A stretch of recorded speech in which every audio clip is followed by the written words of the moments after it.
Marty. This is D-Mac. Hey, Colorado, it's Brett Kane. You've got the station for all Denver sports. This is Altitude Sports Radio 92.5. Denver, Colorado. Altitude Sports Radio 92.5. It's 6 in the morning with Brett King. Here's Brett.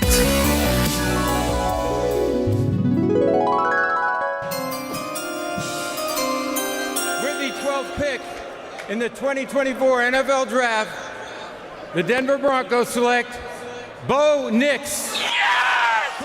Yes! Yes!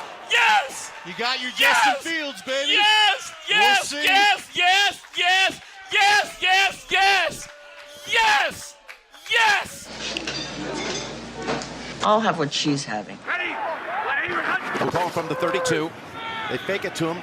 They fake the end around to Franklin. And here they come back to near side to Mims. He breaks it inside the 20. And he takes it home for the Denver touchdown. 2nd and 7 on play action. Stepping up to the end zone. And that ball is caught for the touchdown. It's Sutton again. Here's Nix rolling out. Looking for the rookie record. Ball tipped and caught. Oh my gosh. The double deflection and a Denver touchdown. Got him down in New Orleans, brought him here with him, and he's got another 3 on the board. 4 drives, 4 scores by Denver, and it's 24-zip with 3 seconds to go. 3rd and goal. Here's over to Mims. Touchdown. In front. Mims, you got it, Tony. Touchdown. Broncos. He had 2 last week. Mims, 2 more today. Hut 2, Hut 3, snap.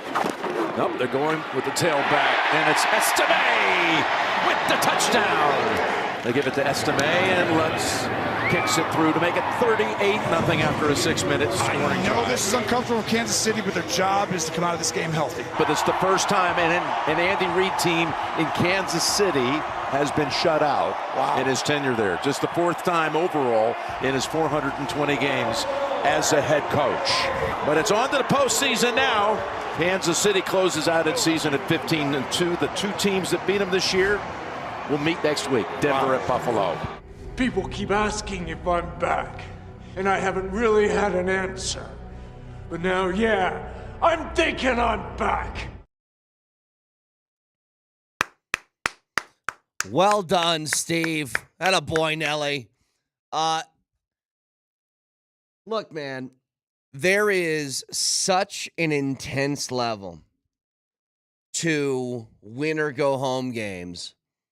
And were the Broncos, heavily favored? Did they have a lot going in their direction? Yes. But there's something to be said about even given some quote advantages of Mahomes not playing, Chris Jones not playing, and Kelsey not playing, and a host of players for Kansas City not being in the lineup. You have to execute. You have to. And if I fed that same scenario to a handful of teams, and I said, you get Kansas City with this roster at home with the season on the line, those teams don't win 38-0. They don't pack that kind of punch in that game. And I noticed it from the beginning. Early in that game. Early. What you got was you were presented a scenario. First 4 plays of the game, you basically shove it down their throat. You go up 7-0. You get a 3 and out. And I just noticed the way that the game was being called, ultra aggressive. I asked it going into the game. Is Sean Payton, with this opponent that they're going against, with that amount of guys out of the lineup, going to go more conservative, or is he going to go more aggressive? And on the second drive of the game, when you're up 7-0, it's 4th and short at your own 39. And they ran a quarterback sneak, got it, moved the chains, sets them up. right afterwards for a huge bomb to Sutton, 47 yards downfield. They score again, 14-0. And on 2 drives, you're up 14, and it felt like right there the game was over. It really did. That early in the first quarter. You just said there's one team that's here to play and here to kick some ass, and there's another team that's just waiting for a couple weeks from now when they jump back on the field again. Well, Brett, even the first Broncos touchdown of the game, it was a fake reverse trick play. Yep. I saw that, and I was watching the game with my girlfriend. They ran a fake reverse trick play to get the first touchdown. I looked at her, and I said, oh, my goodness, Sean Payton, he came to play, dude. And yeah, he's emptying the tank, right? oh, yeah, he emptied the entire playbook. He doesn't care if you're playing Patrick Mahomes or your boy, your lookalike Carson Wentz, Prince Harry. He wants to step on the throat of the Chiefs. Well, he wanted to send a message early, and I think the message was to the team, hey, we know what we have on the opposite side of the field, and that it's not the normal sort of Chiefs that we're used to playing. So here's what we're going to do. I'm going to empty the clip. We're going to do this early so that we don't enter the fourth quarter with any type of pressure.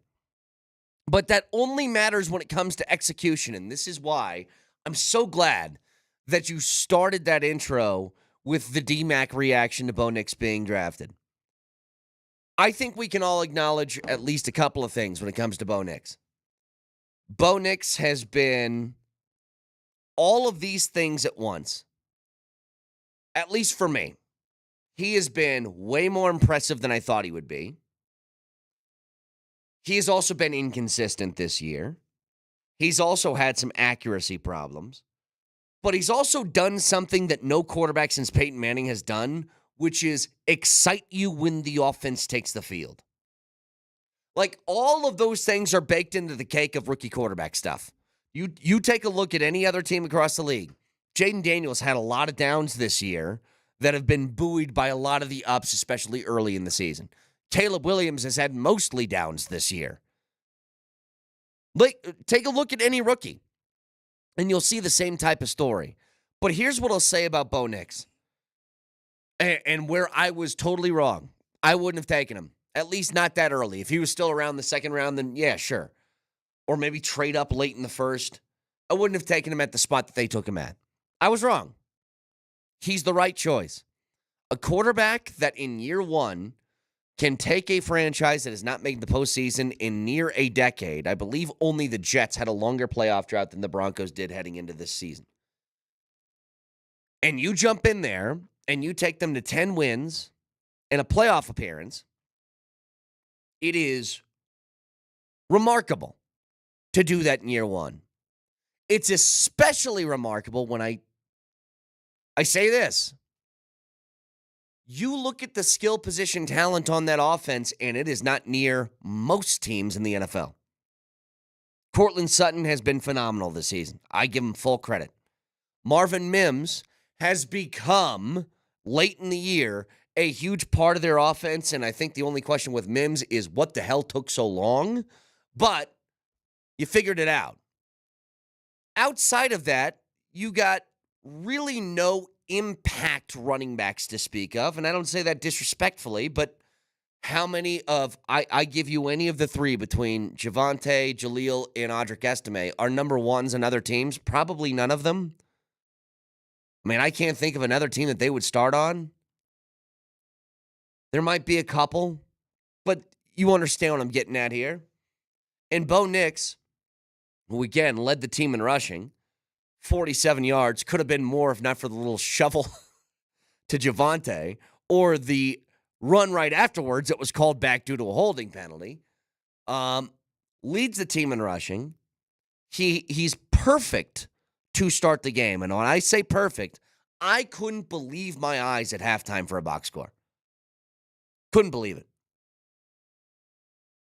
I was sitting there, I was like, gosh, it just feels like Nix has done everything right. And I go, gosh, it feels like the team has more balance this week than any other week. And if you gave me this season on the line through one half of football in a game that mattered more than any other game over the last 8 or 9 years, Bo Nix was 17 of 17 for 183 yards and 3 touchdowns. They ran the ball 17 times. They threw the ball 17 times.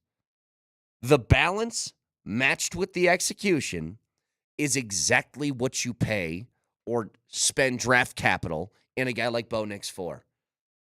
Season's on the line, dude. You got to be really good today. And he goes, how's perfect sound? It's pretty And good. it wasn't like he was just checking down and then guys were taking off for 50 yards after they got the football in their hands. He's pushing the ball downfield. Like the throw to Sutton, the 47-yarder. So Sutton's got his man one-on-one. He's got to step on him. And what does Nix do? Corner's on the outside shoulder of Sutton near the sideline. And he goes, I just got to get some air under this to make sure Cortland can go get it. But he also puts it a little bit inside. The inside shoulder towards the hash to where even if I miss, Sutton can readjust, run to the football, and find the open space as opposed to have to turn into the corner and make a contested catch. Like, that's the little stuff that throughout the course of the year has gotten so much better. Not perfect yet, but a lot better. And mention it heading into the game. This is a defense that held the Chiefs to 16 points their first go-around, and that's with that roster fully healthy. They should not have scored any points in that game. Well, I'm not going to say any. They should not have scored a huge amount of points to make you nervous. How's that sound?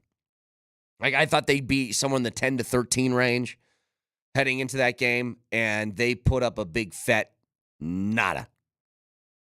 A shutout from the defense. So on both sides, you got the offense executing at a super high level. You got the defense executing at a super high level. And I want to get to Sean Payton in a bit. But here's one thing. It's funny. I was texting a buddy during the game who is not a Broncos fan, does not live in Denver, but he's watching the game. And he goes, dude, Nix is balling. And I started to really think about it. Like, what do I think Bo Nix is? I don't think Bo Nix is ever going to be Mahomes, but I said from the beginning, you don't need a Mahomes. You don't need that.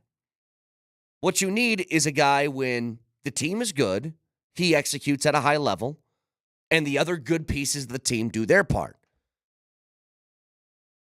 And you know who he reminded me of?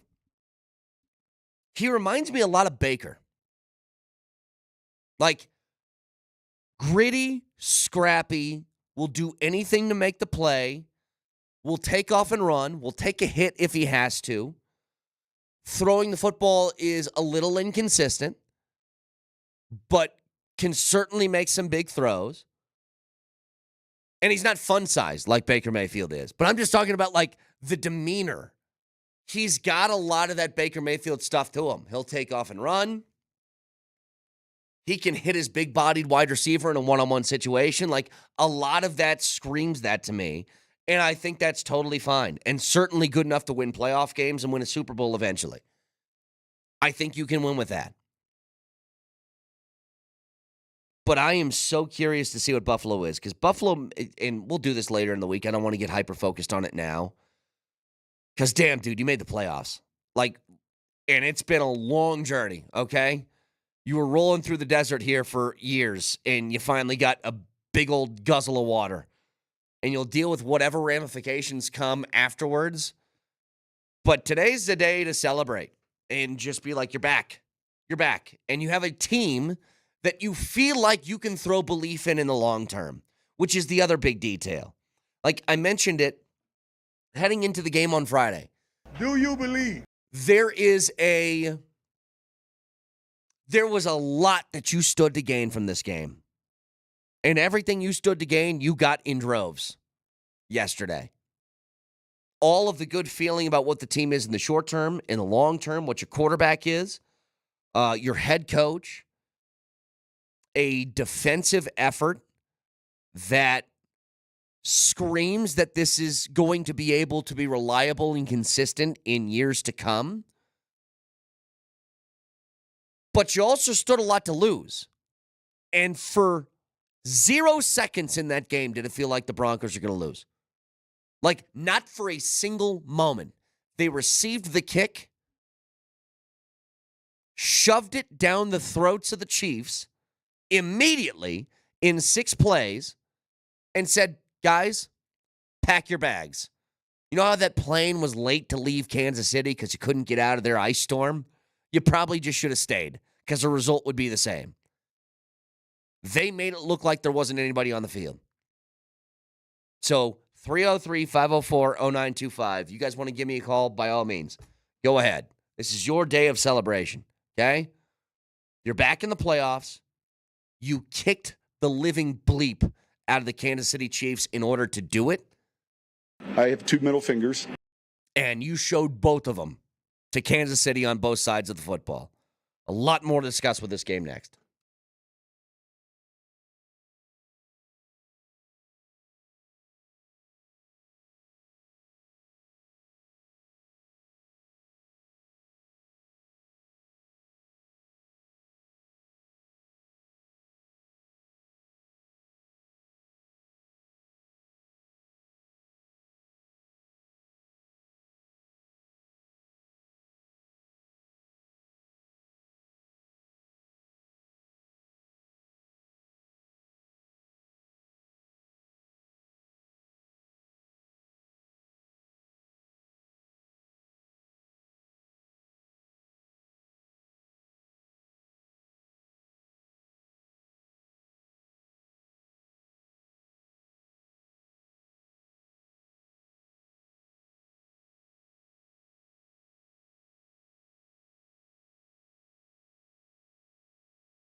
And it's kind of hard to put into words the feeling.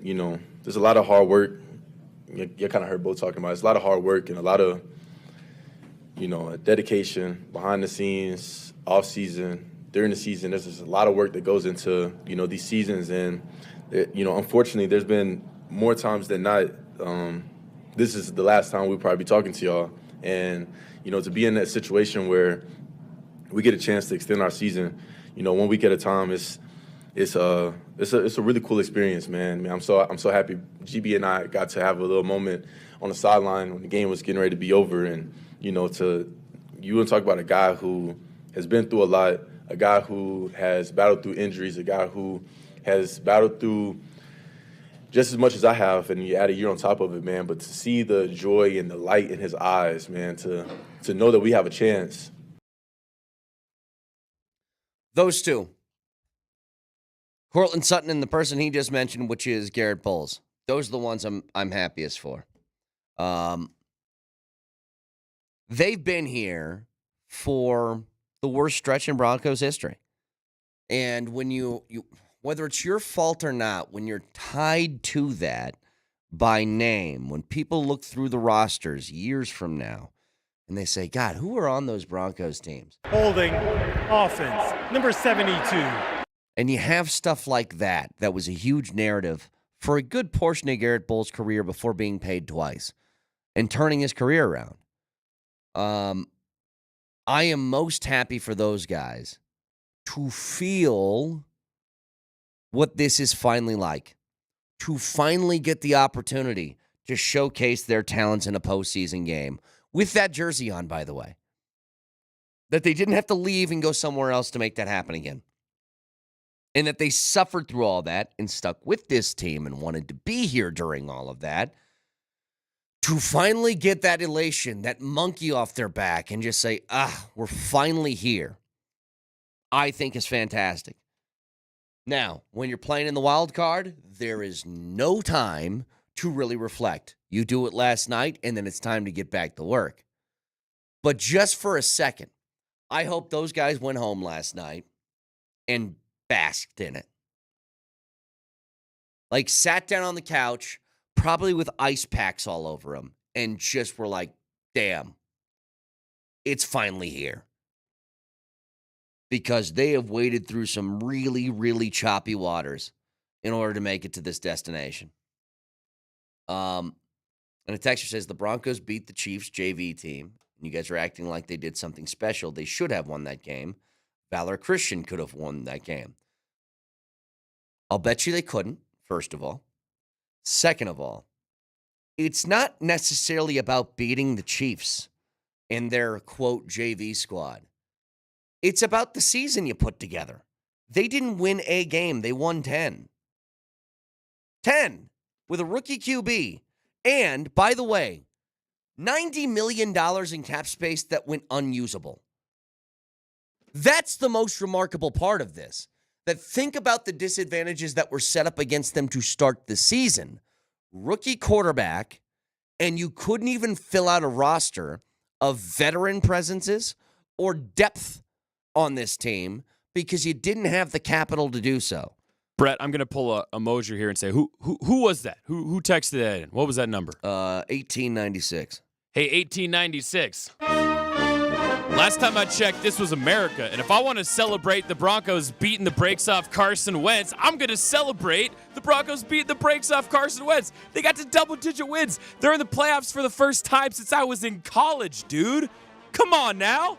I don't care if they beat the 0-16 Kane Detroit Lions to get to the playoffs. Me neither. They're there, baby. Let's turn up. It doesn't matter. This is about all of what today is a reflection of what this season was. It's a reflection. It's not about yesterday. There's small details from yesterday, like the fact that you threw an exclamation point at the end of the year. That you went out, played against a team you should beat, and you beat them to the tune of 38-0, okay? It's extra. You didn't even leave room for possibility. Like, how many times would I be opening up this show on a Monday? And here's the discussions we'd be having. Because I just saw this come across on ESPN. Doug Peterson in Jacksonville just got fired. Gerard Mayo yesterday got fired immediately after the game. They gave him the old Lovie Smith, we're firing you for winning. What the hell are you doing? Costing us a draft pick, or at least a top 2 draft pick. But how many times do we open the show on a day like today, Monday after the final regular season game, and here's the topics of discussion. You ready? Should they fire the coach? Should they move on from the quarterback? And who are they taking in the draft? And you know what those 3 things all have in common? They aren't coming out of my mouth today because it doesn't matter, because you're a postseason team. Like, say what you want about where this team was at and the horrible, I was going to say roller coaster. Not even that. Just mostly downs that this team has suffered over the last 9 years. And the disadvantages heading into the season. And this is where the credit goes to Sean Payton. You know, I love when people do something along the lines of this, whether it's in sports or life. I recognize a problem. And it's probably going to hurt. But I have to be able to do this in order to get to a better place. Sean Payton took over this roster. I criticized him a lot. Never thought he was a bad coach. But I had questions on a couple of different things. Why doesn't Russell Wilson look better, or this offense look a lot better than it did in years prior? Why couldn't they get the team in a place to where it felt like you believed in what they were building? And Sean Payton, at this time a year ago, said, we can't do this again. Actually, a couple weeks prior to this week. So we can't do this again. And there's going to be ramifications for getting rid of Russell Wilson and basically starting this team anew. But it's got to be done. Because there is no point in toiling along at the current rate that they were going. It just didn't make sense, feasibly in the short term or long term. So he goes, we're going to cut bait. We're going to deal with those ramifications. And what he did was he found enough guys, enough to put together a team that if they had everything go really well, and make no mistake, luck is a part of this. But if everything went really well and they got, I'd say, a little bit lucky, they could extend this season to a point to where maybe you're in the postseason. And this is where the luck comes in. The money that you had to push off due to dead cap did not necessarily affect the starting roster. Maybe in a couple places you couldn't spend the money you wanted to. Maybe you got rid of Justin Simmons when you didn't really feel like you wanted to, but you had to for cap reasons. Maybe there were a few of those instances. Where it affected you was the depth. And we've seen that throughout the course of the year. That guys go down, it's really difficult to find a starting level player beneath them, or at least a serviceable one. And the Broncos got lucky in the injury department. And I do think it's a huge reason for their success. But for Sean Payton to walk in, recognize a problem, fix it, and have it fixed this quickly is pretty remarkable. It's pretty great coaching. You know, I've given the Avs credit over and over again for they recognized an issue at goalie and they fixed it. But it's a much different level to do that with a rookie quarterback. Like, you think about some of the records that were set by Bo Nix this year. It's pretty crazy. I mean, you got Bo Nix out here, second most passing touchdowns in NFL history for a rookie quarterback. Bo Nix becomes the second rookie quarterback in NFL history to have 10-plus games with multiple passing touchdowns. Again, was it a little herky-jerky at times? Did it feel like the Bo Nix experience was really good one week, not so great the next week, and just kind of vacillating back and forth between those? Yeah, a little bit. It felt that way. But again, that's to be expected with a rookie. But to take that, think about this for a second. An offense with a rookie quarterback without a lot of help around them. They invested a lot in the offensive line, which is obviously a big deal. But you didn't have much of a running game. You had Cortland Sutton and others for most of the season until Marvin Mims started going off late in the year. It's not like he had a whole bunch of, like an entire, weapons cache at his disposal. But also this, you took a defense that last year was on pace to be the worst in NFL history through the first month of the season. They turned into one of the better defenses. In the offseason, you lose what I think was the heartbeat of this team and Justin Simmons. To only capitalize and build a front seven that is as good as I think any team in the league. Even with an injury to Alex Singleton. That you got especially a group of defensive linemen, whether they're edge rushers or interior guys or whoever, that are able to rotate in and out, and you basically don't skip a beat. Like, that's roster construction. That's understanding what your philosophy is and bringing in guys that fit that to a T.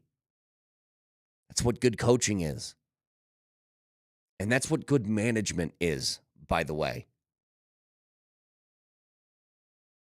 To be able to get through a dead cap period of this magnitude and make the postseason with a rookie quarterback, you need to be able to rely on people who don't make a lot of money. Who are those people? Draft picks. You have to have Riley Moss be a player. You have to have Benito be a player. You have to have Marvin Mims be a player. You have to have all these different guys that are impact dudes on this team doing their job. Not to mention, when you spend money, you have to do it wisely. Hi, Zach Allen. Money well spent. Hi, Brandon Jones. Money well spent. Like, all that stuff matters. And that's why I'm just ecstatic today. This could have gone in a completely other direction. We all know it. Because think about the show we'd be doing if they went in there and for whatever reason lost, and now Cincinnati is marching to the postseason. And I don't care. I heard, who was the idiot that I saw on Twitter? Sent out a video on the Talking Heads. There's Chris Broussard. That's who it was. He was on that Nick Wrong show. Whatever that show is.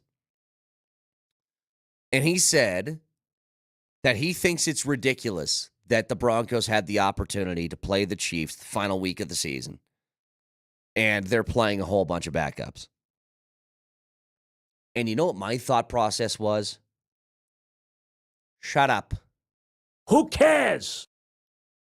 Like, this is the scenarios that are brought forth, okay? And I'm tired of people, especially in football, trying to fix something that's not broken. This is the luck of the draw. This is what you get. I have a very simple response to anybody thinking that playing the Chiefs in their quote JV squad the final week of the season was unfair for everybody not named Denver. Here's just a thought. Let's see if you agree or not. Don't lose 8 games before the final game of the year. How's that sound? Like, don't be 500 entering the final week. You know who didn't care about that? The Ravens, the Chargers, the Steelers. Any team that was already in the postseason did not care what Kansas City did. You know who did care? The teams that are bad trying to get in. And the Broncos earned this because this was not, it was not just a one-game thing. This is the course of a year you won 10. Brett, are you telling me at 6:30 2:35 a.m. on Monday, January 6th, that Nick Wright and Chris Broussard had a bad take? Are you seriously telling me that? Hard to believe. What? Hard to believe. Hot take alert. But it is true. Wow, one of these NFL talking heads on one of these talking head shows said something egregious. Wow, Let's get weird. I'm blown away, Brett. Not to just single them out, I don't know what's going on in our media now, like especially nationally. I mean, I had the Fox pregame show on because I don't know what's the right pregame show to watch anymore. And Fox has a segment saying, I couldn't believe what I was reading as far as the headline. Teams are possibly attempting to trade for Kevin O'Connell in the offseason. And I go, what the hell does possibly attempting mean? You threw 2 qualifiers in there back to back? I'll tell you what. Brett Kane is possibly attempting in the offseason divorcing his wife and marrying Margot Robbie. I don't know if it's true or not, but can we talk about this for 10 minutes? It's so stupid. I kid you not. It's funny you say that. One of my friends from college sent me that exact tweet, and he said, oh, well, if we're in fantasy land, I have interest in engaging with Vanessa Hudgens. Yeah, I'm possibly attempting to marry her. Like, what are we talking about here? But this happens over and over again, and I'm not going to hear any of it. None.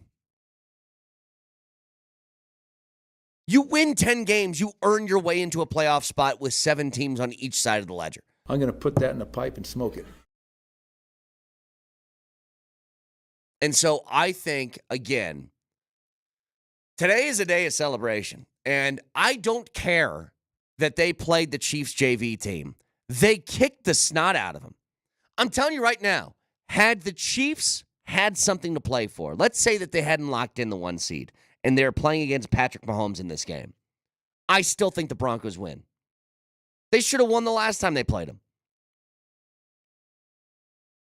But if it's not Carson Wentz or Oladikin, what's his name? Oladikin? Did I say that right? Oladokin. Whether it's them or Mahomes, whether it's Carson Steele or Isaiah Pacheco, whether it's Peyton Hendershot or Travis Kelce, I still think the Broncos win that game. I do. And it's because they're a good football team. And I think the matchup that they had with Kansas City was one that they showed that they had more advantages than disadvantages in the first go-around this year, and it certainly showed itself against the backups. But that's just... go ahead, Nelly. You're kind of pulling a Vic from 5 years ago because about every other sentence out of your mouth you say, I don't care. Well, it's this, though. I care a lot about things today. What I don't care about is the stupid narratives of, yeah, well, they beat the JV team. Oh, yeah, well, I don't. That's the stuff I don't care about. It's take care of your business. The Broncos put themselves in a situation where this game, winning it, meant they made the postseason. If you want to be a team that complains about that, then don't lose half of them. It's not that hard of a concept. No, it's the same things I would say to Ole Miss fans or Alabama fans. It's like, you don't like the way that the playoffs shook out? Here's an idea. Don't lose that many games, and you can control whatever the hell you want to control. And the Broncos earned the right for 3 straight weeks, by the way, to control their own destiny to make the postseason. They had me a little bit nervous when they blew the last 2 opportunities. I was nervous heading into the game this weekend. I was like, yeah, backup players in everywhere on the Chiefs roster, but you know what? The Chiefs are still a good football team and blah, blah, blah. And I thought this game would be tight heading into the fourth quarter, and then the Broncos might pull away. Didn't even give room for it. Immediately, they took 4 knuckles and they shoved them into the teeth of the Chiefs, and they didn't stop for 60 minutes. 60. 303-504-0925. Give us a call, give us a text. Can also jump onto that Altitude Sports Radio app and use the voice of the people. It's powered by the Freaky Law Firm. They're in your corner. Whole bunch more to discuss with this game. I'm sure we'll bounce around some other stuff. Breaking news coming through the NFL. It is Black Monday, so a few of the updates. Gerard Mayo was fired by the Patriots yesterday. This morning, Doug Peterson was let go in Jacksonville. More breaking news, and we'll talk about more of this with Adam Schefter at 8 o'clock this morning. Brian Dable is going to return as the Giants head coach, believe it or not. Very confused at what the Giants are doing, but he will return. And Jerry Jones is, quote, non-committal at this moment about Mike McCarthy. So we'll keep an eye on all that stuff as we go along. Stick around.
Not to go full Rick James, but it's a celebration.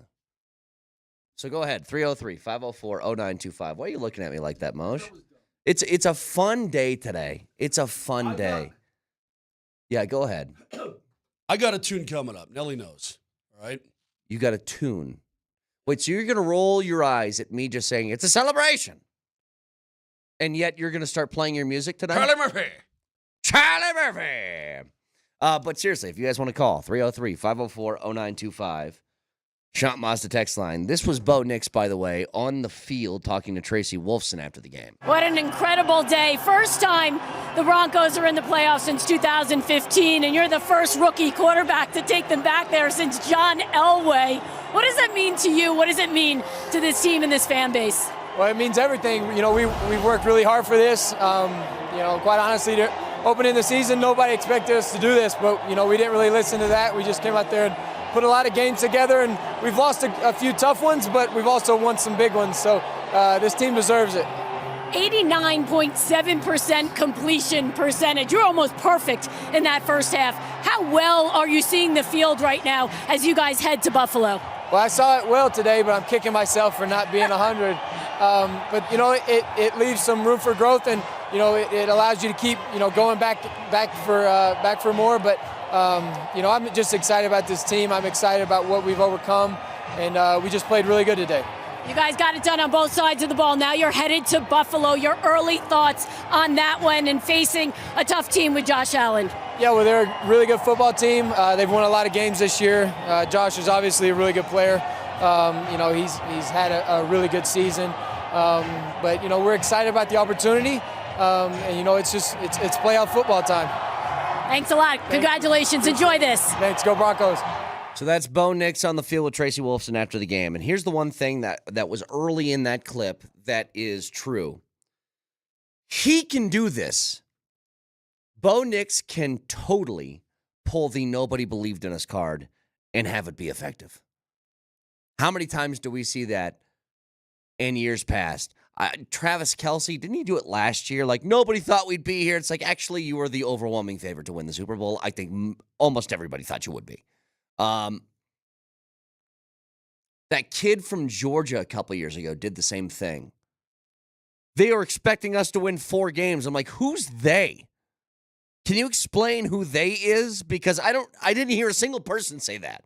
When Bo Nix says nobody expected us to make the playoffs, he's correct. And I know somebody's going to be like, not true. My uncle said he thought that. Okay, fine. A couple of people.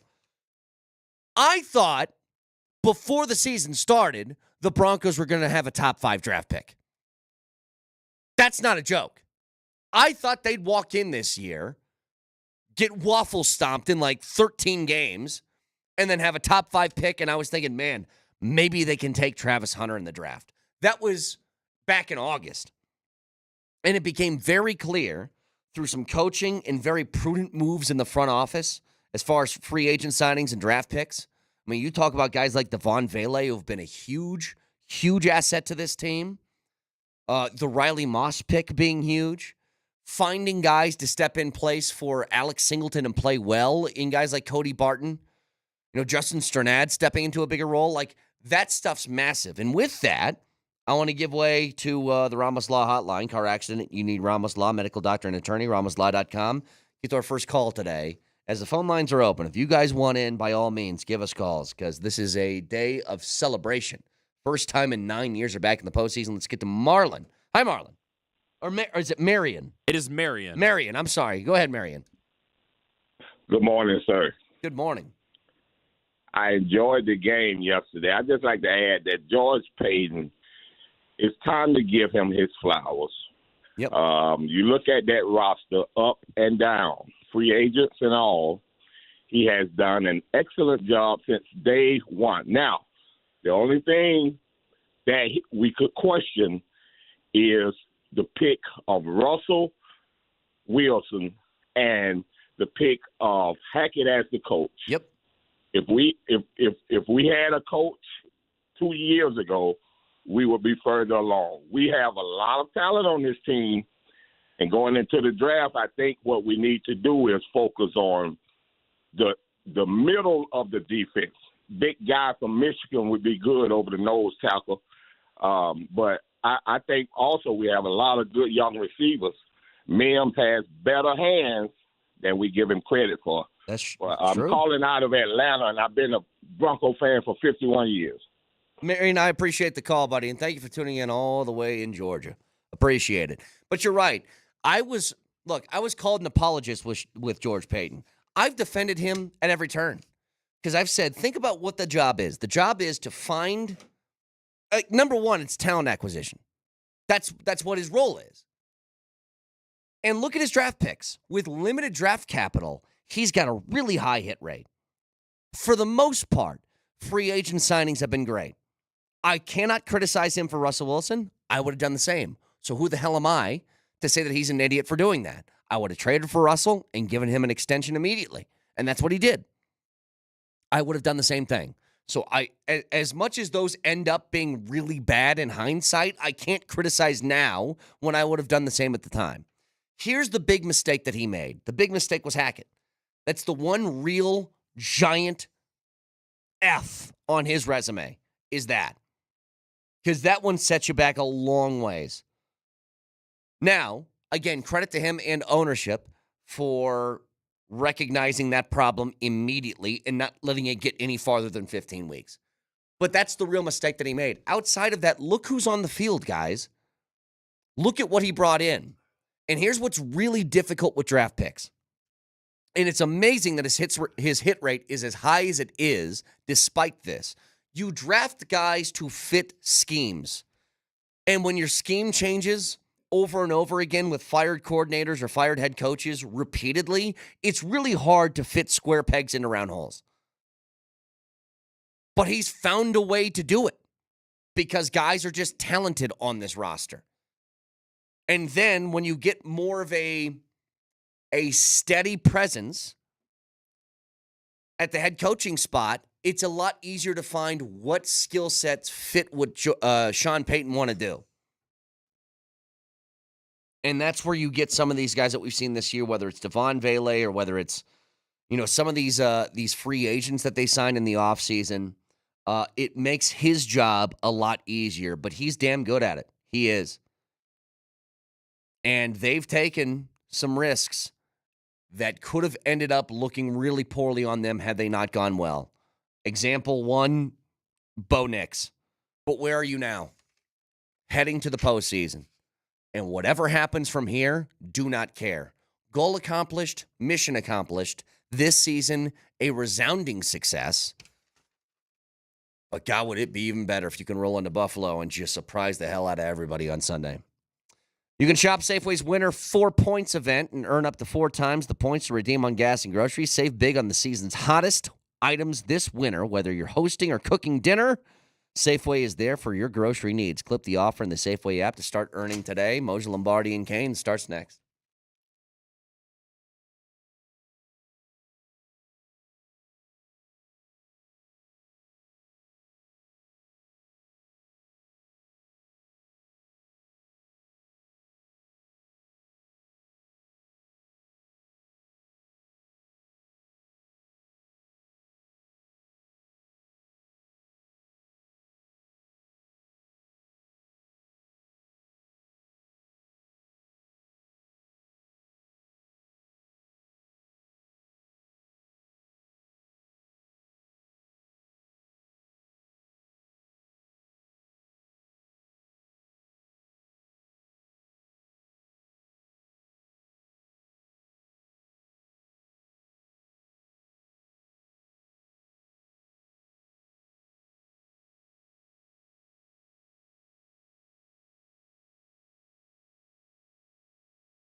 in the 2024 NFL Draft, the Denver Broncos select Bo Nix. Yes!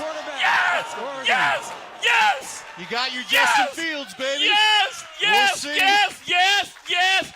Yes! Yes! Yes! Yes! Yes! I'll have what she's having. We'll call from the 32. They fake it to him.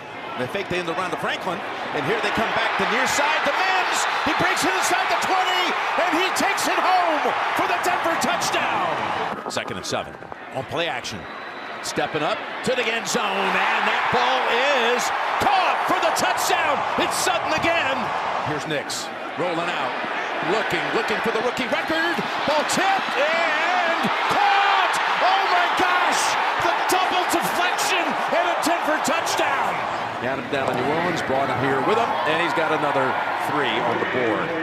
4 drives, 4 scores by Denver, and it's 24-zip with 3 seconds to go. 3rd and goal. Here's over to Mims. Touchdown. In front. Mims, you got it, Tony. Touchdown. Broncos. He had 2 last week. Mims, 2 more today. Hut 2. Hut 3 snap. Nope, they're going with the tailback, and it's Estime with the touchdown. They give it to Estime, and Lutz kicks it through to make it 38-0 after a 6-minute scoring I know drive. this is uncomfortable for Kansas City, but their job is to come out of this game healthy. But it's the first time an Andy Reid team in Kansas City has been shut out in his tenure there. Just the 4th time overall in his 420 games as a head coach. But it's on to the postseason now. Kansas City closes out its season at 15-2. The 2 teams that beat them this year will meet next week. Denver at Buffalo. People keep asking if I'm back, and I haven't really had an answer. But now, yeah, I'm thinking I'm back.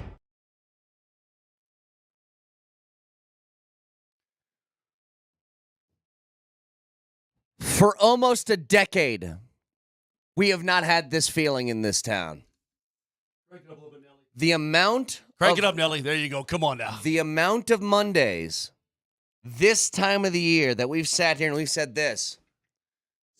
Do they fire the coach? Do they move on from the quarterback?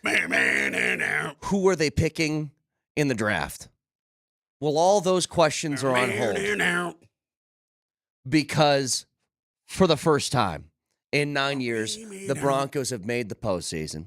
And Nelly, go blow Gary. What?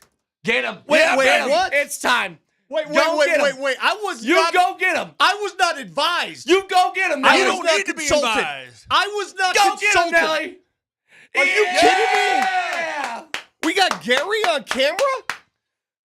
Look at Gary. Oh, my God. What a day. In the house tonight. We haven't done this since the Nuggets won an NBA championship. Blow, Gary, blow. Woo! I mean, it's been 16 months since we've seen Gary all up yonder. Oh, poor Nelly. Nelly's trying to get Gary in the frame, and he's hitting the ceiling. For those unaware of who Gary is and why I made Nelly do that to him. Blow, Gary, blow. Blow up. Gary is our wacky inflatable tube man that only comes out on special occasions.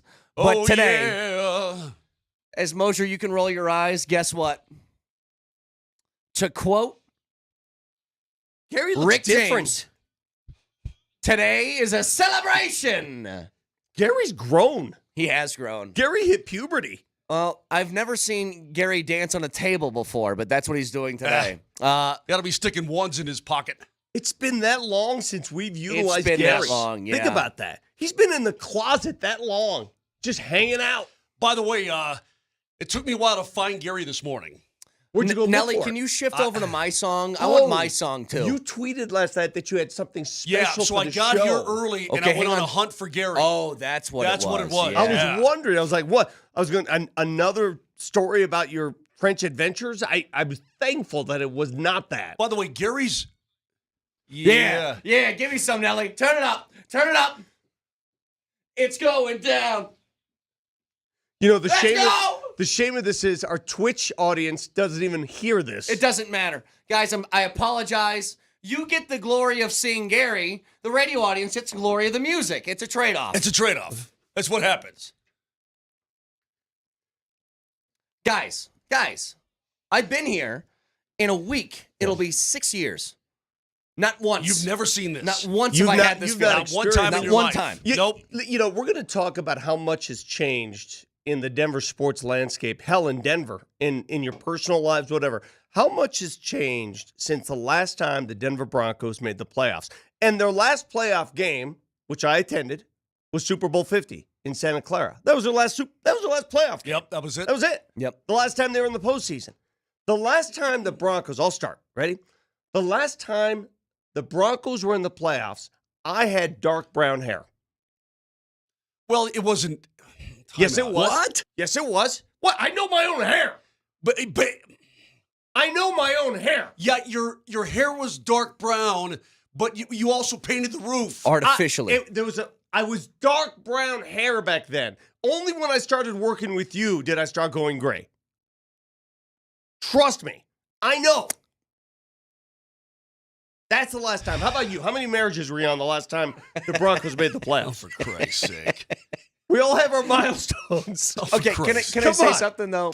Because I know the narrative that's out there. I've seen it already in the appetizer. Well, they beat the JV team. It doesn't matter. Doesn't matter. You're hyper-focused on one thing. I had a prostate the last time the Broncos made the playoffs. That is true. Who told you that? Actually, I had already lost a body part at that time.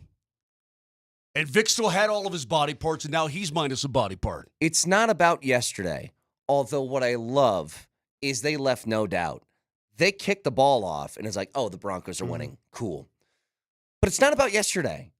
It's about 10 games this year. It's about the work you put in. That's why I they're don't buy 10-7. Yeah. They aren't 1-0, okay? They're 10-7 on the year. That's they such earned a good this. point. And that's why I don't buy that Cincinnati cry and all the people defending Cincinnati and how it's so unfair that Kansas City was put in a situation where they could rest all their players. Hey, Cincinnati, why don't you take care of business early in the season? Don't lose half your games. Yeah. Like, don't every do year, that. it's the same thing. Cincinnati comes out and they suck early in the season. They have to play catch-up. I don't feel sorry for Cincinnati. Screw you. Not at all. By the way, Gary is loud, Nelly, and we realize that. So thank you for... Yeah, can we hear the air horn that you have going on in there? Just turn your mic on. Oh, yeah. What? I can't hear you. It's like standing next to a 747. Poor Nelly. But that's totally worth it. That's the life of being Steve Nelson right now. You gotta take the good with the bad. So I know it sounds like it's really loud in there, but thank you, man. People need to see the G-man. But it's true. It's like the Broncos went out yesterday and did what I'm going to tell you this right now. I don't care about the situation. JV squad, Chiefs, at home, all this different stuff. I don't know how many teams, even with that team on the field, the Chiefs, could beat them 38-0. You kicked the holy hell out of them. You certainly did. The thing that blew me away, we're getting close to halftime. Close. And I go, God, it just feels like everything is going exactly right so far. And so I remember I took a screenshot of this when it was 21-0. So the Broncos scored on their first 3 drives of the game that culminated in that clip that you heard in the intro, which was the double deflection catch from Vele in the back of the end zone. At that point in the game, Bo Nix had 17 passing attempts in 17 completions. Crazy. For 183 yards and 3 touchdowns. The Broncos ran the ball 17 times, so they were 50-50 on run pass, and were kicking the holy hell out of the Chiefs' offense at the same time. Full credit to the Broncos, Bo Nix, for administering a beatdown. I had no idea, and maybe the only one on this show that gave us any inkling this would happen is Mosier. Yeah. I honestly thought that the Chiefs would come out to play, and I was dead wrong. I had no idea that the Chiefs would lay down like a plumber under a sink. Like they would lay down like an old dog with bad feet. Okay, other connotations lay down came like to a my mind. mechanic under a car. Lay down like Kim Kardashian. I had no idea. Okay, now. Jeez. I had no idea that they'd be laying down like they laid down yesterday, but they did. Oh, yeah. I mean, The Chiefs had 5 first downs the entire game. They had 98 They laid total, down. They had 98 They laid total down. yards. Listen, you And can play your backups. They played vanilla defense. Yeah, they were They awful. played vanilla Yep. offense. They wanted to show They nothing. wanted that game to end. As soon as I realized they got stuck in Kansas City because they didn't plan on getting out before the ice storm hit. Yeah. And by the way, our travel coordinator, I mean, she's all over everything, right? I mean, if there's a hint that we could get stranded anywhere with the same with the Nuggets, you're ahead of the ball game. You're not, well, hopefully we'll get out. So as soon as I'm doing the Avalanche game and I'm like, the Chiefs are stuck in Kansas City, I'm like, it's already over. They didn't even want to come. They don't want to come to Denver, Colorado. The Broncos will smoke their butts. Laid down like France in World War II. That's pretty accurate. Yeah.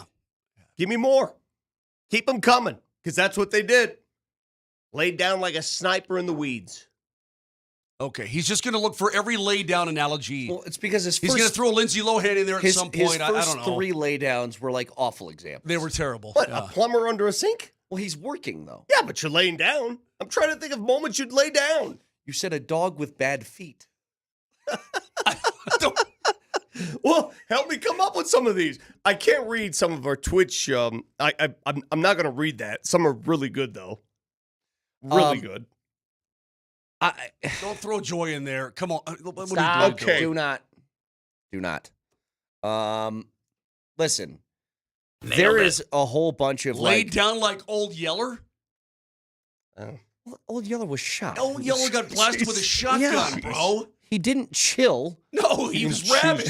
He was rabid. He was and a got rabid wasted. dog that had to be shot. You're intimating that someone is just chilling and getting lethargic and lazy and not into it. That's the laid down. Old Yeller was like, Okay? hey, man, I'm going to kill you. And they're like, no, you're not. Kaboom.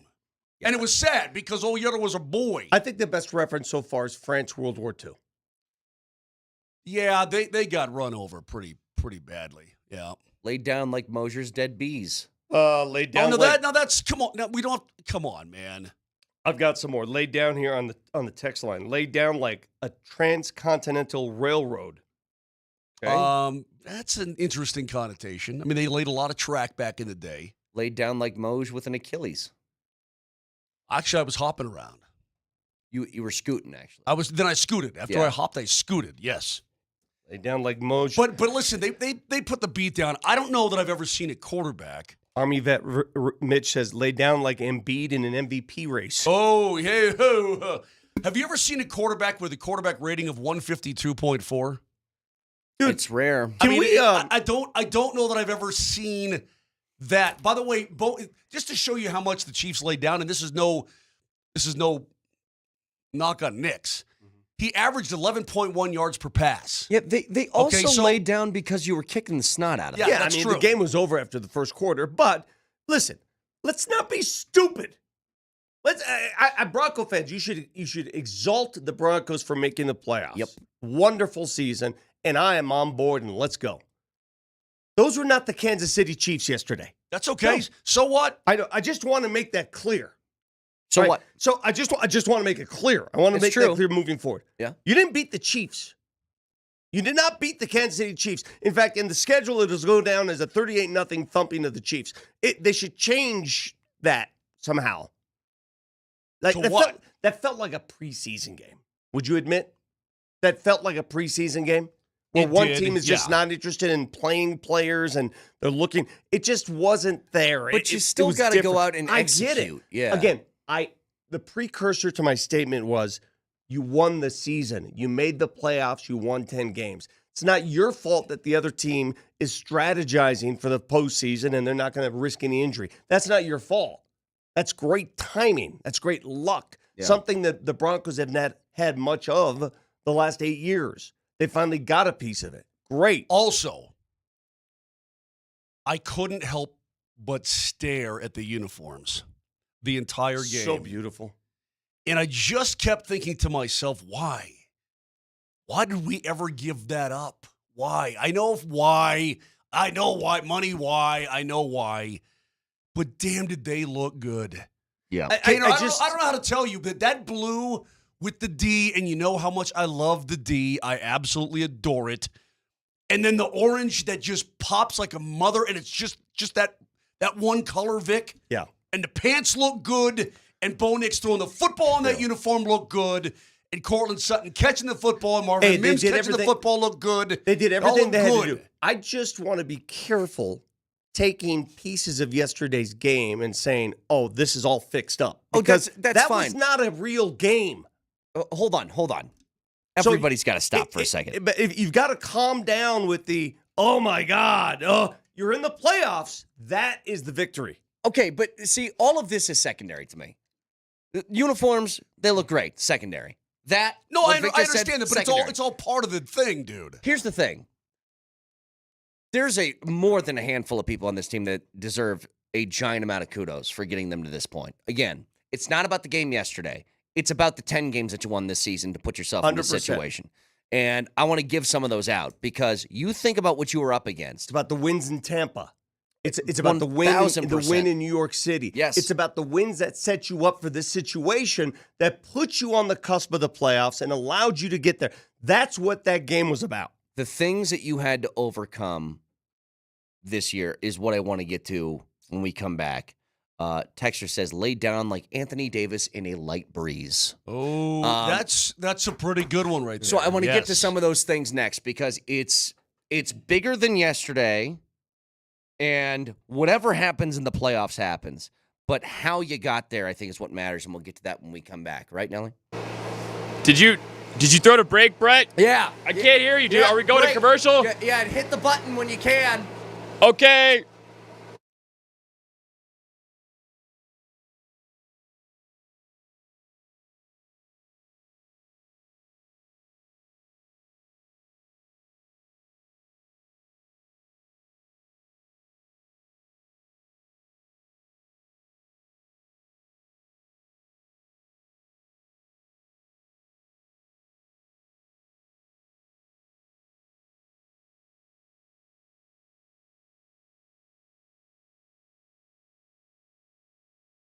Listen, it's 2025. We can talk about things, right? Including your relationship. Hey, it's Moj here, and I'm talking to you about erectile dysfunction. If you and your partner are experiencing struggles because of ED, well, why don't you change it up for 2025? Give the best gift you can for the new year to the one you love by treating your ED and restoring your relationship. And I'm talking about the Rocky Mountain Men's Clinic because the treatments there work when the pills or the herbals fail. They've got treatment success rates well over 90%. Some treatments, well, they can last you a long time. And Rocky Mountain Men's Clinic has been serving the Front Range of Colorado for nearly a decade and successfully treated tens of thousands of men. Are you looking at Gary? I am looking at Gary. He needs to go to Rocky Mountain Men's Clinic right about now. Listen, schedule a consult with Rocky Mountain Men's Clinic. The initial visit, only $99, includes a medical consult with a Colorado licensed medical provider, a T and a PSA test, and if medically advised, a test dose. If it doesn't work right there in the office, your visit is free, but you know it's going to work. They've helped a lot of guys, and they can help you too if you need it. So give them a call, 720-440-7900. That's 720-440-7900, or go to RockyMountainMen'sClinic.com.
Okay, so obviously this is Black Monday. There's going to be a lot of news happening, and we have Adam Schefter at 8 o'clock. I'm assuming, Nelly, unless he gets pulled on to ESPN. Yeah, he's going to have like 3 phones by his side. That Yeah. could be a crazy show. He told me, that heads up, he might be a few minutes late because right now he's busier than a one-armed wallpaper hanger. But we'll do our best to get him on around 8. I mean, Gerard Mayo got canned. Doug Peterson got canned already. Mayo got fired when the game ended. He got fired for winning the game.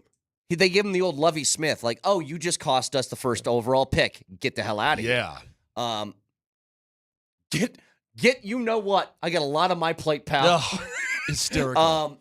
Doug Peterson fired this morning from the Jags. In an interesting turn, both Joe Shane and Brian Dable will remain in New York. Which is also crazy. So a lot to talk about with Schefter at 8 o'clock. Now, here's what I want to get to. I want to discuss the things that you had to overcome to make the postseason. And I'm not talking about like, hey, you're playing a division with Herbert and Mahomes. Like that, all that stuff's a given. Here's what I really want to emphasize, because this credit goes to 3 people in particular. You just made the playoffs in a year where you have $90 million of unused cap. $90 million with the dead cap from Russell Wilson along with guys that are on IR this year. Was that the total that they worked with? The grand total was $90 million that were off the books by the time you get to this point. You did this with a rookie quarterback. Cheap labor. And you did this with an insane sort of island of misfit toys thing that you had to cobble together. Outside of PS2, you did it with an anonymous defense, right? 10 wins and all of that, which is a credit, number one, to Bo Nix. Should I give you a little? Give me some what? Little Island of Misfit toy? Sure. Nobody wants a Charlie in the box. I mean, that's what this team was, though, to a certain extent. Bo Nix, in his rookie year, became the second rookie ever to have 10 or more games with multiple touchdown passes. He finished this season with the second most passing touchdowns in NFL history for a rookie quarterback, believe it or not. So you got that. But how about this? This is where a little bit of luck comes in. All that missing cap space, and we've discussed this before, affected you where? It was depth, right? No major injuries outside of Alex Singleton and who else? Quinn Bailey. I mean, but yeah, but I mean, a few guys would miss a game here and there. They didn't have key guys that really stopped the train from taking off. They never had that, and that's a big deal. You saw in the NFL, depth is at a premium. It's tough. You saw the Kansas City Chiefs without their top guys. Yeah, they're a shadow of themselves, right? If you're missing key players at key positions, you lose. You lose. That's just the way it is. Unless you're Detroit. Somehow they keep winning. Yep. But you lose. That's just the way teams are built. You've got to be remarkably healthy. You've got to be fortunate. The Lions, as we saw last night, that's a pretty damn good football team. They're overcoming things they shouldn't be able to overcome. We'll see how long it lasts. No offense, Brett, because we both know the situation. But, yeah, staying healthy is a real big part of the equation for the Denver Broncos. But to do this, like, here's the guy I want to shine the biggest spotlight on, and maybe you can give it to Bo Nix. You know who I think deserves a ton of credit for this? Is George Payton. And it's a guy that I've defended for, I've been an apologist I spoke for. to George after the game last night. So hang on to that for a second. For his ability to, when you have that much cap space that is off the books, that you can't use, you have to do 2 things. Number one, you have to draft well. And in the limited draft capital that he's had, look at the impact players on this team. Look at Nick Bonito. Yeah. Look at Riley Moss. Look at Devon Vele, who came in huge. Look at Marvin Mims now as a massive the home run play. Mims-Bonito, Oklahoma connection was a home run. But you also need this. When you do spend money, you have to spend it wisely. Look at Zach Allen. Look at Brandon Jones. Look at the offensive line. Look at all these pieces to work. We don't have a lot of room to, a lot of space to work with, guys. We got to make sure we get these right. Almost all these things were right. Look at Will Lutz. Yeah, that turned out to be huge for them. Huge. Now he acknowledges that much, but he also says what I started the show with. You have to get lucky. Luck is part of the equation here. It just is. Sure. And the smart ones understand that. You can make all the right decisions and get unlucky and lose. You had a good day yesterday. I thought you did a good job at the Broncos. What did I do? I didn't play. No, but I thought you got all the right stuff. Nice, Well, you got nice all the third right down stop. sound. I was going to say, well, I wasn't moving the chains. I thought the Garrett Bowles stuff was very telling. I love when the truth serum comes out after a situation like yesterday, and guys let it hang out. Just pretty much raw emotion and letting it. He let it hang out. He did an interview naked, basically. How'd he look? Large. How are his thighs? Big torso. I'm so happy, by the way, for. Am I missing somebody in this group, by the way? Because I said this in the appetizer. So happy for Bowles and Sutton. The two guys that have been here the longest, that have suffered the most. Those are the guys. Through the bad stretch. Yeah. And finally get this taste of success. Those are the guys. They are the longest tenured Denver Broncos by far. And a lot of people behind the scenes. Sure. Some coaches behind the scenes and all that stuff. But let's start with Bo Nix. Hang on a second. I'm going to establish something before we get going. 7654. You guys act like Denver won the Super Bowl. LOL. You can't win. See, if you say anything negative about winning the game, then you're not positive enough. If you bring out Gary, the blow-up fan, then you're in Super Bowl mode. Whoever you are, 7654, this team has not tasted the postseason since before Brett Kane joined this show. The last time you weren't even married. You weren't even married. Here. This will blow you away because I was thinking about this on the right end. The last time the Denver Broncos went to the playoffs, this radio station did not exist. That is true. For you listeners out there, especially you, 7654, the ability for you to text into this show did not exist the last time the Broncos made the playoffs. So if you think we're making too big a deal of it, lay down. Yeah. Yeah. Lay down. That's the theme of the day, I guess. Lay down. Yeah. Let's start with Bo Nix. Mm-hmm. Okay. And just his development through the course of the season. We've heard the primal scream, the climactic screams of D-Mac. And give D-Mac some credit here. At least he saw something that many of us maybe did not. Now, did he take it a step further? Yeah. Yeah, he did. But what Bo Nix has done, yeah, okay. Yes! Mhm. Yes! Yes! Okay. Hey, the enthusiasm was over the top, but, well served. But I want to talk about the development of a quarterback who, the first 2 weeks of the season, I want you to remember what your thoughts were in Bo Nix after the Seattle game and after the Pittsburgh game. Close your eyes. And if you're driving around, be careful while you do this. Close your eyes. And remember listening to this radio show. Remember your thought process when watching him throw the ball those first two games compared to now. Yeah. That is a lightning speed. That is light years ahead of where he was the first 2 weeks. Absolutely. Where he ended to where he was the first 2 weeks, a completely different human being. Would you agree? Absolutely. Yes. I made a comparison. I had a buddy who does not live here, but was watching the Broncos, and he goes, dude, Bo Nix is a baller. And I started to think about, what do I think Nix is? I don't think Nix is ever going to be Mahomes. He doesn't have to be. Almost nobody is. That's why Mahomes is Mahomes. But what can he be? And I'll say this. When the Broncos offense takes the field, you're excited to see what happens. Doesn't always mean something good is going to happen, but you're excited. You think there's potential for a big play to be made, like the deep throw to Sutton early in that game that kind of set the tone for what that game was going to be. And that throw, if you guys go back and look at it. Let's set them up for their second touchdown, correct? Yeah. It was one-on-one coverage with Sutton deep downfield.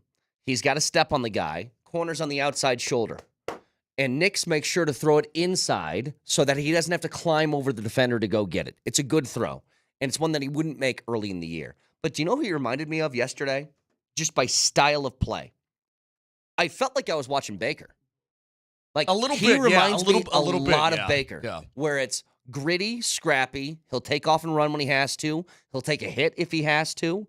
He'll cork one up and chuck it downfield. Sometimes it's picked, sometimes it's great. I think that if he can do that Baker thing, you're capable of winning with that. After that first touchdown, though, Vic, you see him on the sideline. He walks up behind Sean Payton, and he goes, bam, on his shoulders. You see that? He goes, bam, and Payton turns around. I mean, he's got jam. He's got oomph. He's got that gamer, Well, you could baller, tell he however you want to cares. categorize it. Absolutely, You could tell he does. cares, and then he finishes the game by taking a victory lap at Mile High Stadium. That was cool. Talking and shaking hands with all the fans. I mean, listen, man, my favorite part of Bo Nix, to be honest with you, is his demeanor. It's just cool. Yep. Cool and crisp. Listen to Bo after the game taking that victory lap. Yeah, well, I learned I got to run a little bit more during the week because that's a long little lap. I was a little tired at the end, but the fans deserve it. You know, they've been, it's been a long time coming, and they, they deserve it. They showed up, they were loud for us today, and it's fun to do stuff like that. It's fun to, clinch a playoff spot, and in the last game of the year against a divisional team, and it's just kind of a great story. But now playoffs time starts, and our goal wasn't just to make the playoffs, even though it hadn't been done in a while. It's for a lot more than that. So we're excited about the opportunity. It's going to be tough, but we got a game to play. Now, we may examine his play after next Sunday and say, well, he wasn't ready for the moment, thoroughly not in the class of Josh Allen. We may have all those things for the ready, right? We may. The victory is he gets a chance to play in the postseason his rookie year, no matter what happens. If they fall down flat on their face next week, oh well. He gets a chance in his rookie season with this roster and all of the negativism. He gets a chance to play in the postseason. Is this not a building season overall? If you can build and make the postseason with a rookie quarterback, man, you are so far ahead of the game. You are so far ahead of where other teams would be. And it makes a huge difference. The experience that these guys, especially the younger guys, and I'm going to talk specifically about Bo Nix as a rookie, the experience they're going to get going to Buffalo and playing in the postseason, you can't buy it. You can't have somebody give it. You got to go do it. And this is huge for the progress of this team. I mean, to me, it's one of those payoff down the road type of situations. Now, I'll give them a puncher's chance in Buffalo. It's going to be very, very, very hard. If this is the floor of where they're at, right? Like, this is a building year. If this is the bottom, you're in the club. I mean, that's a pretty good Hey, you're bottom. in the club. You're in the club. You're in the club. Talking to Jim Nantz, your boy. Yeah. They came out. They sent their number one team to do this game, knowing full well Kansas City was going to Kansas City it. Mm-hmm. But those guys, Romo, Nantz, Denver's now on the map again. Sure. Right? Denver's on the map again. And why? You got your quarterback. Mm-hmm. You got your guy. You talk about two different worlds. You got Bo Nix, who enters here in his first season, has to microwave his skill set in 17 games. And then you've got guys like Garrett Bowles, Cortland Sutton, who have been here for years, who have seen nothing but despair, who have felt nothing but despair. And finally, here they are on their way to their first playoff run. Here's Garrett after the game. Yeah, man, I love this organization. I really do. That's why I stay here. I didn't want to go anywhere. I'm just grateful I get to be part of it as I, come down to my final stretch of my career, and hopefully I have a lot more years to provide, which I know I do. My body's healthy and young. I just, just being around these guys, and from the front office to the cooks to the janitors to every single person in the building that I just love, and they've been my family for the last 8 years, and they've seen me cry, they've seen me cheer, they've seen me sweat blood, they've seen to do that, and then just to be a part of them and share these moments with them, it's just special. Did he say sweat blood? Maybe he bleeds a lot. Janitor cleans it up. Starts sweating out blood. That seems like an issue. They've seen me cry, they've seen me cheer, they've seen me sweat blood, Oof! Freaky. But that guy, I mean, think about it. Think about him just individually as a journey, his career. Bust the butt of every joke when the Broncos weren't doing anything offensively. He had his own soundbite on every radio show in town. Holding number 72 was a thing that everybody knew. And holding offense, number 72. Now, to turn that into a guy who's pretty much the cornerstone of an offensive line that's going to the postseason now, pretty remarkable. Let's not forget Cortland Sutton, who 1 year ago after the season, I had him all but gone. 1 year ago, I think we were all in that same group where, like, this guy doesn't like it here. He doesn't like the fact that he's not getting much play here. He was friends with Russell Wilson. Do you remember that? Yeah. And once Russell was escorted out, Was pretty cryptic about things. Did you feel that Cortland Sutton was coming back Felt to the like it. You, Yeah, you felt felt like he he was was gone, out. right? Yeah. We all thought that way. Well, he came back. He came back. He played his ass off. He got his incentives and his bonuses yesterday. They got him for him. They made sure that he got him. And now he's your go-to guy. I mean, again, this is the beauty of sports, right?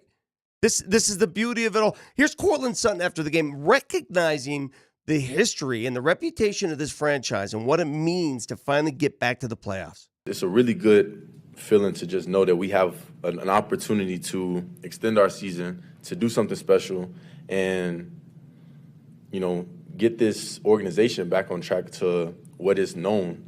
This organization is known for winning. You look on the wall and you see all of this success that this organization has had, and, for the past 9 years, we haven't held up our end of the bargain on the field. And, to be able to be in this spot where we get to continue this legacy of this season, and to potentially, do something special to get put up on this wall of past champions, it's a humbling experience.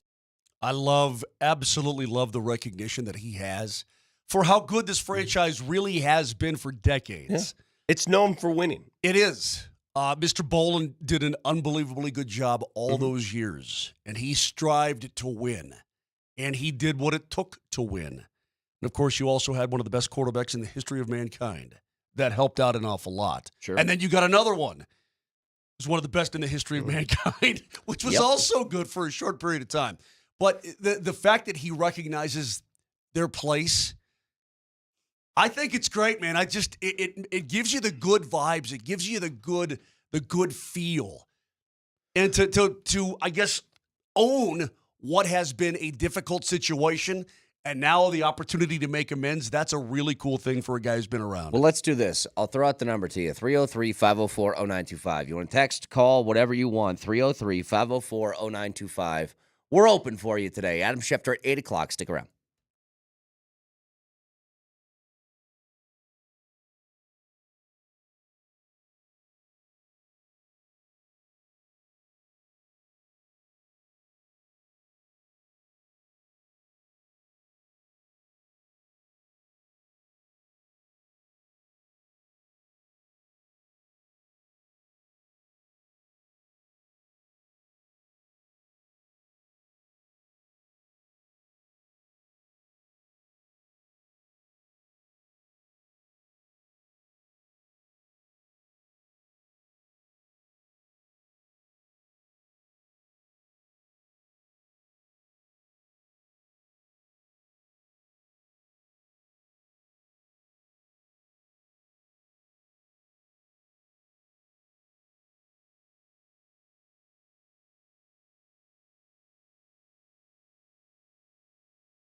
So continuing a conversation from off the air a second ago, Adam Schefter is going to be on at 8 o'clock this morning. I kind of sit here, guys, in a little bit of disbelief and then a little bit of relief. If you take the season in totality, I'm in disbelief that they made the postseason. I thought they'd. Here's where I'm. Raise my hand. I've been wrong about a lot of things with the Broncos this year. I was wrong about the Bo Nix draft pick. Were you wrong? All right, raise your hand. Let's do this. Were you wrong about the Broncos' total win mark? Yes. Well, this is what I wanted to get to. Hang on. I said 7 to 10. I didn't think they'd get to 10, but I said 7 to 10. I would have rather them taken Brock Bowers at the time during the draft. I was wrong. Were you wrong about that? I was wrong. Yes. Let's start there. I thought they would be picking in the top 5 before the year started. I thought they would be that bad. Well, a lot of the experts, the prognosticators, had them finishing with the worst record in the NFL. So again, hand as high as I can possibly put it, dead wrong about that. Were you wrong? Did we anticipate Bo Nix developing at the speed he did? No. Not after the first 2 games. Because, again, the Bo Nix we saw throw the ball tentatively against Seattle. Remember some of those passes into double coverage? Absolutely. Where's he throwing? That guy, compared to what we just saw the last wow. He was as good as any rookie in the league this year. He was as good as Jaden Daniels. He was better than Caleb Williams. Did you watch any Caleb Williams yesterday at all? A little bit. He's the same guy he was in September. Yeah. Okay, so Bo Nix is not. You know what else I noticed in watching Caleb Williams, not just yesterday, but all year? That is a stark contrast between him and Nix. He holds on to the ball for a long time, and he gets his ass beat up every single week. He gets hit a lot. Got a little bit of Russell Wilson disease in that. And Nix, God bless him, doesn't. Like, he gets rid of the ball quick, or he'll find a lane to open it up and buy a little bit more time. But to get to where they're at, and we'll talk more about the Bills game, later in the week. It's going to be an interesting interview with Adam, by the way, in an hour, because he was just on ESPN, and in the middle of their interview with him, he's on the phone. He had to stop, took a phone call to announce that the Bengals have fired defensive coordinator Lou Anarumo. Is that how you pronounce it? I think I always so. get that wrong. In an hour, dude. He's going to be on in 13 minutes. Oh, he is? Oh, yeah, you're right. He's supposed to be. I just watched him. He was in that little corner box on the Get Up show on ESPN, and he's talking as he's just piddling away on the phone. So he's busy today. But hopefully we'll grab him here in about 15 minutes. But look at this in totality. The amount of things that you had to get right. And what I thought the Broncos were losing this year as far as roster stuff. Like, I thought Justin Simmons being lost was going to be a massive hit. And they go out and they find Brandon Jones, who was, I don't know if it's exactly what Justin Simmons brought to the table, but pretty damn close. And you look at something else, which is you lose Alex Singleton, which felt like your only reliable linebacker, and then you get guys to step up and play well. He wasn't your only reliable linebacker. He was your leading tackler. Mm-hmm. Guy tackles everything. And you're like, oh, God, I mean, how are you going to replace all those tackles? Well, they did. I mean, it's as you call it, the island of misfit toys. They're greater. The whole is greater than the sum of their parts. How do you say that? The sum of their parts is greater than. Lost me. Dad damn it, Vic, help! I'm not even paying attention to what you're just sit saying. there with your teeth in your mouth. What was the question? The sum is greater than the sum is greater than the equal of its parts. No, wait. The parts are equal to the sum of their greats. The sum is greater than the parts. The whole is more valuable than the whole and of their powerful parts. than the individual parts that make it up. I was right. Yeah, really sounded like that was first coined by philosopher Aristotle, by the way. I kind of liked it. I'm sure he said it just like you did. Yeah, I'm sure he did. I'm sure he and sitting there in Athens. 2 other dudes were sitting around coming up with that. He's sitting at the Acropolis in Athens. Bunch of people around listen, him. Socrates. I came up with a new one. Listen to this. The sum is the whole of the greater. The sum's greater than the whole. How's that sound? I didn't realize, Brett, that they would have this many guys be able to step into roles that they hadn't been in before and really flourish, exceed expectations. Yeah. I mean, you've got some real players on this team, man. Who are you happiest for? And by the way, they love playing for each other and with each other. I've got one. That's a valuable thing too. What? I've got one. All right, I'll go last. Who are you happiest for? Garrett Bowles. You, Moshe? I'm pretty happy for Garrett Bowles too. He's been through a lot of crap to get here. You know who I'm happiest for? And I Who? talked to him on the way out. Vance Joseph. It's a good one. Vance Joseph thought he was going to get fired after the Miami atrocity last year. He thought he was going to get fired. If he did, everybody would be like, yep. And did you guys, I said this before the game, I said, games in which Nick Bonito, his name is announced for something he's done, they win those games. Yeah. Nick Bonito, what, 2 sacks yesterday? Mm-hmm. When Nick Bonito plays a role in the outcome of a game with a big play, they win those games. This defense and its sack total, 62 sacks in one season? Are you kidding me? That's nuts. That's nuts. Now, again, both things can be true. That Kansas City team they were facing yesterday was laying down. Yep. Oh, they laid down. They laid down. They laid down. They wanted no part of that game. They laid down. Right? Correct. How many first downs they end up with? 6? 9? What was it?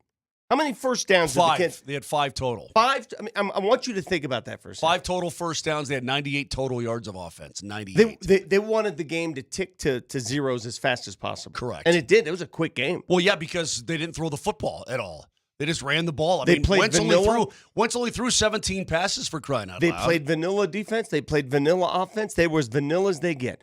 You were right all along, and I didn't think they would do that. I thought in the NFL that teams were, I mean, competitive enough to at least try to win. They didn't even try. They only had 33 total plays in the game.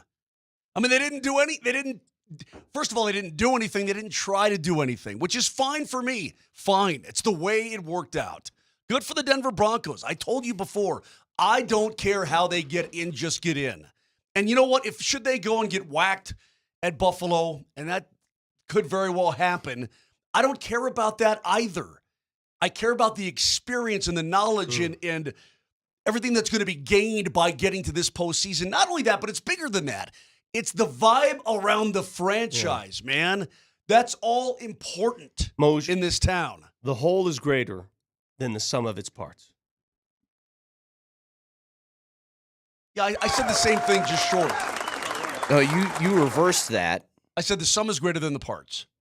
The whole is greater than the sum of its parts. And I think if I use that term and I turned it to a Paytonism, Sean Payton, what is the thing he's been telling us all year long, and it proved to be true? No. That, No. That, and relative to No.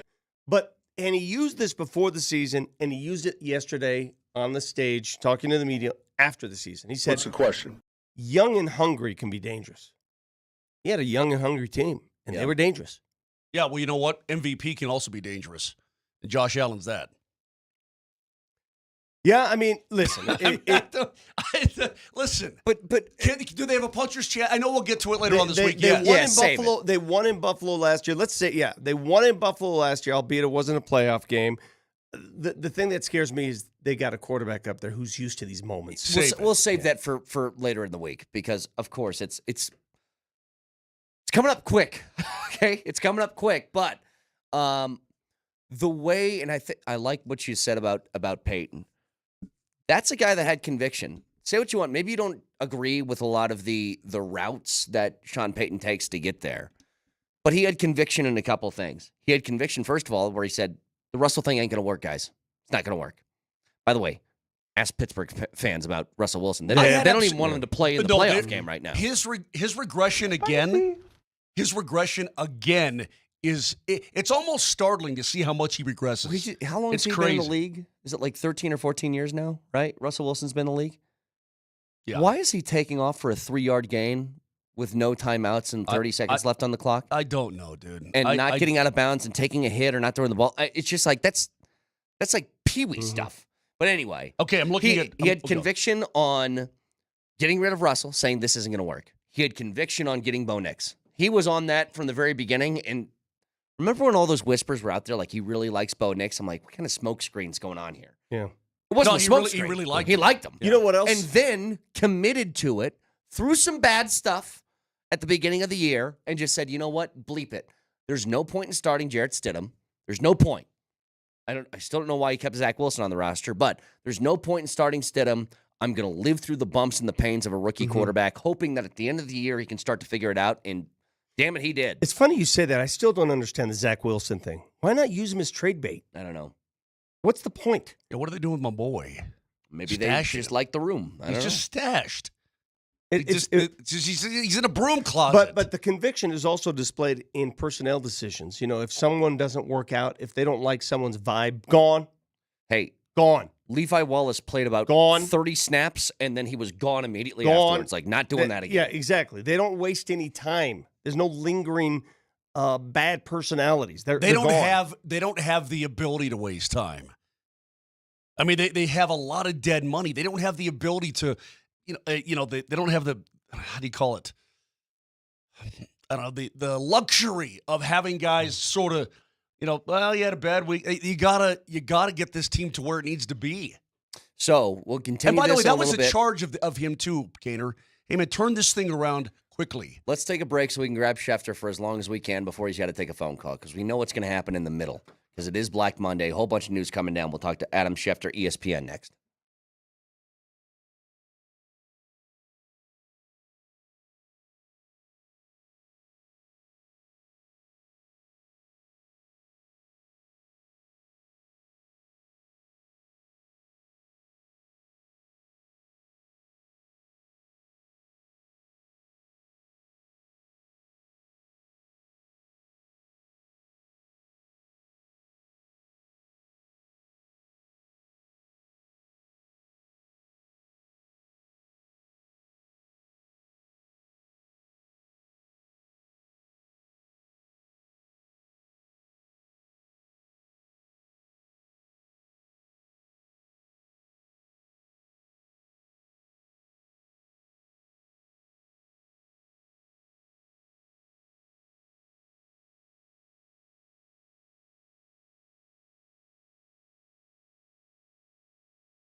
All right, hoping to connect with Adam Schefter here in just a couple of minutes as, this is a busy day for Adam. He's on every show. Can I reference something before we get there? We got something special planned for the Broncos game on Sunday on this radio station. And we were just talking about it. We were discussing what we were going to do for Broncos Sunday, playoff Sunday. And one of our co-hosts here, Mark Mosier, not to be named, had no idea what we were talking about. And I go, what do you mean? Don't you read your email? We all got emails. He doesn't read emails. Yeah, his exact quote was, text me. Yeah, I said, well, if the company's involved in something on a group status and we're all moving and shaking, how do you expect to be in the know? He doesn't care. It's not that he doesn't read his email. He doesn't even care. And that bothers me. Your response? I'll be coming home from Winnipeg, man. It's going to be freezing up there, like minus 29. Look at this guy. Is anybody busier than this guy? No. On this Monday morning? Is anybody busier than Adam Schefter, period, end of story? Well, let's go out to the Ramos Law hotline. Car accident, you need Ramos Law, medical doctor and attorney, ramoslaw.com, and welcome in Adam Schefter on one of the busiest days of the year for him. Adam, I totally understand if you got to take a phone call, go ahead and take it, but you have to give us a hint on what it's about. That's my only rule. That's fine. You got it. No problem. You were just on the ESPN folks, and you were on the phone as well. Was that Lou Anarumo? Was that what that call was about? Yeah, Lou Anarumo got fired, and I don't think he'll be out of a job long. He's been a great defensive coordinator, but he lost his job today. 6 years in Cincinnati. Almost won a Super Bowl. Should have won a Super Bowl. Didn't win a Super Bowl. Struggled some on defense this year.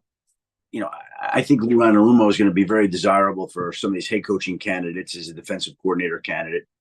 And I expect that he'll get another job. Just won't be in Cincinnati. So after the game ends yesterday in New England, the Patriots let go of Gerard Mayo after a single season.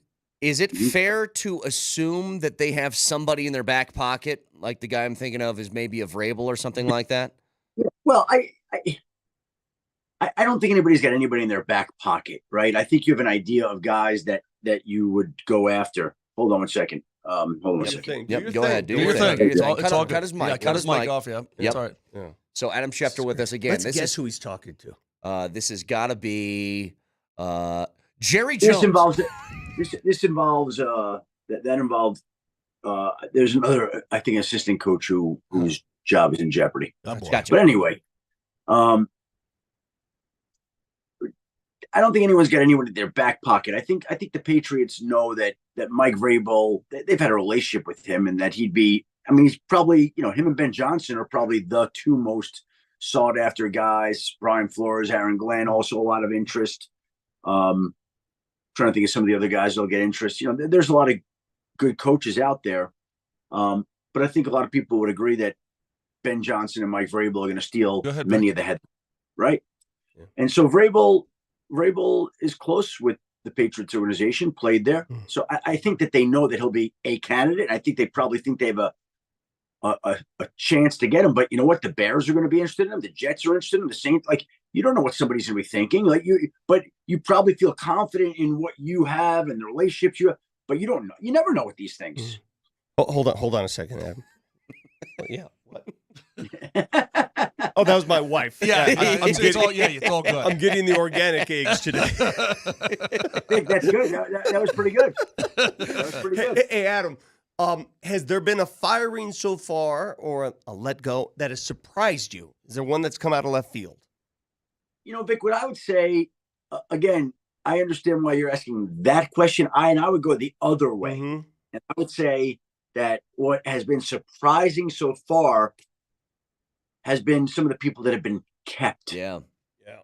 Okay. The Colts kept Chris Ballard when there was some speculation that they could be moving on from him. The Giants kept Brian Daboll and Joe Shane. Mm-hmm. And people expect they'd be moving on. The Jaguars kept Trent Baalke when they fired their head coach, Doug Peters. So to me, the more interesting development so far is not who's lost their job, but who has kept their job. That to me has been what's been surprising so far, I think. The New York thing, too, is surprising because it was so public. Yeah. The owner in the room on television talking about Saquon Barkley. Vic, hold on. Vic, your wife is calling you. Hold on a second. Turn his mic off. Turn his mic off, Nelly. Okay. All right, Adam. That's my joke. She sends her best. She sends her best. Nick. That's awesome. That's flat out awesome. Okay, gloves are off. Now we're playing. Hey, Adam. I told your wife. Stop bothering me. Okay, you're married, man. I'm busy on a Monday morning. Hey, we're excited around these parts, Adam. It's been 9 years, obviously that the Broncos have missed the postseason. And I loved what Cortland Sutton had to say yesterday. He said, you know what? We look around the walls, we see the winning this franchise has done, and we never held up our end of the bargain on the field, and now we have. I mean, to see guys like that bring it full circle who've been around for quite a long time and recognize the history of this franchise, how cool is that in your eyes? Because you were around for a lot of that winning. Yeah, and it was really neat to be around that winning, and it was one of the great honors of my career to be around that winning and to see how people carry themselves and the way they behaved and acted and the way the organization performed. And it was something I'll never forget. And, not every organization gets to do that sort of thing. And it's been so long. The city of Denver itself has been in a playoff drought, right? The last time that the Broncos have been to the playoffs was when they won Super Bowl 50. No playoff appearances since then. And that's, the fans there are so good and so loyal and so supportive. And that's a long time to keep them out of the playoffs. So I'm happy for the city. Yeah. And it's great that the organization gets to experience that. Multitasker.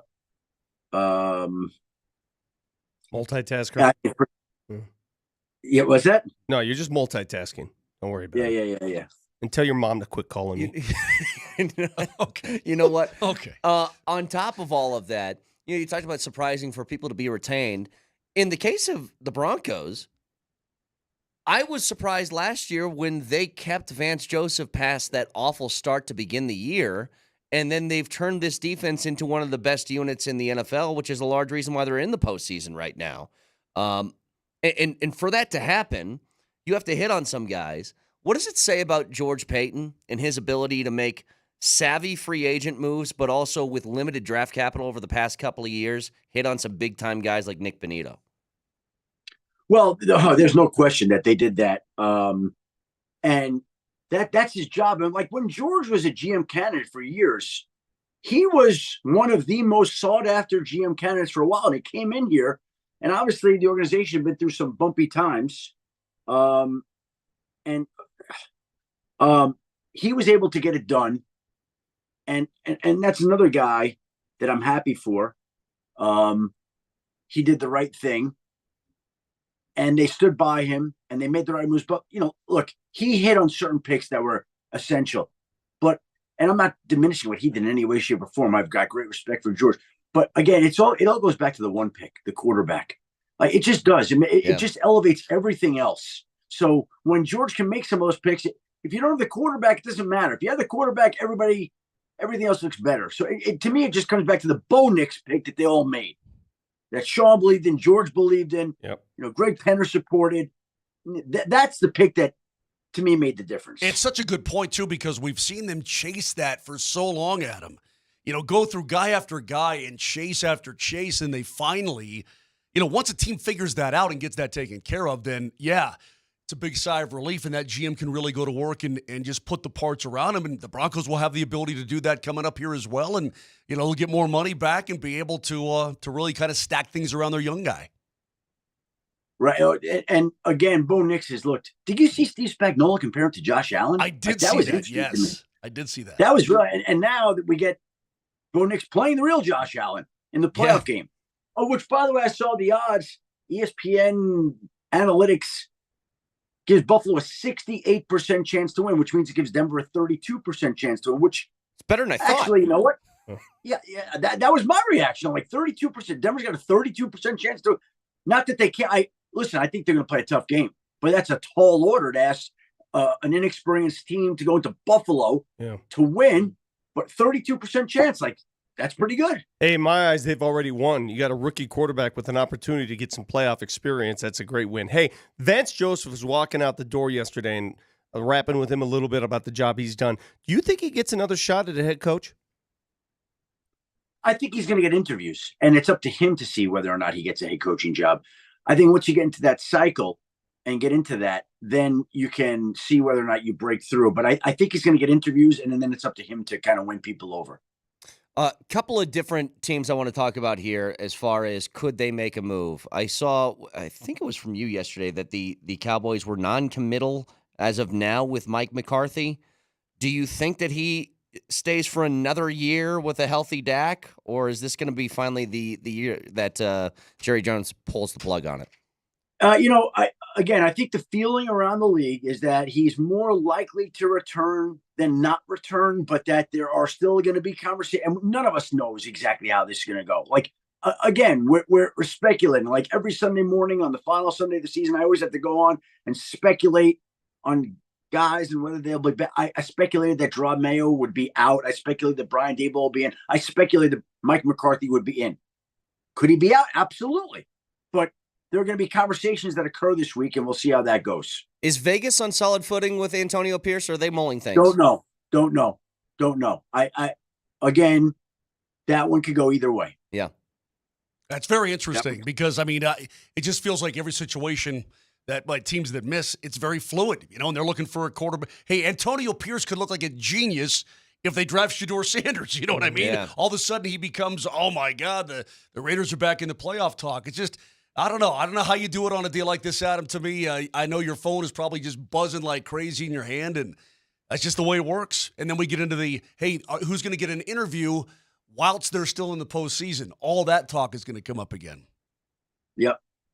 Well, this is a really busy time because you got playoff games every day. You got all the news. I'm trying to get my daughter's travel together. She's doing a slime time game this weekend. Yeah. I got a lot of stuff. I got sick dogs. I got a lot of stuff going on right now. So, well, Adam, we appreciate your time. And I got big. Shut up, Adam! I was just gonna say we appreciate your time, and let us know. I got you on my alerts on Twitter, so if Vic's wife says something, please let us know. Tweet it out there. Yep. Oh man, that poor lady. She's sick at home in bed. She just got off knee surgery. Look at you guys. You guys should be ashamed of yourselves, all of you. Yeah. Well, this is what she does when she's sick. Yep. See you, Adam. See you, buddy. Guys, Happy New Year. We'll talk about the Broncos game next week. Okay. Enjoy it. Good luck to Denver. All right. See you, buddy. Adam Schefter, ESPN, joined us every single week, and thank you, Adam, for joining us on such a busy day. You didn't tell us your wife had a knee replacement. It's not a replacement. She just had surgery, and you guys are making fun of her like this. Hey, Adam was basically dropping the Andy Samberg, Mark Wahlberg thing. Hey, say hi to your mother for me. Little does he know that's right in our strike zone, right? Yeah, what totally. he just did. Totally. All Conversations with Shefty are brought to you by Colorado Credit Union. Love where you live, love where you bank. Visit ccu.org. So obviously, a lot more to break down today, and Adam was furiously texting, so I'm assuming some news is coming down There's got to be pretty stuff. soon. Yeah, there's got to be more stuff coming. This whole McCarthy thing in Dallas is in a bad way. They got $1 billion quarterback who's broken down and doesn't really play that well anymore. The coach is, coming or going.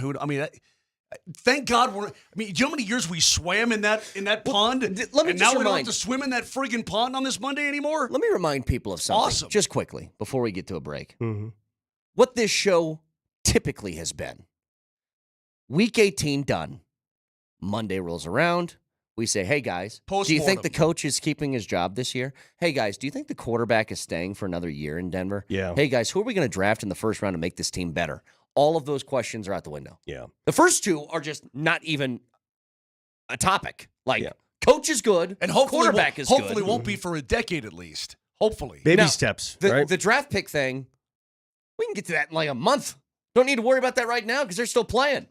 As Sanford is hip thrusting in the window Nice. next to us. Some people celebrate differently when the Broncos Say return hi to to the your mother playoffs. for me. 303-504-0925. Back after this.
the owner in the room on television talking about Vic, Saquon Vic, Barkley. hold on.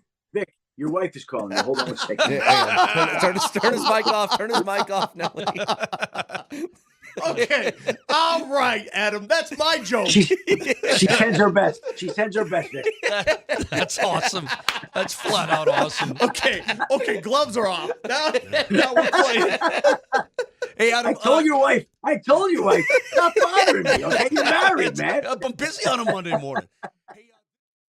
It's Adam Schefter talking to one of his sources, ex-wife. Who knew? Is this like Mr. and Mrs. Smith? Remember that movie where they're both like secret agents, but then they have to like fight and kill each other, but they love each other? Is this like you just found out that your wife was a source, Is an inside actually source? an NFL insider? Yes. And she was just hiding it from you for all these years. I'd be ticked off because I could have gotten information at home. Vic, is there a technical foul in football? Like just trying to ask all these questions to throw you off the scent. All right. So here's the situation. I see ESPN's talking about it right now. What's the bigger deal? The Broncos in the playoffs, the Bengals out. And I'll tell you what bothered me over the weekend, leading up to the game, is I saw a clip come across my Twitter feed of Chris Broussard, who's on that show with Nick Wrong. And he was saying how ridiculous it was that Kansas City was going to play no starters, and this is going to give the Broncos an easy path to the playoffs. It's going to keep teams like Cincinnati and Miami out. And I don't understand why this is so difficult for them to get through their heads, because I have an easy response. Vic, can you just play the role of the opposite side of the debate here? Can you play the role of Chris Broussard and just try and debate this point? All right. So your stance is it's stupid that the Chiefs are benching players because the Broncos have an easy shot to make the postseason. Let's go. All right. Don't lose half your games. Man, it's not fair. It's not cool. It's not competitive. You should play. Yeah, but Cincinnati, don't lose half your games. Yeah, but man, it's about the game. You show up and you win the game. I thought you were trying to do a Broussard impression there. Actually, try to win the game. Is that what you tried to get me to do? I talked to LeBron, and LeBron said... But here's the deal. You know what? The Cincinnati Bengals, I put them in the same category as the Alabama Crimson Tide. Yeah, them, Ole Miss, don't lose. Like, don't put yourself in a position like that. It's the easiest thing that you can come back with. Like, you know what the Broncos put themselves in position for? For 3 straight weeks, if they won a football game, they're in the playoffs. That's a really easy place to be because you've earned it. Yeah. You've earned the right. You don't have to rely on anything else. Don't drop the season opening game to the Patriots 16-10 at home. Is that what Cincinnati did? Yes. To the Patriots? Yes. The god-awful Patriots. I will say this. Their losses this year have been really high-quality losses.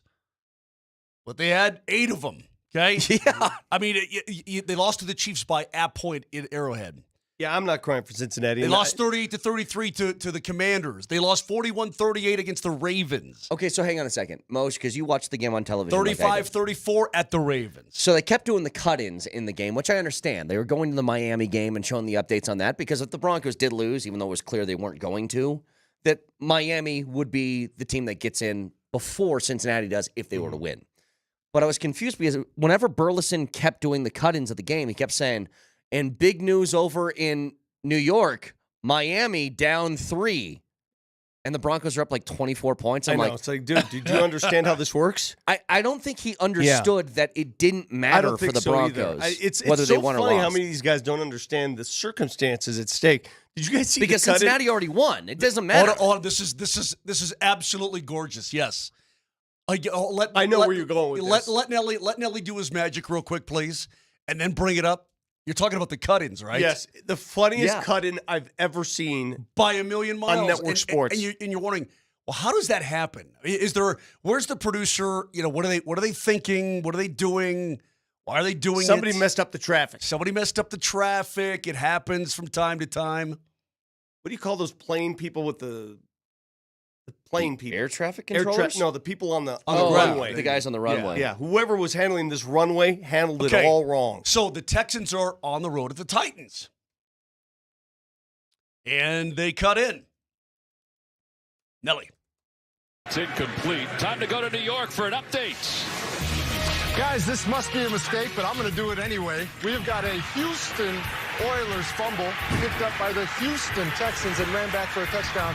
And yes, that does appear to be 2 times in a row that the Houston Oilers uniforms have been worn against the Houston Texans, and the Texans happen to be 2-0 while wearing them. How about that? Thank you, JJ, for that history lesson. So that's their game. They're doing that game, and they cut in to do the thing on their game. So they went to New York for an update, what we assumed would be another game, and they did an update on their own game that they were broadcasting. I guess, why doesn't somebody say, let's just not cut in? I don't know. Because they cut in, they knew the game that they were updating, and they go, this is wrong. They knew it was wrong. The only thing funnier... Guys, this must be a mistake, but I'm going to do it anyway. The only thing funnier is if he would just repeated what he just heard and showed the play they just showed. Anyway, that's it. Did they announce where is the Broncos game going to be broadcast? It's got to be CBS, right? I don't know. Let me take a look here. By the way, they're called marshallers. That's the guys on the runway. Marshallers? Okay. Do we know the television schedule? I know ESPN's got the Rams. CBS / Paramount. I figured as much. CBS. That's going to be Nance and Romo, is it? Saturday night's on Prime, so not everything's on network, by the way. Those days are gone, and it won't be long before they're all gone. A lot of these are going to be on streaming sites, these playoff games. Get ready. Yeah, Steelers at the Ravens. By the way, the Pittsburgh Steelers are 10-7. You realize when they lose, they're going to lose 5 straight to finish the season. When they lose at Baltimore, that'll be 5 straight losses. But were they really that good? I mean, we saw them here. Were they ever really that good? Or they just the Broncos? I know, but that was the second game of a rookie season. I don't think anybody truly felt like, oh, dude, well, look out for Pittsburgh. They might win the Super Bowl. No. It's like they weren't really that good. They were just sort of getting by. So they went on a big stretch in the middle of the year in which they beat the Raiders, Jets, Giants, Commanders, and then Ravens. And the Ravens was an 18-16 game. They're going to get drilled. Now, they have had a bear of a month. Like, they played at Philly, at Baltimore, Chiefs, and then Cincinnati.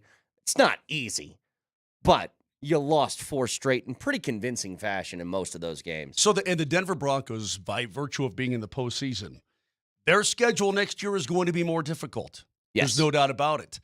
So we'll see. Again, when you miss the postseason a lot, your schedule becomes easier in terms of the crossover And that's what they got this year. Right. And before anybody starts with what I was just saying about Pittsburgh, I know there's a text that's like, wow, it sounds like you're talking about the Broncos. It's like, yes. And like Pittsburgh, I don't think the Broncos are winning the Super Bowl. I think they did well for what their schedule was. Doesn't make them a bad team or anything like that. But look, in one-game samples, can Pittsburgh win against Baltimore? Absolutely they could. They totally could. Just like I think the Broncos can beat Buffalo. They likely won't, but they can. If there's one thing that still sort of scares me, I know there's not a lot that you can do with that game because of what Kansas City threw out there. One concern that I have is they still don't run the football effectively. Their leading rusher yesterday was Bo Nix. By the way, that play that Bo Nix takes off for that huge gain and then he pitches it out to Javonte Williams, right? It was Javonte, wasn't it? Yeah, the Hagan to Flanagan. How many of you all remembered that play as Hagan to Flanagan? You have to be an old-timer here to remember that. That's Darian Hagan to J.J. Flanagan. That's the first thing that came to my mind when I saw it. It's an old CU Buffs play they were playing. Was it OU or Nebraska? I can't remember if it was OU or Nebraska, the opponent, down the left sideline at Folsom Field. It was glorious. Okay, but hang on. I'm gonna take the NFL referees. I'm gonna put them in a science class for a second. There's something about physics and momentum that they don't quite understand. That was a backwards pitch. I thought so too. Because I thought they got it wrong. Because the ball ended up in front of where the initial release was, does not make it forward. If you're driving 60 miles an hour on the highway and I throw a basketball out the window, it's going to move. I can throw it backwards, but it's going to move forward still. There's the momentum, right? There's a law of science there. That was a lateral. Legally, even though the ball ended up in front of where he released it, because he was running at like 20 miles an hour. Right, you don't have to stop and then turn around and pitch it backwards. Now, the play doesn't matter, but let's say that it's a tie ball game when that happens. It's like, that's wrong. I was horrible at physics class, but I know that's how this works. Again, go in your car. That's because you do the crossword. Correct. Get in your car without traffic around you and chuck something out the window when you're doing 50 and throw it backwards and see where it ends up. It's going to be ahead of where you released it. Correct. I was just sitting there. I was like, what are we talking about here? Because even Nance Romo are like, oh, it's very clearly a forward pass. I'm like, no, actually, it's not. It's not a forward pass. But between that play, yeah, go ahead. There's a formula for that, a physics formula. P equals mv. What did you just make up? Momentum and velocity. Oh, P that is equals a thing. mv. Okay. It's a physics What's formula. P? I think P is, what is P? Linear momentum, the product of a system's mass and its velocity. The equation forms linear momentum. P equals mv. I don't know what the hell the P represents. What is the P? Somebody give me the P. What is the P? I'll give you the P. Momentum is a vector and has the same direction as velocity, since mass is a scalar. When velocity, whatever. Do you not know what the P is? Call Rocky Mountains Men's Clinic. I'm sure they would actually know. Smart people over there. Oh, absolutely. Anyway, that play was crazy. The double juggle was crazy. That's when the game was. You felt like the game was over 14-0. Mm-hmm. They could have, if the Chiefs walked out after that Valet touchdown and said, "Guys, can we just be done? Just be done. We'll just call it now." During I think the, everybody would be like, "Sure." Okay, I fully expected it. The Valet catch, the juggle catch afterwards. Bo Nix admitted that Valet ran the wrong route. He shouldn't even have been in the area, which could have led to the juggle circus catch. But there were so many plays there. Am I reading this right? The Kansas City Chiefs did not leave Denver until 10:25 or 8:25 this morning. Is that right? Or yesterday morning. Is that what happened? This morning, you're saying? Wait, they left this morning? Did they have to stay overnight? I know they were late to get here. Well, dude, Kansas City, I saw some videos of like just the highways in Kansas City. Cars are going 15 miles an hour and just like ice sliding everywhere. I did see that. Yeah, they were doing like 10 and just sliding. Yep. And I'm wondering, listen, we know that the Chiefs sat everybody, right? How many guys did they end up sitting? I think it was like 13. All right. We know that maybe more. And then the guys, the starters who did play, they came off the field. Okay. It's all right to admit this. The Broncos deserve their playoff spot. Everybody's happy, but it's all right to admit that didn't feel like a real game, right? It's okay. It did not feel like a real game. No. That's correct. You have to be a total honk not to see that, right? That did not feel like a real game. However, you won the game, and you now set up an opportunity. If you win next week, guess where you play the following week? In Kansas City. Mm-hmm. I'm just wondering if the Chiefs did themselves, all right, is this what you really want? I'd love to. I'll Is this what you want? Because I like the Broncos' chances in Kansas City, even if they play their top guys. I'm not saying they'll win, but I'm not saying it's impossible either. I think that, look, it would be a preference of mine. Given the other options, like you're already facing Buffalo, which is maybe the one team I'd least want to face. Or Baltimore. But I'd rather go to Kansas City than Baltimore. Yeah. I'd rather do that. I would almost say that if you get to Kansas City, you've overcome an obstacle to get there. That's like, wow, now you're emboldened. Sure.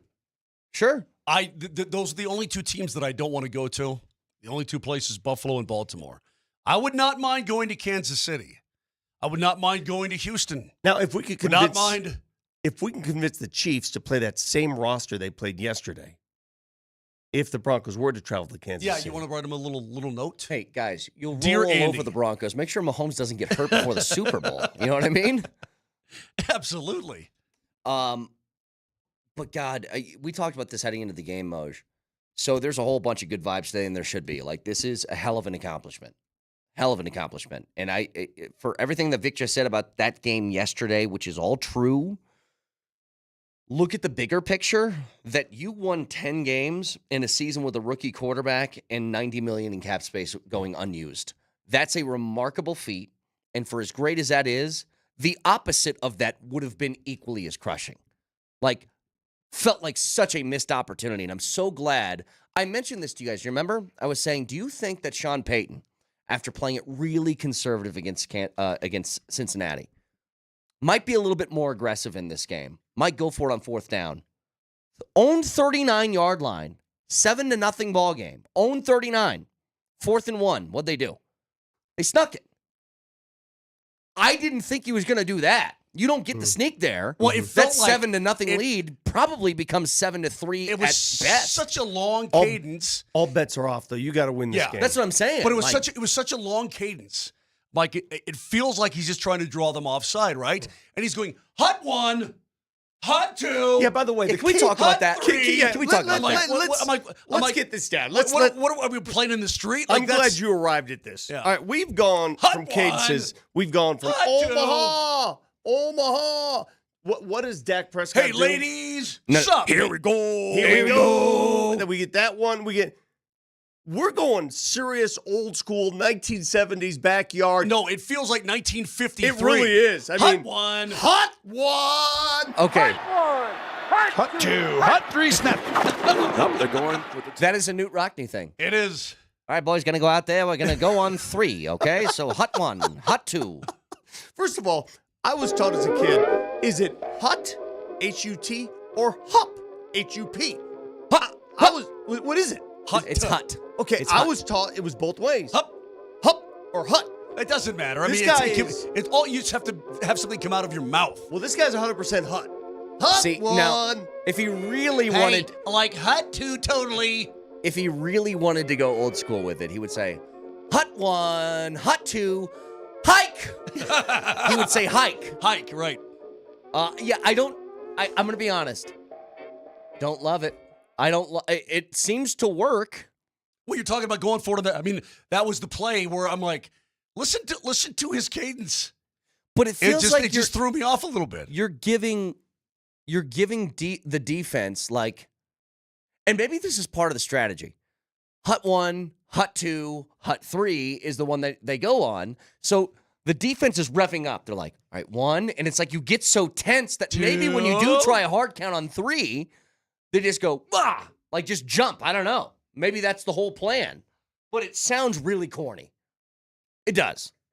Yeah, it may sound a little corny, but it also worked. I mean, they got the first down and so on. And I mean, you could tell from the get-go, though, that Kansas City just didn't want to play. They didn't want to be here. They didn't want to play. They got in late. Down. Set. Hut 1. Hut 2. Hike. Hut 2, hut 3 snap. I mean, yeah, it works, so whatever. Tony's right along with him, baby. By the way, Peter Schrager does announce the Chiefs had trouble getting into Denver and trouble getting out of Denver. They just jumped on their buses like a few minutes ago to get to the airport. Well, you know what? I hate to say it to the Chiefs. Join the We club. all possess this thing in our pocket. It's this weather app that can kind of tell you if bad stuff's coming. Yes, you know when like it snows and they tell you like 3 days beforehand, like be prepared. Did you see my It's gonna tweet? be a big one. Did you see my tweet on Saturday night? Did you see my tweet? Yeah, but what are they have one way in, one way out. That's the only airport Leave earlier. Yeah, that's what you do. I said, it sounds like incredibly poor planning. Good. Get the Broncos in the wild card. That's what I said because Tracy Wolfson said, due to the airport being closed, the Chiefs' plane is stranded as of now. They were set to arrive at 3, and this was at whatever it was, 2:30 in the afternoon on Saturday. I'm like, listen, if you know an ice storm is coming, then leave Friday night. I mean, you plan ahead of time so you don't run into these difficult situations. That's what told me that they really didn't give a rip about coming to Denver, Colorado. Speaking of travel, Nuggets Spurs Friday night. They had to de-ice the plane. We were delayed out of Denver. We get into San Antonio around 3 a.m., hit our beds at the hotel at 4 a.m. They're playing later that day. I don't know how these guys do it, Moshe. I don't know. I know they're considerably younger than we are, but they just played back-to-back games in which they got into a hotel room at 4 a.m. I don't know how they do it. I know you do it, but you're just. I'm on the air at 6. Moshe, you don't You're not- play. yeah, No, I don't. Very important. No, but I arrive at 3 in the morning. That's why I send you guys a text when I get to my hotel. Hey, it's 3 a.m. I'll see you at 6. I don't know where they get the physical oomph to pick it back up again and play another game. They also physically won, which is great. Well, they had more oomph late in the game. Well, what time did the Spurs get home? Same time. Okay, well then it's equal. It's equal. Hey, by the way, just quickly, my boy MPJ. He balled. He got better as the game went on. Balling. They don't win without him. He had busted it out. 4 points in the first half, 24 in the second half. Somebody I saw on Twitter it was his last 8 box scores on fire. You know what's funny about that game is I'm getting a lot of Wemby's going to be, he's already a freak. He's going to be a multiple MVP in this league. We get it. Pump the brakes a little bit. Because Nikola Jokic in back-to-back games against that freak, he cooks him. Put up 41 and 46. Yeah. Is that good? Pretty good. Feels pretty good. Is that good? Hey, Moshe, 41 and 46? That loss on Saturday, though, was really disappointing. Not only for the Nuggets, but for the Avalanche. Of course as it well. was. All right, let's go to break. You guys ready? Hot 1, hot 2.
telling you, he has jumped up to a really next level of quarterbacking from what. Hut 2, Hut 3, snap. Here we go. Hold on, ready?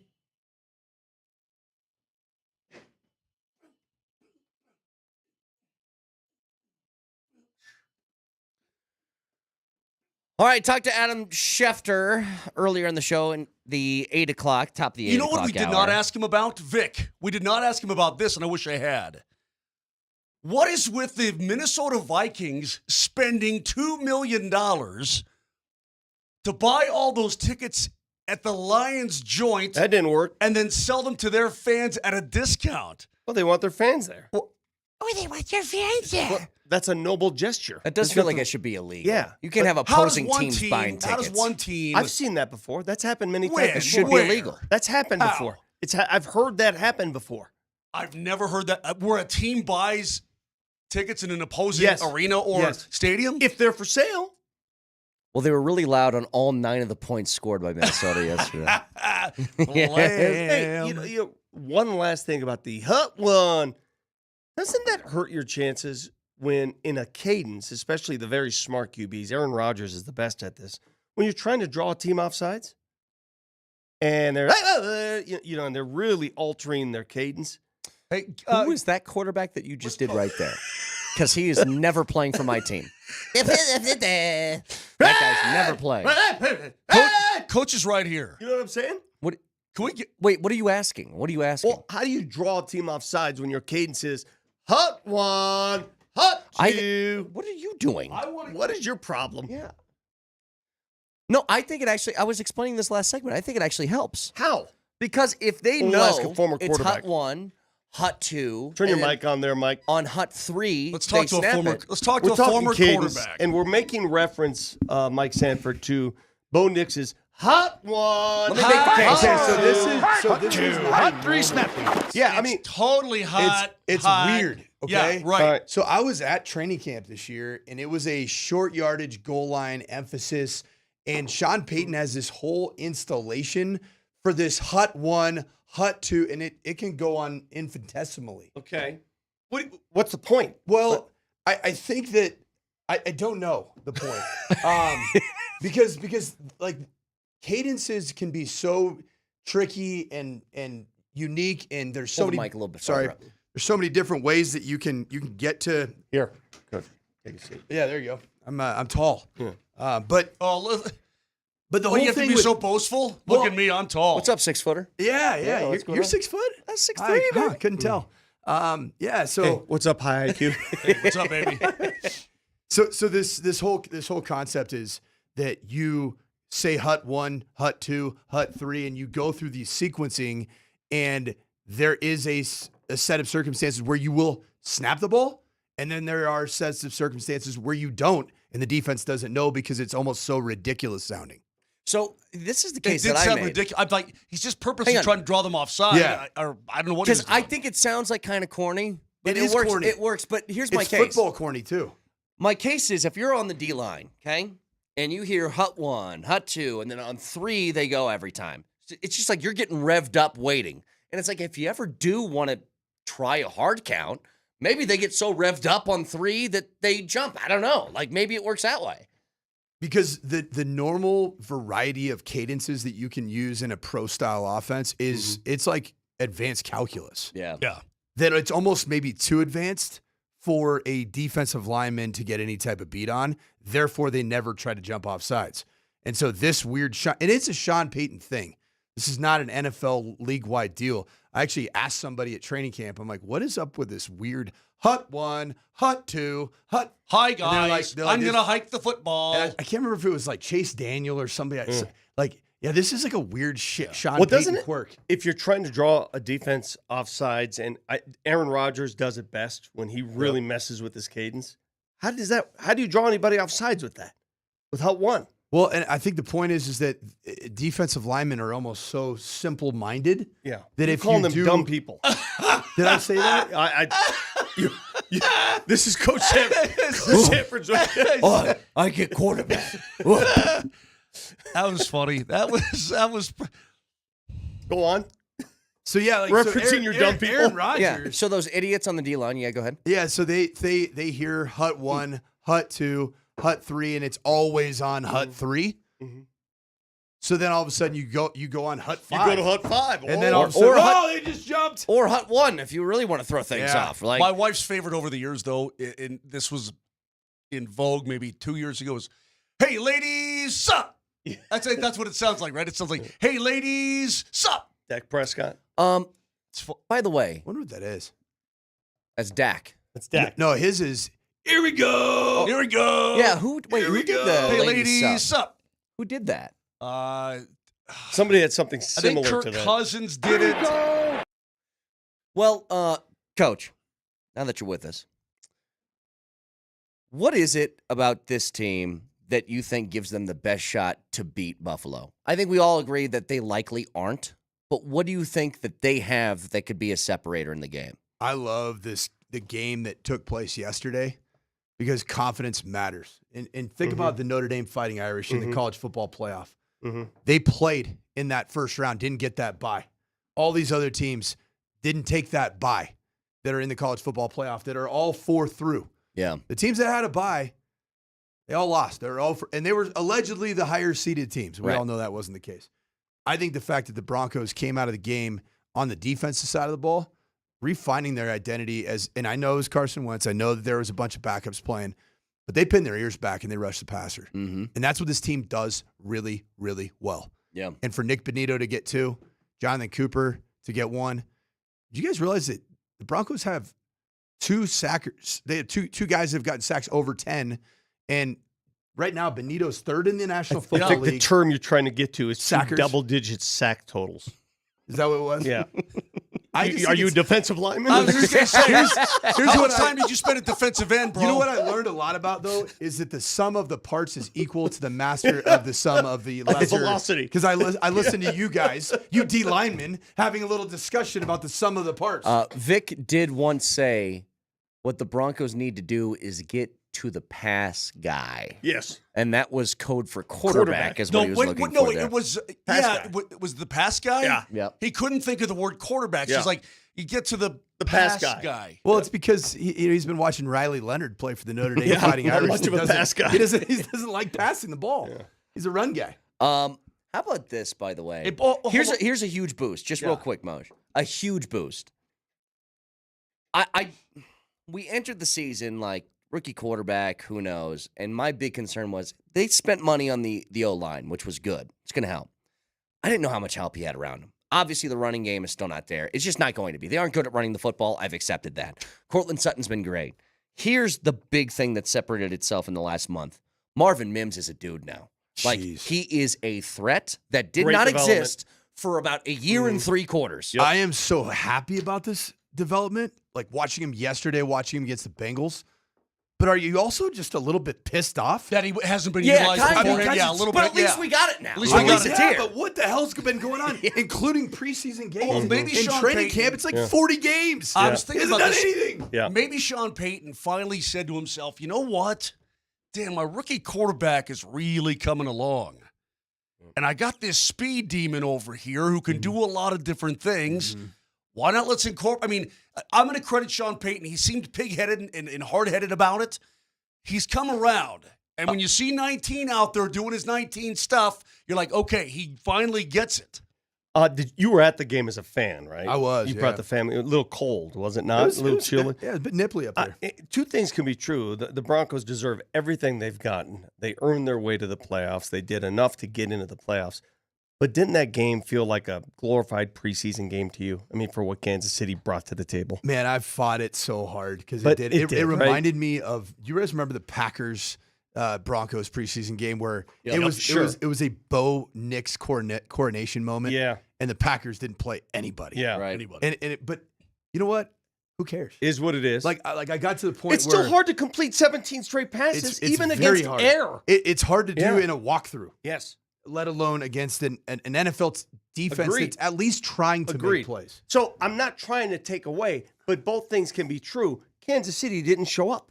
I actually did not believe that Andy Reid had it in him to potentially tank the game to not play the Bengals. And now I think he might have. I think so too. I do. I thought the obvious. I thought no way he does that. They didn't show anything offensively. There was or no game defensively. plan. Conservative. Guys, they didn't game plan. Nothing. Wait, so are you alleging that if Cincinnati had lost to Pittsburgh, if Russell Wilson took him down the field Saturday and got a game-winning field goal instead of running for 3 yards with no timeouts left? Ridiculous.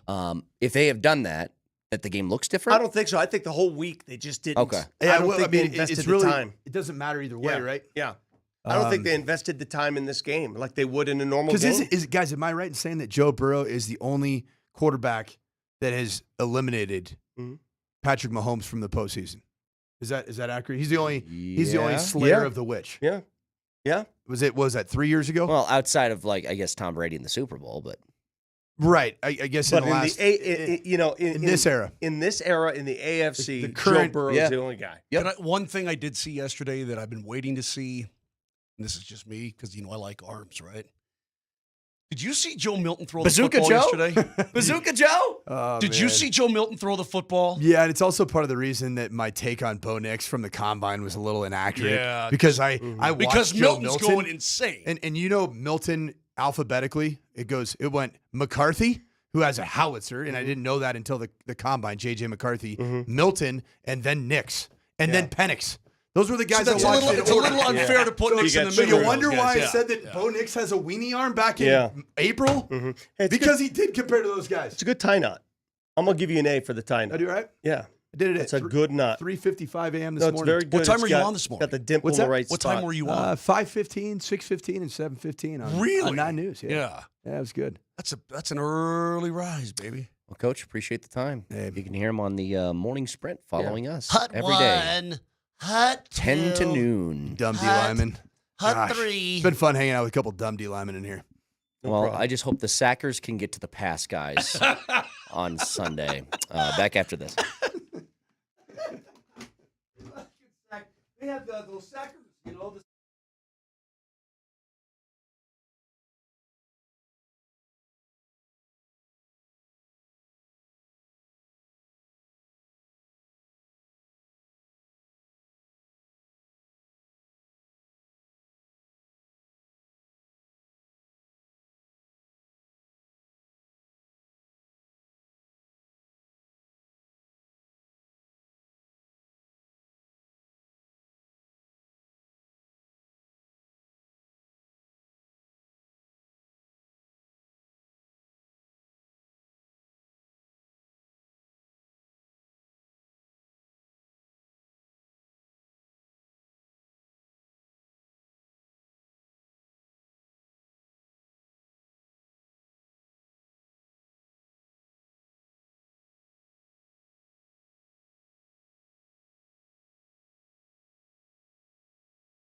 A lot of football today. We'll get to the Avs in just a little bit in their weekend. But the news so far on Black Monday, we have Doug Peterson out in Jacksonville. We have Gerard Mayo out in New England. We have Joe Shane and Brian Dable staying in New York. Now, the Jets, they made their moves weeks ago. But as of 5 minutes ago, according to Adam Schefter, one of the people interviewing for that head coaching job in New York will be Vance Joseph. Oh, really? Yes, really. Well, Adam Schefter just told us, yeah, Vance is going to get interviews. He should. It's up to him to do his best in those interviews. I wonder if Rex Ryan's going to get an interview. Rex Ryan has told his people at ESPN he believes he'll be the next head coach of the Jets, but how many times has he done that in the last few years? He really wants to get back at it. I think he's great on that program. That all the programs that he's on, I think he does a really good job. I like his takes. Vance deserves an opportunity to at least interview for a job. Now, do I think that he is one of these guys in the class of he's going to get one? No. But he could if he interviews well, because what he's done in Denver, especially the turnaround from the beginning of last year to where they are now, where they're one of the most feared units in all the NFL. They are. You do not want to face the Broncos defense. They're going to make life hell on you. And again, he's doing it with a bunch of dudes. Now, listen, that's probably unfair to Zach Allen's and to Allen, Nick Benito, Benito's PS2. They're more than just dudes. Well, I mean, listen, PS2 is obviously way more than just a dude. Well, you talk about how Zach Allen was acquired, right? Franklin Myers kind of a cast-off by the Jets because they worked out another big deal. Yeah, thanks for that. You see what I'm saying? But like Cody Barton stepping in and doing what he's doing, right? And I don't know. I look at it and I say to myself, he's got these guys playing not only with each other but for each other, and that's pretty big, really big. Sure. I mean, that's his unit, bro, and they've been terrific all year long for the most part.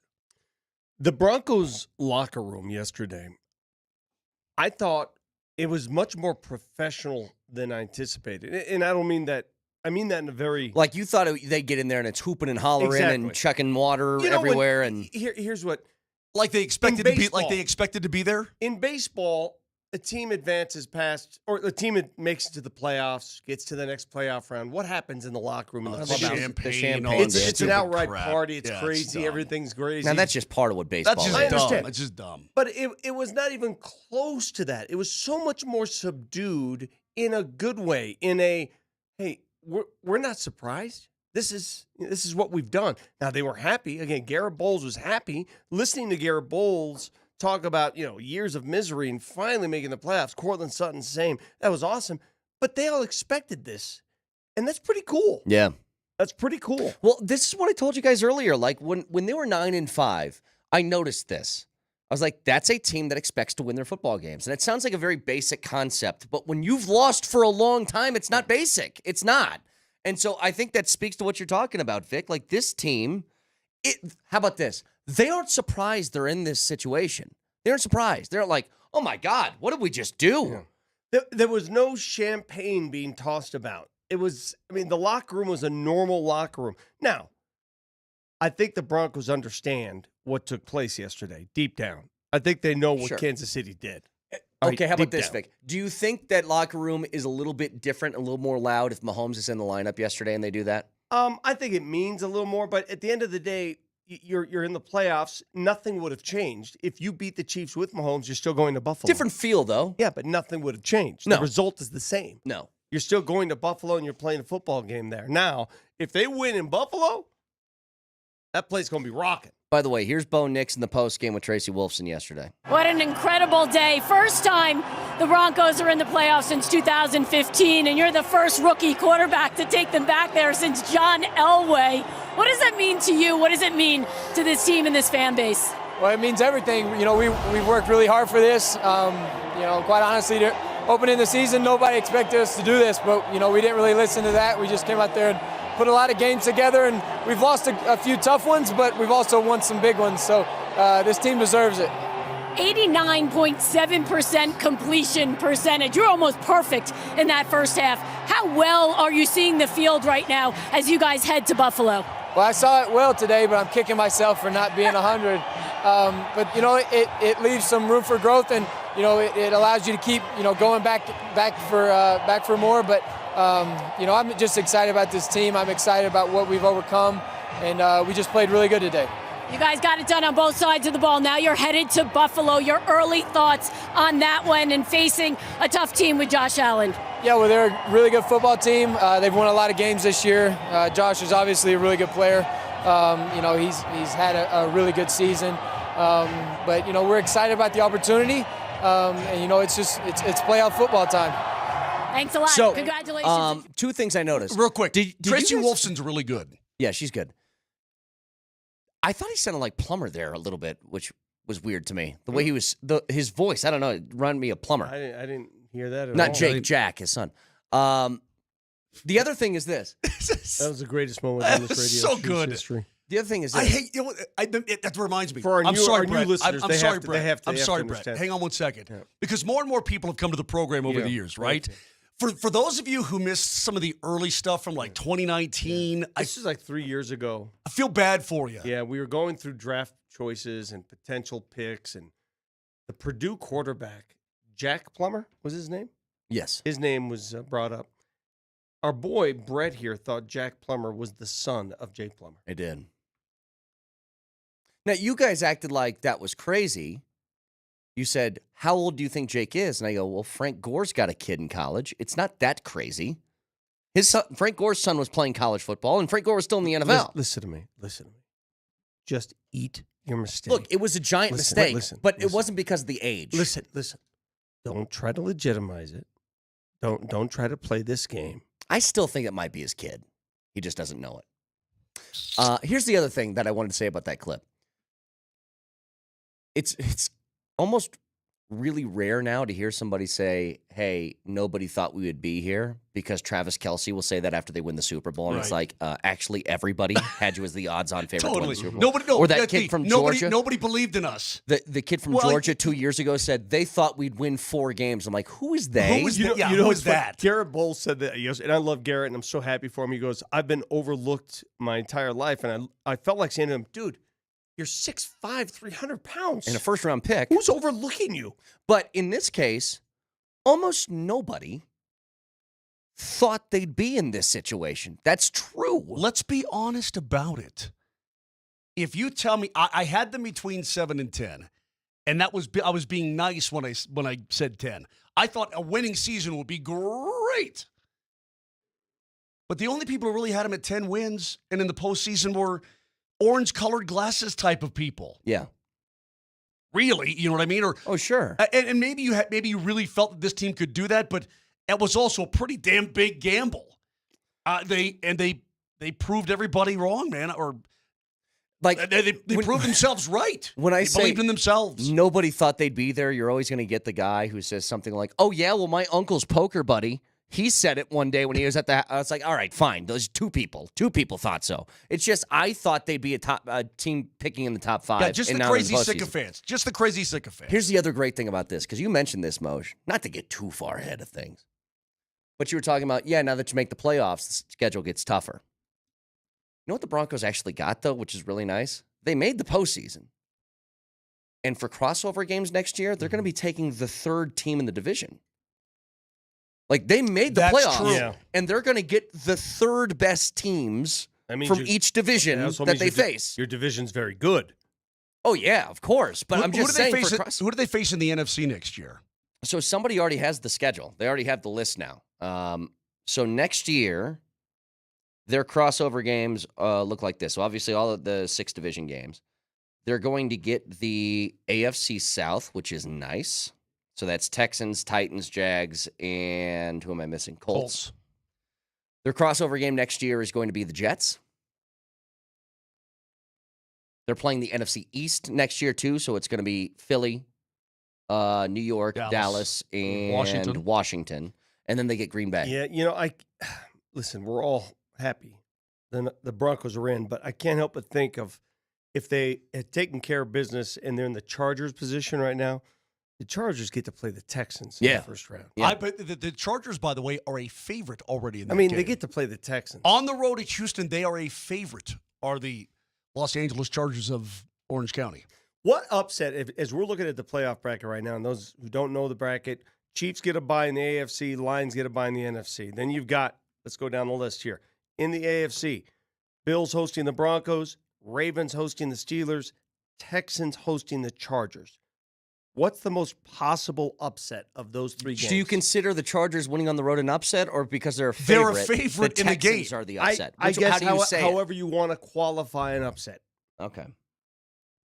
I don't think the Steelers have a chance. Then again, we saw Steelers beat Baltimore already this season. I was just going to say, I'm as much as I hate to say it, I'm honest. I think the Broncos have the least chance to be the team that surprises next More weekend. so than the Steelers, the way they're playing? The Steelers beat the Ravens like 3 weeks ago. I know, but it's not the same team right now. They look like trash. Or 4 weeks ago, whatever The Steelers have lost 4 in a row. So it was 5 weeks ago. But they held the Ravens to 18 or 16 in that I would game. put that at equal footing, both the Steelers and the Broncos Sure. win those games. One- The Chargers have the best opportunity. What's the current? Do your little football thing. What your little football betting skit that you do? What do you do? You mean Open up the game? Open up the Circus Sportsbook? Is that Okay, what you're that's asking the me to one. do? Okay. What are you asking what for? are you looking Okay, so for? so what is the spread on the Steelers and the Ravens game? I would guess it's 8. I had it at 9.5. 9.5. Okay, what's the spread on the Broncos and Bills? 9. Okay, How about Chargers and Texans? Chargers by? -3. Chargers 2.5. Okay. All right, so let's go to the NFC. Rams, Vikings. Rams at Vikings. These should be good games. Well, Minnesota is actually a favorite in that game. What are you looking at? I don't even know if these are like. Wait, I don't know. That's in L.A., right? Yes. That's in L.A. Yeah, I'm Yes. sorry. I had that backwards. Vikings at Rams. Mm-hmm. This is where things get crazy. No matter what your record, if you win your division, you're hosting a game. Correct. Minnesota. I said Minnesota's a I favorite don't in even that consider game. any of those games upsets, really. I really don't. I think they're all pretty even. Dude, the Buccaneers had to work to win yesterday. Mm-hmm. They had to work. I was listening to their radio broadcast for That was a the little while. only fun thing of the opening window, by the way. The early window yesterday in the NFL was just kind of a whole bunch of games that were like, ugh, who cares? I don't know who But was they doing- went back and forth with the Falcons and the Bucs games, and you're like, oh, it's for the division. I don't know who was doing the Bills and the Patriots. For the playoffs, not just the division. The Well, the color, division the, is the the color playoffs. analyst I know, but I'm on just saying. television for that game, he's like, I don't want to be here. And that's what it felt like. Anyway, what I was listening to, it was 16-6 at halftime. And the Buccaneers guys were freaking out. They're like, oh, my God, the Saints have our number here and blah, blah, blah, blah, blah, blah, blah. Well, they come back and they get it done. Tell you this much. Raheem Morris, why the hell didn't you put Penix in the starting lineup like 2 months ago? I know. You can see That offense scored like 35 points a game when he was in the lineup. Yeah, but you're also paying Kirk Cousins $50 million. hard to believe that both 7 seeds in these playoffs, the Broncos and the Packers are the one that surprised everybody last year in the playoff run. Do you think the Packers can do it again? That's a tough opening game against the Eagles, man. Jordan Love doesn't look nearly as good as last year. But you got to go He didn't to look that Philly. great in the regular You got to season go last to year and Philly they and turned it win. up. Go But to Philly and win. He turned it up in the postseason last Well, year. he turned it on the second half of the season. He did like last 8 games. He was the best quarterback in the league. Hey, I'll bet I you. don't buy Philly still though. I don't. I do. I buy Saquon, dude. Yeah, I do Saquon. You have to buy Saquon. I think that Commanders at Buccaneers game is going to be awesome. And they that's going to be a high flying. That's going to be a fun game to watch. And I think Fun. the NFL does it right. And I wish every league did this, to be honest with you. The NFL reseeds. So the Chiefs are the number 1 seed. They will play the lowest remaining seed, no matter who wins, okay? The lowest remaining seed, which means if the Broncos win, they've got the Broncos. When is the league going to get some balls and just let the number 1 seed decide who they want to play? Just sort of pick them? Wouldn't that be great in every sport? It's just like, you've won the 1 seed. Who do you want to play this week? So I really don't like that out of the NBA and NHL playoffs. They don't reseed. So if there's a major, then again, it's harder to have a major upset in a 7-game series. Yeah. Well, the first 2 rounds in the NHL, you play your own Yeah, division. you guys got to know. Unless a division has 5 teams and then one will cross over. But if there's 4 and 4, That's stupid. Yeah, fix that. Just fix it. Yeah, fix it. You know it needs to be fixed. I Fix it. hate the NHL Yeah, playoff format. Fix it up. I absolutely hate it. Broadcasting from the Backus and Shanker Studios, serious lawyers for the seriously injured. Got a lot more to get to. Moj, I know you got something on the Avs from over the weekend. We'll get to that as well. Stick around.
You just missed the most ridiculous 2-3 minutes of a commercial break that someone like me can experience. And to be honest, one of the reasons why I hate coming to the studio and I prefer doing the show from home, because I don't have to see that. I don't have to live it. I don't have to be a part of it.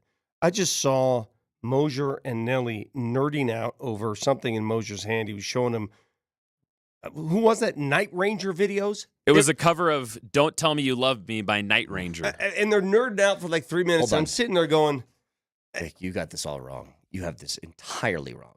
Entirely. You've never been more wrong.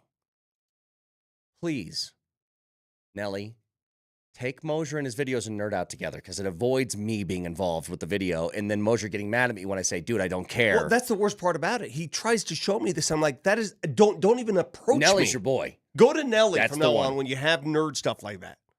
I will say, I did. That's why I did go to Nelly. But don't look at me.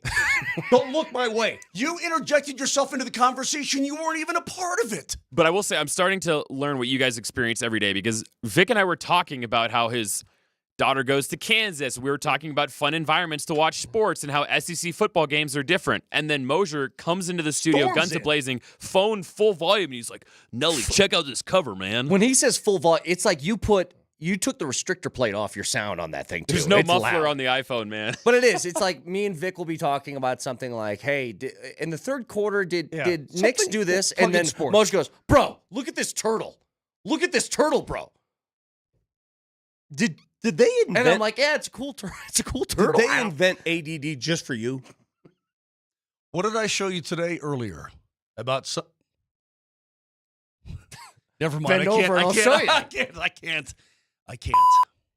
Anywho, hey, real quick, disappointing on Saturday night over at the Old Ball Arena. Disappointing. You've got the Montreal Canadiens in town, and they played the night before and lost at Chicago 4-2. And now they had been playing good hockey. In fact, they went to Florida, beat up the Panthers, beat up the Lightning, went to Vegas, beat up the Vegas Golden Knights, lost at Chicago, but they're ripe for the pick, and you've got a 1-0 lead, and you never put the foot on the throat the entire game. Yeah. You've got a rookie in net, this Adobish kid, who, by the way, played very, very well for Montreal. His second career start. His first career start, Vic, 34 saves and a shutout win at Florida. How about that? Kid was great. Hang on a second. You should have. Hang on. What? Because I got a beef. I got a huge beef with that game. I just witnessed. I got a big beef, too. Our head coach in this town jumped to a press conference after the game in which they won in comeback fashion, pissed off because somebody fell on their goalie and injured him. And then in that game, with a couple minutes left in overtime, I watched Arturi Lehkonen get shoved into the goaltender in much the same way, only to be trotted off to the penalty box. And I want to know what the hell the difference is. In fact, it was twice. I want to know what the difference is. It was twice that he got plowed into by an Avalanche player. And both times I thought there's nothing the player could do to stop. Mm-hmm. Absolutely nothing you could do to stop. What was the referee's goaltender interference? Is what was So he called. ran in the goalie. Ran in the goalie. Yeah, it doesn't matter, I guess, that he had a two-hand push in the direction of the goalie and he couldn't stop. And I guess that doesn't matter anymore. Ross Colton was one of them, and Arturi Lehkonen was the other one. Both times they had defensemen all over their bacon down the slot, and they literally can't stop. So explain this to me like I'm 5. What's the difference and why is that a penalty? And the other one, they get to continue play and score a goal off it and not a penalty. Somebody explain that to me. What was Jeff Spicoli's famous line? And Mr. Hand said, I'm going to give you credit all day. I don't know. That's beautiful, Mr. Spicoli. I don't know. Brett, I don't know what to tell you because Coach Bednar, obviously, in the postgame, couldn't understand it either. Either way, the Avs, here's the problem. They didn't shoot the puck at all. I thought defending, they were pretty good. I thought they're pretty good defensively, but some things happened.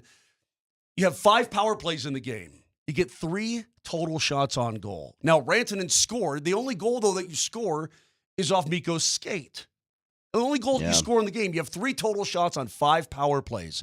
You got to have more volume than that. Mikko had that. Was it on a... I'm trying to remember when this was. So many things happened since that game.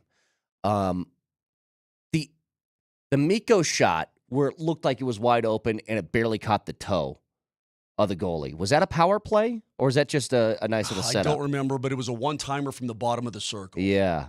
And he got all of it. Yep. And dude is 6'4". Okay, this Dobish kid is 6'4". He made the push, and just the toe of his skate, man, The toe of his damn skate, Vic. Do you understand what I'm telling you? Do you know what a toe is? He's got all of his. No. Listen, he's got all of his equipment, his pads. He's got everything. Yeah. This guy doesn't know what a toe is. I don't know. It's the toe of his skate.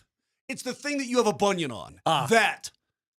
He probably had a bunion. That's why you got to say probably it. had a damn bunion. Probably would have redirected somewhere else then if it hit my toe. Their goal to tie the game. By the way, I have a lady that listens to this show that showed up in our post-game program and said, do not get bunion surgery. Really? Yeah. So thanks for listening. She listens every day. You don't need surgery. Just give me a hammer. I'll be sure to get that thing. That sucker. She can warned me, nail said, back down. don't do it. If you want the bunion gone, Brett and I, with a couple of hammers, we will handle it for you. I promise. We'll hammer that thing right No more flat. surgeries. I'm really adept at a buzzsaw, too.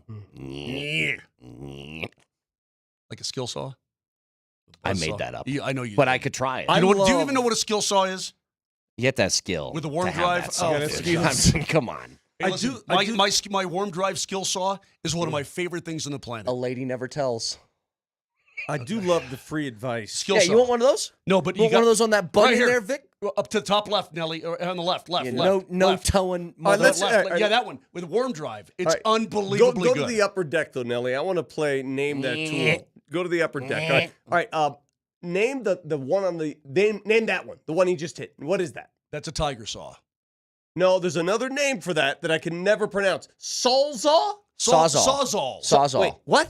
Sawzall. Mine's a tiger saw, but I have a sawzall just like that. Sawzall. Sawzall, correct. Oh, and it's Sawzall. My brother's got a Sawzall. He's always using that thing for everything. You sound like Tom Brokaw. The Sawzall. Hi, this is Tom Brokaw. Today, Vic plays with Sawzall. Anyway, Vic, try a Brokaw. Come on, we got to find something you can do. Come on. I can't Try do it. impression. I just can't do Well, impression. you have Sawzall is like the word. Just do like the. Today I've got my Sawzall. What are you doing? that was terrible. I mean, what is that? That's just so bad. Anyway, the point is this. Thanks for the Sawzall. You Nelly. move Appreciate your it. mouth too much. It's just. Yeah. Hold on. You gave up. Here's the tough one. You gave up. You had a 3-on-2, and everybody's jumping into play. Ooh. You give up a 2-on-1 back the other way with less than 6 minutes about 6 minutes to go in the game. You can never let anybody get behind you like that with 6 minutes to go in the game, and you've got a 1-0 lead. You threw home and put the tie run on second. Yeah. Right? Yes. I don't understand why you would throw home when we've got a 3-run lead. You put the tie run on second, and they tied the game because of you. Well, Now you start using your head. At least you got That's that lump 3 feet above your ass. At least you got a point out of it. A bad result for the Avs is getting a point out of it. Yeah, but it should have been a dub. By the way, have you seen guys? It's the first. By the way, the Avs were the last team in the National Hockey League to be perfect beyond regulation. Do you remember? And that ain't the case anymore. Do you remember the old days when Winnipeg was so far ahead of everybody? Have you seen how much that lead has shrunk now? Well, they're 7 points ahead of the Avs. Do you remember right when now. they were like way 15, ahead? 16 points? Yeah. Yeah, I mean, and you look at the Avs will be in Minnesota on Thursday. Right now, the Avs are 5 points behind Minnesota. Yeah. 7 points behind the Jets, but they're tied with Dallas. But Dallas has 2 games in hand. So so you're back into. I mean, you get 1 point out of that game, and you're back into a wild card. It would not shock me if the Avs were able to catch Winnipeg before the end of the season, and the season's halfway done, which is crazy. We're going to be. We go to Chicago, to Minnesota, and then to Winnipeg during this cold snap. Yeah. Somebody told me, they texted in, you know what it's going to be in the weather in Winnipeg on Friday and Saturday when we're there? 20. Oh, no. 20 below. 8. Yeah, but the wind chill is supposed to be like minus 29. Come on, man. Yeah. All right, here's what I want you to do while you're there. Okay. Do die. a segment. Walk outside and die. I'm not serious. Just walk outside. Hey, Moshe, I want you to go outside in Winnipeg and I die. am dead serious. You have to do a segment of the show outside.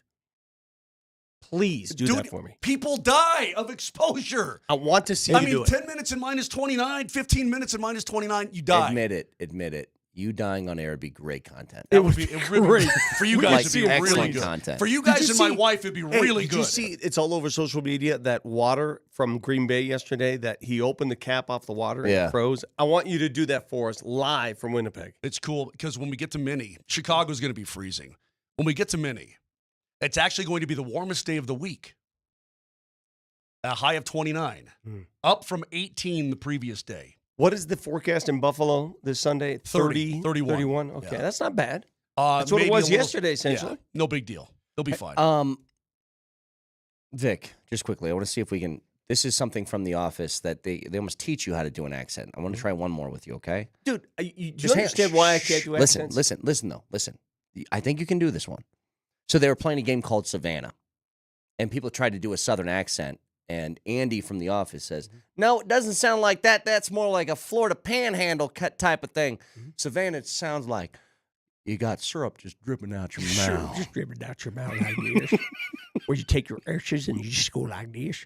Well, that's a little Jerry Jones-ish. Yeah, I mean, it's Jerry. Now you're going Oklahoma. Listen. I spent the my formative years, trying to learn a new language. I didn't speak English.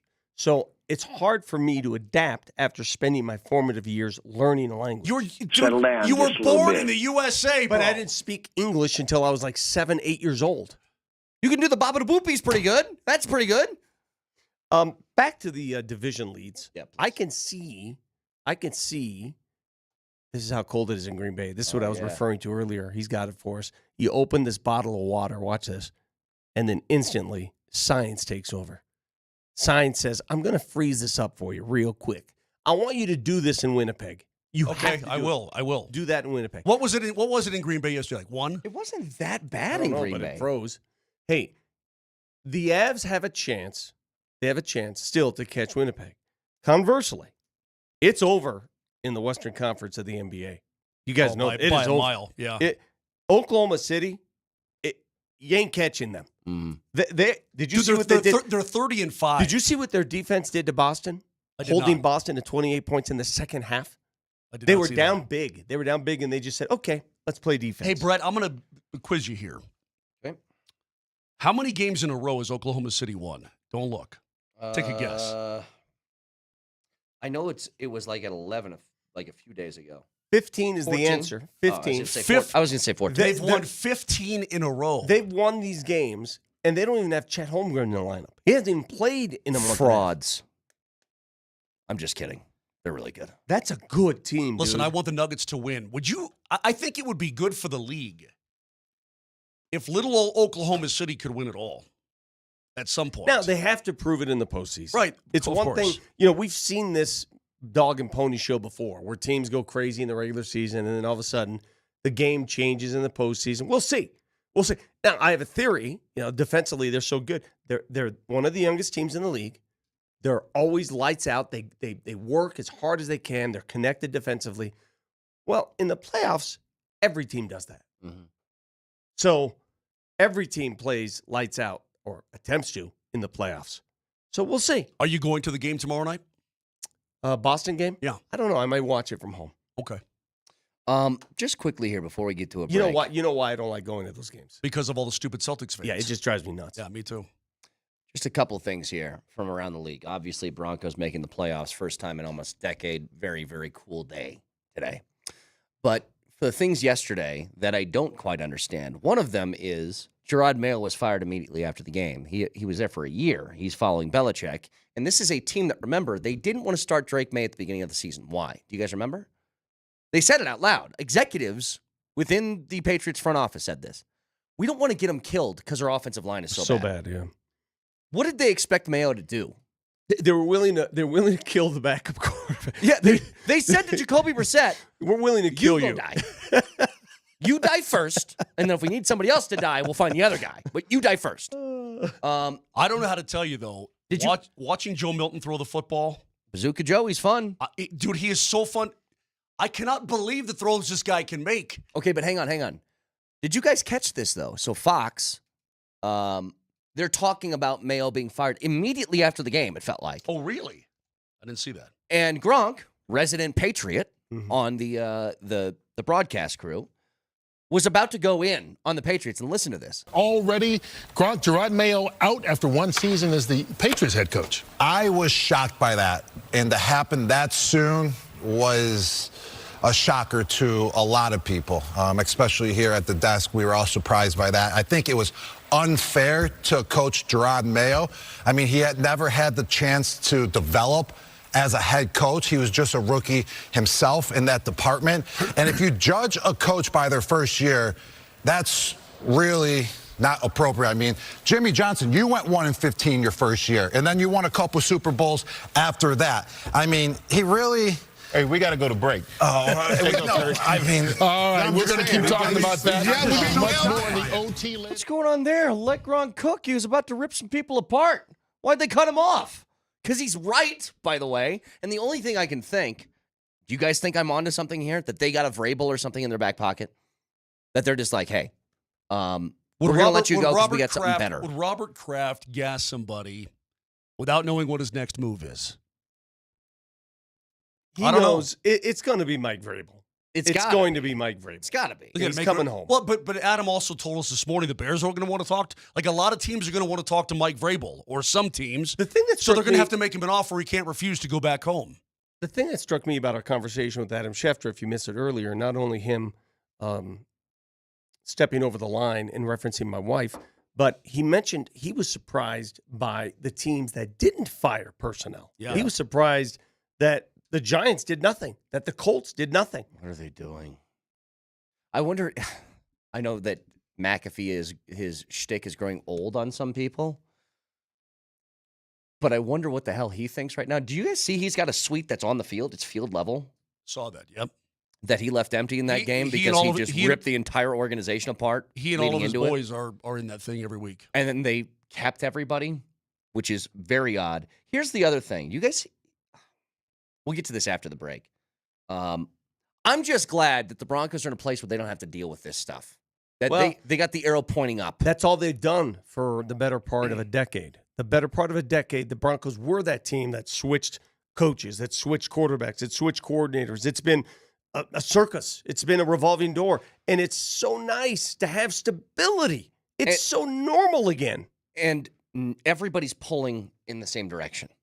There's not somebody who's upset with this or that. The running backs don't care how many carries they get. The wide receivers don't care about their targets or their catches. But there's somebody who does, and we'll get to it next.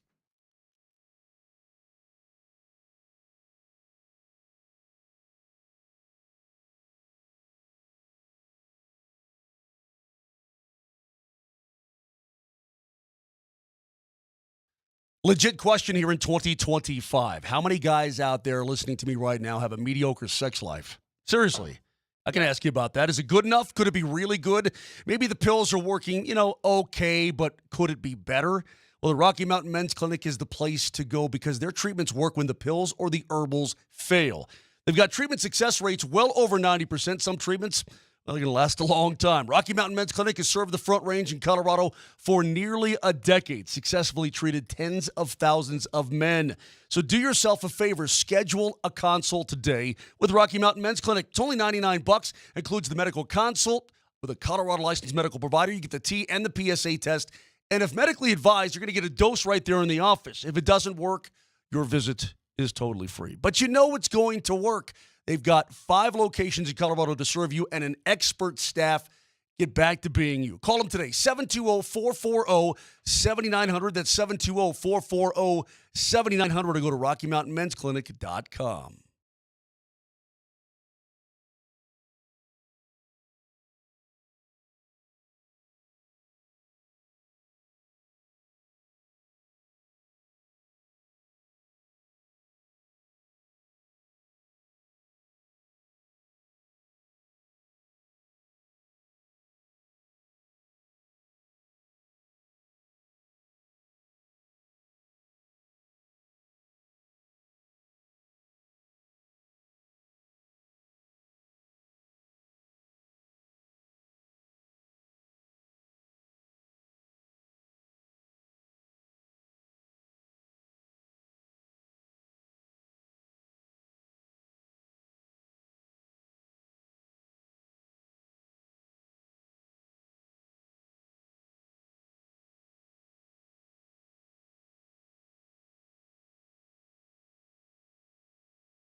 Hey, I didn't mention this either, Brett. As we've been talking about the Broncos all day long, and rightfully so. They're in the postseason. As we get going here this week, we'll start to preview the matchup against the Buffalo Bills and so on. Team USA won the World Junior Championship, by the way, beating Finland in overtime 4-3. Wonderful. American hockey's in a good spot, man. I can't wait for the Four Nations. Team USA is going to be stacked. How do they come about picking the Four Nations to participate in the Four Nation tournament? Let's get the best Americans on the same team. But why those four nations? Why Sweden and Finland? Because Russia right now is not really allowed to participate in anything. Okay, so Russia's out. What about the Czech Republic? Oh, what has Russia ever done to anybody? There's not an. It's a joke. I'm not getting into that. I don't know. There's enough Czechia.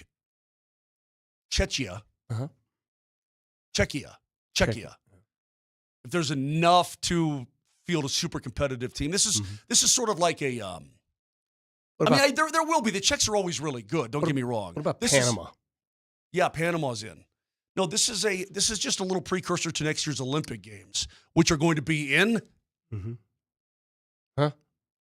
Italy, northern Italy, some small town. Yeah, like Milan. Is that where it is? Yeah. Some little podunk hillbilly town in northern Italy. What's that place that's up there? Rome or something like that? I always forget the name Have of you it. ever been New to York Milan? City. Have you ever been to Milan? No. It's not even Italy. You ever It's more seen like the movie Germany. Mulan? Moulin Rouge? I've been to northern Italy, bro. Venice is in northern Italy. I'm going to play audio. You know that, right? So thanks. I went to Italy, bro. Had the Broncos lost and the Dolphins won, Miami would be the playoff team right now and not Denver. But Denver did win, so it didn't matter. Now, Miami lost anyway. But did you guys see what happened after the game?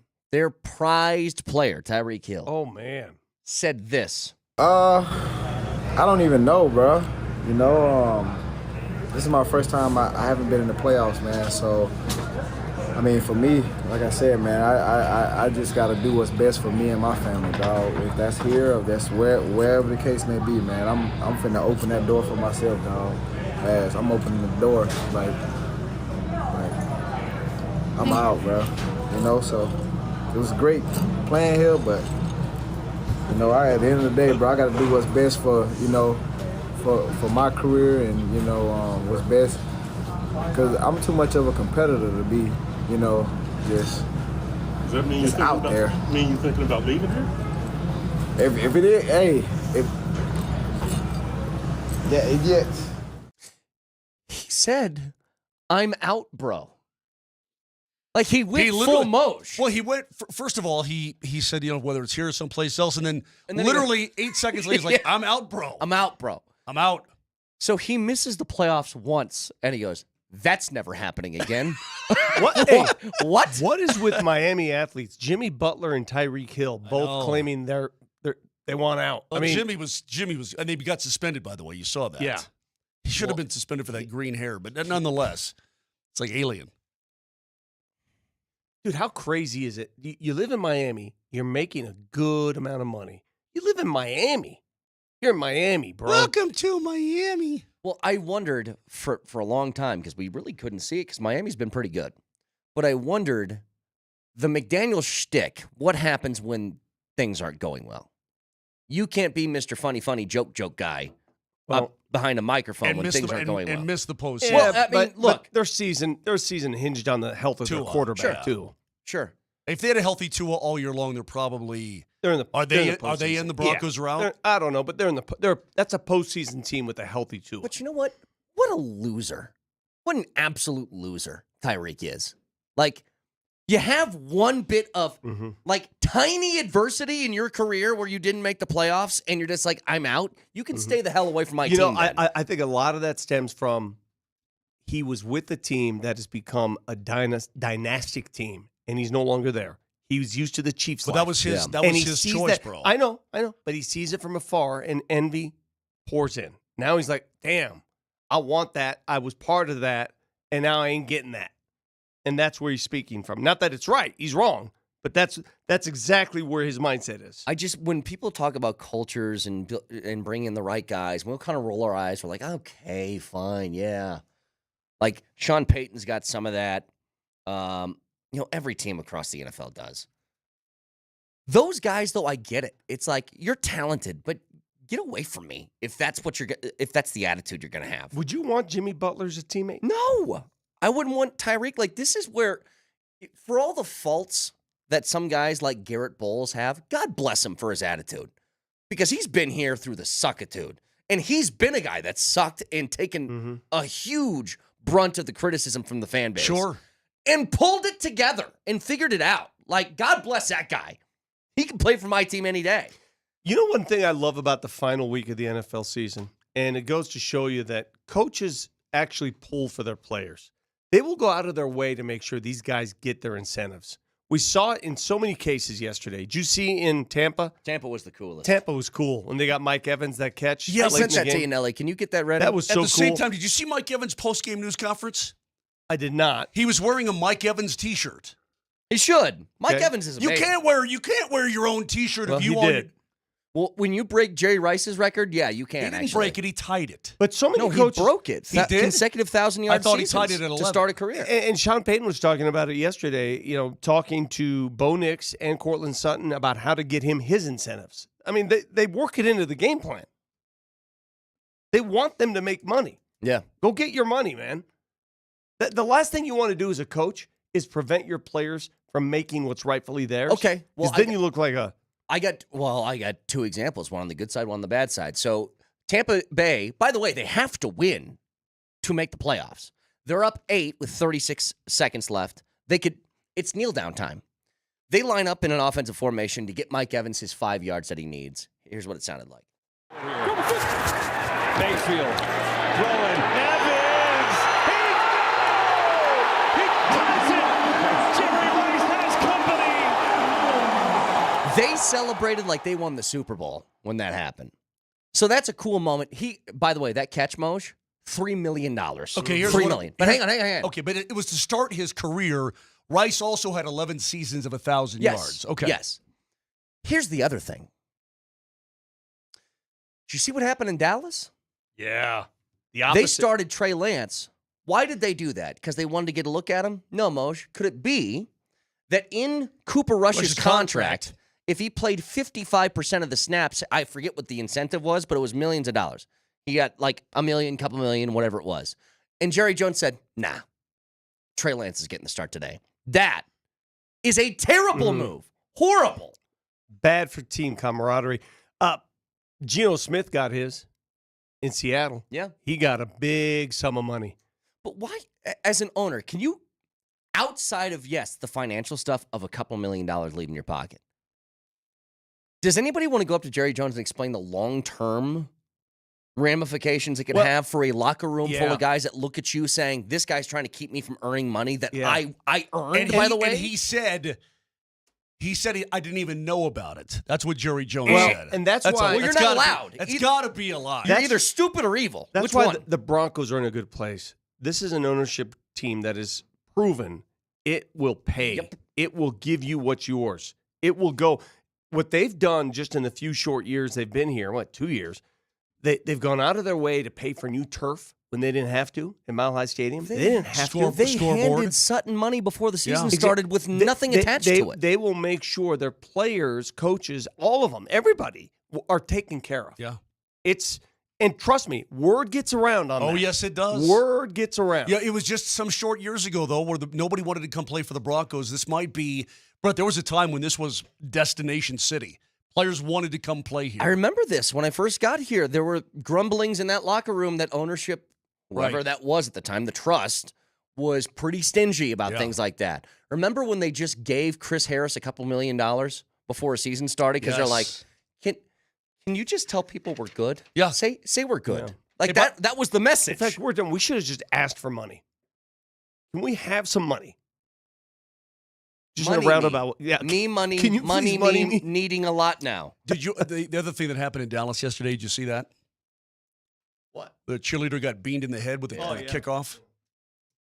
She's pretty tough. I mean, she stayed like a champ. She stayed in the game. Yep. Yeah, I mean, but how does dude Brandon Aubrey kicks a field goal, then he kicks off and he kicks it right out of bounds off her dome. I saw a lot. How did he do that? I saw a lot of kickers doing that. What? He kicked Why it were right so off her many dome. kicking? What? Why are they kicking the ball out of I bounds don't on a know. kickoff? I don't think he was trying to. He said it came off his foot awkwardly. I suspect because it went directly to the sideline and nailed her. Kicking is harder than it looks, Brett. I don't know if you know this. Everybody who assumes that kicks are made all the time, it's a hard deal. It's their job. I know.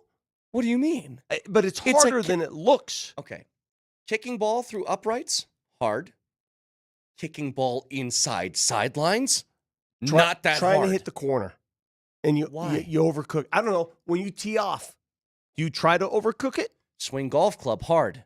Kick ball in between sidelines, not hard. How good did I swing the club last night? You did. You did swing. We played a little sim.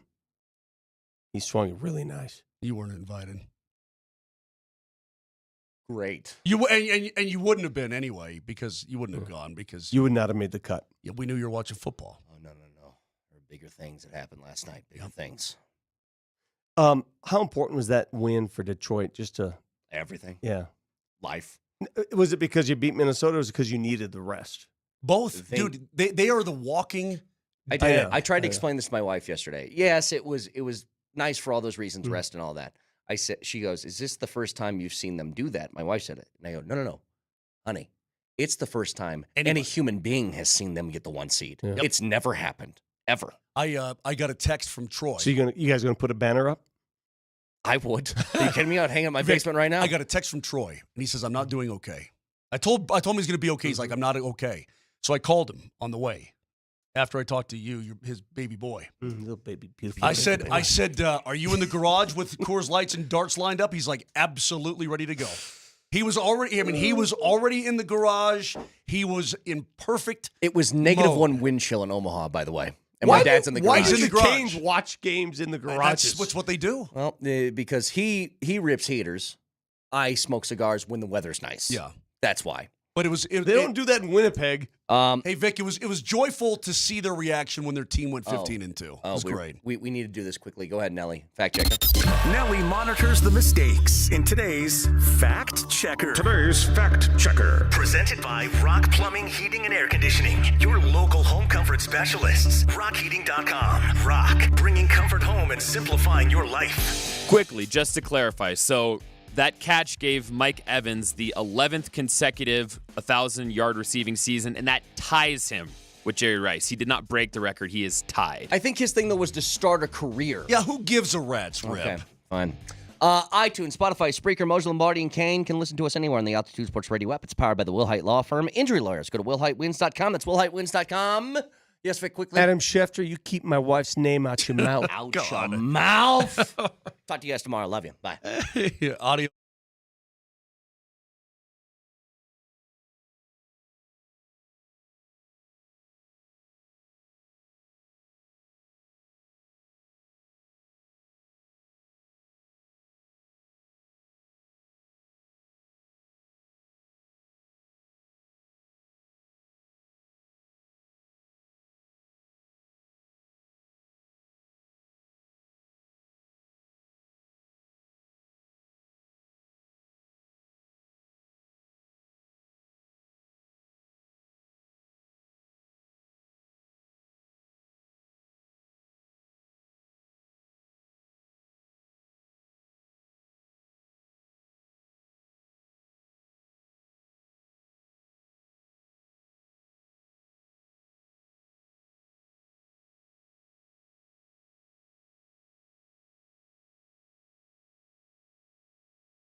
For the first time in 9 years, baby, 9 years, the Denver Broncos are in the playoffs.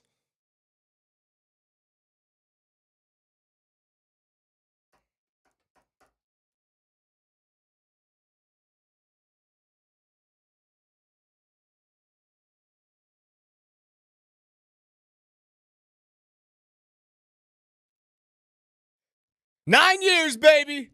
Coach, we didn't jinx it.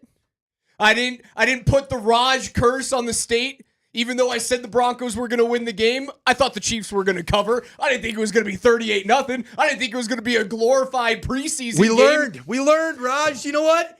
And you know what? The best part about all this, Raj, is that we get postseason football in Denver, Colorado.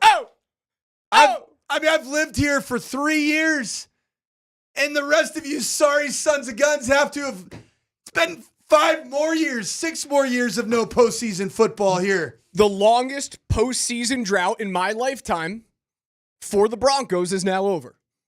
That is, what a feeling to have yesterday. And it was, like, this thing was over 2 drives into the game. It was very clear what Kansas City was playing with, that Andy Reid didn't give a damn about this game. Not a lot of game planning went into that one, I don't think. And honestly, who cares? Yeah, it's all good. It was a preseason game to get you into the postseason. And Bo stepped up. I know he was playing a bunch of backups. I know he was playing a JV version of the Chiefs. But for the first time in Andy Reid's tenure as head coach in Kansas City, they get shut out. Bo goes 26 of 29, 21 yards, 4 touchdowns, adds another 47 on the ground. The defense combines for 5 sacks yesterday to get their season total, a franchise record, up to 63 and lead the league. They looked great. And it's an extension of what they've done all season long. If you put a team in front of the Broncos that they should beat, they beat them. I knew that it was going to be a great Broncos performance. I was in the stadium as a fan. It was so good, Raj. Brought my 8-year-old son, who apparently contracted the norovirus during the game because he was throwing up last night. There you go. He was just fired up, man. He had to purge some of his excitement for postseason football. But I was there, man, and I just knew it was going to be a great day when I saw Bo Nix just ripping, just screen passes for Teeters. Sean Payton's in his bag. And then I really knew it was on when Carson Steele, the running back for the Kansas City Chiefs, who looks like a stiff Thor, couldn't get 2 yards at all. I was like, this is the Broncos' day. And it was a great day. It was a great day. And I said it on Friday last week, Raj. I wanted to see the Broncos take this game, and however it came about, whether it's a real game or not, I wanted them to take it and build unbelievable amounts of confidence going into this next week. And that's what they did. And I'm here for it. All 3 phases. Join us today, 303-504-0925. Text us at that number on the Shop Mazda text line. You can also use that number to call us in on the show today. Watch us, twitch.tv/AltitudeSR on the Safeway Twitch stream. Jump in there in the chat room. Tell us how excited you are. Tell us how wrong you were at the beginning of the season. Hell, tell us how right you were. Now, I've owned up to it. I thought the Broncos were going to be a 6-11 football team this year. Right? That's where I thought they were going to be. I thought at the best they were going to be 6-11. And they blew those expectations out of the water because, well, they hit on the quarterback and because, well, the defense was way better than most of us anticipated. That pass rush this year, that, if you look at one reason why Denver is a postseason team, pass rush by committee. You have 5 different players on this roster that have had 5 or more sacks. That's the reason why you're as good as you are. 61 total sacks on the season for the Denver Broncos. 63. 63. Why not? Just keep adding to it. Nick Bonito, 13.5. 3rd in the National Football League. Jonathan Cooper, 10.5. Was he a 12th in the National Football League? And then you also have Zach Allen, who leads everybody in the NFL with QB pressures and hits on the quarterback position. Here are your sack leaders on this team. Bonito, 13.5. Cooper, 10.5. Zach Allen, 8.5. Jonathan Franklin Myers at 7. Jonah Ellis at 7. And Tillman at 5. 6 guys, right? All right. 6 players with 5 or more sacks on this team. You have 15 separate players with a sack on the roster. That's nuts. 15. That is crazy. Do you remember just 2 short years ago when one of the bigger problems that ailed this franchise was that you couldn't get any semblance of a pass rush? Do you know how many NFL franchises right now have a fan base that say, we can't get to the quarterback? You just did it at an all NFL level for 17 weeks. And that, my friend, is why I'm not going to take this game going to Buffalo and just say, yeah, we're just going to show up and take the L on the way out. Because of that damn pass rush, I love the fact that this defense with Vance Joseph calling the shots, go be aggressive. Actually, you know what? Vance, go get yourself another head job by how aggressive you coach this game. Schefter was reporting this morning that the Jets are interested in Vance Joseph, at least interviewing for that job. He'll be interviewed a bunch. I don't know if they can beat Buffalo. That's a really good football team. I still think Buffalo is destined for a Super Bowl this year, especially with what I saw from Detroit last night over Minnesota, just kind of a dominant win. They made Sam Darnold look like the old Sam Darnold as compared to what we've seen for the majority of this year. I still think there's a collision course between the Lions and the Bills this year.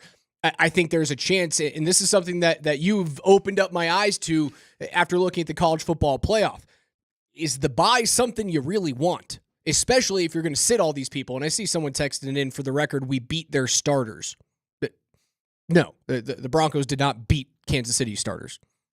Maybe in reference to the first game where the field goal. Maybe a reference to the block field goal. That could be it. If that's what you're trying to get at, 5-3-2. You didn't really, but you did. But you didn't. You didn't get it done. You didn't get it done. You didn't get it done. But you proved that you can beat their starters. I think that's fair.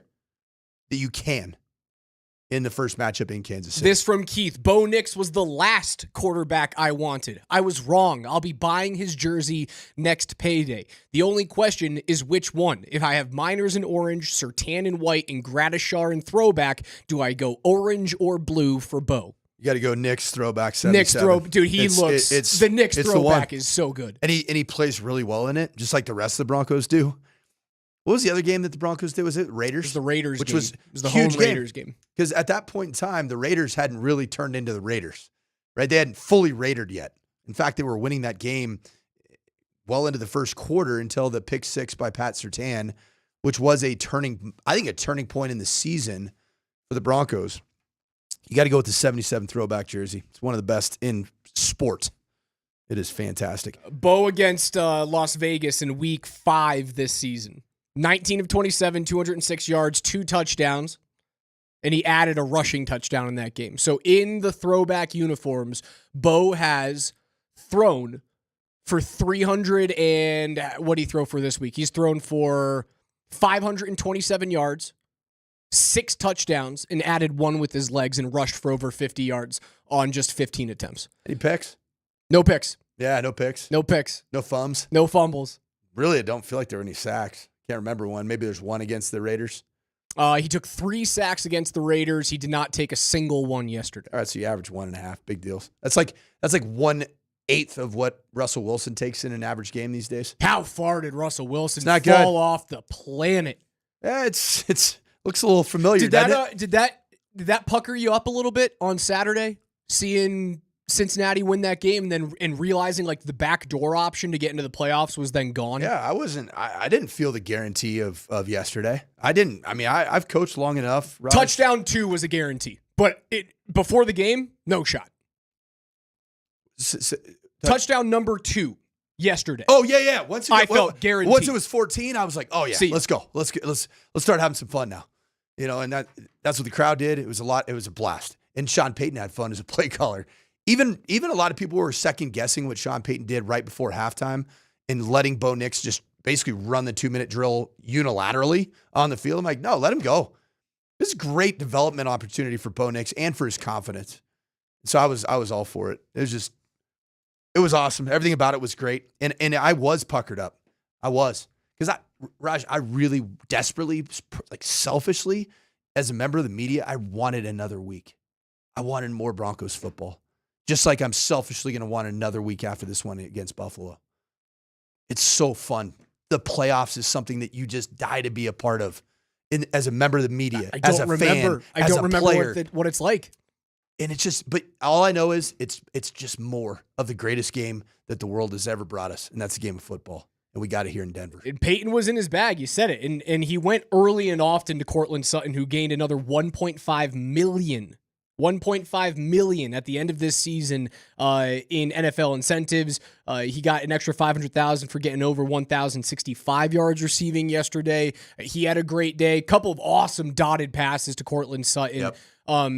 It was like 2 out of 3 passes. There's that deep one for like 30 some odd yards. And then Nick steps up in the pocket, makes that little kind of like jump snap throw to him in the end zone. Sutton looked, this is as close to fresh out of SMU Sutton as we've seen, man. Mm-hmm. It feels different than last year. Because last year Cortland felt like only really a red zone target. He did. Like if you can get him one-on-one, throw the ball up, and he's going to find a way to either come down with it or it's not going to be picked.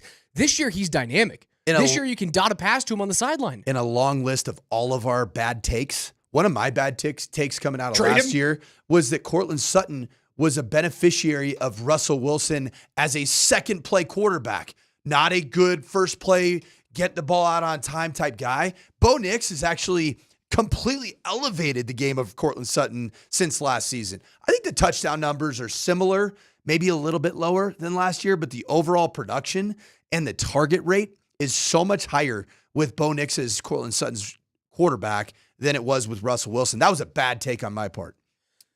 Sutton, 135 targets this year, 81 receptions, 1,081 yards, 8 touchdowns. Last season, 90 targets. Yeah, just 45 less. Targets. 59 receptions, 772 yards, 10 touchdowns. Yeah, it was the touchdowns. It was the red zone. Russell Wilson kind of, when he did oh crap, throw it to the corner. I'm gonna run around in circles. Oh wait, the time they don't actually, I don't run into a defensive player when I'm doing 360s in the pocket. Boom, there's Cortland Sutton for a touchdown. That's what last year felt like to me. Yeah, how many of those plays that we saw this year, a 30-yard reception, a 27-yard reception, a 40 or 42-yard bomb, right? And I know Bo, he kind of underthrew the long one to Sutton yesterday, but like it was... Gave him a chance. He gave him a chance. Yep. And that's been a number lot one wideout came back to the ball. That's been a lot of his connection with Cortland Sutton. Russell Wilson was the guy that wanted to throw go routes and bombs right on target. I don't think that's really Cortland Sutton's game. He's going to body you up. And if you're Bo Nix and you know how to throw the back shoulder, the proximity, stop him with the throw, he's the guy that can use his body, slam the brakes on, and go up and get the football. And that's exactly what he's turned into, and it's been so fun to watch. So much to get into today. We'll have NFL notes. We'll go over all the Black Monday firings, what's happening with the coaching carousel. At 11, I'm going to show you how damn wrong I was about this Broncos team. But on the other side, we do it every single Monday. We get another opportunity this week and next week. It's the Big Play Replay with Coach Mike Sanford and myself, Alex Ryan. And we want your text. We want your calls. 303-504-0925. The Broncos are in the playoffs, baby.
Shelby Harris was tweeting out yesterday after the Broncos get into the playoffs with a 38-0 shutout of the Chiefs that nobody in Denver deserves it more than that guy who you just heard, Garrett Bowles.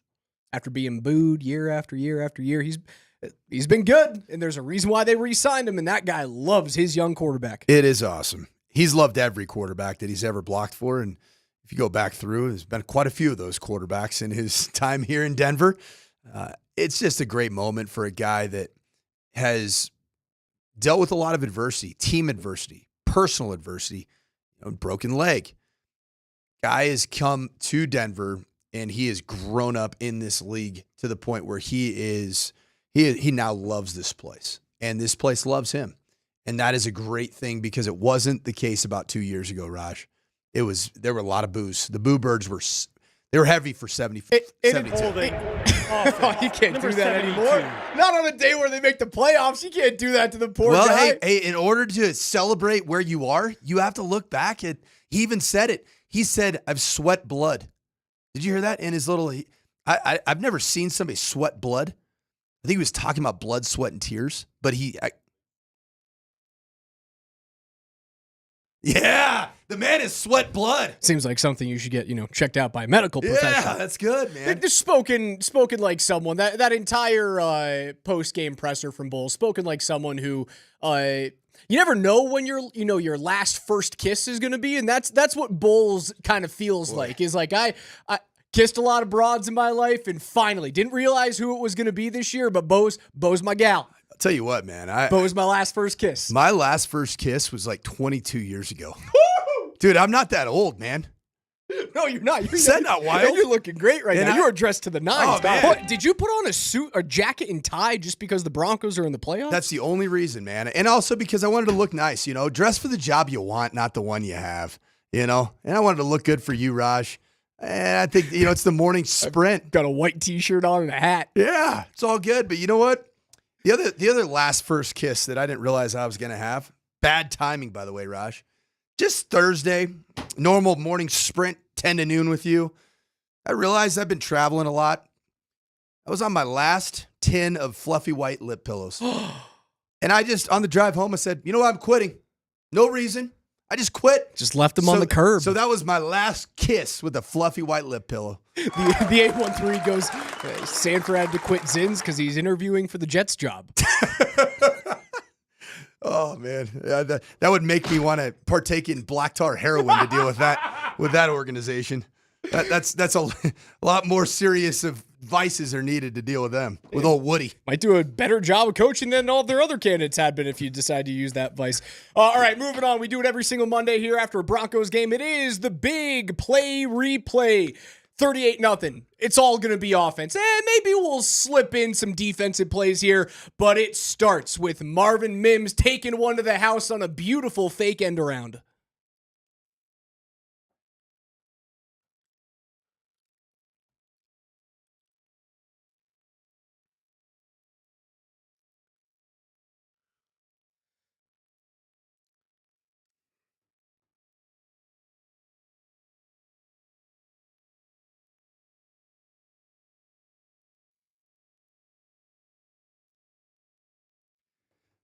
Patrick Sean Payton, that's his real name if you didn't know that.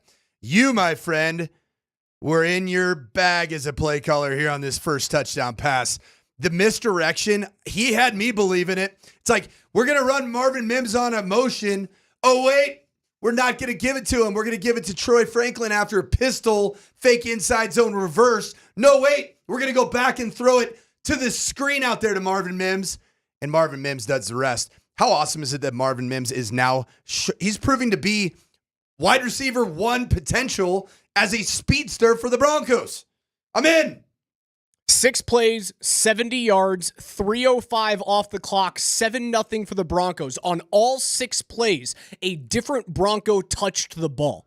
Talk about being in your bag early and spreading out the wealth and making sure that your script is going exactly as planned. Again, I know Kansas City was playing backups, but you get a short pass to Nate Adkins. McLaughlin takes a run. Nix gets Troy Franklin on a short pass. They hit Devon Vele for 5 yards. Javonte Williams gets a handoff for a first down and 10 yards. And then you find Marvin Mims for that touchdown. Beautiful fake end around.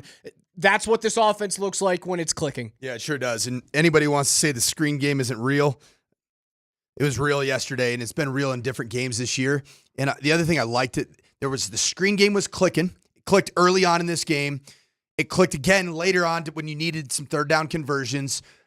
But I love the fact that there was some good mixture of the screen game that opened up play action pass down the field. Defense forces a 3-and-out. They nearly get a turnover on the very first defensive play of the game where they force a fumble. They don't get the ball. 3rd and 4. Nix finds Lil Jordan Humphrey for another first down on this next offensive drive. You hit Cortland Sutton for a 47-yard gain down to the 13. That was the bomb that Nix barely underthrew him, but still a good throw. Gives his number 1 wideout a chance to get that ball, and he goes right back to number 14.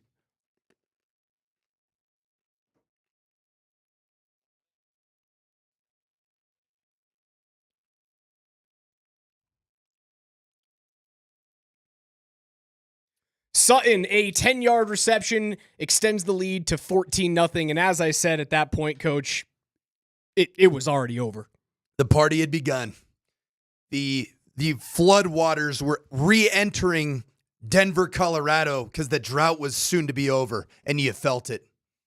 Nice little play, stepping up in the pocket in the red zone there for Nix. He doesn't panic, doesn't try and roll out to the outside. He steps up, a little kind of like jump snap pass. Little Mahomes-ish. Right, a little Mahomes-ish. He had a couple of them yesterday. Has the defensive back looking to the opposite corner, thinking that Sutton was going to make that break to the left. Sutton sits in that little soft area. Hits him right in the hands. A little no-lookish. It was beautiful. And why not go back to that player, right? Like, it's very clear you're trying to feed Cortland, especially on that deep one where you thought it was going to be a touchdown. Go back to him. You need to pay that man because he needed his bonuses, and he got them. Because, tell you what, man, Bo Nix is looking out for his boys. 14-0 there. Third offensive drive of the day. Nix scrambles on 3rd and 2 for 12 yards to end the first quarter. He sneaks for the second time already in the game on 4th and 1. He'd get another 3rd and 1 first down opportunity on a 1-yard run from the 15 after 25 yards of check down passes to Javonte Williams. Again, playing a Chiefs JV team. Javonte Williams. I was into it. I was kind of into it. Javonte Williams was making people miss. I was kind of into it. But this isn't brand new. Javonte Williams, as a pass catcher, really over the course of the last 4 or 5 weeks, has found himself a good role. Has he been the dominant RB1 that you've been looking for? No. But as a third down pass protector that's being utilized in the screen game and the checkdowns, and then can make you miss when you do get some space, I'm in, dude. I'm in. 25 yards of check down passes sets up. Is this the coolest touchdown of the year for the Broncos?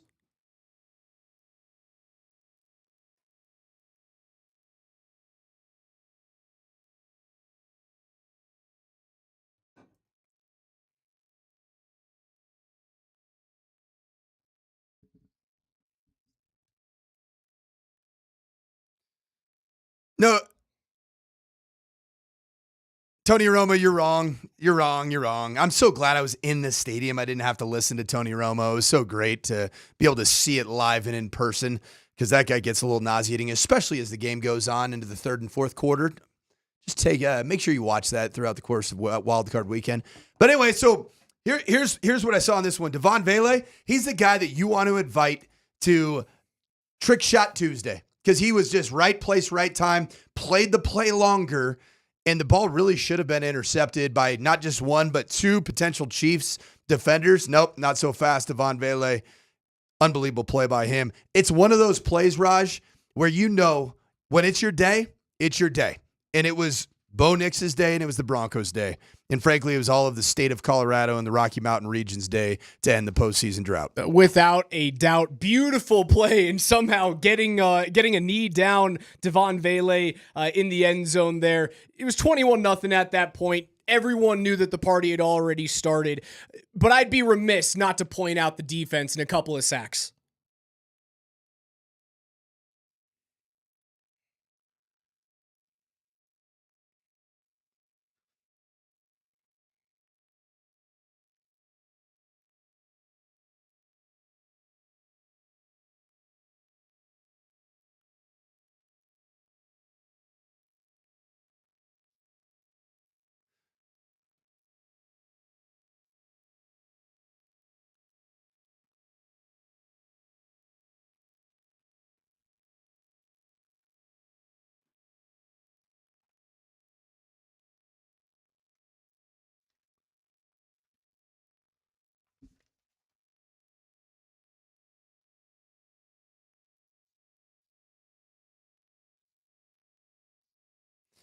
Yeah, KJ, instead of Tony Romo being, the guy that tells us about this outside linebacker edge player, I want to go to our favorite Spanish broadcasting team to remind us of who had those 2 sacks and who is now third in the National Football League with 13 and a half sacks, our guy, Nick Benito.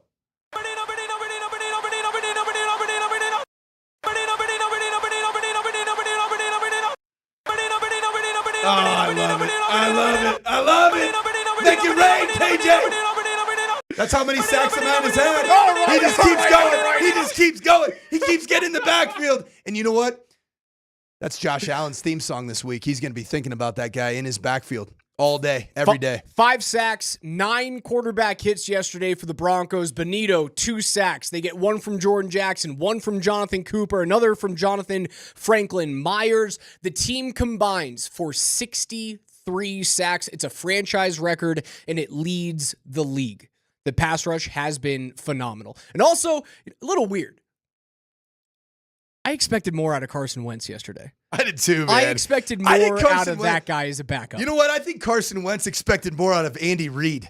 He's like, wait, I want to be able to relaunch my career, and this is what you don't game plan? Like, hand the ball off with no motion, no shift to Carson Steele, and then just have me drop back with no answers in pass protection? It was bad. They showed you exactly what they wanted to do. Yeah, they understood the assignment. They had no desire to win that football game. No desire. What if Carson Wentz, because apparently he was hated in Indianapolis, right? Like just not a good locker room guy at the Colts. What if he would have just walked off the field after like the 4th 3 and out and just double birded Big Red himself, Andy Reid? Like, hey, can you call something that gives me a chance here? Or do you just can I just call the game? Can I just call it from the line of scrimmage? That was right, because that's his chance. That's his chance to be, a backup for another team next year, or maybe a training camp starting job hopeful for a team that is in quarterback purgatory. Right? If you look at the NFL draft order next year, the quarterbacks that are going to be taken 1 and 2 are likely Ward and Shador. Is there a little bit of heat on Ward now taking over the 1 spot? That's a little. Who knows, man? There's so much. There's so much time until that happens. There is so much time, and everybody loves just clickbaiting any type of hate towards Shador Sanders. It's like, I can't stand it because they know that there's going to be some type of back.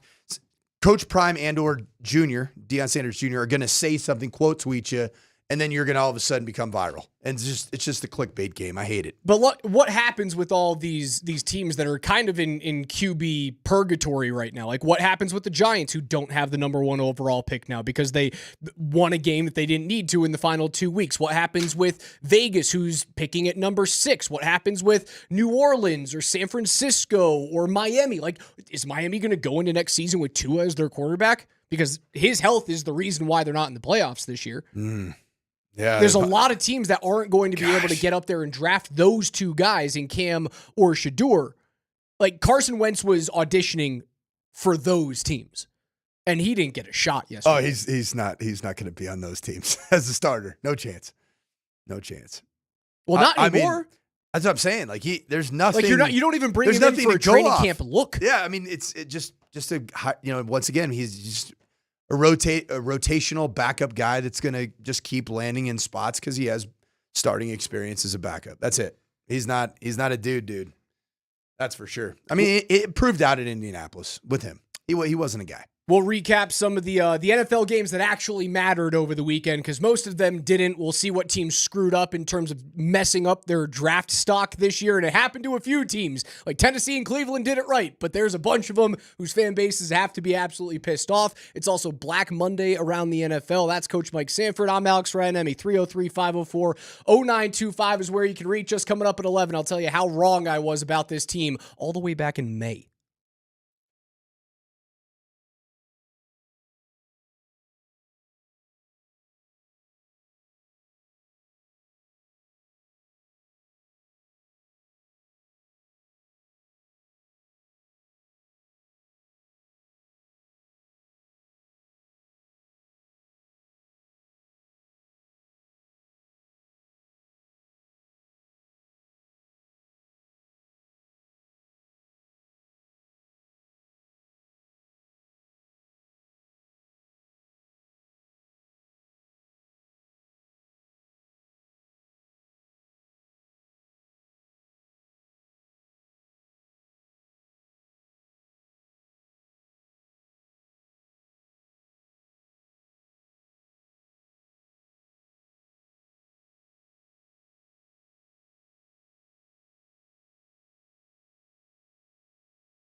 Morning Sprint, Altitude Sports Radio on a Broncos Victory Monday. Broncos heading to the playoffs, 11 a.m. on Sunday against the Buffalo Bills in Western New York. I saw this weird scheduling thing, Coach. The Houston Texans, every single one of their playoff games that they have ever played, one of their first-round playoff games, every single one has been Saturday at 3:30 p.m. local time. It feels that every way. Every single one. No, it's not feels that way. It is. That's why. Every single game has been a Saturday afternoon game with a 3:30 local kickoff. The Texans were who before they were the Houston Texans? They were a expansion franchise. They did not move. They were an expansion franchise. Okay, so when Houston Oilers moved to the Titans. To Tennessee. And then there was no team. Then there was no team, and then they're an launched. expansion franchise. Okay. They were not relocated from anywhere. It's not like, Oakland became Vegas. Mm-hmm. It's not like, the Rams then moved to LA. Although more often than not, it feels like the NFL, like when you move franchises, you just keep the team name, which is a little odd. Explain the Ravens and the Browns to me. What do you mean explain the Ravens and the Browns? How they both came to be.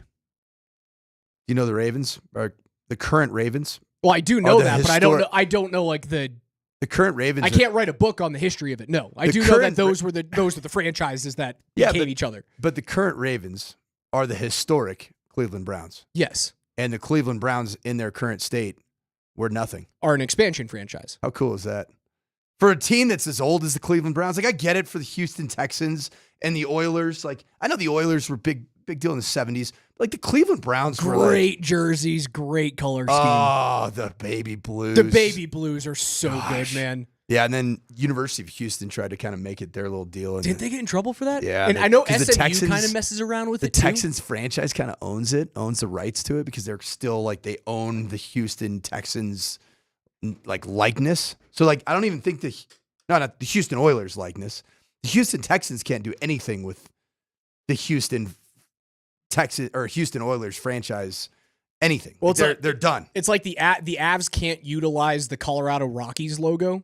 So the third logo for the Avs, like the triangle with the C in the middle, it's a kind of a bastardization of what the Colorado Rockies logo was because they're not technically allowed to use that. It is a better version of the mountain. What happened to the Colorado Rockies? The Colorado Rockies moved in the middle of the night and became the New Jersey Devils. Huh. They became the New Jersey Devils. So were the Colorado Rockies a true NHL franchise? They were a true NHL franchise, and they For were not very long? good. I don't know exactly was it more how than long. a decade? I think it was more than a decade. See, I thought they were like ECHL or something along those lines. Like one of those WHL teams, like the Oilers then became an NHL franchise. No, the Rockies were a NHL franchise. Before they were the Rockies, they were the Kansas City Scouts. Wow. So we're talking like 60s, 70s? They played in Denver. Oh, no, they weren't in Denver for that long. Founded in 1974, moved to New Jersey in 1982. All right, never mind. 8 years? Yeah, they weren't successful. 8 years Great as colors, an NHL franchise? Great logo, man. Yeah. Yeah, and the Devils hold on to that. They have the rights to that logo. The coolest thing I think would be if the Cleveland Browns were playing the Ravens, and the Ravens are like, you know what we're going to do? We're going to wear Browns uniforms. We're going to pull out our throwback. Wear the exact same uniform. It's a divisional matchup. You can't stop us. We'll take the fines. They're all orphan dogs. How about the beautiful lateral play that gets called back yesterday from Bo? An illegal forward pass? Are you kidding me? I was so mad about that. How are you going to call that back in a game? Like, the game was over. Just let us have something cool. I just think that still, my dad, who coached for a long time in college and the NFL for just 3 years, he always told me, he goes, Mike, the NFL always has stood for and it always will stand for the no fun league. Ugh. And I'm like, what a great play. Like when you're watching it in real time, it is absolutely a backward lateral. When you're watching it in real time, the intent of the play, like this was like Alex Smith at the University of Utah running shotgun triple option and pitching 37 yards down the field to his running back, who did a great job of staying in pitch phase. You don't replay that to see if it was slightly a forward lateral. It's just football. It's option football. It's Air Force, Army. It's Navy. It's Pat White of West Virginia, baby. No question. Like, gosh, these people just make stuff that should be fun, not fun. We were watching the game at the Cricket in Cherry Creek, and good place. Great place. Maybe the best burger in the state. Would you go with something with some type of jam, like bacon jam? Like a bacon jam and jalapeno. Yeah, I've had that one. Yeah, pepper jack. I can't remember what it's called, but it was wonderful. I had that. I had some fried mac and cheese bites, some fried mashed potato balls. You know what that makes you want to have? A couple of beer stat lagers. That makes you want to have. Oh, I like Beer Stout Lager House. Good place. It makes you kind of want to throw in a fluffy white lip pillow after you're done. Sure does. Kind of give you a little bit of oh wait, I quit that. I'm done. Coach I'm is done. scratching his arms. Oh yeah. I woke up with the meat sweats last night. We were watching it there. That lateral happens, and the entire place goes, "Whoa!" And then it gets called back because the NFL sucks. Yeah, that was the one time where I think I embarrassed my children in section 511 at the game yesterday. Because I'm like, there's no way this is coming back. What are you guys doing? It's football. Let it play. Right. It was 21-0. Bo's in his bag. Bucker had just missed the 51-yard field goal. Bo scrambles for 30 yards, pitches it for another 20, and we call that thing back. And instead of getting 28-0 at that point at the end of the half, we get a Lutz field goal. I was a little upset about it. Big nuts Lutzo, man. I'm all good. And you know what? Lutzy's going to come through in the clutch against the Bills. Watch. These are when a lot of the small things that you've been doing right throughout the course of the year, they come through in really critical moments. You guys heard Nance call for the record, right? Yeah, this was interesting. That 3-yard touchdown pass to Vele that gets bobbled, and Troutman tries to tip it back. If Troutman gets a finger on that, it's not a touchdown because he was established out of bounds there. Happens that the Kansas City defensive back tips that thing up in the air. Vele grabs it, puts a knee and an elbow on the ground. Therefore, a knee or an elbow counts as 2 feet. Touchdown. That was his 17th consecutive. Right? Yes. 17th consecutive completion. To start a game. That sets the Broncos record. He would then add another one to Cortland Sutton down the right sideline as we were going towards that Will Lutz field goal. He dots Sutton. Yeah, beautiful pass. It was outstanding. Was it off to the right side or the left side? Right side. Okay, because he also had the zinger to Vele. You remember? It was left hash. Yep, left hash, 4 verticals. That was Bo Nix's just beautiful throw of the day. That was one of those you're like, yep, use that one next week in Buffalo. Take that throw. He would add another one to go to 18, and then you could have had a perfect first half. Nix kind of scrambles. It was an unblocked blitzer. End of the half. Didn't set his feet. Time's kind of running off the clock, and you're kind of playing like backyard football at that point, knowing that it's kind of fake. And you could kind of see that. I don't know how it felt in stadium. It felt exactly as you're talking about. It felt like you're playing on a dirt patch. Yep. And I wonder if the game's like a little bit closer. He makes that 19th completion to Javonte, and then Williams walks into the end zone. It's a touchdown. Like, it would have been his 19th consecutive completion. And then would that have gotten him to 5 touchdowns? 5 passing touchdowns? By the end of the game, it would have gotten to 5. Okay. That would have been his 4th passing touchdown of the half. Because he had Mims, Sutton, Vele. The other Mims was in the third quarter. Yeah, it was the little swing screen on third down. Yep. I'm looking at this screenshot, man, of them calling this a forward pass where Bo is he's turned around at the 30. His right toe is on the 30-yard line.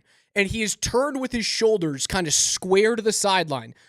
Javonte is standing on the 26. And they call this thing a forward pass. I don't understand how. I don't get it. I watched it about 15 times last night when I got home. If Javonte's running slower, it's a successful lateral. But because they're going so fast, it's a forward pass. It's a bit, as an offensive coach myself in my background, it's a bit of the downside of every single thing getting replayed, instant replay. I think this one was an assist, right? Video. It was not challenged. It was just they saw it. Last 2 minutes of a half. Yep, booth boom. challenge. Booth challenge. Give it. It's like, come on, man. The intent of that, he wasn't trying to throw a forward pass at all in that situation. It's very clearly a backward lateral that just he ran and caught it for what, inches from when Bo Nix, I guess, released it from. Whatever.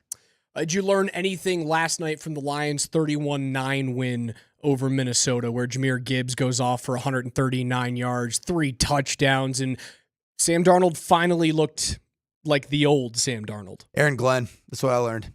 Defensive coordinator of the Detroit Lions, who's rumored to interview for about every single vacant head coaching job, rightfully so.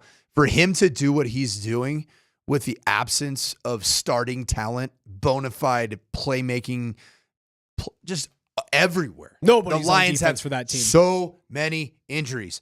And you know what he did? He did exactly what I want Vance Joseph to continue to do, especially this week in Buffalo. Jahmyr Gibbs, 3 Blitz. touchdowns on the Blitz. ground. Blitz! 31 yards receiving, adds another touchdown through the air. The Lions get the 1 seed. Minnesota gets the 5 seed, even though they go 14-3. 14-3. And you have to go play a week 1 road playoff game. Brutal. NFC North. Brutal. NFC North is a wild division. Minnesota now on the road on Monday night against the Rams. They'll beat him. Also, had no idea Jimmy Garoppolo was in LA. No clue Jimmy Garoppolo was the backup for the Rams. I didn't either. It took me until yesterday to figure that out. And you have to go on the road after that. Unreal. All right, I dug up a tweet that I sent out on May 15th of this year. Of last year, rather. Right? No, this year? Last year. Yeah, 2024. It's a new year. I always screw that up. Happy New Year, I by was the way. that idiot in school, like, when you had to put the date on top of your paper when Yeah, you're you in, still put 24. Yeah, like I did it for months Yeah. because I was clueless, right? I do that now. I'm an adult and I still do that. Although, like, when's the last time you wrote a date on the top of a paper? I'm one of the only people that I like. My buddies who have normal desk jobs, no one uses a pen anymore. They're all on Excel files and crap like that. Yeah. I feel like I'm the only one with a pen. I'm a traditional note taker, but on an iPad. But I do lead my notes section with the date. So I do put what's today? 1/6-25. I just got my first iPad. I got one of those like Apple pencils with it. Yeah. And now I've been writing my Pretty notes awesome, out and then it switches it over to Yeah, you can Word. convert it if you want. Yeah. I just still like I'd use highlighters and I'll put thicker lines for certain points that I want to remember. Big note taker. Like a Patricia with the pencil behind your ear, that type of guy. Mm-hmm. I also never understood how he had laminated play sheets but had a pencil on his ear. It didn't compute to me. Yeah, he's just playing the part. It's a costume? Cosplay. It's a costume? Serious cosplay. Yeah. Oh, it's too good. How to get your girlfriend into football. They wear costumes. The coaches. They fake that they actually take notes. All right, on the other side, I'm going to dig up that tweet from May of 2024. We're going to go game by game and show you how wrong I was with the Broncos. We're in the playoffs for the first time since winning Super Bowl 50.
Back on May 15th of last year, I tweeted out a win-loss prediction game by game for the Broncos. And on an optimistic note, I had them 6-11. 6-11 was my optimistic take. And here we go. Seattle, I had them losing. You were right. They lose 26-20. I had them beating Pittsburgh. They lose 13-6, although I thought they were going to be playing Russell Wilson in that game. Who knows what happens? But Bo was still young. Bo was still, Bo was still a baby. What do you call him? What'd you call him at the beginning of his career? Your stages of Bo Nix? Bambi Bo. Bambi Bo. He was still Bambi Bo, right? They lose that game. I get that one wrong. That was a stretch of 3 games that I got wrong. I had them losing to Tampa Bay. I had them losing to the Jets. They beat Tampa 26-7. In a fake football game, they beat the Jets 10-9. We didn't know who the Jets were going to be at that point. We didn't know they were going to be a dumpster fire, or as Rex Ryan calls them. Rex is on his own soapbox at ESPN. He's feeling himself. He has said that he sowing his oats. Expects to get the Jets job. And he said that on television. Cool. When he interviews with them on Tuesday. Sure. Gotcha, Rexy. You hear what he said? If Aaron Rodgers returns, he's going to get rid of the country club vibe. Ooh, so good. Rex Ryan thinks that he is going to run the show in New York if Aaron Rodgers returns and plays quarterback for them. Good for you, bud. Yeah, it's well said. Said, John. Sounds like a really, really good situation for that franchise. All things. Did you see what else happened there? The owner had to come out and make a statement that says, my teenage son has no official role within the organization. So he had nothing to do with the fact that he was analyzing Madden draft grades? He had to come out with a statement saying that my 17-year-old kid is not making decisions for us. Based off the Madden scores, right? Yes. Yeah, it's good. He's not fast enough on the field. You can't have him. All right, so Broncos win both of those games, and then I rattle off 6 straight properly called games. I had them beating Las Vegas. I had them losing to the Chargers, beating New Orleans, beating Carolina, losing to Baltimore, losing at Kansas City, and then finally where I get my next game wrong, and this is the one that changed everything for the Broncos. Snapping that 2-game losing streak and going in and hammering Atlanta 38-6. Yeah, that was a big one. That, looking back at this season, that win was everything. And it also ended Kirk Cousins' tenure, I believe, at Atlanta. He's directly, gone next year, dude. Not directly, but that felt like the beginning of the end for the Kirk Cousins experiment in Atlanta. Because that had been a few games where Kirk looked even more statuesque than he had. Like, he just looked old. Because there was a good little start for Kirk Cousins. Start to the season for him and Derek Carr, both of those guys as aging quarterbacks. You went, oh, yeah, like, okay, they've got something figured out. And then after the first 4 weeks, both of those guys Father Time fell off. showed up, and they're like, yep, hey, still here. New Orleans is a way worse team than Atlanta from a roster standpoint. But I get that one wrong. I said they were going to beat Las Vegas in Las Vegas. They were going to lose to Cleveland at home. And I think that was the one where I was trying to figure out where the wheels were going to fall off the bus. And as it did at the end of last season, I kind of thought that it was going to go by the wayside again. I thought Bo was going to hit a rookie wall. But Bo hasn't hit a wall. When's the rookie wall coming for this kid? It was just the first 2 games. That was it. Which it wasn't a wall. It was the beginning, right? I mean, it's what it was. I couldn't have been so wrong. I could not have been so wrong. And then you find a way to kill Kansas City at the end of the game. And that was my gamble. My gamble was losing to Kansas City at home was going to keep you out of the playoffs. But I didn't foresee Kansas City being a 1-loss team going into the final week of the season. I thought this was going to be Mahomes has to play, and either they win and they get the 1 seed, or they lose and Buffalo gets the 1 seed. That's what I was expecting to happen. Kind of another throwaway game. But as a result, instead of 6-11, man, you turn in a 10-win season. In year 1 of a rookie quarterback, you have answered that question. You have checked that box. And now you get something that a lot of rookie quarterbacks don't get this present. The opportunity to feel what it's like to go into a raucous playoff environment in your first year as a starter. Normally, you got to wait a couple of years to do that. You have to wait 2-3 years when you take a first-round quarterback because your team is not in the position to compete. Mm-hmm. And then you're already 3 years into a 5-year rookie deal. You're just 1 year into this experiment, man. Raj, I know we're just about 10 plus days removed from the holiday season, but I watched a lot of Christmas Vacation, and the moment for me, my Clark W. Griswold moment, was when cousin Eddie shows up, and Eddie drops the old, "You surprised to see us here, Clark?" And Clark says, "Oh, Eddie, if I woke up tomorrow with my head sewn to the carpet, I wouldn't be more surprised than I am now." That moment for me, where I felt like my head was sewn to the carpet when I woke up, was after the 2-game winning streak, Tampa, New York. That Tampa, New York road winning streak after what appeared to be a pretty rough start for the Denver Broncos. After the Steelers game, you're like, this thing's not. That's when I felt that stretch there was when I said the Broncos are going to be a playoff team. I had no clue. To start the year, I had no idea. I had no clue.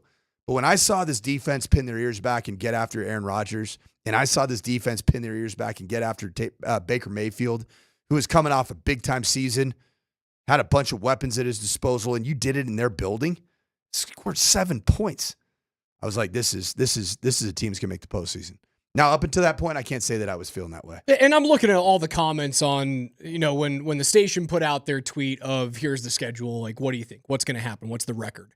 It's all over the place, but it's overwhelmingly, like I see optimistically, 4-13, John, 4-13, Smiling Assassin, 9-8. If Bo is competent, 7-9. A few 10-7s in there. Someone goes 12-5, or led by the Bowmanator.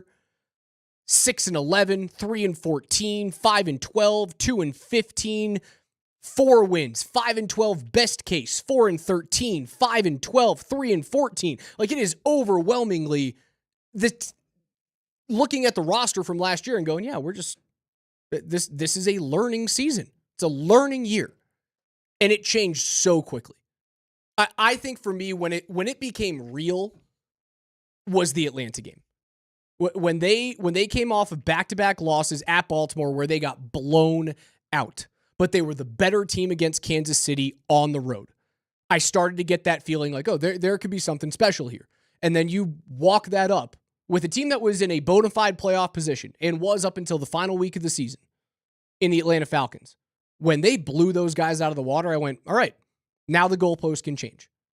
And I don't know if I'll be able to talk myself into they've got a chance against Buffalo. I do think it's going to be a closer game than 9 points. I think this thing's a 1-score game in the fourth quarter because of how good this defense is. My very sketchy and I was fearful moment where I put out actual receipts in a newspaper was October 27th of 2024. And my headline on the Denver Gazette, October 27th, was Avoiding TMZ Culture, the Broncos are bound for the NFL playoffs. Woo! October 27th. So I put it out there. All right. It's a little farther outside my May 15. But October 27th, man, I mean. It's very early. Let's just be honest. Broncos country, a lot of us were holding on to our ass as of 12 hours or 24 hours ago. October 27, they were a 5-3 team after the 28-14 win at Carolina. And that was going into that stretch of at Baltimore, at Kansas City, home against Atlanta. Yep. I felt it. I can't believe that they got it this quick. It is baffling that they've done this without a rushing attack, without a bona fide receiving threat at tight end, with an aging number 1 wide receiver who a lot of people thought, hey, let's launch this guy for a 5th, 6th, 7th round pick and maybe a future 6th round pick in the next draft in Cortland Sutton. For a guy in Marvin Mims that was drafted to be the dude to be your Joker role, but for the better part of 2 seasons was nowhere to be seen, right? Looking at that team and then seeing what it's now become, which is Cortland just put a stamp down. I'm a 1. I'm a 1. I'm a 1 here and I'm a 1 somewhere else. I'd be a 1 at 15 other teams in this league. They do it without the rushing attack. They do it without the tight ends. They find a way to have 63 sacks without, again, and I know Nick Bonito is about to make a bag, without a bona fide name as an edge rusher. Give credit to Greg Penner or to Penner. George Payton. That's the other one. Yep. Give credit to George Payton and how those draft classes have shown up in the past couple of seasons. Well, if you look at, you moved up to get Marvin Mims, and I still don't understand why it took nearly 40 games combined with regular season and preseason games to find out Marvin Mims is what George Payton moved up in the draft to get him at. There was a disconnect somewhere along the way with Sean Payton and Marvin Mims that I still don't understand, because Marvin Mims doesn't appear to have any character issues. I mean, he seemed great when I've been around. I mean, been at training camp practice, just don't understand it.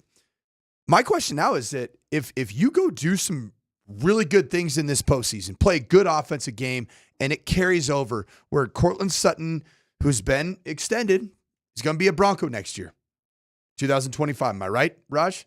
Yes. Barring anything crazy. Yeah, he's here. He's a not going anywhere. He's here. Marvin Mims, who, I mean, he's a nationally talked about skill player that is scary today. And you're going into the postseason with him. Devon Vele, who's like an awesome 3. 7th round draft pick to get him. Do the Broncos really need to upgrade the receiver room at all? I mean, you definitely do need to at the running back. You need a bona fide RB1. And you definitely need a tight end. Mims is under contract on his rookie deal through the 2026 season. Hey, he's a second-year player. Sutton has been extended. You're guaranteed to have him next year at $20.2 million. Your other wideouts in the team, Troy Franklin is on a rookie deal. Devon Vele is on a rookie deal. You're going to have to find a way to replace some of your other, 6, 7, 8 wide receivers, but those are guys that you can bring back on 1-year deals at $300,000 if you're going to be practice squad guys or whatever. In a sense, it does remind me a little bit of the wide receiver room build that the Detroit Lions had, where it wasn't go out and sign the biggest name. You did draft a Jameson Williams, but you also have Amon-Ra St. Brown. Amon-Ra St. Brown, do you know where he was drafted? He wasn't a high draft pick. I believe he was a third round pick, maybe 4th. And so in a sense, there are some similarities that you are getting high value because your quarterback is rising all boats. And he's playing at a level where you're optimizing the intended draft picks that you got. So you don't have to necessarily chase a 1. I think Jameson Williams was a 1, if I'm not mistaken. Was he not? But Amon-Ra St. Brown, who's playing into maybe receiver 1 in the National Football League, he was drafted. Pull him up here. See somebody. You're right. You don't need a wideout. You don't have to reach for a wide receiver. Amon-Ra St. Brown, 4th round draft pick. Pretty good. Best receiver. Maybe the best receiver in the game right now. Yeah. Certainly in the conversation for best receiver in the game. And you got Marvin Mims, 2nd round pick, right? 2nd or 3rd? 2nd round pick. 2nd round pick. Devon Vele, 7th round pick. Cortland Sutton, 3rd? Sutton's a 2nd round pick. 2nd. I don't think you really need to go out and chase You need to to chase a running back, or you need to chase a tight end. And you're going to be in that spot where you can probably find a really good tight end. Yeah. Because the Broncos, if you lose in the 1st round, you are picking anywhere between 19 and 24. Yeah. If you beat Buffalo somehow in the wild card round, you then move on to between 25 and 28. So more than likely, unless something crazy happens, Denver is selecting 19, 20, 21, 22, somewhere in there. And you could possibly get that kid from Michigan as a tight end. Loveland. You might be able to get Tyler Warren out of Penn State. There's a fantastic option from Bowling Green as a receiving tight end. Oh, what's his last name? Harold. I know exactly who you're talking about. It's like silly, slappy, Swami. Fannin. Yeah, Fannin Jr. Hold on, where were you going with? Dumber, man. Oh, all right, never mind. Samsonite. I was way off. I was way off on that one, too. Holy smokes. Can't believe I missed that one. NFL Notes is... I know. NFL Notes is coming up on the other side. We'll get you guys caught up on Black Monday. What are the new head coaching vacancies? We'll continue to talk about this Broncos win 38-0. They're back in the playoffs. If you guys are looking for hockey tonight, the Avs will be on Altitude Sports Radio 92.5 starting at 6:30 p.m., where they will have... Since they have traded for these goalies, this is the biggest test that the Avs have had yet. I thought it was going to be Winnipeg but Winnipeg was on the back-to-back, and they didn't start Connor Hellebuck. The Avalanche welcome to town this evening the defending Stanley Cup champion Florida Panthers. Wedgwood okay? Wedgwood's better than we thought. Good. Not okay, but he's better than we thought. He's not. He's still alive. Still alive. Just very badly burned. How's the beat tonight? 7 p.m. puck drop with Connor McGahey. NFL notes on the other side. Surprised, Eddie? If I woke up tomorrow with my head sewn to the carpet, I wouldn't be more surprised than I am right now.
Altitude Sports Radio 92.5 presents KJ's NFL Notes. Why are you smiling? Because I love football. Football's fun. Fun, sir. Fun, sir. It's fun. Brought to you by Mountain High Appliance. Locally owned and operated since 1993. Colorado's most complete appliance store. All right, listen up.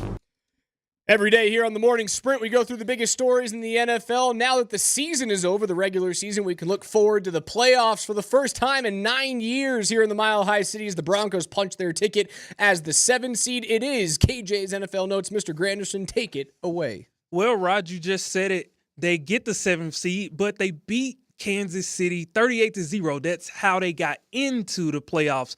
But Raj just spent the entire last segment highlighting how he was wrong. I'm an idiot. And how he just continues to curse this state, and it's just bad. Hey, hold on. mojo. Curse the state. Hold on. Since we know that I'm always wrong, me choosing a 6-11 season is not cursing the state.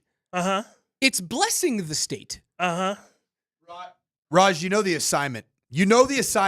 Just put it out into the universe today. I'll mush it. The Broncos according to Raj, the Broncos are just happy to be in the postseason. They have no chance. Am I right? Don't even show up to Western New York. All don't right. even show up. Exactly. Just I'm just pull a gonna Kansas mush it. City. Just wait until the last second to leave and then have a weather emergency. How about that? Get yourself some mid wings.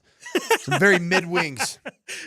The Broncos have a message specifically for Rajan. It comes from 3 of the Broncos' top players. Preseason rankings had us at 32nd. Start off 1-4 and backs against the wall, but we just came out fighting back. Young guys kind of stepped up.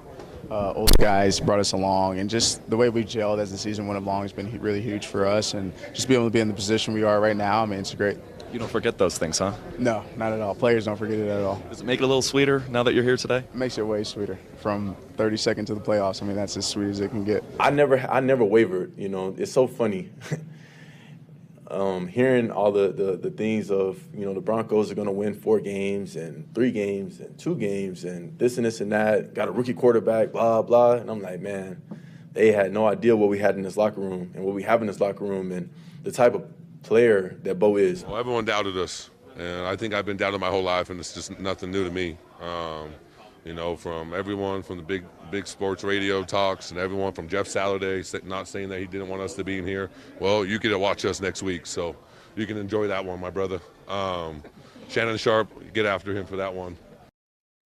I'd like to point out that Mike and I were not a program when all of the preseason prognostications were going through, so at least I'll put that in my Sean corner. Payton likes to talk about how there's like blood on people's hands. There's none on my hands. My hands are completely clean of blood. With you, Raj. I have 2 middle fingers. We didn't exist. How can we have been so negative towards you, Mr. Bowles? We didn't even exist as a show. We're 3 months old. There was a guy named Dempsey and company. I think he was the guy who actually he was very he predicted all of Bo Nix's stats. He sure did. He's like the only guy in Denver sports radio that called 25 plus touchdown passes. Everyone from the big sports radio talks and everyone. When did we start doing the show? Sometime in like early November? Maybe late October. October? All right, so... I honestly think he was talking about the guy that's getting ready to come after us. Since the time that we started this program, the Broncos are 7-4. I don't think we have blood on our hands. No. I think we have a guiding hand in this playoff destiny. Yeah, when you're in the Denver media market, which I think has been renamed Receipt Street. Everybody just keeps receipts, loves receipts. Oh, I'm so gotcha. I pull receipts on myself today. Gotcha. You know why I said all that? What's up? 7-4, man. We were a part of the Broncos and the Bo glazing. You better believe it. KJ, what's next? Young and hungry can sometimes be pretty dangerous. It is officially Black Monday in the NFL. And to kick things off, the New England Patriots fired head coach Gerard Mayo, after just 1 season with the Patriots. The Jacksonville Jaguars fired head coach Doug Peterson after a 4-13 season. They decided to keep GM Trent Baalke. That's going to be important in the hiring process for the Jaguars. The Bengals fired DC Lou Anarumo after 6 seasons in Cincy, and the Seahawks fired OC Ryan Grubb after 1 season in Seattle. The Giants are choosing to retain Brian Daboll and GM Joe Sheen after what was a tumultuous season in New York. So my question to you guys, what's been the biggest surprise thus far on Black Monday? And are there any coaches you still expect to be fired? I'm actually very surprised that Joe Shane and Daboll are back. Shocked. That especially after the Hard Knocks offseason edition, seeing Saquon Barkley, who they let walk at the end of the day to a division rival who had close to an MVP season, and not having a quarterback addressed and really no hope forward with the quarterback position. The other one kind of surprises me is the Seahawks firing Ryan Grubb in his first season. That was Michael Penix Jr.'s offensive coordinator at the University of Washington. He followed Caleb DeBoer to University of Alabama for like a week, and then he was offered the opportunity to go back to Seattle, but to be the offense coordinator for the Seahawks. Their offense wasn't atrocious. No, Geno Smith, in fact, $6 million of additional incentive earnings this year, with career highs in passing yards, percentage, and with 10 wins. So does he have to tip Ryan Grubb on some type of percentage basis for the $6 million that he got him as his play caller? The guy's out. Jeez, Pete's. Right. You want to talk about a tough career? That's what they call it, Black Monday. I like to call it Bloody Monday. Bloody Sunday, Bloody Monday, you name it. There's just a lot of blood. Yeah, the Giants one is the most confusing. That leaves me scratching my head a little bit because of what Mara came out and said. And he goes, I have no patience anymore. Like, I have no patience for losing. I'm done with this. So, therefore, you'd expect them to get rid of the GM, to get rid of the head coach, even though you're going into assuming you're going to draft a quarterback this year, right? Top 5. You're probably going to try and trade up if you get a QB. How long has Daboll been there? Is it like 4 years? I think it's 3 years. I think it's 3 years. So he was not a part of the drafting of Danny Dimes. No, he was not. Who was the header there? Couldn't tell you. No idea. Tom Coughlin. Tom Coughlin was still there? Yeah, it was still the edge of him. Remember, that was the reason that they wanted to bench Eli Manning, and that was the downfall of Tom Coughlin. He chose Danny Dimes over Eli Manning. And that does make some sense from a organizational standpoint, that you gave Danny Dimes a chance to work, but it wasn't really your original intent. You got to give a head coach that's capable a chance to make a quarterback decision. Doug Peterson, 22-29 in 3 years in Jacksonville. Gerard Mayo, 4-13 in just 1 season with New England. It's very clear that they're going after Mike Vrabel. The Bears fire Eberflus on November 29. He was 14-32 in parts of 3 years. The Saints fire Dennis Allen, who is 18-25. That happened back on November 4. And then the earliest firing of the season, Robert Saleh, 20-36 in 4 years, 3+ years rather, with the Jets. That firing happened on October 8th. So those are your openings. Before we move on, Raiders, Falcons, do we expect those coaches to stay? Falcons are good. Falcons are good. There Raiders was some promise is a at the end of last. I mean, did you watch any of that Falcons-Panthers game? It was so fun to watch. Bryce Young was unfortunately phenomenal for Raheem Morris because he's a defensive mind. Penix was ridiculous. It was a great ending to a football game. Did you see the pass that Young threw and he did the no look? Yes. Like zipped one and then did the Steph Curry. I'm not going to even watch this thing go into the hoop. Dope. But the NFC South, for as bad as it is, it's got there's some positive trends for at least the Panthers and the Falcons going forward. Now, on the flip side, the Raiders, I think AP's done. 4-13, though, doesn't they're picking 6th. It doesn't guarantee you're getting your guy unless you trade up in the draft. You're not guaranteed to go get your guy. I don't know if he's done. That organization does weird things. It does. KJ, what's next? Young and hungry can sometimes be pretty dangerous. The New York Jets have put out 6 to 8 head coaching requests this morning alone, and the Broncos have 2 of those guys who are expected to get interviews. DC Vance Joseph and senior personnel analyst David Shaw. My old boss. Hey, there you go. At Stanford. Former head coach Rex Ryan, as Raj so eloquently put earlier, has told DiPietro and Rothenberg of ESPN New York that he will all but get the job in New York. You think you're going to get this job, right? You think you're going to be the next head coach of the Jets? Oh, 100%. Absolutely, I do. And the reason I think I'm going to get it is because I'm the best guy. And it ain't close. The thing that you have to do, you have to connect with a football team. You have to connect with your fan base. And the way they play, that's the most important thing. Not just the X's and O's and all that. Look, this Ben Johnson, I love him. I absolutely love him. But I'm a better candidate for this job than he would be. What is it about Rex and just the New York Jets job? That's the only one he seems like he wants. Yeah. Although he was rumored for a DC role here in Colorado for a little bit when Sean came over. It is a little odd that he just has like a hard on for just the Jets.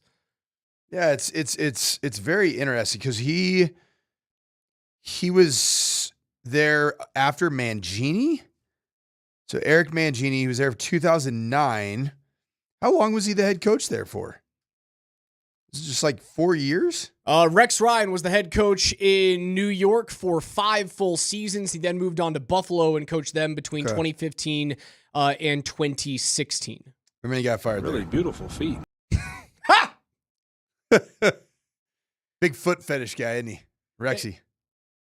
He says he's going to get rid of this country club atmosphere if Aaron Rodgers is the quarterback again and he decides to come back. If Ryan gets the job, wouldn't it be smarter just to move on from Rex Aaron Ryan Rodgers? hasn't coached since 2016. 17, 18, 19, 20, 21, 22, 23, 24.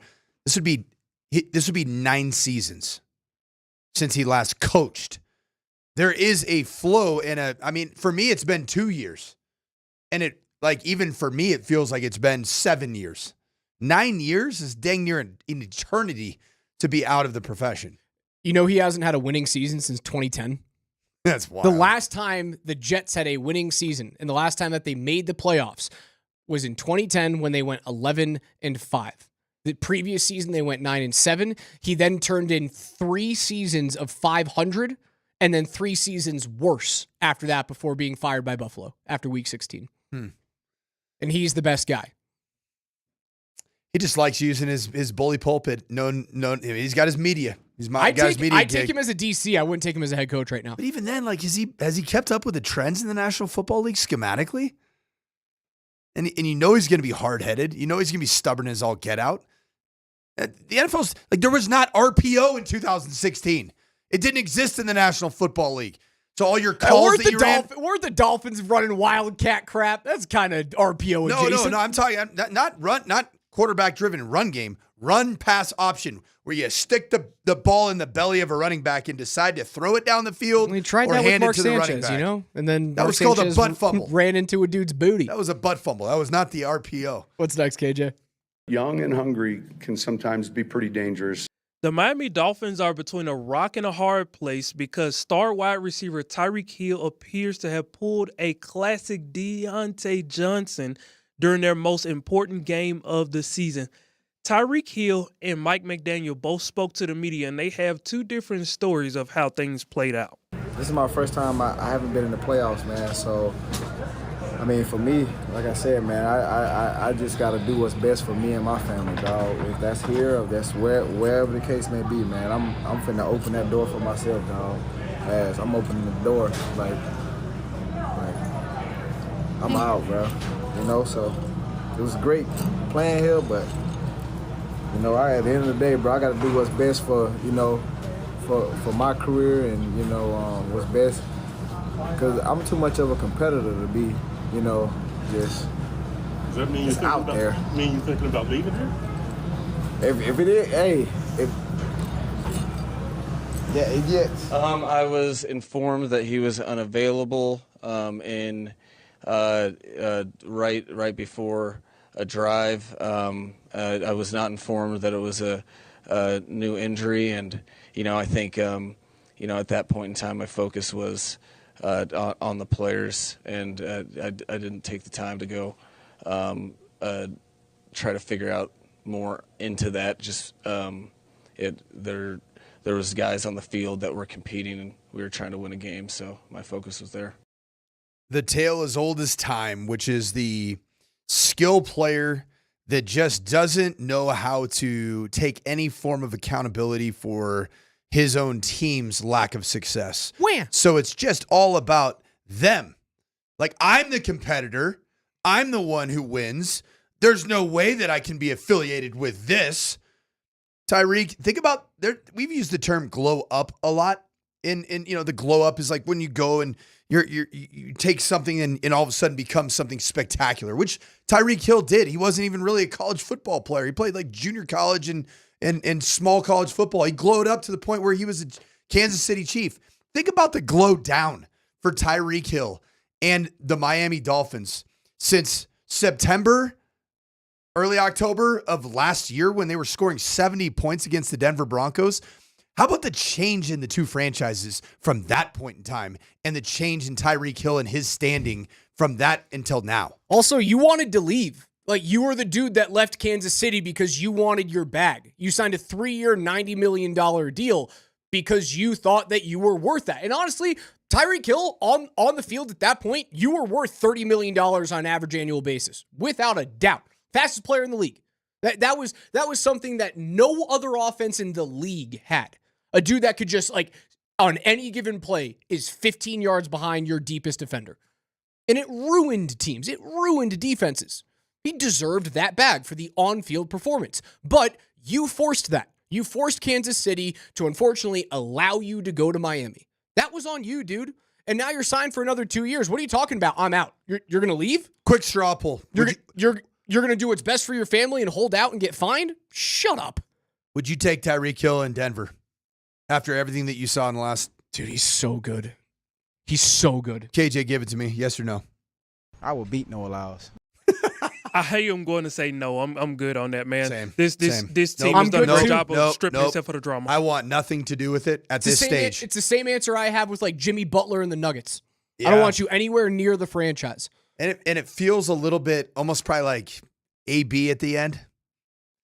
Yeah. A little bit where it's just starting to get a little bit more unhinged. It's like week after week, day after day. It just a little bit. He's really good. He is, but he hasn't been. I mean, if you look at the production this year, you're as good as your most recent film, which is your most recent of your resume. And it's just not pretty. I'm as good as my answer is no. My answer is no. Yeah, I'm as good as my most recent coaching job, so I'm a 1-11 head coach right now. For the money, for the money, for a $51 million cap hit, nearly $52 million 2 years from now, the answer is a hard no. But for like an $18 million cap hit next year, I would have to think long and hard about it. However, my answer is no. I don't want you anywhere near this. I think what Sean Payton and Bo Nix and this ownership group have built is. Do you remember the lead on my story that I wrote in October? Avoiding TMZ culture. The Broncos are bound for the playoffs. Boom. Stay away from it. And that's a big reason why you are where you are. That's Coach Mike Sanford. Colorado's most complete local appliance store is Mountain High Appliance. They've got locations in Denver, Louisville, Littleton, Colorado Springs, and Glenwood Springs. They offer every major appliance line and brand, and you can find them at mountainhighappliance.com. We'll wrap it up on the other side, hand things off to PhD. We'll take you guys from 12 to 3 if you're looking for Avs hockey. Tonight, the Avs host the defending Stanley Cup champion Florida Panthers, starting at 6:30 p.m. with your pregame show and puck drop with Connor McGahey at 7.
Talking about culture, Coach, and you guys asked the question. Tyreek Hill is trying to force his way out of Miami, and so is apparently Jalen Ramsey.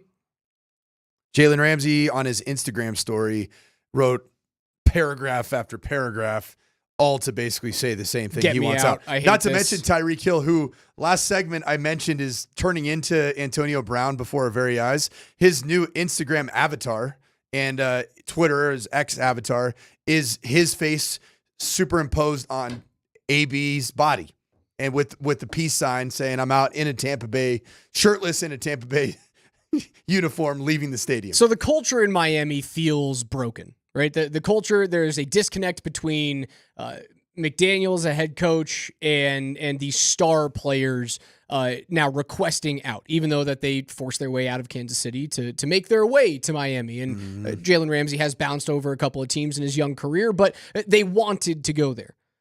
Sean Payton game planning to get Cortland Sutton his extra $1 million in incentive bonuses last night, or yesterday afternoon rather, was awesome. Like it was so clear. The game plan was, once we knew that Kansas City was really playing with nothing, like they came to a gunfight with a Nerf blaster. And once Peyton knew that, my kids have so many Nerf blasters. Great I just toy. get What a toy. peppered all day though. God dang, man, they still hurt. there's nothing better than bringing like a Nerf blaster to a home that's very against having Nerf blasters in the home. You get my drift. I love and that. just seeing the kids' eyes light up. I'm like, you know what's so good is that Uncle sounds Alex brought this. That sounds like my home under the direction of my wife. Where I'm like, just bring out the Nerf blasters. Let's have some fun. Yeah, it's good. Nothing like that. So once Peyton knew that was going to happen, Yep. it was very clear. Get Cortland Sutton the doubt. ball. Yep. Like, get him to north of 1,065 for another $500,000 in bonus. Von Miller, who the Broncos will see next week, very fitting that you play what was your last playoff game in Super Bowl 50, and Von goes off and wins an MVP. Now your next playoff game is going to Buffalo to see that player. Von gets another sack, $1.5 million for hitting 6. Baker Mayfield. Wait. He had 6 sacks. $1.5 million. That was worth $1.5 million. Must be nice to be Von Miller, huh? Guy, he probably wants to play for Vance Joseph about now because I just know. about everybody on the roster hit at least 6 sacks. If he was available, I'd say come on down for a year and we'll give you some pal. incentives. You Like wanna- remember what DeMarcus Ware was for you once upon a time? Do you want to be that guy for Nick Benito? Nice little, wrap up that career with a nice little bow on top of it. Benito, I Cooper, Allen. say no. Are you kidding me? John Franklin Myers. Gosh. And then you throw Vaughn in there. Every third down, go in there, big boy. Just give him seven snaps a game. Give it to me. And just give me everything you got. Give it to me. Just get bendy on whichever offensive tackle's trying to get into your way. Baker Mayfield, $2.5 million in incentives by being top 5 or 10 in these categories: passer rating, touchdowns, completion percentage, and yards per attempt. $500,000 for each of those. He hit them. $2.5 million. Shocker, my guy. I've had this ongoing feud with Chris Dempsey since a year ago. He's a Dak Prescott guy, and of course Baker We're Mayfield. Baker guys. Yeah, you are definitely a Baker guy. You definitely. You know what? You know what's weird is I actually heard this morning. I think it was either Moj or Vic on the morning show. They were talking about just play style of Bo Nix yesterday. Had a little Baker Mayfield vibe to it. Little Baker, yeah. It was just kind of like gritty, a little bit caution to the wind, throwing some seeds, but also doing some stuff with his legs. A little bit of, there was a flair for the dramatic. There was a little bit of chip on his shoulder. That's actually not a terrible comp. Spagnuolo was talking about him and Josh Allen in the same sentence, and they're different quarterbacks. Like Josh is likely the MVP this And Josh year. is also such a massive human being. But that's high praise coming It from is. Kansas City's DC. And Bo is bigger than Baker, like markedly bigger. Is Bo closer to Josh or is he closer to Baker? Not now. Not now. When you think of Bo, let's call it middle of contract number 2. When you think of Bo then, 32-year-old Bo, in the middle of his prime, maybe 31-year-old Bo. Is he closer to Josh Allen right now, or is he closer to Baker Mayfield right now? Man, I think he's right in the middle. I'm serious because Josh Allen, what makes him so special is his physical attributes. I mean, like, literally, like, people bounce off of him in the pocket. He's so big. 6'5", 6'6", 250, 247, right in that. And then he's got an absolute freaking howitzer. Guy makes every throw so effortless. Whereas Bo is big too, and he is physical, and he is athletic. He's more athletic than Baker ever has been in terms of running the football. Josh Allen's unbelievable running the football. Josh is the next level. Yeah. I do think Bo's a pretty good. I mean, like this is a really good discussion if you're a Broncos fan. 35 touchdowns. Yeah, he's a good combination of somewhere in between the Josh Allen freak show nature of being so big and so athletic and so strong and have crazy arm talent, but then gritty, chip on his shoulder, like screw it at times of Baker Mayfield. Like, that's kind of sweet, dude. I wouldn't have thought that when the year started. It's a really, really high piece of praise from a defensive coordinator. Like, Spagnuolo's sitting in a chair where he gets to look across the rest of the league from a different elevation. I'm looking down on all of you right now. I look down on all of you other quarterbacks because the guy that I have to go against in practice is, when it's all said and done, maybe the greatest quarterback of all time in Patrick Mahomes. Mm-hmm. Like, he's got a great purview to make these calls. Is he Josh Allen? Probably not. But to be in that conversation, man, to be in the conversation of, like, is he a better version of Baker Mayfield? You're a legit top 10 right now. Yep. Right now. And that's to me, that's been the standard for this franchise. For this to be a pick that you hit on, which right now there's no doubting that you hit on it, is he a perennial, Bo Nix being that guy? Is he a perennial top 10 quarterback in the National Football League? And, like, right now, did he just finish up a top 10 season? Yes. Without a doubt. Without a doubt. 10-7, 29 touchdowns through the air, 12 picks. And then he adds in another 6 touchdowns on the ground and shows you how versatile he can be with his legs. That's a top 10 QB season for me. You know who else is in a top 10 season? Sean Payton as a head coach, because he's feeling himself. This just came in from a Zoom presser. I remember in the offseason talking with McVay, and the year prior for them, they were $70 million in dead cap. In other words, almost a third of your team's budget for talent is unavailable. And we had a joint practice with them, and they had a lot of young. I couldn't tell you who the players were. Young undrafted players, and it was impressive what they did that season. But yeah. I mean, who's done this before with over 80 million? All those things you think about. No one's done that before. Let's do it. Let's be the first one. Take your credit where credit's due, man. You have a quarterback who is 6th in completed passes, a quarterback who is 6th in passing touchdowns this year. Again, adding another 6 on the ground to get him to 35. He's just outside of the top 10 in terms of passing yards with just under 3,800. Sean, if you want to go ahead and reach high in the sky and pat yourself on the back and tear your rotator cuff, be my guest. You can do it, because that's exactly what you're doing right there. No, he just said nobody's done it before. I have 2 middle fingers. This is the reason why I thought optimistically they were going 6-11. I didn't think it could be done. You think it's more of a rotator cuff injury from patting himself on the back? It depends how you pat yourself on the back. So if you go underneath, could be a labrum, a Sean Payton labrum. I think if you go underneath, it's labrum. Yes. I think if you go over top, it's the cuff. Maybe if you just give yourself a hug, then that takes away all possibilities of injury. Just give yourself a nice, warm, fuzzy hug. Broncos and Sean country. Did that, and he deserved to do it. And you know what? I'm here for all of it. You're going to the playoffs. Are you kidding? And we get to talk about it for the next 4 days, Are you kidding? Raj. We get to do this for 4 more days, talking about the Broncos season extending. And here's my gift to you, Denver, because why would I stop the trend now? Broncos are going to get killed by the Bills, aren't they? Oh, why would Raj. That's my gift to you, Denver. If you guys listen to the program, you know that's the highest praise I can give. That's the best possible projection that I can say into this microphone. Better than any cover of a Sports Illustrated magazine. An Alex Ryan Emmy curse. I'm here for it. For Coach Sanford, for KJ, I'm Raj. PhD is coming up next. What a great Broncos victory Monday to have. Don't go anywhere. It's Altitude Sports Radio 92.5. Who's done this before with over 80 million? You know, all those things you think about. No one's done that before. Let's do it. Let's be the first one.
As a rookie, Bo Nix goes 10-7 as a starter with a 66.3% completion percentage, 3,775 yards, 29 passing touchdowns, as opposed to 12 interceptions, a 93.3 passer rating, and only 24 sacks, with 430 rushing yards with 4 touchdowns, and even caught a touchdown, 34 total touchdowns, and leads the Broncos to the playoffs. You believe now, Scott Hastings? Believe what? You can play coy if you want. Well, welcome back, Scotty. Do you believe now? I never not believed. I'm a hobo. I am a hobo plus one. Okay, explain a hobo plus one. It's like one. an A, but you get an A plus. I'm a hobo plus. I will say this. Can I just say this right here? You can say whatever you want. Can whoever get their fingers ready? Can we get ready? Pew, pew, pew, pew, pew. Laser pew. show. Laser show in week 18. There you go. Was that a laser show? It was hell yeah, it was a laser show. Laser show? 300 plus yards, 4 touchdowns, no picks, no sacks. That was a freaking laser show. I will say And your this. guy Vele looked great too. Made 2 pretty sensational catches. I will say this. Today, Andy Reid walked into the office in Kansas City, I was told, and had 5 flower bouquets and chocolates waiting for him at his desk when he got there. Yep. It's from all the other teams. They're saying, thank you for not letting Cincinnati get into the playoffs. You got to believe there wasn't a team out there that wanted Cincinnati in the playoffs. True? No, nobody wants to play Joe Burrow. Nobody wants to play Joe Burrow. No. Look, man, I didn't know how I was going to feel. Because the month of December was so bad for the Broncos. And then it did feel like, okay, here we go. We're going to limp into the playoffs by beating the Chiefs JV squad. Screw that, man. Forget it. Like, I got over that quick. I did. I mean, that was an absolute butt kicking. I wanted them to not just handle their business. I wanted them to kick butt. They did that to the 10th degree. You're back into the playoffs. It's first time since 2015. Bo Nix couldn't have been any better in that game. Look, man, that was a butt kicking, and it kind of got rid of the bad taste of the last month of football for the Broncos. And now here we are in the playoffs, and I got blind hope and optimism, just like I knew I would. You know what I'm saying? Why not? Why not? I'll throw this out at you. There you go. No dumb question. Since I've been off for a while, sick as a dog while I was off. I'm sorry to hear that. Oh, you guys have been sick too. So be glad I didn't come in here. Okay. No dumb question to start my return a little bit. Mm-hmm. Denver loses a close game. Once you think about the last couple of weeks in particular, loses a close game in Buffalo, which would be great, exciting, and everything else. Will we be blaming Bo Nix or Sean Payton and clock management? That's a trick question because we shouldn't be blaming anybody. They lose a good close game to the Broncos, a game in which they are already a 9-point underdog. Then they would have had to do so many things right. That's true. That I would go win the game. But the point being, if it gets down like not blaming anybody. So how would you guys say that seriously Sean Payton's clock management last couple of games have been? Oh, there's been plenty of questions. Yeah, there's been plenty of those. I'm with D-Mac though, man. If we get a close game, dude, we got everything we wanted out of this season. Everything. We'd be throwing a party, I think. I'm going to tell you, man. I'm not going to go crazy today because today's about the Chiefs and it's about everything else. I don't think this is the worst matchup in the world for the Broncos. Okay. I don't think it's the worst matchup in the world. All right. And I'll break down more as the week goes on. I'm not sitting here predicting a victory, but I really do think with all of my heart, I think the Broncos are going to have a very solid showing. Would you rather play Baltimore? Nope. No, I wouldn't either. Would you rather play the Chargers? Yes. See, I wouldn't. Oh, I would. Yeah, I probably would. You'd rather play than Buffalo. Yeah. Yeah. Oh, I'll tell you why, too. Somebody asked me, like, what are the weaknesses of the Bills? And I go, well, Josh Allen can be reckless with the ball. I looked it up. I had no idea. The Bills are first in the league in giveaway takeaway at a stunning, you ready for this? Plus 24. I thought it was a typo. Plus 24. So they barely make any mistakes, and they take the ball away like you can't believe. They're the best team in that category. It feels like they're the best team in the playoffs going into the playoffs. Is that true? Maybe. I mean, it's hard to Look at what the Lions did. I know Brett Kane must be freaking out because I texted him last night. What the Lions were able to do with that defense, with the players that are on the Yeah. field, to go out there. That and was a hell of a win. And now listen, Yeah. Sam Darnold missed about 6 touchdowns in that game. So pressure does weird things to I people. was going to doesn't say, it? he started seeing ghosts in that game for the Sure. first time this year. He maybe. did, but you got to give a lot of credit to that Lions defense for what they're able to do with the guys that are on the field. Talk about a Brett. I hope he changes his tune because a loser mentality is just say we have no chance. Blah blah blah blah. Of course you have a chance. You're the number one And now seed. you've got 14 days to get healthy. Yeah. Come on, Brett. That's big. The Lions aren't going to lose the Super Bowl this year because of injuries. If they lose, it'll be for other reasons. So I don't know about that. I don't know about that at all. I think if they lose the Super Bowl this year, it is because of injuries. I don't think so. They figured it out, and they proved it last night in a huge. They only have to win 2 more games to get to the Super Bowl, and then you go from there. But if you ask about the best teams, What's the their Bills, defensive coach's name real fast? the defensive coach, I don't know. Oh, Aaron Glenn. Right. His name's got to have jumped up 5 spots. It Oh, has. well, he was already on the fast track Right. last year, and it was rumored he actually turned down jobs last year. By the way, Vance Joseph got an interview with New York Jets. Mm-hmm. Got to do that bad boy on Zoom, I understand. Well, that's actually not that uncommon nowadays, believe it or not. Sean Payton earlier today said, you don't worry about your assistant coaches getting interviews. You worry at the end of the year if your assistant coaches don't get any interviews. Yep. That's kind of fun and well said. Also, Sean Payton, I asked him, chip on your shoulder. Heard that from everybody after the game. Everybody was the chip on the shoulder. Okay. You got a chip on your shoulder. And he kind of hemmed and hawed like Sean Payton would do. But at the end of a rambling answer, he said, who else could win with an $84 million cap hit? And he's not wrong. And they should take pride that they accomplished that. That was 45. 45 this year, Sean. Well, he was rounding up for 2 years, I guess. We've got 2 hours and 50 minutes to talk about this. But it was stuff that we have touched on all season long. And Bo grew. So we're going to throw that out there first. I thought he was better in the last 2 games of the year versus the first 2 games. Fair? Of course. Yeah. Was Mims better? Mm-hmm. Was Franklin, did he get better? Gradually, I guess. But better very marginally. Well, I disagree with yes, that. yes. I better than we saw him in training camp because we're like, what the hell is this guy? Couldn't catch a cold in in training training camp. camp. Cortland Sutton, who people are saying, why is he even on the team? Should they trade him at the trade deadline? Cortland Sutton here for a while now, longer? Hope so. Yep. Right? I hope Sure so. seems like it's going to be things we've talked about. What's our guy, the tight end fullback guy? Nate Atkins or Burton? Atkins. He's fine. But hold up. But people ask, why is he even on this team? Is he on the? Has he not been valuable though? No, Sure. listen. Sure. Nate Atkins Sure. is actually one of my favorite players on the entire team. He's been unbelievable. I do. Every time I break down that all 22, I watch that dude in the running game, and he's versatile. You can put him in the backfield. You can put him on the line. When you put him out in space, that dude is a freaking dog in the running game. But there A was talk. dog. Why, And you know why what? are they keeping him if they're keeping Burton? And you know what? He's far from a weapon, but he turned out to be serviceable in the passing game as well. Pretty good.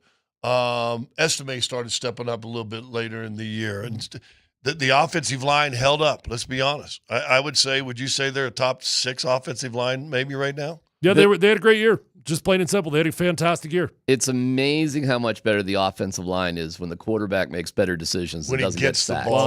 ball. Sean said that at the beginning of the year that he believes that sacks are predominantly a quarterback statistic, and there's truth in that, and it's not true at times as well. But you look at it's pretty much the same group. I mean, more or less, it's the same He group. said it after the game he said it multiple times, and he said it last night that of all the things about Bo Nix that might have surprised him, it was his ability to avoid sacks and move around. Well, Joe Burrow helps. I believe had to lead the league in getting sacked. Denver sacked him 7 times in a win, right? He got sacked 7 times in that game. And he still threw for, 44 touchdowns, 8 picks, and 5,000 yards. Yeah, because sacks are, to steal a Sean Payton term, relative to you being able to convert on third down. If you take a sack, usually sacks do result in you punting. Usually. But if you can take a sack and still convert on third down, it mitigates the impact of the sack. Which I will say also, going back a little bit to last night, which then impacts, you got a head coach that ain't afraid to go for fourth down and 4 from midfield at any time, it seems like, during the year. and you're 3rd and 13, you pick up 8, and guess what? They go for it. They think they can get 5 yards. Mhm. They have no problem. Let's get 5 yards. That's okay, Mhm. which is unique in the NFL. Let me tell you, man, being in that stadium yesterday was awesome. And I don't care if it was the bargain basement, dollar bin JV Chiefs. You put it to them, period. And they're still NFL players last time I checked. It was awesome to see. And yeah, it got a little boring at the end, as predicted, because the Broncos kicked their ass, as predicted. You got to beat who's in front of you. And they did. You know, Coward said it at halftime when it was 24. Was it 24-0 at halftime? It was. Yep. He said, listen, Chiefs fans are freaking out. They're playing cover 2 and cover 3, and they aren't blitzing anybody. That's all they're doing. So, listen, they didn't come out and say, here's our game plan for the playoffs. That's okay. Guess what you still got to do? Still got to execute. And the game plan to start the game, when they turned it around and won, they win 4 in a row after they lost the first 2, something like that? They won 4 in a row in that stretch. Remember what they did? Bink, bink, bink. Mm-hmm. 4 yards, 3 yards, 5 yards, 4 yards, 3 yards, 5. And he completed his first 17 passes. 18 passes. Sorry to be a stickler on that, but he was 18 and 19 in the first half. I thought he hit 17 in a row, missed the 18th. He missed the 19th. And the 19th was when he threw it short to Javonte. And had he hit Javonte, he would have walked in. Well, that's for a where he was touchdown. under pressure. He's rolling out right. They should have called the time. I mean, we're being nitpicky here, but they should have just called a timeout right there. I'm not sure why they didn't. But yes, that was the only. No, that was stupid. Clock management. I either spike it or yeah. Clock management right there. Okay. Clock management. You're right. So on the one missed pass, when they kicked a field goal instead of a touchdown to go up 24-0, But you want to give yourself a chance to get a touchdown. No, that did drive me nuts in the moment, though. It did. The clock management right there, I was screaming at the top of my head. I was like, what are we doing? What are we doing? You and everybody else. Michael Malone was screaming, call a timeout. He only had 1.7 seconds. But like Michael Malone did, and what's been good about Sean Payton, especially with the go for 2 thing, if you're wrong, it's okay to admit you made a mistake. Oh, my God. But I couldn't help but laugh when they're talking on the broadcast when Sean Payton said he's going to be uber aggressive in this game against the Chiefs. He told us he's going to do whatever he can to be aggressive. I'm like, oh, this is the game you're going to be uber aggressive against the JV squad against the Chiefs? Yeah. Not last week against the Bengals? Yeah. Not last week when you drove down on the opening possession and you chose to kick a field goal on 4th and 2? Yeah. You didn't go for the 2-point conversion? Like, that was the time to be uber aggressive, boys. Whatever. We're in the playoffs. Forget it. All sins are forgiven. And that's the way it works. That's the way it works. You make it to the playoffs, and all of a sudden sins are forgiven, and you feel blind. Well, it's a new season.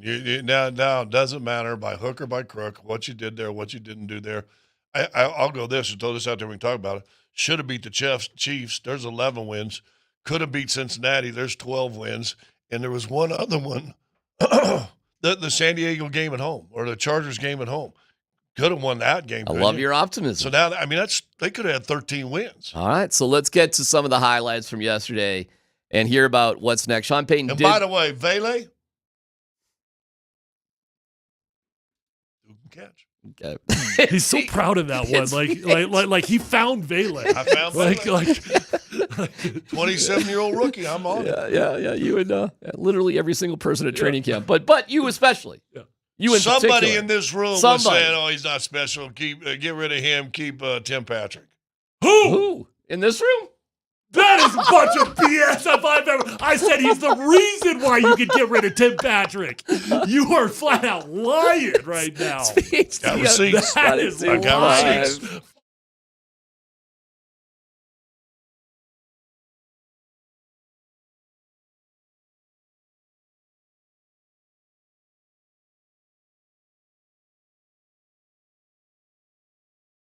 Hey, what's going on, guys? Tyler here, my friends over at Advanced Hair Restoration. Hey, it's a new year, it's a new you, and it's a good time to have a New Year's resolution. So if you're looking for one, how about a New Year's resolution that you can keep? Get your hair back. Call my friends over at Advanced Hair Restoration. They're going to get you fixed up right, and they're going to do it for life. Guys, if you're anything like me, you might have already tried the lotions, the pills, the creams, the potions, and they're just not working the way you want. Why don't you invest in yourself? Do it the right way with Advanced Hair Restoration. Nobody can offer anything like the Advanced FUE found at Advanced Hair. They've changed tens of thousands of lives, and now it's your turn. You're going to be in a calm, relaxed environment with the best professionals, top of the class. Dr. Tanya Pauls is amazing. Guys, they give you a lifetime guarantee that your hair is going to grow. Matter of fact, your own natural hair, it's going to start regrowing the very next day. So pick up the phone and call today. You're going to get $250 off and 250 free hair grafts. Call 720-459-HAIR. That's 720-459-HAIR, or visit them online at advancedhair.com.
Just as when you see him, I mean, you can watch it on social media. You can see how he talks, how he walks.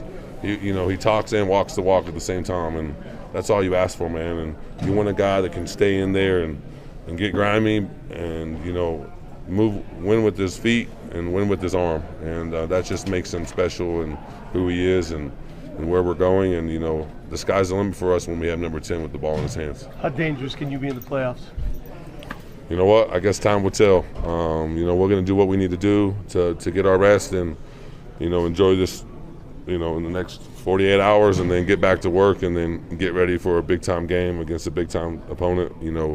The Bills are a special team, too. They've had a great season, so, it's going to be fun battling with them. Garrett Bowles with Vic Lombardi. I was standing there, too, but Vic was, Vic's. Got to put it up on his page. So we Yeah, can good for snatch Vic.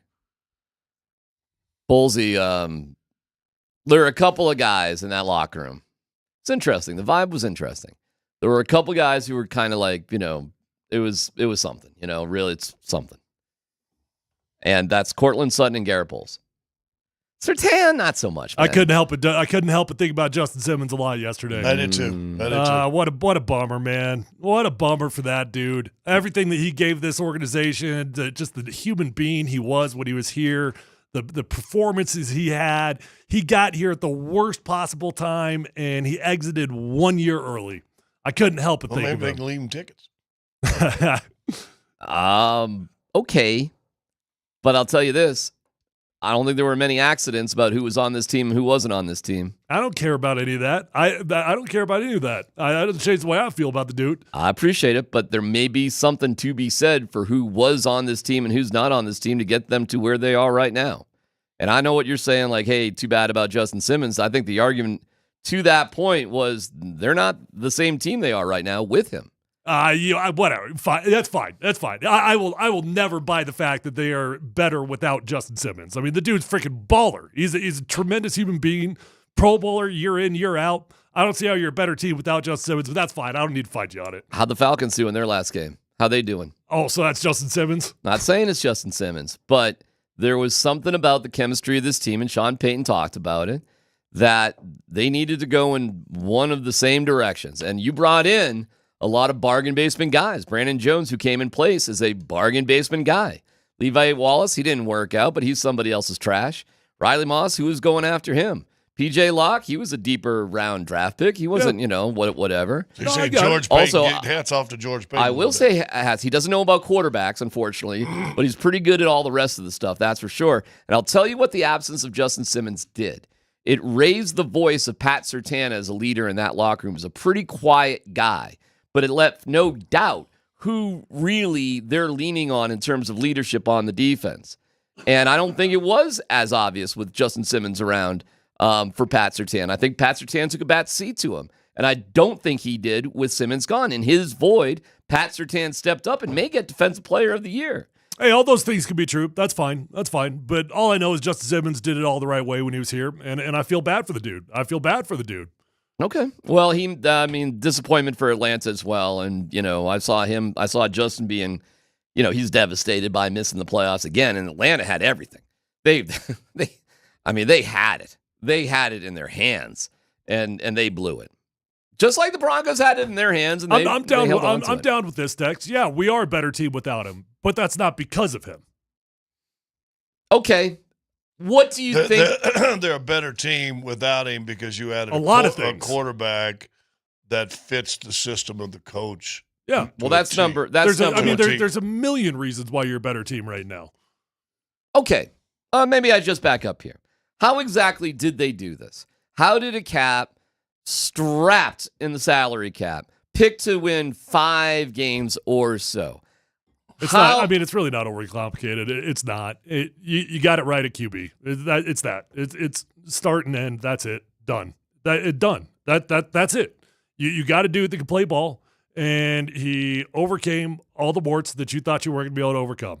That's it. Well, I said in the middle of the year, and I'll say it again. I mean, this is a high compliment to Bo Nix. I honestly don't think there was a better fit at quarterback for what Sean Payton wants and who Sean Payton wants than Bo Nix. Is there more talented guys? Probably, maybe, okay. But as far as the mentality, not afraid to, okay, let's do ball control passing, boom, fine, let him cut it loose late in the season. Okay, little confidence. They mentioned it yesterday. He said they got the defense is pulling in because they're doing this, boom, running the ball. Also 51 yards over the top, 46 or whatever it was. But I honestly, of all the quarterbacks who are drafted, I don't think there's a better fit. I honestly don't think there was a better fit in this draft. Well, that's what Sean Payton was trying to convince us of at the time of the draft. Yeah. He said he was his guy. What the risk the Broncos made was waiting and not moving up. Calculated risk. And it worked out for him, but pretty risky. But But you also didn't have any capital. It is pretty risky. It was pretty risky. Yeah. Because we wouldn't, I mean, if, I don't know, would you still have 10 wins? I don't know. If what? If they don't draft Bo Nix, no. if he gets taken. No. Who's our quarterback? Zach Wilson? Well, who would Jared win? Stidham? Wilson or Stidham? Well, they Wilson's had more dynamic. They had Stidham. They brought in Wilson like a week before the draft, but they were working on Zach Wilson for months. So it's not like they didn't want him. By the way, we found out last week too, Broncos were looking at Carson Wentz. That he was high on their radar, and it didn't work out, and they got Zach Wilson and so much for him supposed to be a starting quarterback in the NFL still. Oh my God. I kind of thought we'd see a little something from Carson Wentz, like something, like a first down or three. Hold on now. that listen. Here's another thing. You want to sleep on something else? Sleep on Denver's defensive line. Oh, by the way, they led the NFL in what? Sacks. Yeah. And where are they in pressures? They got to be up there in pressures as well. Don't they? Gotta be. Dude, that defensive line. Carson Wentz didn't have a chance. You know what? I'll say this. It wouldn't have been 38-0. They beat Kansas City if Mahomes plays yesterday, the way that defensive line played. That's a hot take. They beat Kansas City with Patrick Mahomes That's a yesterday. fun hot take. It ain't 38-0. But they beat Kansas City yesterday afternoon with Patrick Mahomes because I'm telling you what, that defensive line, man, was a beast yesterday. Yeah. I mean, unbelievable. I heard a lot of people say, well, listen, like style points matter. You can't just barely beat them. You got to convincingly beat them. I think it did matter. And we got it. I think it mattered and we got it. So I think we got the best of both worlds. You don't think so, though? Oh, no. Well, I don't. It didn't matter to me. I didn't care. You win by 1, you win by 38. Either way, I'm fine because, getting to the playoffs. I don't know. Maybe you don't have authentic hope. I've got authentic hope that the Broncos are going to represent themselves very, very well this weekend. And the reason I feel that way is because of the performance they just had. And I don't think I could have had that feeling had they won by 2 or 3 points. For the Broncos to beat the Bills, they're going to have to play perfect. And they're going to have to get a little lucky. Of course. And they're going to have to keep Sean Payton out of the defensive room. The Bills are going to have to do something out of character for him. They're going to have to lose the turnover margin. Correct. Yeah. I mean, I'm not predicting a win, but I genuinely do believe this team's going to represent very well. Well, I'll tell you this. All the pressure's on Buffalo. I mean, and this was thrown around in the locker room too. You're playing with house money. And they are playing with house money, but that doesn't mean you have to be satisfied, And so the mood in the locker room was pretty interesting. Yeah, there were a couple of guys like Cortland Sutton and Garrett Bowles. It's like, whatever. But there's other guys like, Riley Moss was just giving Surtain a bunch of crap. Like, this isn't that hard. He was joking. He's being facetious, but it's funny, right? By the way, Riley Moss looks like he just works at like the hardware store, Right. Upstairs at Home Depot here. I am sure Riley Moss is having no issues walking around Park Meadows Mall. And he looks like every other 23-year-old dude in a knit cap, in Denver, Colorado. So unassuming. So he's giving crap to those older guys. Okay, that's kind of fun. Mike McGlinchey was just like, hey, it's cool to be a Denver Bronco. McGlinchey's pretty happy. He's making tons of money. Things are going all right. He's not stressed out about anything. Zach Allen, his career is rejuvenated being here. It's unbelievable what Zach Allen. So there's a lot of guys that aren't carrying the burden of losing year after year after year. Right. You know who's carrying that are the fans and Cortland Sutton and Garrett Bowles. And that's kind of it. Right. So all this pressure that we're feeling, they're not. It hasn't been their hump. And that's the way they played. So this game, the vibe in that locker room for the most part was we're not done yet. We got bigger things coming our way. I can tell you this from experience of being on marginal teams that made the playoffs. The second you make the playoffs, you can taste the Super Bowl. Like you can taste it. Mhm. It's there. We just got to do a couple things right. It is so close that even on the marginal teams I've been on, I'm going to tell you, inside that locker room, you believe in all of your heart you're going to win the Super Bowl. And so I promise you, the guys in that locker room right now, they believe in all their heart. They've got what they need to win the Super Bowl. Listen, I know it's a different quarterback, but it's the same system. They still went into Buffalo last year when no one expected them. I think they were 9.5-point dogs in that game too, and beat Buffalo. I think they'll match up. Took a little bit of luck on that one, though. It's okay. 12 guys on the field. Took a little bit of luck. I think they'll match up well. Here's what I see with young teams. See if Tyler's talking about this too. I thought I saw with the Tebow year when they won that game at home against Pittsburgh. It was like, they're still on adrenaline.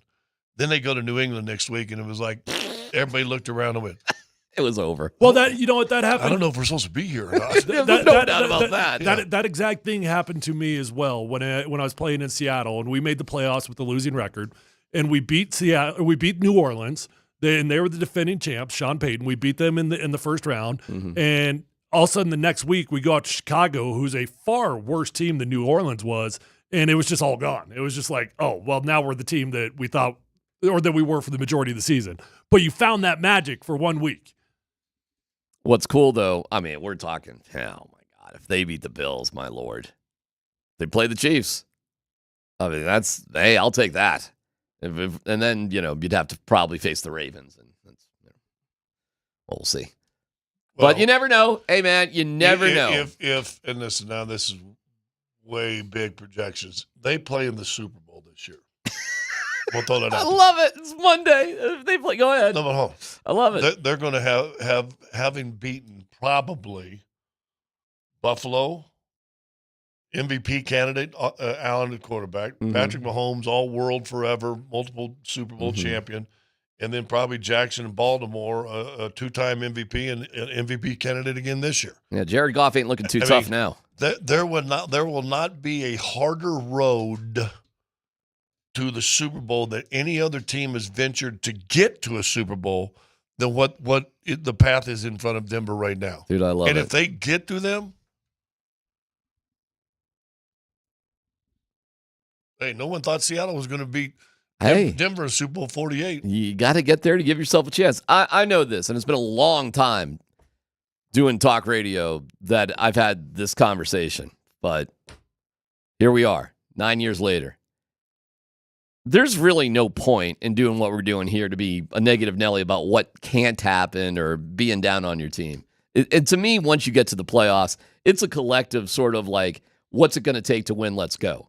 And anything else less than that is just, some sort of weird doomsday, you hate life and you probably need a hug. Kansas City didn't play anybody. They didn't do any intricate defenses or blitzes or anything. Okay, good. But if the Denver Broncos played like they did yesterday, can they beat Buffalo? Of course. Listen, any of these teams can beat any of these other teams. This is how close the NFL really is. Without Mahomes and a couple of your great players, you're dog crap.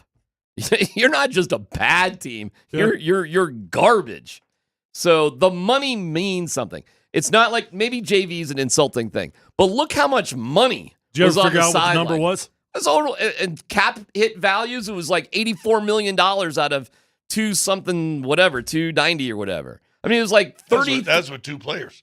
Well, a lot of them. Well, there were two Chris in particular. Jones and Pat Mahomes. Correct, right. And then Kelsey, you throw him in there. And no, seriously, it was like a third of their financial budget was sitting on the sidelines. Now, in defense of the Broncos, they eat $45 million. They start every game like that. They start every game with $45 million sitting on the bench. Yeah. So that's what they've had to deal with all year. So let's not forget that, too. The game might not have been as financially lopsided as you might have thought.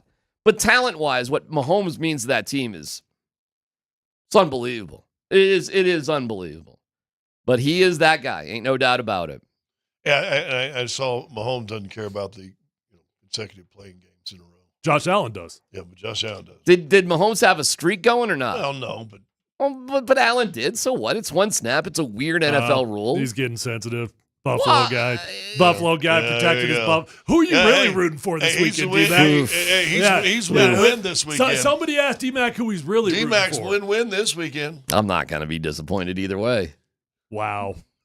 So you just told us. us. Hey, that's why no negative today, everybody. You just told us who you're rooting for right there. I'm rooting for the Broncos, but I'm not going to be sad. I think the Broncos, what they've done this year, you're going to be... All right, no dumb question. But for other reasons, I'm so happy and thrilled with what they've done so far this year. I do think they're playing with house money.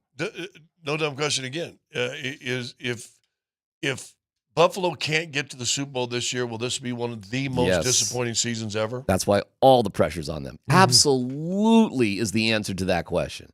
Listen, they're already desperate and like they know they've got the guy with Josh Allen. They know they got it. This is the Jokic syndrome right here, brother. It's not do we, it's we know. And if we can't surround our guy with other guys to do this, that's on us, not him. And that is exactly the way the Nuggets were. Now the Nuggets were. They got a championship. And I know. And now the conversation is it disappointing and whatever if you don't get multiple championships? Yep. That's a deeper conversation. The answer is yes. Them and the Avs, right? No.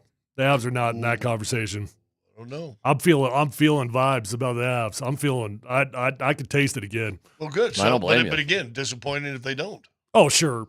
But I guess I was just going off what I had authentic hope in right now. Florida in town tonight. So I'll tell you this. By the way, you want to talk about a quirky, weird Denver sports thing? What'd the Chiefs do last year? Won the Super Bowl, right? Yeah. Okay, tonight's the Panthers against the Avs. What'd the Panthers do last year? Won the Stanley Cup.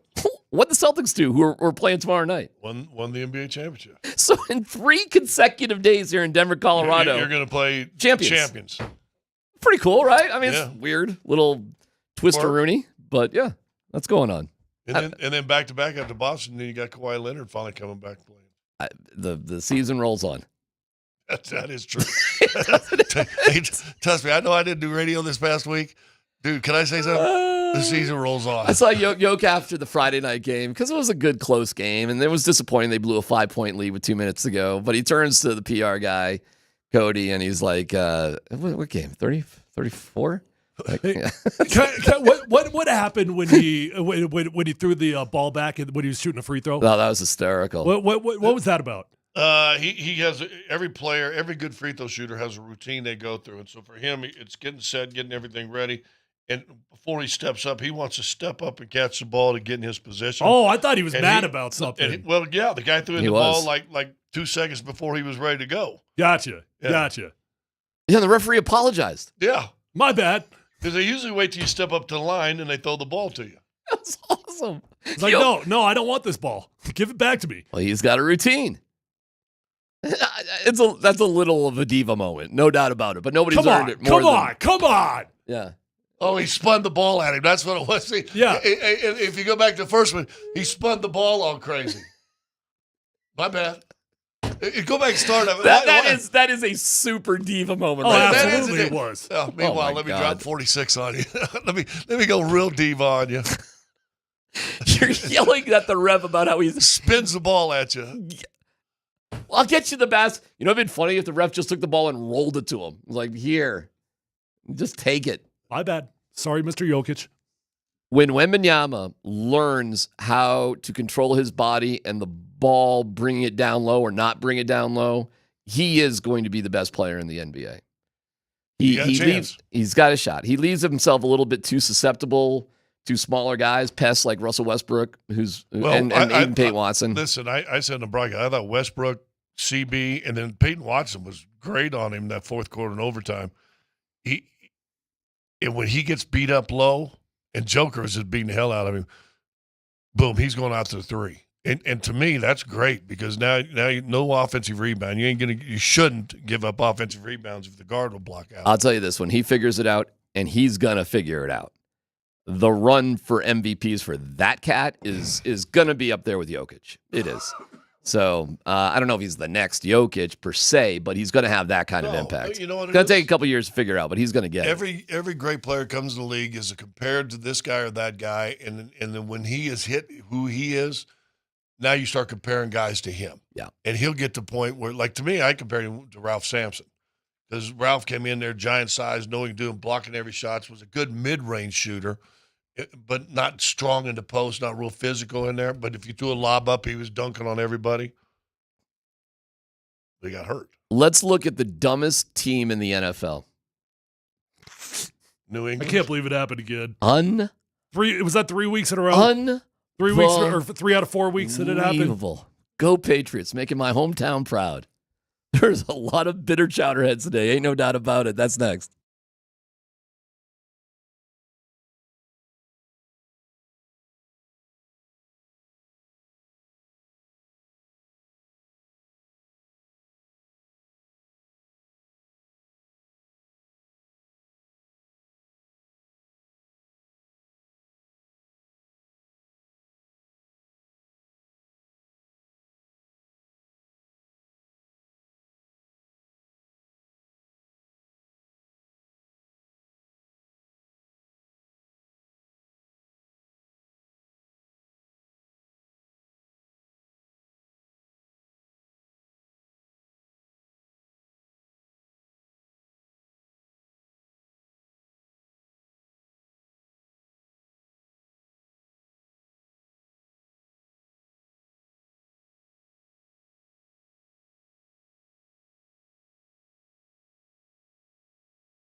Already, Gronk, Gerard Mayo out after one season as the Patriots head coach. I was shocked by that. And to happen that soon was a shocker to a lot of people, especially here at the desk. We were all surprised by that. I think it was unfair to Coach Gerard Mayo.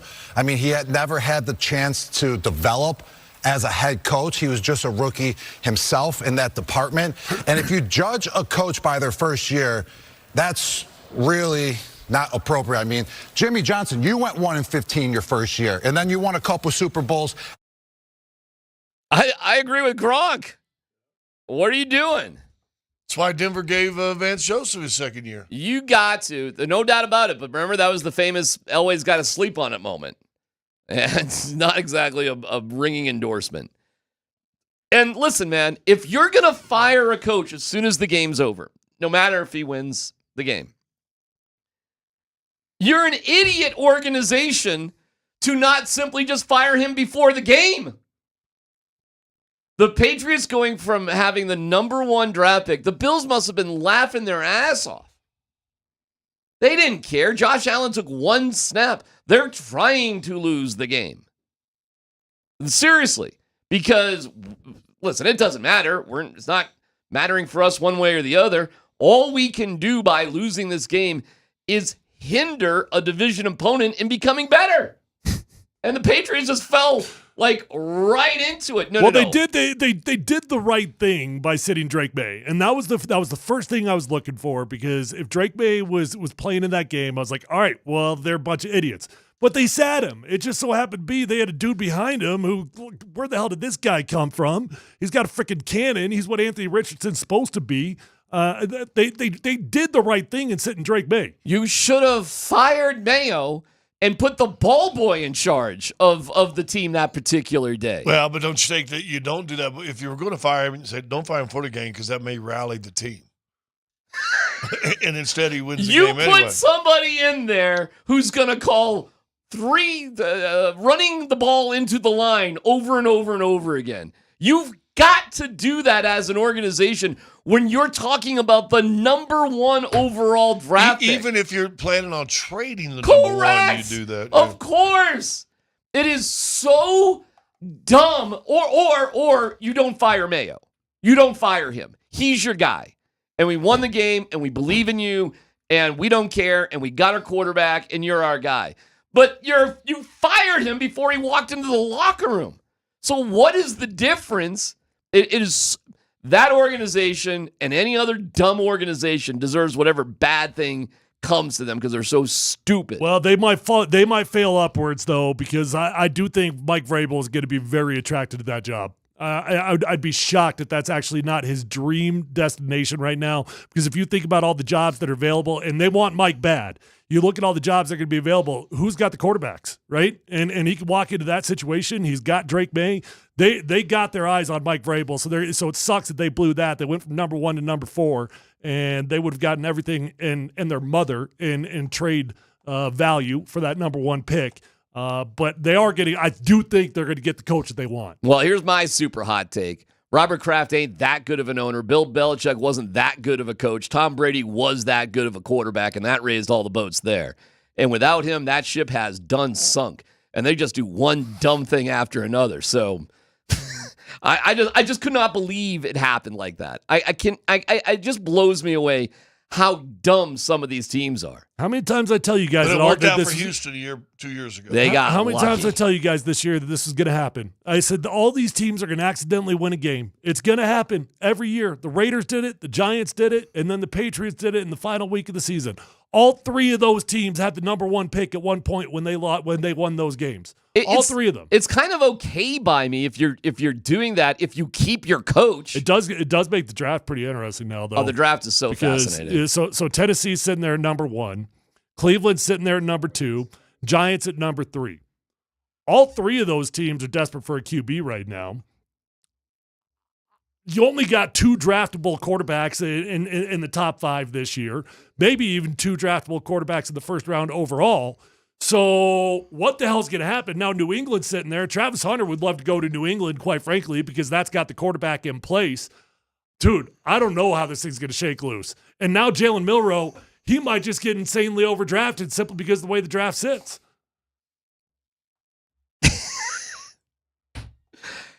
I still find it funny, and you're doing your mock draft. You snuck it up in on me. What does it say about Cleveland if you're going after a quarterback? Oh, it's the worst. It's as bad as the Russell Wilson move was. The Deshaun Watson was worse. It's the worst of all time. Hey, they're in a great spot. They got to be thrilled. They can actually draft and get young. This is their only chance to get out of Deshaun Watson. This is actually amazing for them to be sitting number 2. Here's the big question. Will the Sanders family be okay for Shedeur to be a Cleveland Brown? If the Titans like Cam Ward better than Shedeur, which may happen. You don't know how things are going to go in this draft evaluation. They may like Cam Ward better. What will the Sanders family do if it's the Cleveland Browns that are about to take Shedeur? My gut tells me they wouldn't do anything. I think he would play there. Okay. Scott? I'm sure he would prefer to go to Tennessee, for the record, if you're asking me what he would prefer. Of course he would. Way better situation. Better division, cooler place to live, brand new stadium they're building. Warmer. A little warmer. Yeah, I'm a little warmer at least, yeah. I mean, not Cleveland. I mean, we know he was happy to be in New York, yes, right? Yes. He literally wore New York Giants cleats to the bowl game. Yeah. So he knows that the Giants are sitting there at number 3. I guess maybe he could try to pull some. He could throw a little hissy fit. Pull some bull junk. Yep. I don't know. Yeah, that's right. You could throw a little hissy fit with Cleveland. I mean, it might not be the worst thing in the world for Cleveland. Cleveland probably would end up with Travis Hunter then. If they were to flip-flop Cleveland picks. ought to be trying to talk to, I don't know. That's a good question. Cleveland could go. It's amazing that Cleveland would take Cam Ward or Shedeur, however goes 1-2. They still got $275 million. Yeah, but that's why it's a dream hook. situation for him, because they can actually get a quarterback on a rookie salary. Yeah, but they're still paying this guy $275 over the next 4 years. Oh, I know. Suck it up, Buttercup. That's what the Broncos had to deal with right now. It's the worst deal in NFL history. But Tyler's right. There's a blueprint that the Broncos have created about how to do it. You build with your defense. You trust young guys. I mean, they'll absolutely select QB. You hope your quarterback is like Bo Nix, frankly. Somebody who's, a great athlete who can make things happen, can convert third downs with his legs, and give you a chance. Don't you think also the big – so who's Tennessee's coach? Right now it's Brian Callahan. Who's the next coach we're going to hear about being fired, by the way, today? Raiders, maybe. Getting late in the day, isn't Raiders it? already fired their coach. What? No. Well, they didn't fire Antonio him. Pierce? No, that's right. They didn't fire him. No. There's I 5. would say Raiders, Cowboys. I think Cowboys are good. I think so, too. I think the Raiders are good. I do not think they're going to fire him. I don't. They're paying a bunch of coaches already.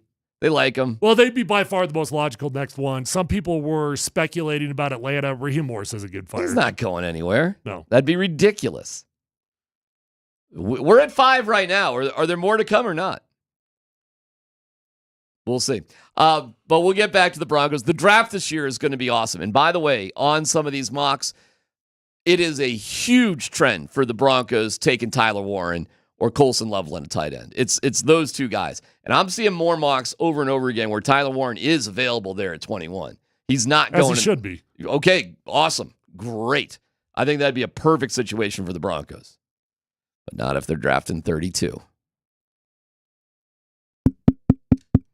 Now, if you win the Super Bowl, do you automatically drop down to 32? That's right. That's the way that works. That's the way that I always goes. thought it was regular season. Hell period. no. No. All right, so they'll be drafting 20th.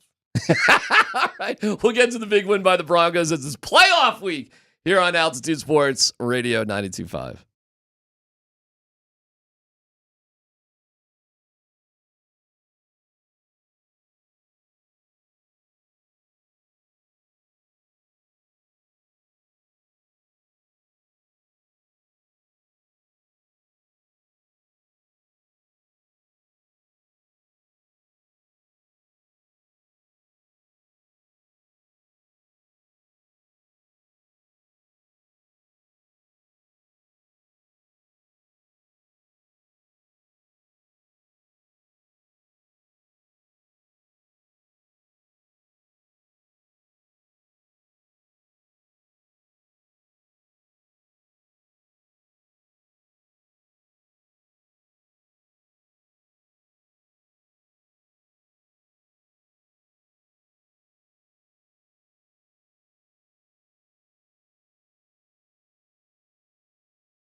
Amazing when the right group of people come together. And I want to say one thing that's real important. Don't you ever forget it. Young and hungry is dangerous.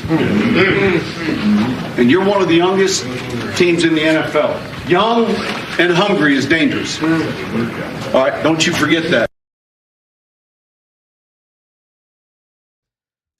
Broncos going to the playoffs. Young and hungry. Young and hungry can be very dangerous. You guys agree with that? Young and hungry can be very dangerous? Yeah, I mean, I think everybody in the playoffs is dangerous, and you find whatever motivation you need. But I do think there's something to be said about young players that don't know that they're supposed to lose, right? Mm-hmm. Like, we're not smart enough to know that we're not good enough anyways. I was watching the game with my father-in-law, so we're sitting there afterwards. And he goes, well, they could go to Buffalo. I said, listen, young and dumb is a dangerous thing to be. Yep. You don't know no better. You don't know you ain't supposed to go in there and have a shot in hell. So I'm a little cruder when I was saying mine. And then we're watching 2 minutes later, young, hungry, not young dumb. and hungry. Yeah, young and hungry. dumb. Well, I know the expression. But, yeah. But it's young and dumb, and that's fine.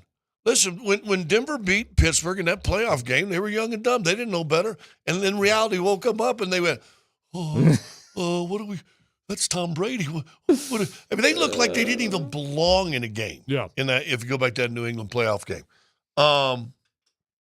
So, yeah, you go in there and say, no, we ain't afraid of nobody. We can do this. We got 10 wins. I'll tell you this about Bo Nix. That dude ain't surprised by anything. He is not rattled. He's not surprised by it. You know, there are a few human beings in this world who are just born to do something athletically at the highest level, and he's one of them. And that's just that. Well, listen now. He ain't surprised by He it. did say after those, remember he said, because we played it, one game, we're going to win 3. Remember he said that going the last 3 games? He did admit after one of those games, I let the nerves and the pressure get to me just a little bit. He was seeing ghosts in the Chargers game. He's been rattled multiple times this year. Yeah. And honestly, it's not been challenging at all to see what it happens. You can see it. You can see it on his face. You can see it in the trust in the pocket. I understand what you're saying in the big picture, and in the big picture, I would agree. To be where he is right now is he's got a baseline belief that is unbelievable in himself. You know who's believing in Bo Nix? Those Broncos fans, man. Woo, man. Those Knicks jerseys are flying off the shelf. Those fans are into this cat. Like, he's got him. He has got him. He won 10 games. He won 10 games. He went 18 for 18 before missing a pass, 1 pass in the first half. There's a certain sort of swag that the fans love. He did a lap around the stadium. Oh, that was John Elway-esque, wasn't it? It was pretty damn cool. It was like after winning the Jets game in the AFC Championship, and he did that lap You in know, Old Mile High. and he did it without being showboaty or look at me. Yeah, here's the cameras. Nah, it had a very organic, sort of cool feeling. He wasn't the only one. Like P.J. Locke ran around. There were other guys. Garrett Bowles was waving the flag, planting the flag. Yeah, he wasn't. It wasn't a look at me, I'm the only one moment. And it was technically, it was Fan Appreciation Day. I mean, usually the players will do something around the stadium. It's just for the past 9 years when they do that, we'll see. That's going to be the preseason until you see them there again. We'll right? see a training camp, you know, for the fans. Hey, and I got to say this, and I know they're competitors and all that stuff, but it was also cool pregame. You know, Logan went out there and waved planted the flag, like you got to plant the flag this year too. But 100 years of KOA broadcasting Broncos, or 100 years of being in whatever they've done, it's like their 100th year anniversary. They're telling you all about it. Well, they are, but what else they got? Nothing. They sound like it's really, really old. Well, I was trying to give it a little prop, though. No, I get it. We all had our time there. We have all of us. Oh, we have. We got that in common. I've hit them all already. Yeah, I'm about 9 years into this thing. Well, I've hit them all. All 3 of us have, which is by far the most common thing we have. That we've done it all, fellas. We've been told by everybody, or at least 2 of the 3, like, time to go. But thank God for here. We got that in common. These guys will never fire us. Don't worry about it. Yeah, really? Yeah, don't worry about it. This is a safe good to know. way to go right now. Yeah. You know, speaking of that, You can order online. Safeway does the rest. Get easy delivery or free pickup with the same great deals. Get started at Safeway.com or in the Safeway app. Safeway, fresh foods, local flavors. They deliver now? No. Sweet. Did I say that? Order online. Safeway does the rest. Order online. Apparently. Sean Payton is what?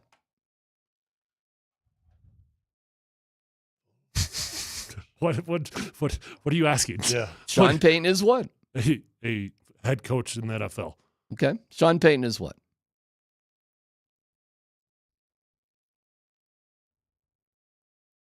Trying to see if I want to be nice or not. I'm curious too. Yeah. What do you want me to be? You can be whatever you want. I'm just asking a question. Nasty. In the perfect position with the perfect quarterback. Well, that sounds pretty good. To do what? Well, win 10 games, go over that hump, and get them to the playoffs. Anything beyond that? This year? Or Whatever. in the future? That's up to you. I don't know. We'll see. We'll see. Yeah, Listen, look, I think for all the guys, listen, he gets all the credit he wants. I still think he's a narcissist. I don't like him personally. It's still with that. Yeah, no, that'll probably be forever. All right. I had a buddy of mine that I talked to this week said, I was a charity thing, and we were back in the green room, but he said, he's the biggest a-hole I've ever. And I was like, but that's okay. I have 2 middle fingers. He's coaching my team, and I want my team to play well. So I'm happy as hell. I don't have to go out to dinner and tea with him, but I'm cheering for him to be successful. Time It out. scares me that Wait. Who do you go out to tea with? Well, who do you have tea with? I've only done that once. I was in Australia, and we would go every afternoon for tea. You ever done the Brown Palace tea? I one time. I did that one time. Yeah. But I went to, in Australia, they have like little tea shops in the mall. All right, sorry I asked. Went in there, you boom, boom, caught me boom, by got a surprise by little the tea lavender thing. tea. It was pretty nice. I'm not going to obsess on the tea thing. No, it was really good. Wait, why were you in Australia? Yeah, Broncos. Wow. Broncos played a preseason game there. Okay. Sean Payton is the right coach at the right time with the right quarterback. With the right quarterback. And gives the Denver Broncos the best chance to win a championship in the next 3 years. That is who Sean Payton is to me. And yes, he's maybe not warm and cuddly and all that. I sort of get that. I don't think there's a lot of Sean Payton like fans out there, like the fan club. I think your guy there in Detroit, Dan Campbell's got the Dan Campbell fan club. Yeah, no doubt about it. I think that's true from a fan perspective. But I'm telling you, players like Sean, they do, and they always have. I remember talking to Cody Lattimore, who played for him down in New Orleans, just asked what his experience was with them. He's like, dude, freaking love that man. He relates to the boys. He's always wearing his Jordans. Like he's got a swag to him that might bother you. Maybe it even offends you at times, but he relates better to the guys in the locker room than you would ever understand for a guy that is a Bill Parcells background type of dude. But you know what? Even Parcells, as grumpy as he was, there's a whole lot of dudes that loved him, that played for him. You know what I'm saying? Probably in hindsight. Yeah. But there's Bobby Knight. You know, we in the public thought this guy's a tyrant monster. And I got good friends that played with him. They love him or loved him, right? I mean, what? You know, because I just see what the media says. I think he's from the old school Parcells in this. You know what? Media's just necessary evil. But I ain't got to be your friend. And I don't have to listen. You're wrong. Listen. I mean, he's corrected. Listen, he's corrected more media people in 2 years as head coach. He has, but the past 25. He's also gives you the, hey, that's a good question, and okay. Well, and that's because he does that did too. last year. Well, all right, fine. That's because the PR staff said, dog, you've turned everybody against you. Oh, okay. Well, he's you know that. Gives certain people ice cream, and he's got some warm and fuzzy in him. No, yeah, that's called forcible like me. Jeff Legwell took the ethical stand and said, I will not take that ice cream. F those picks. I'm not taking that ice cream. Yeah, even Scrooge gave a penance. Right? I mean, here, have a coin. I ain't giving you 5, but have 1. It was interesting after the game that he just got up on that podium, man, and it was just, all right, we got to get better. Okay. You have to do that, though. You know what? You know okay. What, he's doing do, it. Rosie and Cherry press conferences when this season finally ends. Then you go back and reflect and say, listen, let's remind everybody they were picked to win 5.5 games, right? Or 6. 5.5. And they blew that away. And again, they don't make all them buildings in Las Vegas by being wrong very often, right?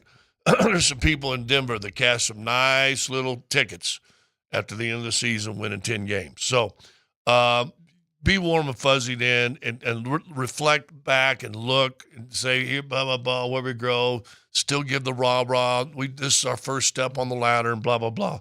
Right now, if you come off as a head coach satisfied, you're going to go get beat by 40. No.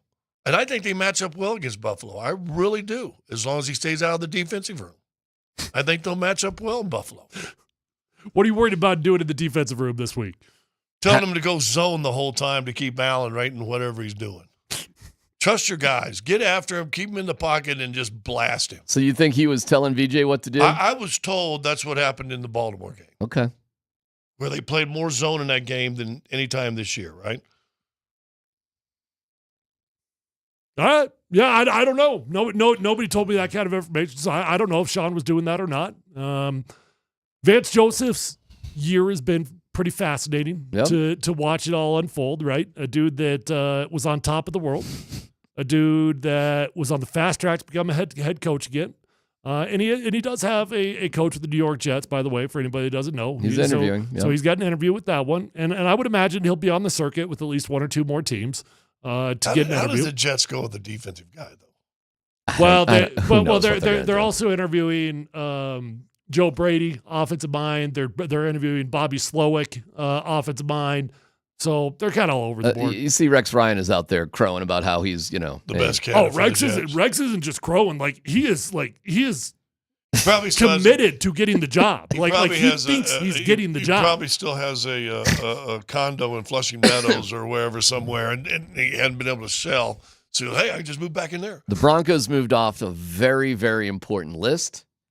And Sean Payton did take a shot at Russell Wilson. Subtle earlier today. That's why Subtle. you like him right there. We'll get to it coming up next.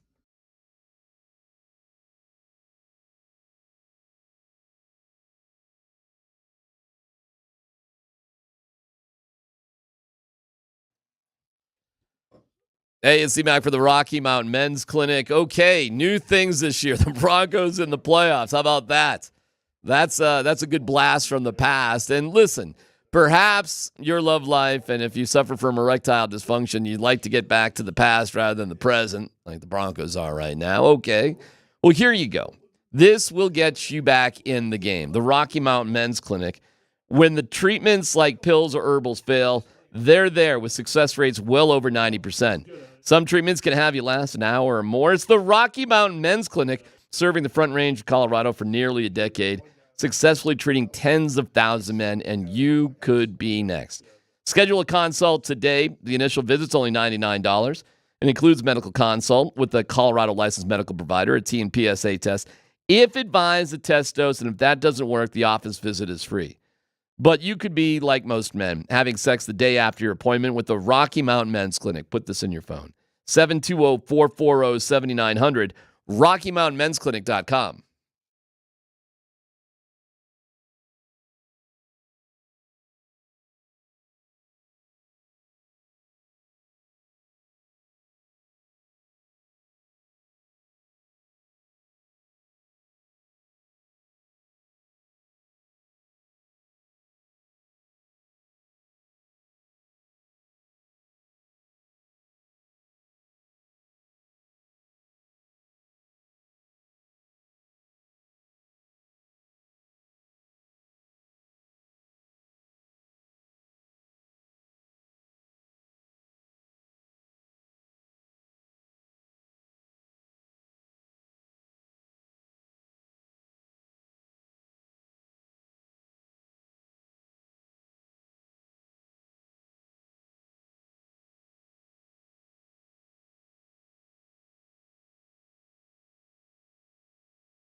We're going from the 32.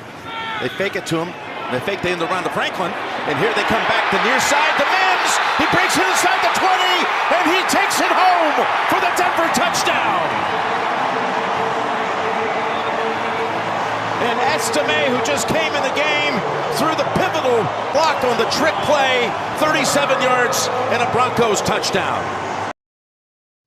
This week, we will spend most of the time convincing ourselves the Broncos can beat the Bills, and I don't think there's anything wrong with that. But it's a tall order for sure. Meanwhile, you don't have, today would have had a different tone had they beat the Chiefs 23-20, and it just didn't look great, and blah, blah, blah, blah, blah.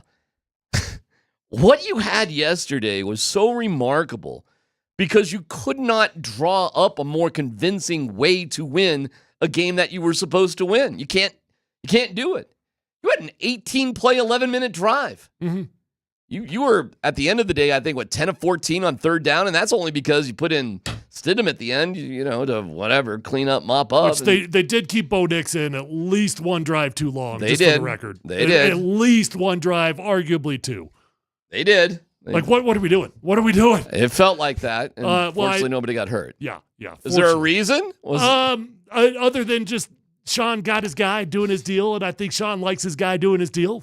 I think Sean gets a lot of pride out of that. The better stats Bo has, the better he looks. Yeah, because that's what some people need. But you know what? If you go back and look at some of the other teams, what they would have done is, didn't they score on the first drive of the fourth quarter? They had the ball, and there's still 10 minutes to go in the game or something. There was plenty of time left. Yeah, that you put Stidham in for two things, then you put Zach Wilson in for the last two things. You could have easily done that. A lot of teams did that. I don't think you're allowed to put Zach Wilson in the game. The second quarterback has to get hurt. Nope. Well, Buffalo did it. Buffalo played three dudes, and the rule was he dressed as the emergency, or is he dressed as in the fourth quarter? You can just put him in. Doesn't matter. Really? Mm-hmm. Okay. Yep. That's the whole new rule. There's a little asterisk by his name. So in the fourth quarter, he can play just like anybody else. Okay. But not until the fourth quarter. I think I would have done that. I would have tried to get Stidham a couple of snaps and actually throw a pass or two, and I would have put Wilson in, maybe the last 4 minutes of the game. The Muggles were having that same exact debate, while we were twiddling our thumbs waiting for the game to wrap up. But, he didn't. He put in Stidham. Stidham just handed the ball off a few times. That's that.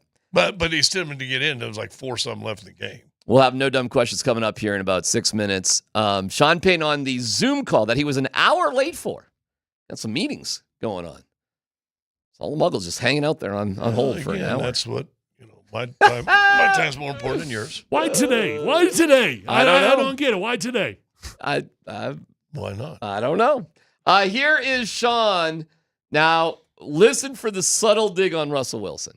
But it does tell you a lot about, his mindset. I remember in the offseason talking with McVay the year prior for them, they were $70 million in dead cap. In other words, almost a third of your team's budget for talent is unavailable. We had a joint practice with them, and they had a lot of young. I couldn't tell you who the players were. Young undrafted players, and it was impressive what they did that season, making it to the postseason. And sometimes those type of challenges, rolling up your sleeves, and so I think your players certainly do have a little bit of a chip when they see those initial prognostications or whatever. And then eventually, when you're in this long enough, you tune that stuff out because half those people don't have a clue what they're talking about. But yeah. I mean, who's done this before with over 80 million? All those things you think about. No one's done that before. Let's be the first ones. There you go. And that's Sean Payton. That's the chip on his shoulder. Do you think that was a dig? I think that was. Who could? I'll translate for you. Who but me? Yeah. Could have the nerve to move on why today? From Russell Wilson? Who but me could pull this off? Can you not say it to him too? Why today? Why today? Why today? Listen, he's a narcissist, and that's okay. He's a Super Bowl winning, get a team that's been in a drought for 9 years, narcissist to the playoffs. But you realize he's my narcissist. That's him saying, oh, he definitely patted himself on the back. I could win. Look who else could do this. And, everybody who told us we had to keep Russell Wilson, pound sand, sucker. That's what he's saying, because he really couldn't stand Russell Wilson. Well, we know that. That's what he's saying. How about, you want to talk about limping into the playoffs? Steelers no lost 4 straight games. No momentum. Oh, my gosh. I mean, Broncos were dangerously close to being in that exact same spot, having lost 3 straight games. In the post game, too, he made a point about how great Bo Nix is avoiding sacks, which is another clear dig on Russell Wilson. You're reaching a little bit here. Sometimes you can compliment a dude. It's just a compliment. I will say this. I watched a blog or a vlog or whatever they're called now of a guy, and I think it was a former player, and he was getting on Tomlin. For what? He said, listen, when you win, you can have Antonio Brown in your thing. But once you start winning and you've done all this thing and let Antonio do this and let him do the social media and just laugh at it and everything good, he said, then you start losing, it kills your team. Talking about George Pickens. And he started talking about Pickens. He said, Pickens doing the same thing Antonio Brown did. And then Shannon Sharp came on his thing and said, Pickens losing games for him right now because he doesn't care. George Pickens is a head case, man. He's a hell of a football player, and he's a hell of a head case. The Denver Broncos make the playoffs. This is according to Spot Rack. Despite a league high $89 million of total dead cap and the largest single season dead cap hit in NFL history, Russell Wilson, $53 million. And that forced Sean Payton to trust younger guys. And really, the whole training camp thing was ridiculous because doing anything but going with Bo Nix would be absurd. Well, if you watch about the first 7 practices, it ain't a competition. No. You said that. When you were the first one to say, it's not a competition, it's a decision. Correct. And that's exactly what it was. Exactly what it was. The biggest thing I thought, and the biggest adjustment to Sean's credit that I'll give him, and I know you guys aren't like jumping up and down for Franklin or anything, but he started counting on younger guys and getting the Mims. We were asking after 3 weeks, where's Mims? Why isn't Mims in any of the games? He's a pretty big part of things now. He deserves a lot of credit. I mean, nobody can figure out Mims. Nobody. And it was frustrating, and that included this year. And then Sean Payton got creative. And what it really did was it sparked a player that probably needed a little bit of belief. He needed a little vote of confidence from somebody that said, they see something in me. And I think that really went a long ways for Marvin Mims. Makes the Pro Bowl as a punt returner. Yeah, shoot, if he could string together a season of football like he's had in the last month for the Denver Broncos, he could be a Pro Bowl wide receiver. Right. But I thought he started using Franklin. Your 2 fastest guys on our team are Mims and Franklin. Franklin doesn't stand out to me at all. But what am I from missing the first there? 4 or 5 weeks where he hadn't even made the field. All right. Well, he had 2 catches for 12 yards yesterday. I mean, Bo's line is actually amazing. Cortland Sutton, 7 targets, 5 receptions. Okay. 5 targets for Mims, 5 catches. 4 targets for Vele, 4 catches. Little Jordan, 2 for 2. 3 for 3 for Atkins. 2 for 2 for Franklin. 2 for 2 for McLaughlin. And yes, 4 for 3 for Javonte Williams. He missed 3 passes. And you know what? He did all that while intentionally trying to help Cortland Sutton get his bonus. Oh, how about that? How about that? Which is pretty cool because sometimes when you do that can get you out of your game. Yeah. And you can make bad decisions. Yeah. He made great decisions. Cortland Sutton had a couple big plays, and just like that, he got himself an extra $500,000. That touchdown pass back in the end zone, if you go back and look at it, Cortland Sutton made a great play. It's what they teach wide receivers. They also teach guys on the basketball court. You just come back to the ball. The defense is right here. Come back to the ball a little bit. He comes through the ball, a ball that was thrown a little bit outside, and just was going to hit the cornerback in the face, and just steps up in front of him and comes back to the ball. Touchdown. Yeah. Pretty awesome season by Cord. 81 catches, 1,081 yards, 8 touchdowns, not 10 like he had last year, but still, that's great. 13-3 per. For a guy I thought was going to be traded at the trade deadline because with 3 wins, what are we doing here? And by the way, not only did the Broncos manage all that cap and get to the playoffs, they were sellers at the deadline. You forget that they dealt Baron Browning. They didn't even buy at the deadline, and they still made the playoffs. Yeah, they cut a wide receiver rid of free somebody agent else that too? you signed. Did we have one other trade? Was it just Baron Browning? Well, no, the wide receiver they cut. They were just released, right? Well, Levi Wallace they just released, cornerback. Oh, you're talking about Josh Reynolds. Josh Reynolds. Oh, Josh Reynolds, right. They just and released him. him. They dumped Josh Reynolds. Yeah. And they let go of Tim Patrick, who everybody loved. Yeah. And they still made the playoffs. Because Nick Bonito, and they got nothing out of Drew Sanders, which is a pretty high draft pick, and they still made the playoffs. Yeah, but he was also hurt until week 14, 15. Nick Bonito is, well, Pat Surtain may win the Defensive Player of the Year. We got so many dudes on this defensive line right now. It's not even funny, man. I mean, you got Nick Bonito, you got Jonathan Cooper, you got Jonathan Franklin Myers, you got Zach Allen. He was the only one, Franklin Myers, that was like, whoa, like that's a nice pickup. Like that one stood out. But Malcolm Roach? Come on. He's been solid, though. DeAndre Tillman, who had ever even heard of him? DeAndre Tillman's playing in the XFL, wasn't he? I think he was an XFL guy. Something like that. It's just remarkable. Jonathan Cooper, 7th round pick with a heart issue, now gets a big fat contract. You go with him? Dude, hey, you got Hey, the man, offensive way to line go. tied in. I'd tie up the defensive line the best you can. Got Surtain tied in for a while, and then let's go. That's all you need right now. Time for no dumb questions. Oh, I got a doozy. All right.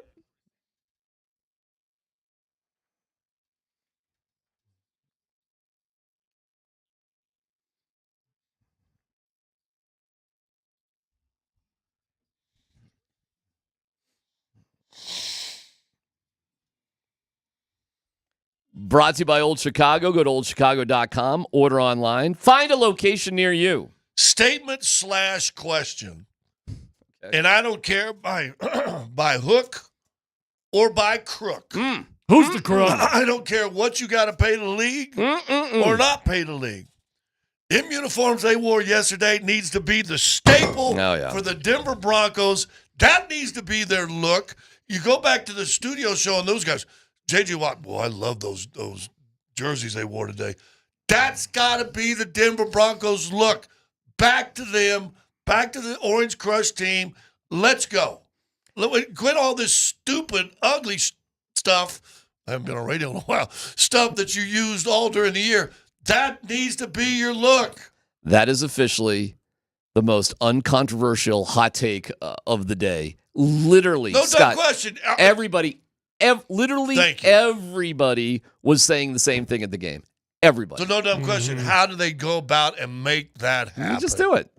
And well, their point of view on it is if you wear it every day, it's not special. So I don't know. Do you buy that? So if you wear something ugly every other day, the rest of the time, are you special then? So the uniforms this year never grew on you? No. They grew on me a little bit. But what you can do don't get me wrong. I love what we had yesterday. The blue on blue stuff was stupid. Oh, they had a couple really bad combos. You make this the primary uniform and you wear it 6 times a year. And then, the road games, you have to wear something different anyway. Wear that for the home games. You wear that for the home games either 6 out of 8 times or 7 out of 9 times. And then twice you wear some sort of throwback. Whatever it is. We're trying to make extra money Sure. from fans. So, as new owners, you're probably like, I want to put my own twist on things. It's new era. Do we want to go back to the way? Yeah, you know what you do, and then you go down and hire some stupid company from LA that says, "Oh, what do you think? How would this look? What do we put up some color splash?" It's not even close. Mountains and we'll put hey, Scott. Well, actually, the throwback owners uniform, they do have some little touches that are new that aren't. There you go. Yeah, I mean that jersey they wore yesterday, and I think they wore the same jersey in Kansas City. It's not just the jersey though; it's the light blue helmet with the horse and the D. The light blue helmet. The horse with the D. Now, here's the bigger question: should they just bring back the D and the horse, and that is their helmet? That is what they roll with. Well, they chose to keep the new horse, so they didn't change anything about the horse from last year's jerseys, right? Mm-hmm. And I do think it was time for a change to that. Mm-hmm. Man, I'll tell you. I'll put it this way: the new uniforms grew on me, but when you see those, you're just like, Yeah, that's good. That's good. How about the hoodies all the coaches and everybody were wearing? That's what I was going to ask. So good. Were those so cool? They were so cool. Did you There were a see couple the old- players up in the press box, and I was like, whoa. Did they you were see wearing the old school hats they were wearing? The blue with the white and the old logo? How about So the, I think the knit hats? Everything. you're allowed to wear those 3 times a year, right? I thought it was twice. I think it's 3. Three? We'll have to check on it, but I think it's 3. Okay. I thought they played it at Kansas City. Well, they only wore them twice. They only wore them twice this year. Yeah. Because of the tribute to the Orange Crush team. That's the year they wore it. Listen, man, you're right. It doesn't look. It's got to look better on TV too, right? Oh, it looks unbelievable. on the new on the HD TVs and everything. It just pops. Great. Because even in person, it's just like, whoa.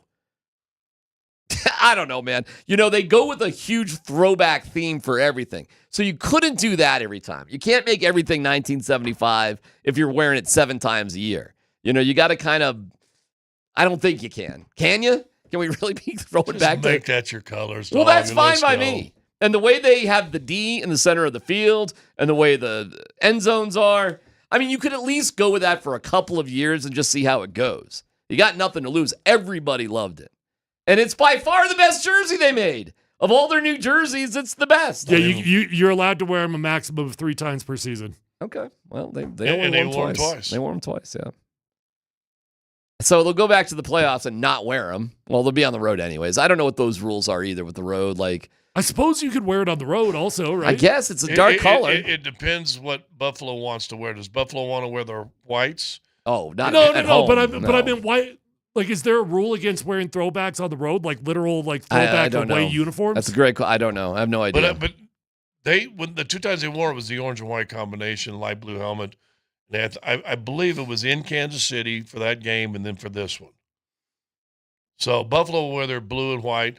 We haven't seen now. How about white on white with that light blue helmet? If they were to do another survey, which they did the first time around for these uniforms, this vote would be so freaking overwhelming. I don't know anybody who actually would say this shouldn't be their primary uniform. I've not met a person who doesn't think that.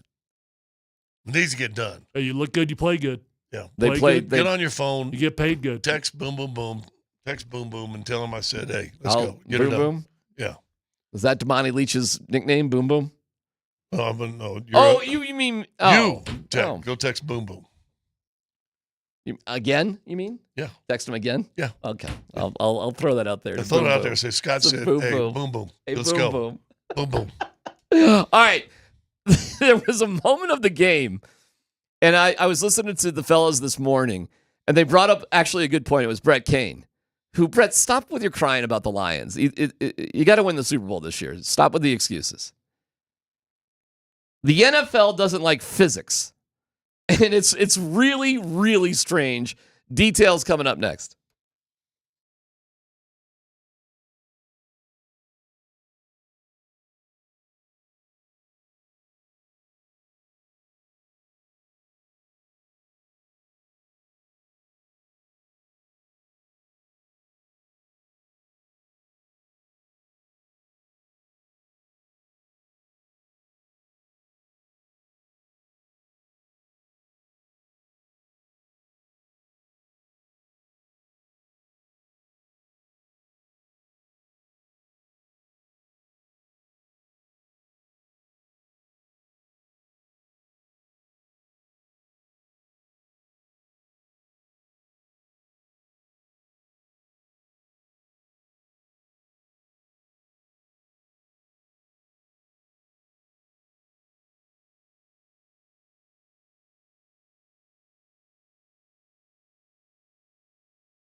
Time getting out of Kansas City, delayed 3 hours yesterday, getting in here. Here's Nix.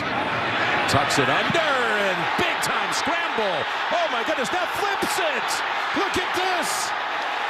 Williams all the way down near the 10-yard line.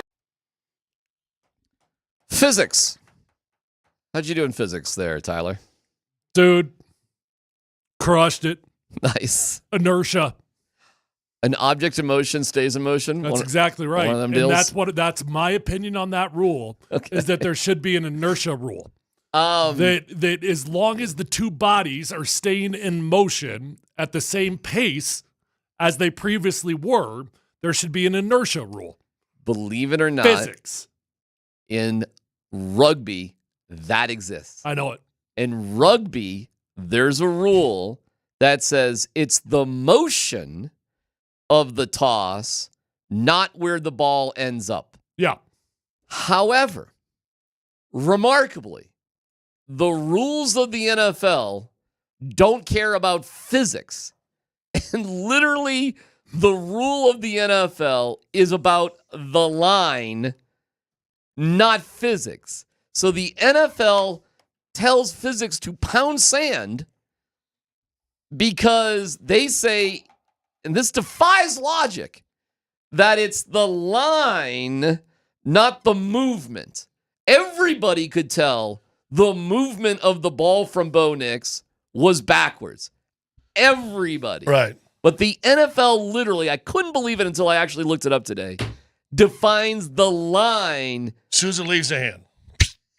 It's so dumb that you don't actually use common sense and basic physics to fix this thing. But that's the rule. Well, first off, I'll give Bo Nix credit, man, because it was a heads-up play. It was totally safe. It's very unusual in football to have that be a safe play. And you see it done all the time. You know when you see it all on interceptions. That's when you see it the most because defensive players are stupid and they do reckless things. Mm-hmm. But on offense, that really does not pop up very often unless it's a designed option, right? And it was totally effective. It was safe. It was there. It was good looking. I mean, what a buzzkill that was. The second that they went to the review, I was like, man, they got him. They got him because you could tell it didn't take long to figure out that ball did not technically go backwards. And there's one thing. It's such a dumb rule, though, because the intent and the motion is backwards. That's the intent of the rule, not the line. To me, it should be defined or changed or modified different from the sense. If you're behind the line of scrimmage, use your lines because you got your stationary line right there, which is the line of scrimmage. Boom, boom, use your line and backwards pass, fumble, go get it, or a pass forward. Okay. Now, once you start running, you're talking about guys in motion. I mean, Bo was a perfect pitch, A. 2, that dude was still at 20 miles an hour. When was it Williams that caught it? Yep. When he pitched it back to Williams, he was still the same distance ahead of him that he was when he lateraled it. It clearly should be the motion, not the line on the field. Everybody understands what the intent of it is. It's just an old-fashioned rule that the NFL has that literally makes no sense with basic physics. So you got to change it. And rugby has made that adjustment. And I found that out too. Rugby figured this one out a long time ago. It's about the motion, not where the ball ends up, which makes logical sense. Well, so there you go. And we'll go to another illogical play. I'm assuming you for sure probably watched the Detroit Vikings game. I don't know if you got home in time to watch it. I parts most of it. Some of it. The catch and fumble that they didn't catch it. Anybody who watched that play, frustrating. Jefferson, I think, was the one that got it knocked out of his hands. Everybody who watched the play sees a receiver with two hands, tucks it into his right side, takes another step, and then gets hit and knocks the ball out. That's a catch. That's a catch in everybody's world, except the NFL now, which says, well, they got to have 3 steps. Well, see, and that confused me because I wonder if that's new because I always knew it as a football move. That's the way that I knew it, and maybe I just knew the rule wrong. But I always understood it as you had to catch the ball and make a football move. Well, and now I guess they've defined a football move as 3 steps. A catch and tuck would be catch it and then tuck it is a football move. Right. And then took 1 step, didn't get his other foot down to make 2. Dude, if you and I, the 3 of us are playing pickup football out on the side, some dude did that play, and the guy picked up and ran the other way. No, it's a touchdown. Oh, no, it's a fumble. No, it ain't. You caught that ball. You tucked it. The NFL's got some funny, sticky things. They got some weird little things. That's a good one, too. So, I don't know. Bo said the reason he did it, and this is pretty clever, too. There wasn't much time on the clock, and there was no way he was going to be able to get out of bounds, and that's why he pitched it. Pretty smart. I actually forgot the situation. So was that at the end of the first half? Yes. Yeah. Okay. And there was a tackler. That was right before when we were all losing our minds that they should have either spiked the ball or called timeout. Yeah. Correct. And it was the next play. Yeah. Dan, I don't know if we could find it, but the referee explanation was brilliant because it took forever. And the referee was, what's the yoked up old Hockley. Yeah, Hockley's Ed son, Hockley wasn't Jr. Yeah. It was like, so this is it. He's it's laughing. because of that. And this, that, the other thing, and there's a 10-second runoff. Okay, let's go. Let's play ball. Put the clock at 44, but we got to run 10 seconds off, so it's down to 34. So reset it to 34. He actually did a really good job with it. He did. Yeah. He got, let me tell you, in the press, he got a huge, did you guys laugh? Because he got a huge laugh in the press box when I he thought did he was it. entertaining. He had another one. Right after. It was right after it. Illegal procedure by everybody but the center. I kind of like it when the refs have some fun with that. And the NBA guys, it's kind of funny because they do these lengthy explanations when things are being reviewed. And it's, it sort of depends if you want to have a little bit of a personality with it. Most of them are like freaking dry robots. They don't say anything, but that's a kind of a fun moment. Listen, the referees did get that call right by the rule. It's just it's a dumb rule. You got to change the rule. It should be the motion. That's it, not where the ball is. Who cares where the ball is? I also thought Michael Burton crossed the goal line, but that one was closer. I did too. And that was BS on Sean. Are you kidding me? I thought for sure Sean was going to give Michael Burton the ball again on the next play, but he ends up giving it to, was it Javante or Audric? I think it was Audric Estime. It was Estime. Yeah, Audric Estime ends up getting it. But they had Michael Burton on the field, so I'm like, oh, good. At least he's going to give him the ball back. I mean, fullbacks don't get that many chances to score. Hey, you know what Sean Payton has done for Michael Burton? It's given him a job. Oh, that's true. That's fair. There's not a lot of jobs out there for undersized fullbacks these days. So good for Michael Burton. The replay in all sports at times can be. Now, I understand maybe we didn't have a perfect straight line look down the front of the thing, but it sure looked like. You know what they did a couple times? I don't know if you guys caught it. They did expedited replays, meaning they were not waiting for a challenge or whatever. They were within their rights because of the time of the game, and they were just doing it without anybody asking for it. And it was pretty cool, man. Like, after expedited replay, blah, blah, blah, blah, blah. Did you guys realize with 2 minutes ago that game was clocking in at 2 hours and 35 minutes? Did you guys realize how fast it slowed down there a little bit at the 2-minute warning? But that game was cooking. That was about as fast. And because there was no incompletions. There were no incompletions. They were running the ball. The drives were taking forever. They weren't calling timeouts because it was a blowout. We did the nod. Hey, I'll take a knee. You take a knee. They did that. I mean, that game flew by.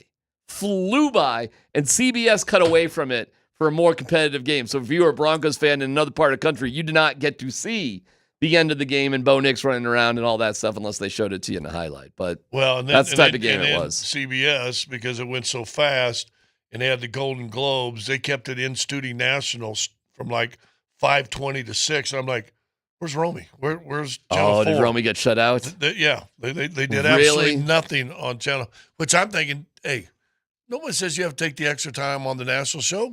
Let's go live to the locker rooms. That didn't make no sense to me. But go back to replay. Go to 9 News would have had that. I'll say this about all replays. Yeah. One, the judge, jury, and executioner are all referees, whether it's the ones on the floor, the field, or the ones back in New York. And the guys reviewing them back there are referees. Mm-hmm. You think they ever want to make their referees look bad? They ever going to, like Burton's touchdown? Well, we didn't call, I think if it's close, they'll always lean toward the referee / umpire. Whatever. All the time. If it's close, yeah. The reversal of a foul the other day in that San Antonio game, I don't know if you watched the whole game. I don't even remember who was going up. Strother was going up for a layup. Chris Paul comes from the back. You see him make contact with the ball and then basically rakes down his entire right arm and pulls the arm down. The foul is overturned. He got ball first. Wait a minute. He got ball. Okay, he got ball, but he also got all right arm, and the hand was in the back. That's reversed? How do you reverse that? That was a nice comeback, by the way, in overtime. Not comeback, but very dominant in overtime. Like you outscored a team like, what was it, 14-3 in overtime? 14-3. Was nice. Dude, MPJ's on fire, huh? He's perfect time to trade him. Horrible first half. And he was awesome in the second half. He had 28, had 24 in the second half. We'll probably dig into it more tomorrow with the Celtics being here in town. But I'll just say this, man. You got a huge decision to make. By the way, Stan and Josh Kroenke honor Michael Malone today at practice with Calvin Booth with a big 433. Got him a big framed jersey with his name and 433 is wins breaking the record. That's cool. Got presented that at practice today. I saw that. He's like 438 or 9. I know. But 430. He broke the record, They gave him a jersey. It's kind of a nice moment. Yeah, that is cool. But the Nuggets have a choice, a tough choice. They can either trade Michael Porter Jr. or when he's not on, put Jamal on the bench, and that's going to be. They're going to roll. They're going to roll. What do you mean? Roll with what they got? Oh, okay, but the only way they're going to win then is to bench Jamal when he's not feeling it, and that's the roles would have to be reversed because you can't. If Michael Porter Jr. really is this guy, then you got to have him on the court. You can't be taking him off the court. You got to keep playing him, in my opinion. And you are, and what Russell Westbrook has been so good, and he has been so good. There are just moments where it's not your night, Jamal. Just like it's not your night, MPJ. It's not your night, Christian Brown. It's not not your night, Aaron Gordon. Every single one of those guys, when it's not their night and it's somebody else, they just go with it. And the Nuggets have a big decision. If they're going to keep MPJ, you got to be okay if it's not Jamal's night to sit Jamal on the bench, and that's that. It's not complicated. It's a tough decision, though. But the big question of the day is the Broncos and the Bills. That's next.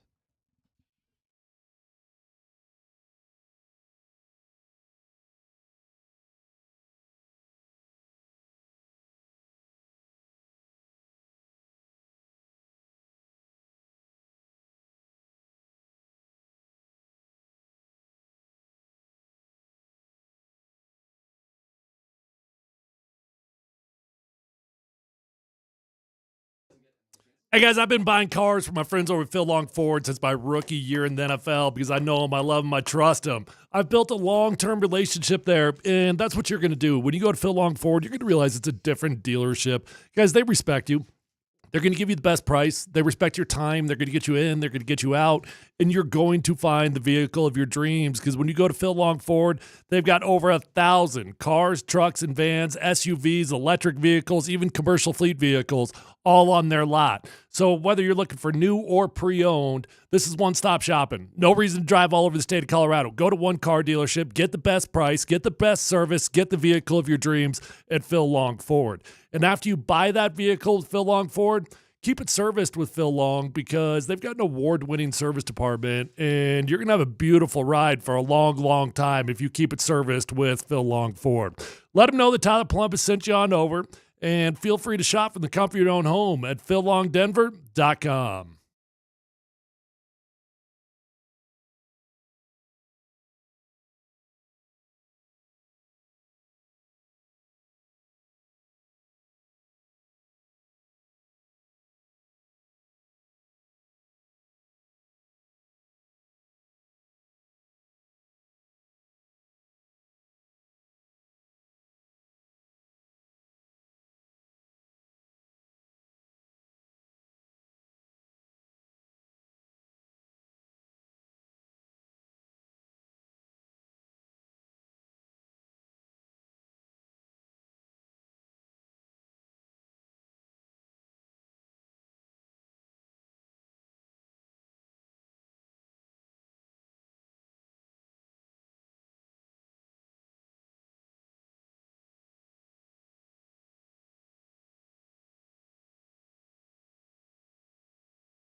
2 questions. 1, what's your favorite, best thing, in your opinion, about that win yesterday? And 2, most fundamental question is how do they do against the Bills in the playoffs? I mean, for me, the best thing is they found a way to make me feel great about going into the playoffs when I thought they were going to. I thought it was going to feel like they were limping in, and it doesn't feel that way. So I guess that's just the total accumulation of the game. But I really thought after losing the last couple games, this was going to feel like you limped into the playoffs. And I don't feel that way at all anymore. You dominated that football team, start to finish, dominated. Well, yeah, absolutely. I'll say this.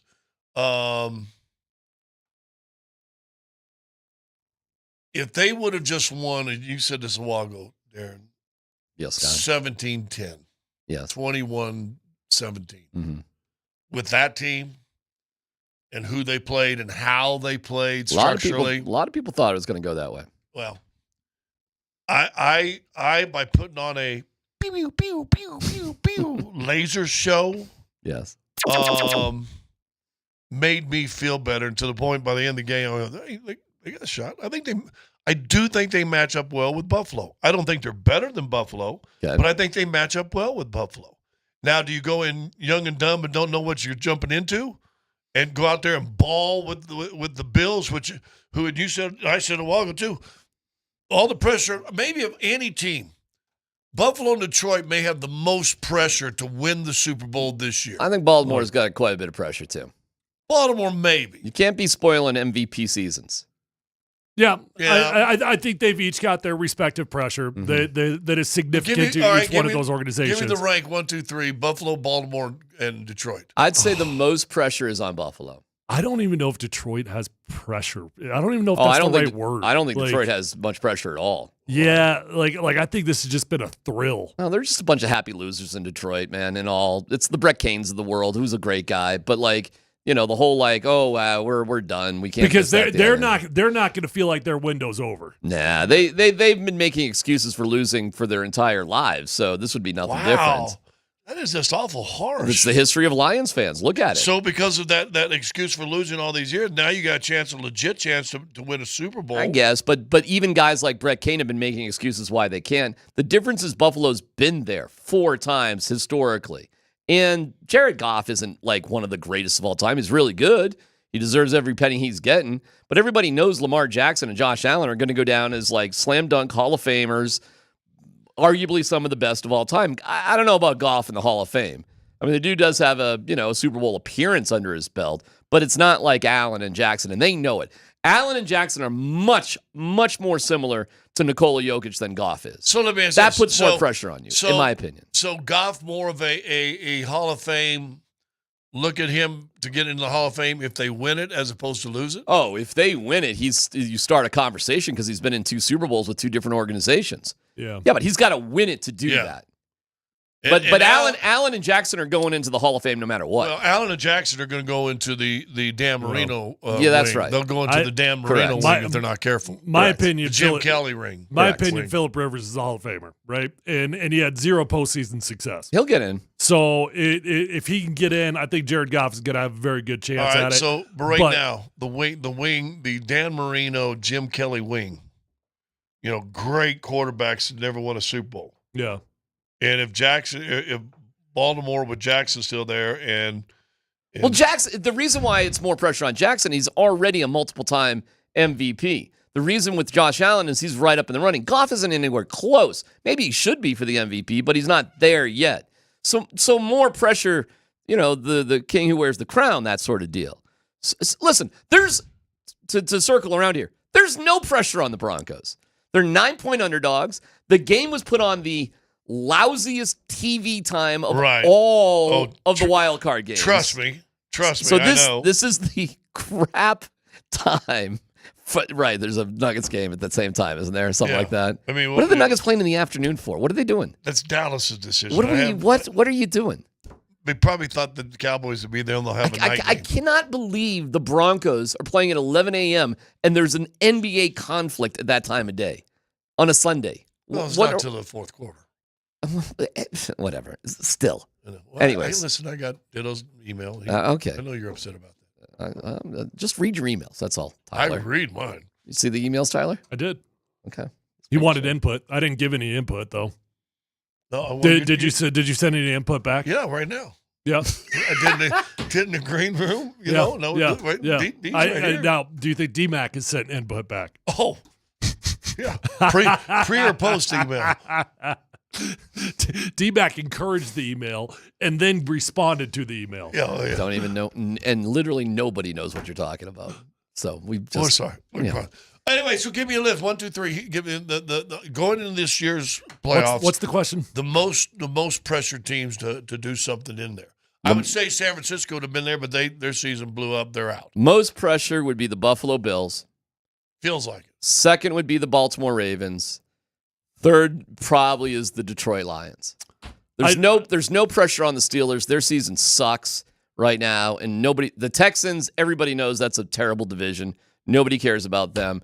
And the Chargers. Tampa Bay. Tampa, no, there's no pressure on Tampa. Good for them, by the way, for Baker Mayfield getting us into the playoffs. I'd change that slightly personally. I would say Buffalo is number 1, Detroit 2, then Baltimore number 3. And then you look at the rest of the teams that are in there, and it's interesting because as of yesterday, at least, the Lions and the Vikings had the same record, but it feels radically different, right? Like, it doesn't feel like there's any pressure at all on the Vikings to win a Super Bowl. This is just like, what the hell's happened this year? We got Sam Darnold. I do still think there's a ridiculous amount of pressure for Detroit, though. I mean, this year has been so magical. I know what you're saying with the loser talk. I got it. But when you get a season like this, you can't let those go to waste. Wait till Dan Campbell game mismanages that away. I can't wait for that to happen in the playoffs. But I like Dan Campbell. How would you call his management yesterday? Everything was great yesterday. It all worked, right? Oh, yeah. To the point where they were going to go with fourth and 1.5, 2, and they faked him out, get an offsides call to get a first down. Dude, he said something when they do their interviews after halftime that I was like, man, only Dan Campbell would say that. You know, he's doing his interview, and she's like, what do you got to do to make sure you win the game? He's like, well, we got to win. We got to convert on the important downs. So we got to win on 3rd or 4th down. We got to win on 3rd or 4th down offensively. I'm like, what other coach says I got to win on 4th down? Well, you Campbell. realize they did throw deep for an incomplete pass on 4th and 3 inches. They had that too. But whatever. I'm a fan of being more aggressive than less. I think you should go for it on 4th down between the 40s, basically, no matter what the down and distance is. But the funny thing is between the 40s. You saw Minnesota 4th and 5 at your own 42. Go for it. You saw Minnesota try to play that game, and they weren't used to it, and they came up empty twice. I think. Yeah, you're psycho, dude. Give them the ball in the 45. You're psycho. I'm psycho then, but I think the payoff would. The odds would favor you more times than not. That's not what I'm talking about with Dan Campbell. So let's go back. The thing about Dan Campbell is we're down 10. We're in field goal range. It's 4th and 2. That's just math. You need 2 possessions. Kick the field goal, get the ball back, continue the game. That's what I'm talking about. That's what screwed them up last year, that they thought, well, it'll mean more to get a touchdown, and then you screw things up. That's a lot different than early in the game, 4th and 3 at your own 45-yard line going for it. Go for it there. That's different. We'll see with the Lions. It's a great story, though, and it's impossible not to be into the Lions. And I'll tell you this. That's who we want the Broncos to be in 2 years. We want the Broncos to be the Detroit Lions, and I think it's happening. I'll tell you, the team of those teams with the pressure that we're talking about, the team with the easiest path to a Super Bowl, by far, Baltimore. By far. They got Steelers in the first round. Okay. They should win that one. Then they play the winner of the Chargers versus the Texans. No, whoa. Hold on. They're the 3 seed. Yep. They reseed. You got the Broncos beating the Bills? Oh, I forgot about the reseed. Yeah. This is in the college football, buddy. We reseed. Oh, so they would play Kansas City after that? No, they would play Buffalo theoretically if Buffalo were to beat Denver in Buffalo. Kansas City will get the win. Either if Denver beats Buffalo, Kansas City gets Denver. Correct. You get the worst seed. The bye team gets the worst seed left. Okay. Yeah, so the Chiefs would get, you can go through it. They'll probably get either Buffalo or the Chargers. Who? So in all likelihood, then they end up with the Chargers because the Chargers will probably beat the Texans. And they were 5. Yeah. All right. If you go chalk, if the Broncos lose to the Bills, If the Ravens beat the Steelers, the Chargers beat the That's a 4-5, Texans, yeah. Texans, you would have Chargers, Chiefs, Ravens at Bills. Yeah. But if the Broncos could pull off the upset of all upsets, they would be playing Kansas City. But the Ravens would still be theoretically playing the Bills. It's not that easy of a road. It's tough. You got to win in Buffalo. But, whatever. It's all tough games. They're all good teams, man. It's what's fun about the tournament. It's what's fun about this part of the year. And there's always a way to win. The question is, can the Broncos figure out a way? No dumb question. You know what the best part of it today is? What's that? They won. Yeah, no doubt about it. And so we get to go to, as you called it, the tournament. Because had they not won, and they're not in the tournament, we'd already done one. I bet you we would have done 5 mock drafts today. Yeah, buddy.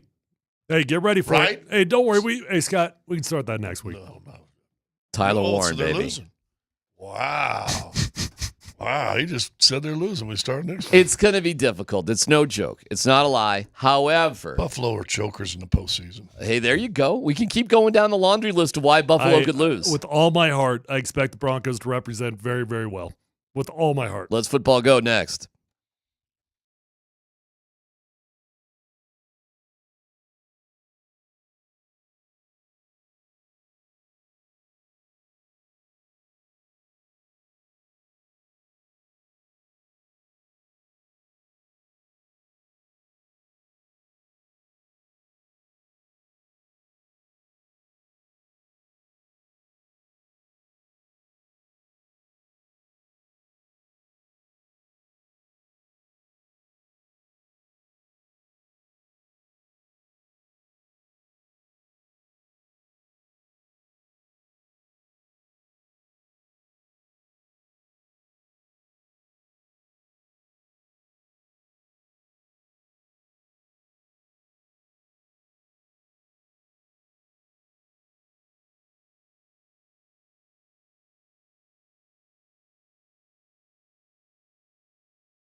Thank you to Mountain High Appliance. Find them at mountainhighappliance.com.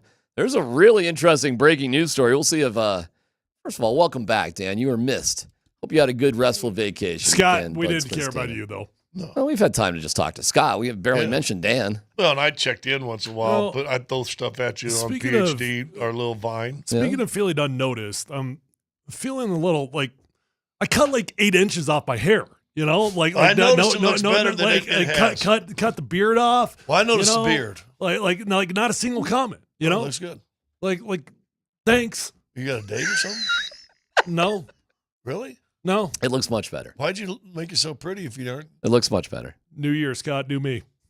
What'd you guys get for Christmas? All right, let's go to Dan Bud Squints really? Tanner. Wow.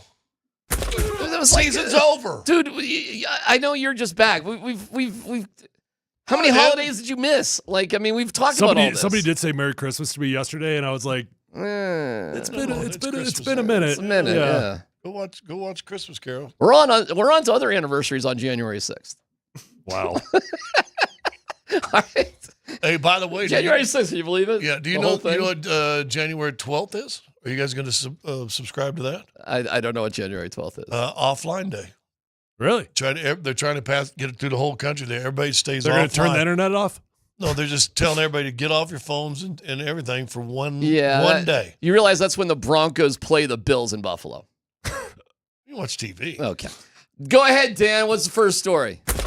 All right, I've got some rookie numbers from Bo Nix I want to share with you guys. But first, let's go back to yesterday and just hear Bo Nix on the field post-game with CBS's Tracy Wolfson. What an incredible day. First time the Broncos are in the playoffs since 2015, and you're the first rookie quarterback to take them back there since John Elway.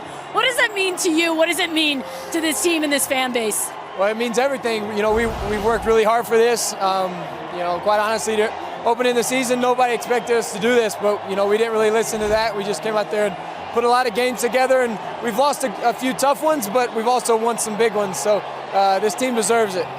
89.7% completion percentage. You're almost perfect in that first half. How well are you seeing the field right now as you guys head to Buffalo? Well, I saw it well today, but I'm kicking myself for not being 100. But, you know, it leaves some room for growth, and, you know, it allows you to keep, you know, going back for more. But, you know, I'm just excited about this team. I'm excited about what we've overcome, and we just played really good today. You guys got it done on both sides of the ball. Now you're headed to Buffalo. Your early thoughts on that one and facing a tough team with Josh Allen? Yeah, well, they're a really good football team. They've won a lot of games this year. Josh is obviously a really good player. You know, he's had a really good season. But, you know, we're excited about the opportunity. And, you know, it's playoff football time. Okay, so there's Bo Nix with Tracy Wolfson. Now, some historic numbers put up this year, fellas, by Bo Nix. Obviously, yesterday he had the record for the highest completion percentage in franchise history at 89.7%. He was 26 for 29 passing the football yesterday. One of two rookie quarterbacks in NFL history to have 10 or more wins, 30 or more total touchdowns, and 4,000 plus total yards in a season. He also had the most games with 2 or more passing touchdowns and 0 interceptions as a rookie in NFL history. His 18 touchdowns at home were the most ever by a rookie in NFL history, and he had the third most completions of any rookie in NFL history, and he had the second most passing touchdowns for a rookie in NFL history. So, fellas, Bo Nix's rookie season with the Broncos was what? Spectacular. And a sure sign that he is the guy for the next generation around 10 years. Way At least. Way more than what I thought it was going to be, man. I give him all the credit in the world. I didn't think it would be this good. It's been everything I could ask for and more. I'm flat out excited that he's the quarterback of the Broncos. Yeah, I would say to some very surprising. I gained a new level of respect for him as the season grew because we said this earlier. Are you getting better every game? He was better in game 17 than he was in game 1. He was better in game 17 than he was in game 8. He was better. You know what I'm saying? He had a little regression in December. But overall, it was a growth, yeah, right? I mean, there was serious growth. I still go back, what was it, game 4 or 5, and Sean Payton tried to do him like he did Russ, and he fired right back at him. That was the first step that, okay, this guy might be a little different. Yep. I kind of like that. I hope, I hope Sean Payton doesn't get in his way. Hey, Sean Payton deserves credit, dude. Of course. Sean Payton's a part of this thing, man. He absolutely is. And you know what? I'll Sean spit my deserves credit coffee for what up he was there. able to do with Russ last year also. Absolutely. I think as a coach, he's a great coach, and it's a perfect storm. So why are you with worried Coach about him Carr. getting in the way? Because I don't trust him. And I've seen game management in the last a handful of games this year, let's be honest. And we also, right in the middle of losing streaks, we were talking about run the football more than 5 times. You got one of the games they lost in the second half, they had a 11-point lead, and they ran the ball 5 times the entire second half. Yeah, well, that's not the issue yesterday. They ran for like 45 times to like 29 throws. Well, I mean that's a good. Whatever criticism you had of Sean Payton and the Broncos and Bo Nix goes out the window yesterday. That's for sure. They literally did everything that people have been critical about them for. They did it all yesterday, all of it. And by the way, I hope the whole we should have taken Brock Bowers' crew. Ooh, yeesh. Talk about a sinking ship. But you got to be able to do that without killing Brock Bowers, who had a record-setting year too. Yep. He's still a great player. It was amazing how he led them to a 4-13 record. Listen. Yeah, but you say stupid stuff like that all the time. Like you implied that Justin Simmons was why. Brock Bowers is a phenomenal Justin football Simmons player. is what? That was why they didn't make the playoffs. You implied that earlier. I did not say it's not why they didn't make the playoffs. I'm saying that you did directly ask, how did that work out with Atlanta in their playoffs? Not well, obviously. And right. Sean so there's Payton, an implication there that Justin Simmons is why. It's not me, bro. It's Sean Payton who said that we need to move on from this guy to create the right kind of culture. He's just doubling down. That's all right. Well, it's not my opinion. It's what Sean Payton did. He got rid of people that would challenge him. Yes. Yeah, he did. In the locker room. He got a quarterback that's not afraid to challenge him on the floor. And you know what? And I'm not going to say that's the wrong thing to do either. I do think that if there's a way to have healthy discussions in a locker room, and if it's not healthy, then you got to move on. You equate it to this. Denver Nuggets, for example, have played themselves into a situation when you bring guys in, you know what you want to bring in? Winners. You want to bring guys in that understands the postseason and beyond, right? You don't need to be a bunch of guys that score 20. This is my take on Zach LaVine. You want a guy that comes in here, you're going to bring him in and make $50 million. He scores 24 points a game, and he's never won more than 25 games in a year. You want that guy? Fine. Make sure you put Jamal on the bench if he's not feeling it. Well, okay. Okay. All right. Well, whatever. But I think what Sean Payton said, I want winners. We got to get at the old culture out of here. Mm-hmm. Guys that had too big of a voice in the locker room and hadn't won. And that was what happened to Simmons. So we could have the dunk contest on the same team. That'd be pretty cool. Yeah. By the way, by moving Simmons, it opens a bigger voice for Pat Surtain, who's a quiet guy and needs a little help in that department. Cortland Sutton has risen to that occasion, by the way. Let me just say this. We haven't talked about it. Did you see Patrick Stan's open field tackle on the far side of the field on one of the plays late? Just blew. I think it was a tight end that caught it, and he came in out of middle. Pat Surtain is... Dude, he blew that guy up. Pat Surtain is the leader in the clubhouse right now, according to Vegas, to win Defensive Player of the Year. There's only been 2 corners in the history of the NFL that have ever won Defensive Player of the Year. Stephon Gilmore, and dang it, I'm drawing a blank on who the other one was. Charles Woodson, I think. Okay. I think. But there's only been 2 ever. It is so impossible to win Defensive Player of the Year as a corner because when you have a good year, nothing happens, right? So pretty damn cool to see Pat getting the love that he deserves. Yeah, this defense needs to get a whole bunch of credit. They were 5th in the league in points allowed, which that's your biggest analytic you want to look at. They allowed at 19. I got to believe after last night that drops down to just below 19 points a game. That's a winning number in the NFL.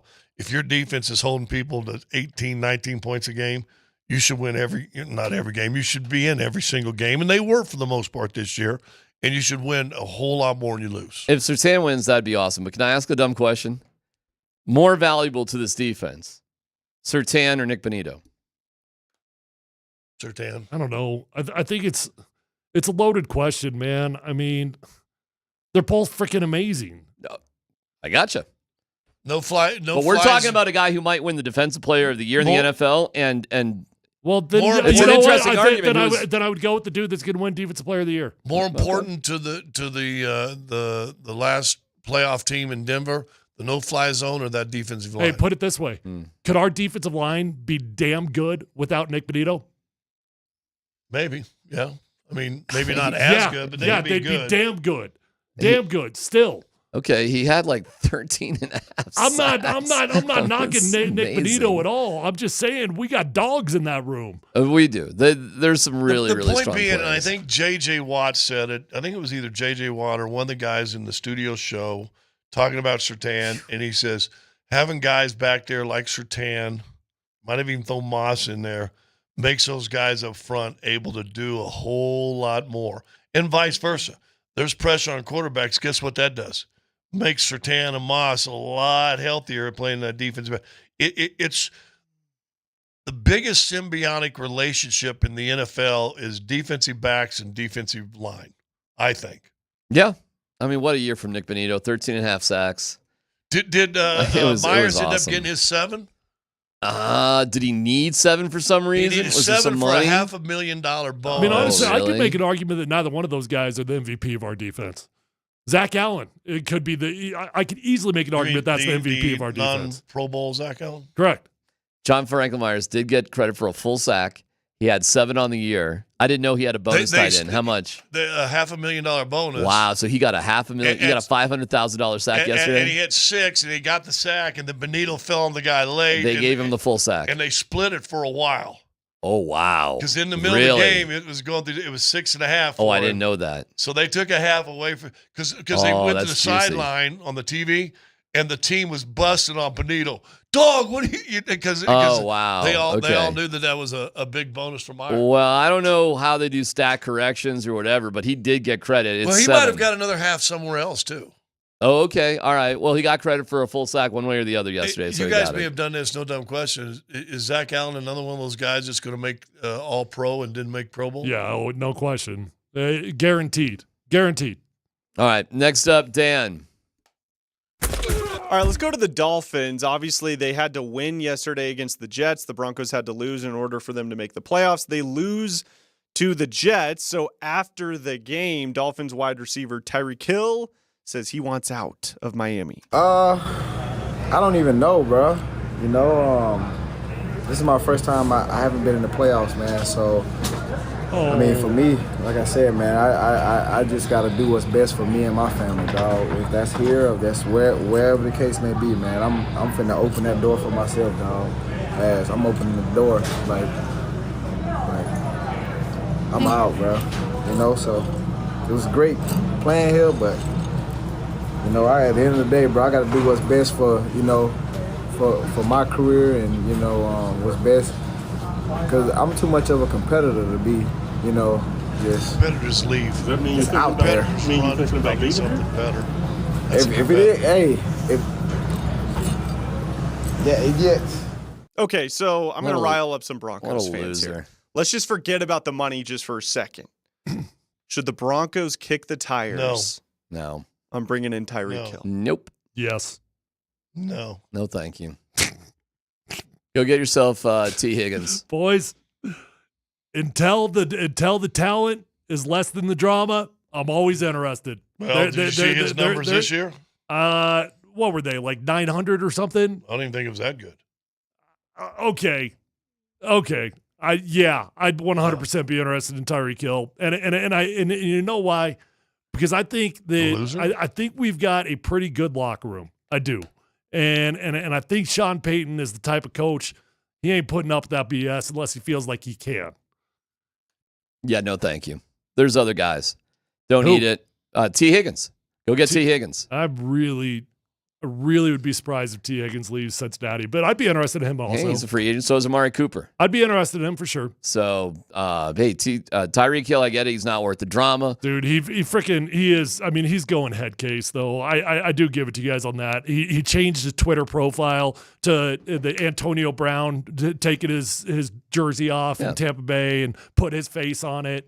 The dude is off the rocker right now. Yeah. No need. I'm just saying. No needs. But the last time Antonio Brown was ever on a football field was when he took that jersey off and walked out on Tampa Bay. So that's what you want to be known as right now? Yeah, man, forget it. Don't need it. Don't want it. You really seriously don't need it. And one of the bigger reasons you don't need it, and I would love to have T. Higgins, but Marvin Mims has turned into this crazy good player, man, and incredibly productive. And he serves, I get it, how good Tyreek Hill was, but, time is undefeated. I don't know how good he's going to be for the next few years. And it's more important that you grow together than, this. I'll say this. I've never seen a competitor try to run away He did from have a situation. 959 yards this year in a year in which he didn't have his quarterback. Well, then why are you want now instead of looking at your situation? That's a bad egg. You don't need bad. We just talked about getting the culture out of a good guy. Hey, you don't have to fight me too hard on it. Yeah, I'm not going to argue the dude's a good dude. You got more than 100 yards out of Cortland Sutton, more than Tyreek Hill. So with Tua Tagovailoa and all that stuff, and Mike McDaniel and all, Cortland Sutton had a more productive year than Tyreek Hill. Miami's got the biggest problem, and it ain't starting with Tyreek Hill. It's because you've got money into a quarterback that can't stay on the field. A talented quarterback. There's that too. Yep. That's their problem. When Tua went out with the concussion, missed 6 games, 5-6 games. Tyreek Hill disappeared. He was not. He hardly did anything. And I know because I had him in fantasy team. There is another story in the NFL that is really super confusing to me because it's got to do with a coach that still has a job and a team that wants to hire him. Details next.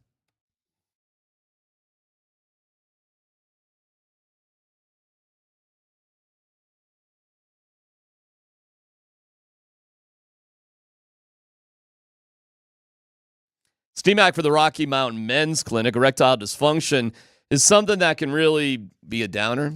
It can bum you out. It can impact your love life, your intimacy, and maybe you just suffer through it. Like, whatever. This is just part of my life now.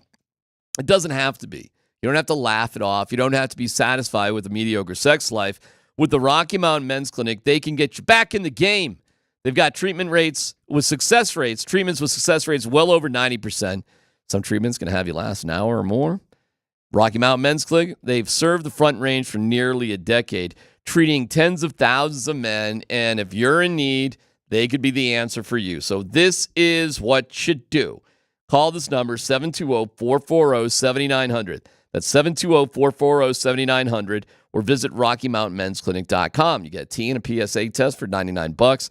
If advised, a test dose. If it doesn't work, the visit is free, but it'll work. Again, call 720-440-7900, RockyMountainMen'sClinic.com.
Nate and Andy, who both wanted Brock Bowers, will be in here in about 10 minutes and 15 minutes and tell you how they're feeling about the Broncos. I saw Nate. He put out a very nice tweet after the game, congratulating the organization, ownership. Ownership got a game ball. It was funny when the question was asked post-game. It was kind of like... Yeah, that's right up your alley, buddy. That's one of them questions where, like, I would guess that somebody said, hey, why don't you ask about the game ball? It's just such a random question. Like, nobody... Like, Sean Payton does not, in general, announce, like, who the game ball goes to. But all of a sudden, there was a question about, hey, who got the game ball? And I'm like, I was curious. But it went to... Bo Nix had to get one. Went to the Walter Penner Group. Just one? They just give one? That's what I was told. And there was a photo of it afterwards. I did think it was cool. And I know Bo Nix is pretty mature for a 24-year-old rookie, right? But he walks in, and Greg Penner, because he did the Tracy Wolfson out and the thing, so he's come in before most of the team or after most of the team. And there's Greg Penner there. Big hug for Greg Penner. Then he's hugging Condoleezza Rice. Yeah. Right? And then I don't know, then they cut Robson away. was there. Who? Robson, the Walton. Kerry Walton's one of the owners. Yeah. And Rob Kerry Walton was right also there. But I don't, like I said, it showed him hug Penner and it showed him hug Condoleezza. I don't know if he went to Kerry after that or not. But I'm like, does he understand, man? I mean, he's hugging billionaires and historical figures, right? I mean, he just fresh out of college. He's hugging a billionaire and historical figure. Yep. Right. The number one reason why the Broncos are in this position today is that ownership understood the basic principles of building a team center around taking a chance on a rookie quarterback. It's the number one reason they're here. They got a coach who was into it. They were not happy, but they knew they needed to move on from Russ, whatever the hit was, and they knew. They didn't think it. They knew they had to plant their flag with one of those quarterbacks coming out. They knew it. Well, see, I disagree that they knew. Oh, they knew. I disagree. They may take the credit now, but I think what they knew was we got a head coach that is a respected head coach. It's an NBA or NFL Super Bowl winner, and he says we have to do this. They went, okay. Now, let me ask this. I think it goes beyond that. I'm not disagreeing with you, but I think they did plenty of their own research on that topic. They may have after it was mentioned, but I guarantee it wasn't their initial idea. And I think they bought. Now, to their credit, they bought in and said, "Okay, we'll take this hit." That being said, sitting right here today and say they win 4 games, and Bo doesn't look like what Bo turned out looking like. Sean Payton on the hot seat? No. I mean, I suppose it can always be bad enough, but I mean, what are you talking about here? Winning 5 or 6 games? I just said you win 4 games, and Bo looks bad. Yeah, and you're sitting here, and after spending a lot of money, I'm telling you, the answer is no. Big hit. I think the Penner Group goes, okay. I don't. I think he's back next year, but I bet he better not have 2 bad years like that. Well, sure. Yes. I mean, if you strung together back-to-back bad years, I would agree. But he would be back. I think he'd be back, but his seat would be hot. I think they signed him for a 5-year deal. Here's what I believe about this ownership group. They believe in consistency, and that's why there wasn't a knee-jerk reaction to fire VJ after that Miami game. And then the next week didn't go so well either defensively. I think they believe the way to effectively get somewhere is to stick with it. And I think it brought them great pain to move on from Nathaniel Hackett because that's just not how they operate. But they kept George Payton, which is actually remarkable that they did. And they weren't going to make knee-jerk changes. They didn't. There was some stability here over a period of time. And they were willing to roll the dice on the cap hit from Russ because they had a coach they believed in. And that coach had a quarterback he believed in. And that's why we're here today and they're in the playoffs. Absolutely. So, and it worked out. I just wonder, had it not worked out, I don't think Sean's as safe as y'all think he is. Let me get to this Bear story. It's crazy. But first, shop Safeway's winter 4-time points event and earn up to 4 times the points to redeem on gas and groceries. Save big on this season's hottest items. Whether you're hosting or cooking dinner, Safeway is there for your grocery needs. Clip the offer in the Safeway app to start earning today. The Bears have requested an interview with Mike McCarthy, according to ESPN. Mike McCarthy's contract runs out at the end of the week. Yeah, so what? That's definitely weird. Definitely weird. First off, if Mike McCarthy were a free agent, I do think he would have a job very quickly. So just put that in context. If he was out there on the street, I think Mike Vrabel would be the number one candidate, and then Mike McCarthy might even be number two. It might be that high. So it doesn't surprise me that the Bears would be interested in Mike McCarthy. But this is definitely an unusual deal, and I'm not sure I've ever quite heard of something quite like this before. So I guess Jerry Jones doesn't have to fire it would Mike McCarthy. His contract's just going to run out. And I do think that would be compelling to Jerry Jones. Because I don't know that it's so much that he loves Mike McCarthy as it is he just doesn't want to fire him. Like he just, I think he feels a bit of attachment, loyalty to him for whatever reason. Well, that's my bad. But if you had a free out like that, would he take it? Maybe. Yeah, that's my bad. That is so unusual. A head coach would come down to the wire on a contract like that. Like, that never happens. So I guess I didn't realize that. There's no need to fire him. Why would you fire him? Well, you just let the contract run out, and that's it. The biggest question, if he does a good interview with Chicago, the contract runs out, they let him go.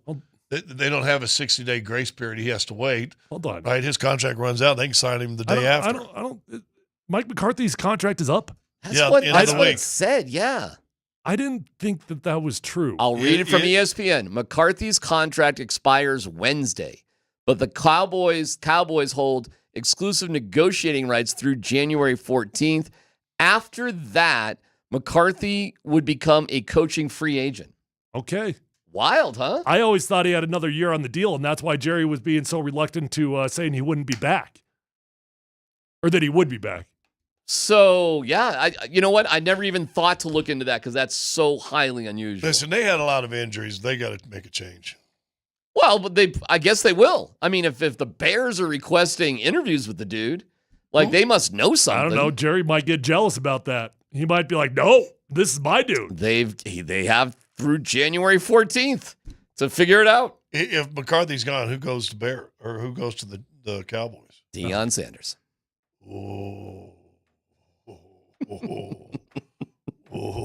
I'm kind of joking, but I mean, I'm kind of not. I don't know. At least have a good he ain't taking a job this year Probably that not. doesn't involve Shedeur Sanders. Yeah, Come on. I agree. I don't know. No. Maybe. Well, the scenario that exists because the Patriots are idiots.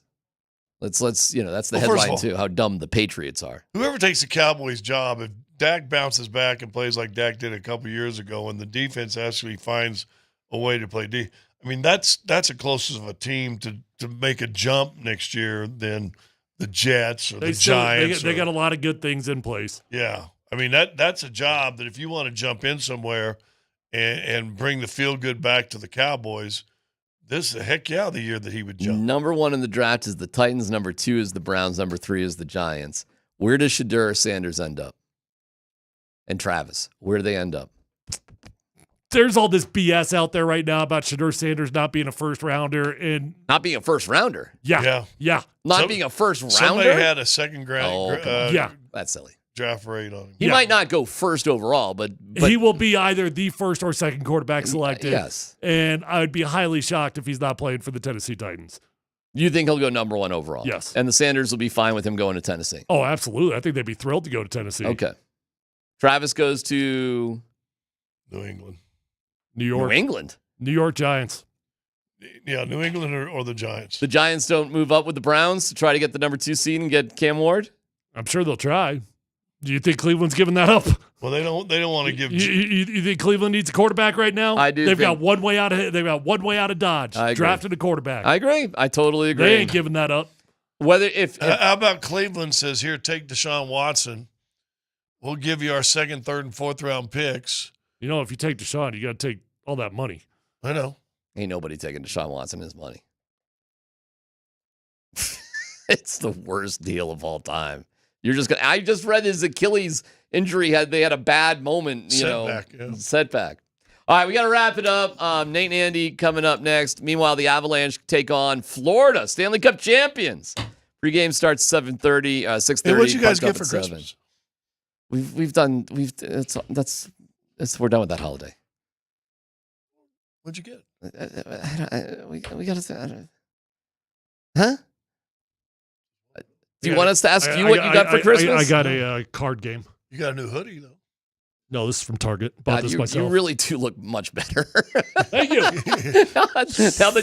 Now it's terrible that we didn't notice, but now that you brought it to our attention, I mean, this is a big change, boys. Yeah, you don't look quite homeless, so it's a good improvement. All right, Nate and Andy coming up next here on 92.5.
Yeah, go run your lap, Bo Nix. You did it, kid. Broncos are a playoff team, but more importantly, because, let's be honest, this is all about us, Denver's longest-running afternoon sports duo, your old pals K&L, are finally doing a radio show for the first time in our existence. And again, might I emphasize, longest-running afternoon sports duo.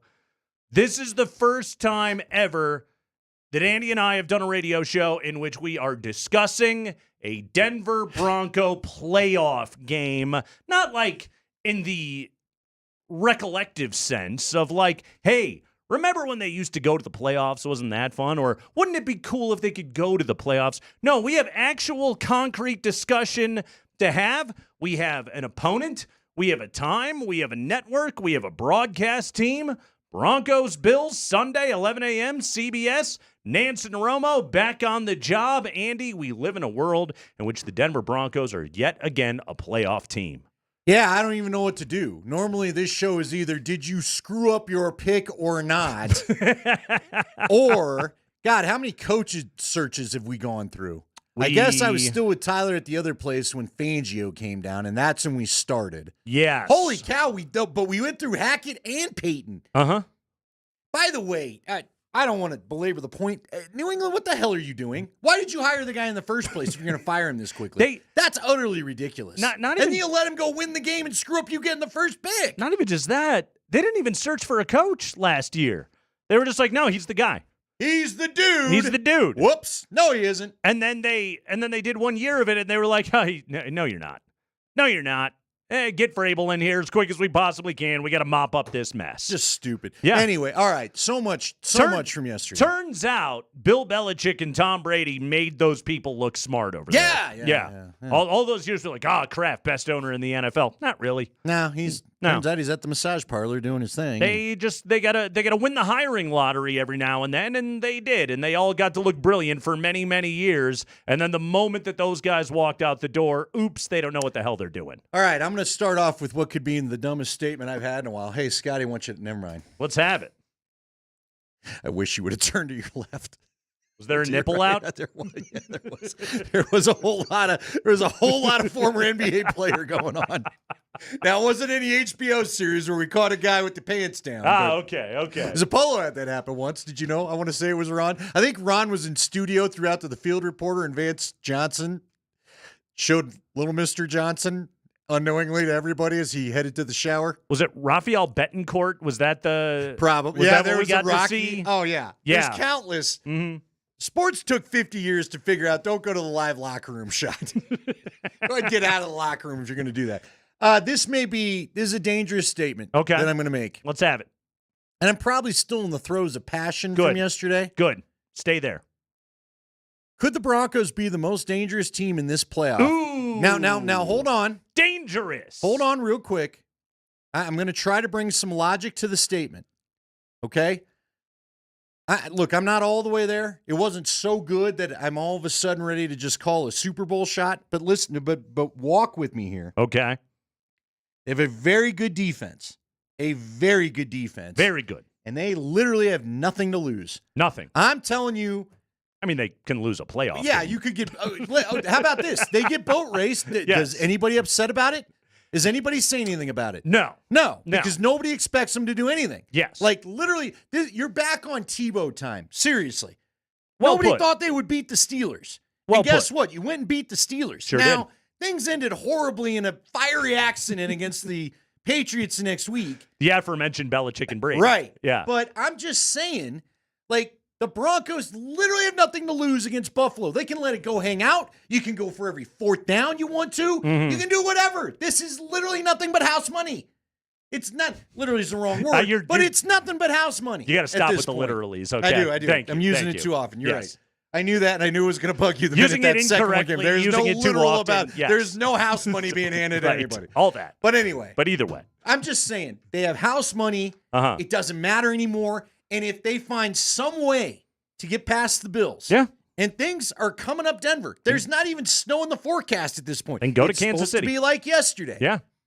I'm telling you, they have no dragon to slay in Kansas City. They are not Baltimore. They are not the Bills. They've not had their season ended by that team and that building. The Chiefs have not prevented Bo Nix yet from being Super Bowl MVP like Josh Allen. Nope. Or like Lamar Jackson. Mm-hmm. They're just freewheeling through the rest of this deal. There's That's one. That's one. So I'm just saying, I choose. By the way, can I ask you something? You choose what? And you know this. I choose positivity, which is unlike me. Good. You know I like watching the Bengals. I do. I love Joe Burrow. I think that's a fun offense. What was all this crying about not fair that the Chiefs aren't going to play anybody by the national media? Not fair. The system's broke. Are you kidding me? What is it broke? Yeah, win your damn games. Guess what? I'll tell you what, Cincinnati, don't start off 0-4, and then you won't have to worry about who the Chiefs are playing on the last weekend of the year. Yeah, don't lose to the Patriots. Dude, seriously, the Bengals showed up. They didn't show up the whole first month of the season. What are you people crying about? They did it to themselves. What do you mean it's not fair? They did. There's a team every year that doesn't play anybody in the last game. And also, when the opponent is Kansas City, that was Operation We Don't Want to See Joe Burrow in the playoffs yesterday. Oh yeah. That was no, we're not letting that guy in. We're not messing around. We're not going to have that guy as a 7 seed go to Buffalo and win and then come into our place because he's the only guy that can beat us. That's the way the Kansas City is viewing things. So naturally, there were 2 teams that had a chance to go out and screw the Bengals yesterday, and they both did their part. Well done by everybody. Well, the Dolphins kind of fell short now, Tyreek Hill. Well, did you see what Tyreek Hill put on his Instagram today? What was that? He photoshopped his face on Antonio's shirtless Antonio Brown running out in his Bucks pants as he left, and he said, "I'm out." So that was pretty good. That is good. What? How is Tyreek going to make that happen? I don't know. Didn't he just get paid a fat load of money? Yeah, there's like $58 million in dead cap. Like it's not that simple. Yeah. For you, guy. Right. Why don't you just sit tight for a minute? But anyway, everybody in the NFL community, do not whine about this. I could not believe what I was hearing. There is a team that sits all their guys every year. So shut up about it. You didn't win enough games to control your destiny. That's on you. Nothing needs to change. The Chiefs earned the right to play nobody. Yeah, they earned it. And they didn't. 98 total Matter of yards. fact, the Bengals could have beat the Chiefs earlier in the year to prevent them from having the opportunity to send their guys. And the Broncos earned the opportunity. Because guess what the Broncos did all year? They didn't lose to any bad teams. Like, look back. Cincinnati has got a loss to the Patriots on their resume. Miami lost a game at home, and I know Tua didn't play, but they lost a game at home where they got blown out by the Titans, who have the damn number 1 pick in the draft. Yeah. This is why the Broncos are a playoff team this year. Did they beat any great teams? No, not really, and I don't consider Tampa Bay to be a great team. Tampa Bay is just the best team in a garbage division. But you know what the Broncos did, which actually is a very laudable accomplishment? They didn't lose to any bad teams the entire year. In the NFL, which everybody will tell you, any given Sunday, you show up, you could lose a game. Not this team. They didn't. Did they get beat by teams that are better than them? Yeah, they did. Hey, guess what? They're a rebuilding team with a rookie quarterback. But when they went out there and they played the garbage, and there was plenty of it on the schedule this year, they showed up for every single one of those games, and they won them handily. They took care of their business. This Bronco team, there's a lot to be said about them, but they take care of their business. And that's laudable in the NFL. To not ever have an off week, to not ever have an unmotivated week or a week where you just show up and suck, which happens all the time in the NFL. This team never did it. Miami just did it yesterday, losing to the Jets. Sean deserves a ton of credit for that. Bo Nix deserves a ton of credit for that. Vance Joseph deserves a boatload of credit for that. But this team handled their business so the Bengals can go and suck it. By the way, when did the refs hate fun? At some point. Always. The Bo Nix pitchback I don't like. I guess I get it. By the letter of the rule, you called it right. But then how many pitchbacks could we go back and look at it and figure out the same thing happened? As long as you're not past the line of scrimmage, you're fine. You can toss it whichever direction that you want to. Yeah, Bo did it 30 yards down the field. It was a cool play. But it was a pitch. Yeah, it was a pitch. But don't you feel? I feel like 9 other reffing crews would not have worried about that. Did that come from a buzzer up above? I'm assuming, yeah. Somebody was just like, yeah, we need to take a look at this Screw you one. and no fun. Come on, man. It is the Kreckman and Lindahl Show. We are rolling with you on a Monday. It is the world in which the Broncos are a playoff team. And we got to smack some rears. Yeah, Bo Nix is running laps. And we're giving butt claps on this show. It is the Kreckman and Lindahl Show. Smacking rears, 303-504-0925. Give a good attaboy on the backside to whomever on this Bronco team deserves it. And you can go big picture the entire season. You can go yesterday, whatever you want to do. There's no wrong answers on a day in which the Kreckman and Lindahl Show are doing a show about the Broncos in the playoffs. It actually did happen again in our lifetime. Mark Springer producing the program. He's got a lot of drops to hit. That's Andy Lindahl. I am Nate Kreckman. Jeff Legwald coming up 20 minutes after 5 o'clock on a Monday on Altitude Sports Radio 92.5. I have 2 middle fingers.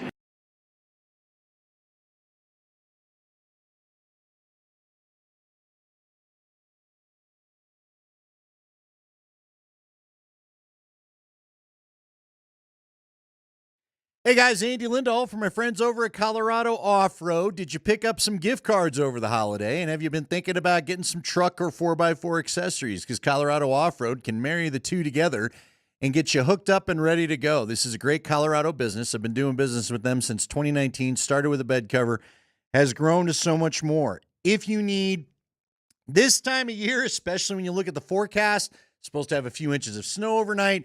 It's supposed to be a low of 4 tomorrow. You want the car warmed up before you get to it. That means a remote start. I did not have a remote start, obviously, when I got my F-150s, so they put one in. One of the greatest things I've had added to the truck, because I can now just start the thing in the morning from the driveway, keep the cabin locked, and get the car warmed up before I go out to it. There are things called puffer laws where you're not allowed to go out there and get it all turned on and, just sit there and wait for it to warm up. That's puffing, I guess, in a different sense. But anyway, you don't want to violate those. You don't want to get a ticket, and you don't want your vehicle stolen. So go on over to Colorado Off-Road. Let them put in a remote start for you. Find them on the web at cooffroad.com. They're 3 blocks south of downtown Littleton on Prince Street, right behind ACC, 303-761-1264.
try to get in a routine where you embrace and celebrate the wins. You have that 24-hour rule. We hear it all the time with the losses. But I think most importantly is look, this group, I know they're young, but they understand the process. And so, you wait around late after our game to find out, all right, what time are we playing? We're playing on Sunday, puts us in a pretty normal routine relative to the work week. Yes, you will go to Buffalo. You will do so on Sunday at 11 a.m. The old East Coast early game for the Broncos. Yeah, it's been a thing over the years, to be sure, but it's a playoff game. You don't worry about anybody getting up. You don't worry about energy or anything else like that. It's win and move on. You're in the tournament. Andy, I love when they say that. You're Survive in the in tournament. advance. That's right. So Broncos take care of business. They will go to Buffalo on Sunday. They blow out a bunch of dudes in Chiefs uniforms yesterday, 38-0. Hardy slap on the rear. Let's start with Bo Nix, who yesterday went out through for a career-high 321. He had 4 touchdown passes in that game. And in a moment in which the kid had to show up, Andy, like the win in your in games, like, all right, you didn't beat the Chargers, all right, you didn't beat the Bengals, but when it was final exam time, he didn't blink. It's not like the Broncos went out and beat Carson Wentz and company, like 23-20 or something like that. You just beat the crap out of him. You finished that game off. There was you scored on your touchdowns on your first 3 possessions. It's 24-0 at the break. It's over. Like, Broncos fans didn't have to sweat a thing yesterday. The team didn't have to sweat a thing yesterday. Just take care of business. Make it clear to the Chiefs, we're not going to blink. You can fold up shop and go. We're going to the playoffs, and that's what they went and did. Yeah, I'd like to give him the smack on the rear. Here's my favorite Bo Nix moment of the year is the lap around the stadium, and I know it was great. Here's the reason why. Bo Nix is, and this really made me like the kid yesterday. He's embracing this role, and I've said it before, and people don't believe me. This is a very tough town to be a quarterback. Sure, because we've had 2 Hall of Famers come through here, right? Mm-hmm. When you've seen the elite at the position, it's tough to come in and follow those legends, no matter how much time has passed, and we're all well too aware of how much time has passed since Peyton Manning played here. But we haven't seen a lot of guys, I think, because, look, Bo did get some boos earlier in the year. Sure. Right? There was some frustration. But he really seems to enjoy what the quarterback role brings, especially in this town. So good for him. Good for him. I think it tells you that's where I think the coach's kid stuff comes in there for him.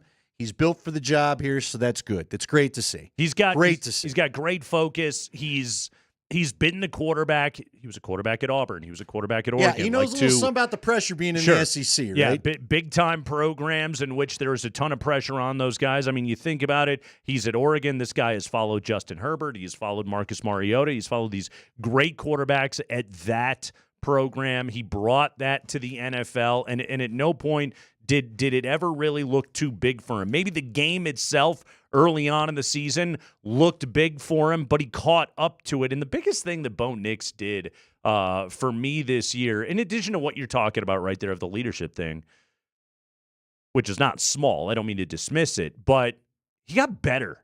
He got better every month of the season. And even, you think of the Charger game in which he had the great start and then slowed down, the Cincinnati game where he was scuffling and then found something late in that game and was able to force overtime in that game.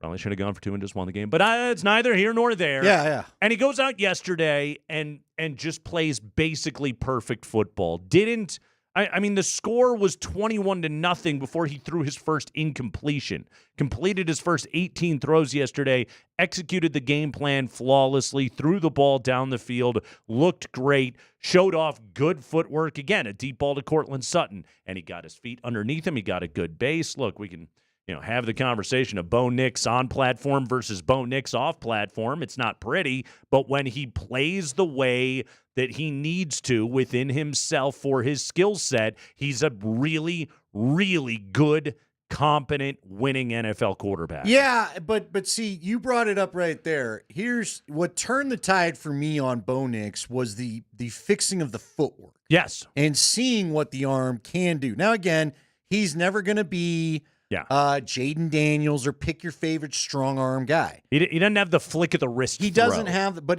that's all right. He showed us what I'm excited about for him is he showed us throws second half of the season that we didn't see in training camp or the first part of the season.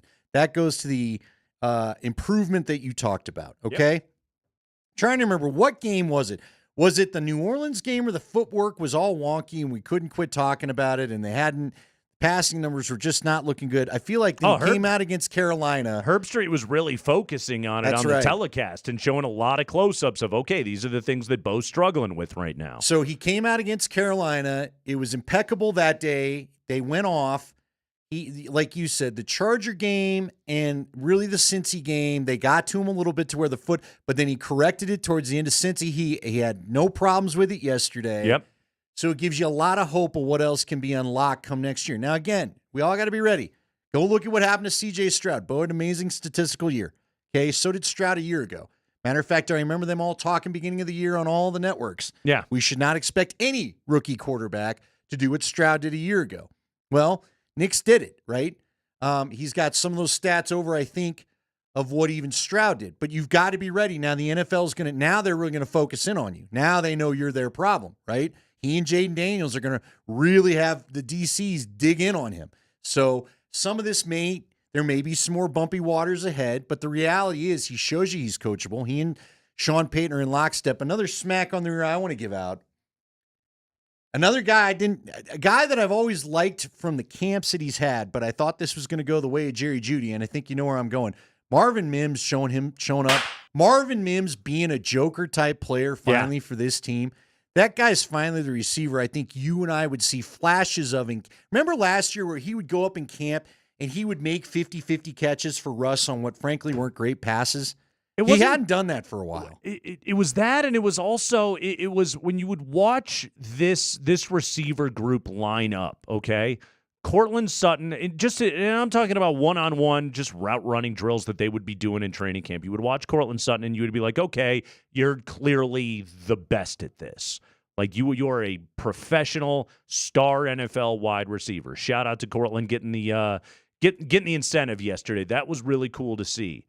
But also then Mims was the other one that would flash only because you look at him and you go, oh damn, you are explosive. Yeah.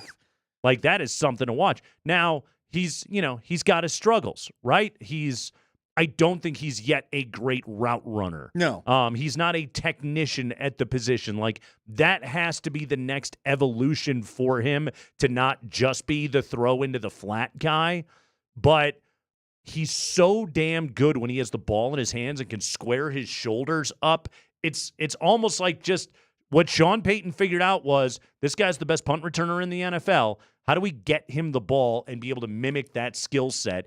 And they figured it out, and Mims has been excellent. Cosmeter had a great quote a couple of weeks ago that was like, when they first were talking about, we're going to give you carries. And he was like, dude, I'm 180 pounds. Like, what are you doing? I'm not interested. Right, exactly. But no, it was sort of like, hey, trust us on this one. This is a way to get the ball in your hands and use the outside of the field. What the Broncos did offensively yesterday, it was all just misdirect, find the green grass on the edges, and go up the field. It was Sean Payton's offense perfectly, and Mims has become so good in this offense right now. Like, Buffalo's got a lot to look at on film this week. Well, they do, but I would also say, and this is a credit to Bo and Marvin. I don't know. I don't use his first name a lot. Marv. Good old Marv Mims. I don't know how they did it. I love the story on it at one point. Yeah. They found chemistry that, again, was not there in training camp. Remember, there were stories of Mims coming off the field, chucking the helmet, saw it with my own eyes, frustration. As if he thought, we're never going to throw these deep routes I'm running. What am I doing in this offense? Mm-hmm.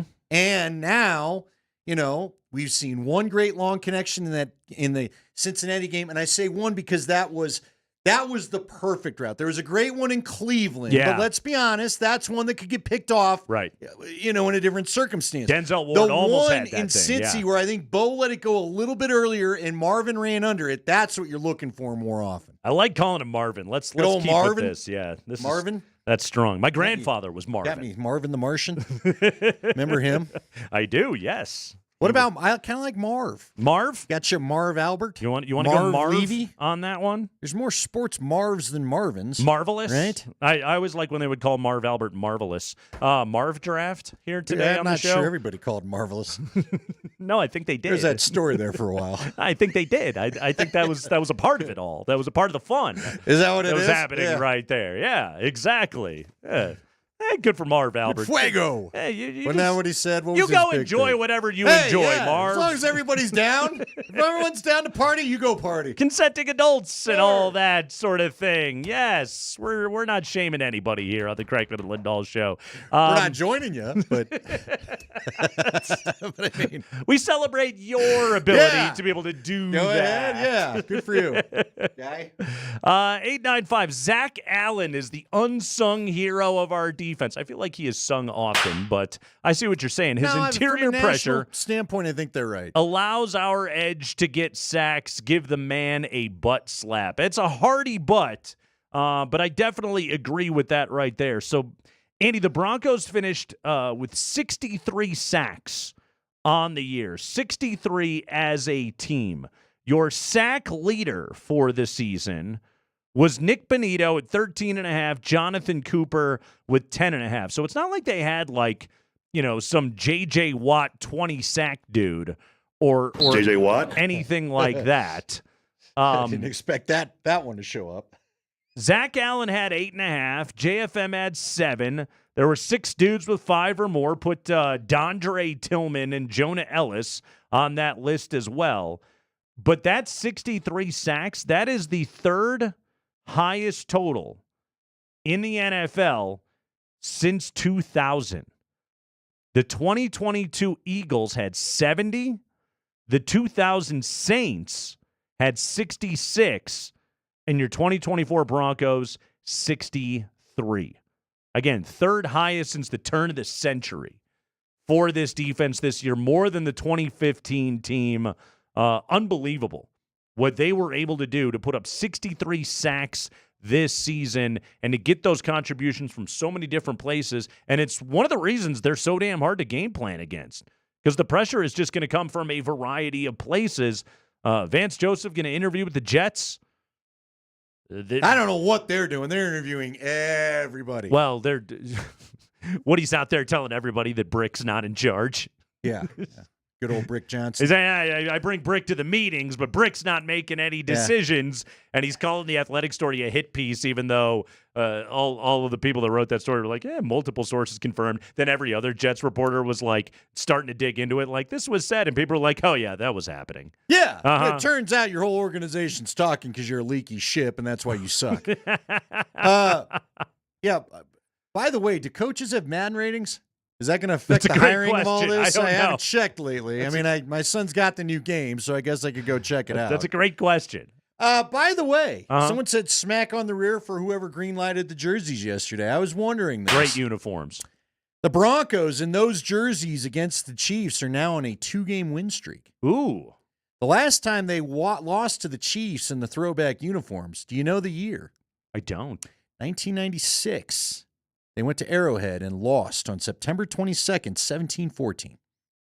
That was the Michael Dean Perry. I know this because it's the last year they wore those uniforms. I was going to say, switching I was to doing them. the math in my head. I was like, that was just their uniform then. Right, Yeah. right. Well, that's why I decided to throw it out there. Okay. I'm going to say right now, if you had made me side czar of the NFL, every divisional game would feature the throwbacks. I completely agree with that. Why not? Also, every throwback uniform is better than every team's regular uniform. It is right now. Well, but it's also because it's nostalgia for a lot of us. Sure. You didn't jump in on this, nor would I expect you to. Uh-huh. But Audric Estime, 303-504-0925, text in. Audric Estime in his number 23 was giving me Sammy Winder vibes off the damn charts. I tweeted it out. And then he scored, and I was like, all right, just Mississippi Mud Dance for me one time. It was this weird dance Sammy did before he spiked the football. The Mississippi Mud Dance? It was called the Mississippi Mud Dance because he was out of Mississippi. You know, he started a trucking company when he was done. Okay. Sammy was a fun guy. It was back when it was a different time. Do the mud dance for me. I don't have a football. I need to give me a football. Do you have a football? Mime a football for me, okay? Do a little. Let's see this mud dance. It's tough. I'll try to get the camera lower for Twitch. Okay. I mean, it was no icky shuffle, but he would just simply kind of do a little one of the, like, I don't know, getting the feet out of the mud and then bam. So it's like the feet are stuck in the mud. Yeah, you're picking each feet up or whatever, and it wasn't.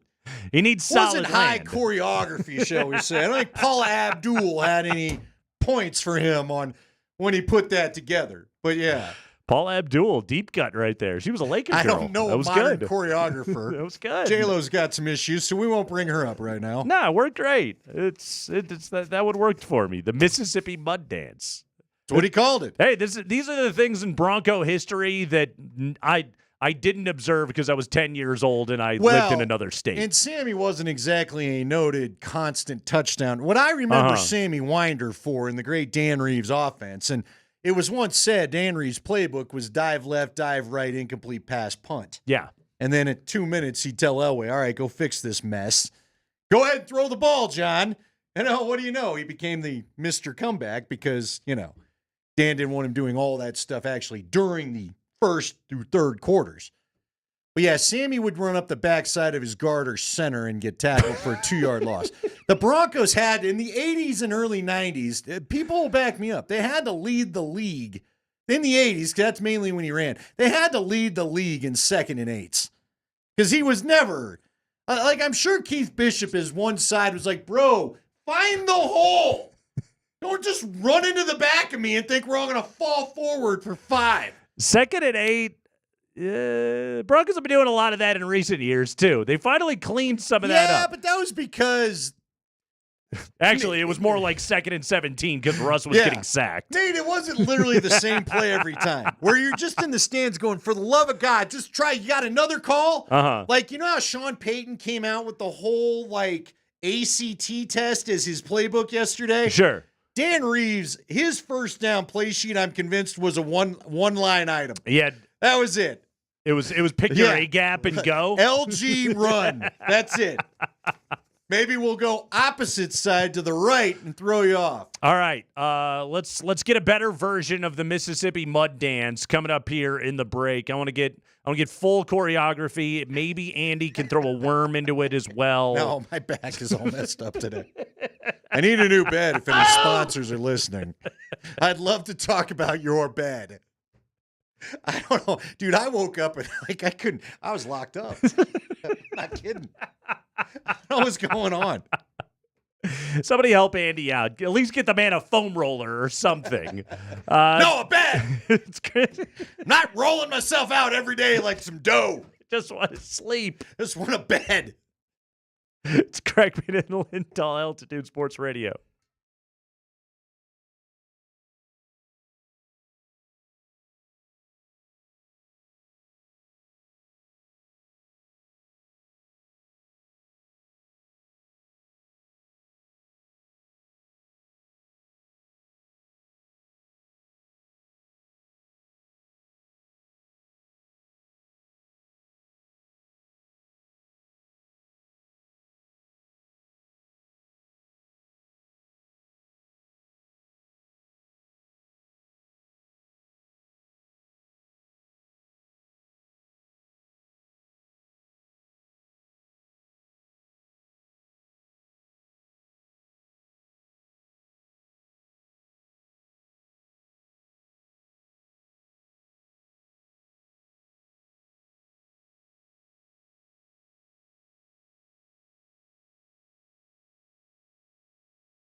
Yeah, well, I learned I got to run a little bit more during the week because that's a long little lap. I was a little tired at the end, but the fans deserve it. You know, they've been, it's been a long time coming, and they deserve it. They showed up, and they were loud for us today, and it's fun to do stuff like that. It's fun to, clinch a playoff spot, and in the last game of the year against a divisional team, and it's just kind of a great story. But now playoffs time starts, and our goal wasn't just to make the playoffs, even though it hadn't been done in a while. It's for a lot more than that. So we're excited about the opportunity. It's going to be tough, but we got a game to play. Bo Nix, fresh off the lap yesterday, celebrating with everybody.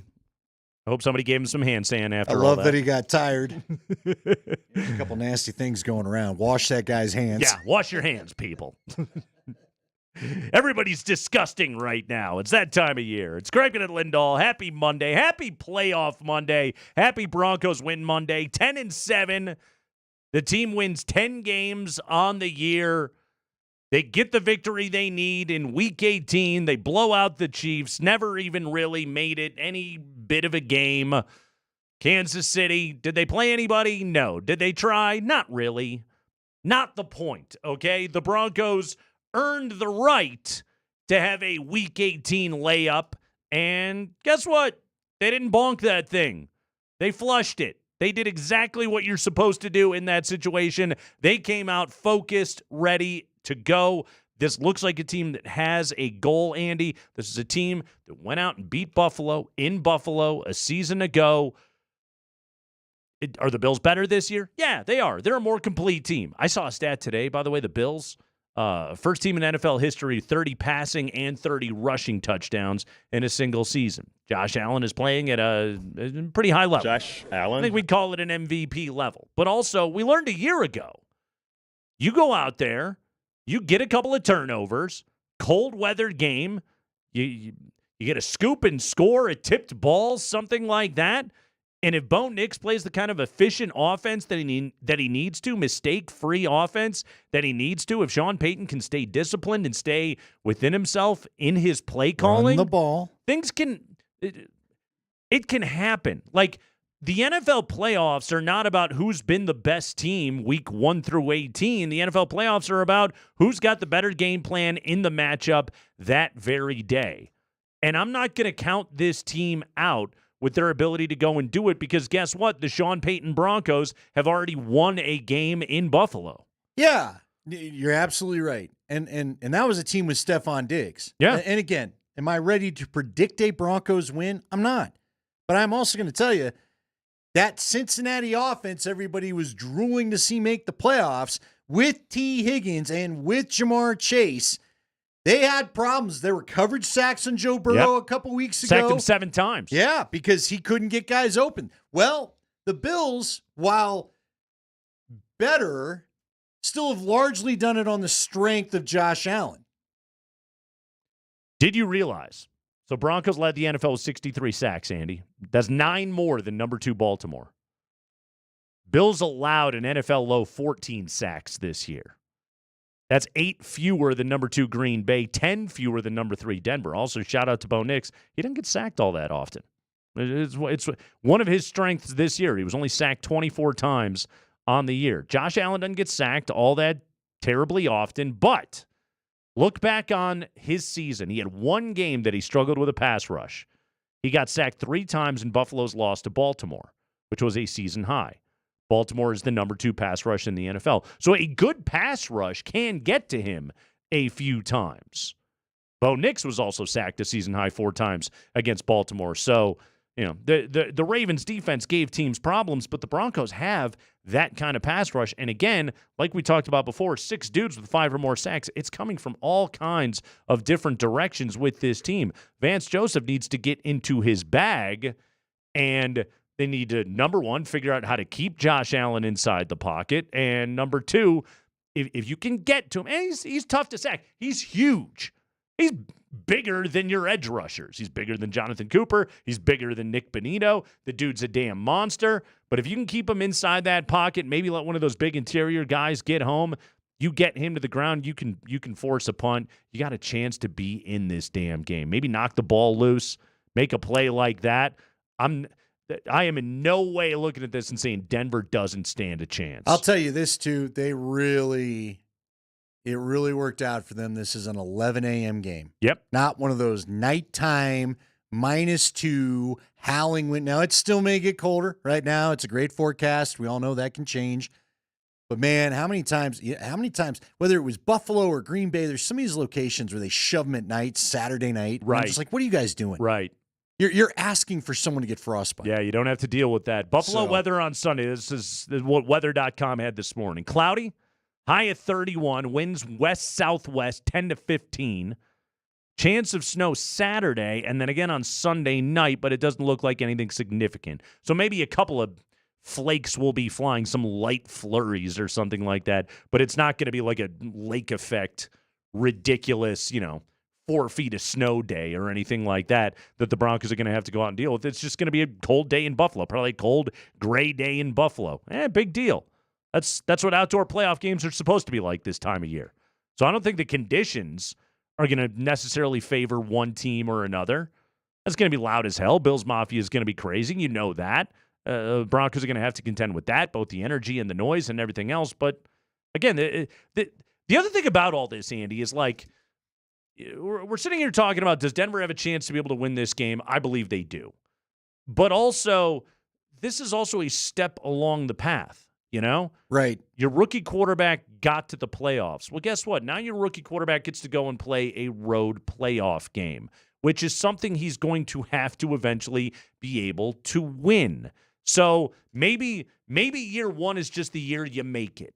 And then maybe year two is the year you win a game. And then maybe year three is the one you win a few games and suddenly you're in the dance at the very end, and who knows what can happen with a guy on a rookie contract right now. But this is a critical step along the way. Like, I don't think the Broncos are going to go out there and lose by 40 points because I just don't think they're really built like that. They had one crap day against Baltimore this year.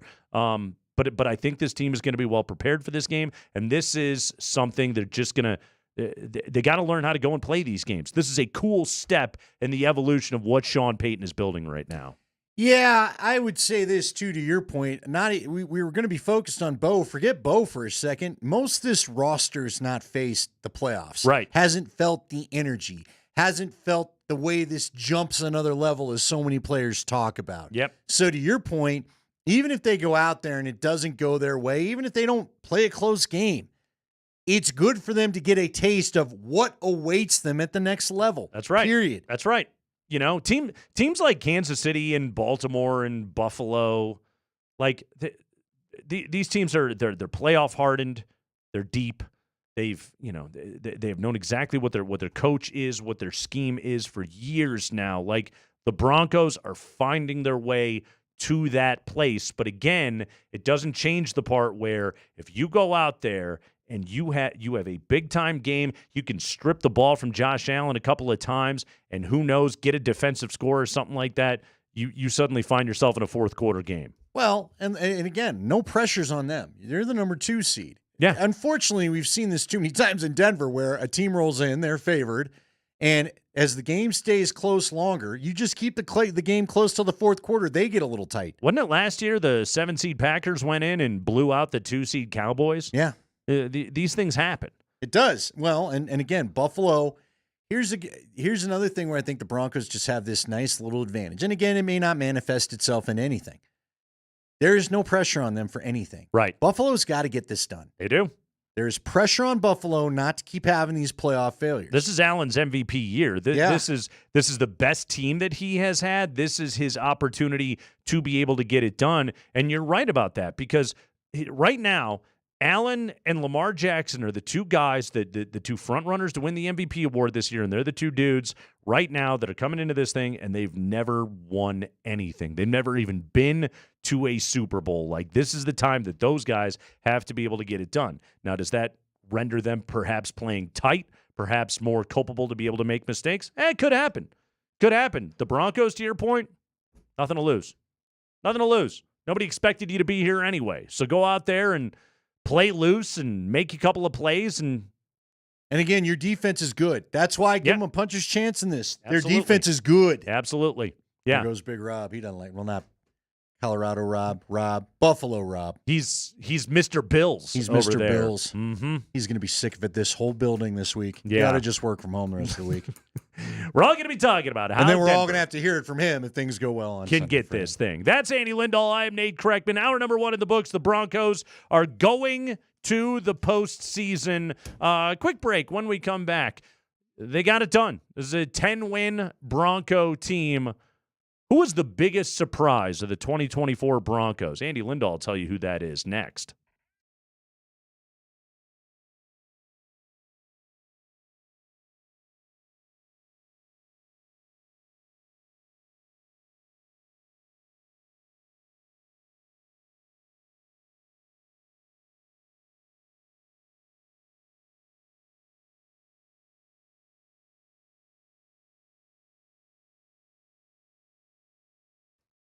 Hey, sportsmen, let me tell you a little bit about Sport Trade. Go to getsporttrade.com and download the app onto your phone today. Sport Trade is Colorado's newest premium sports betting service. Great way to bet the NFL, live bet the games. That's right.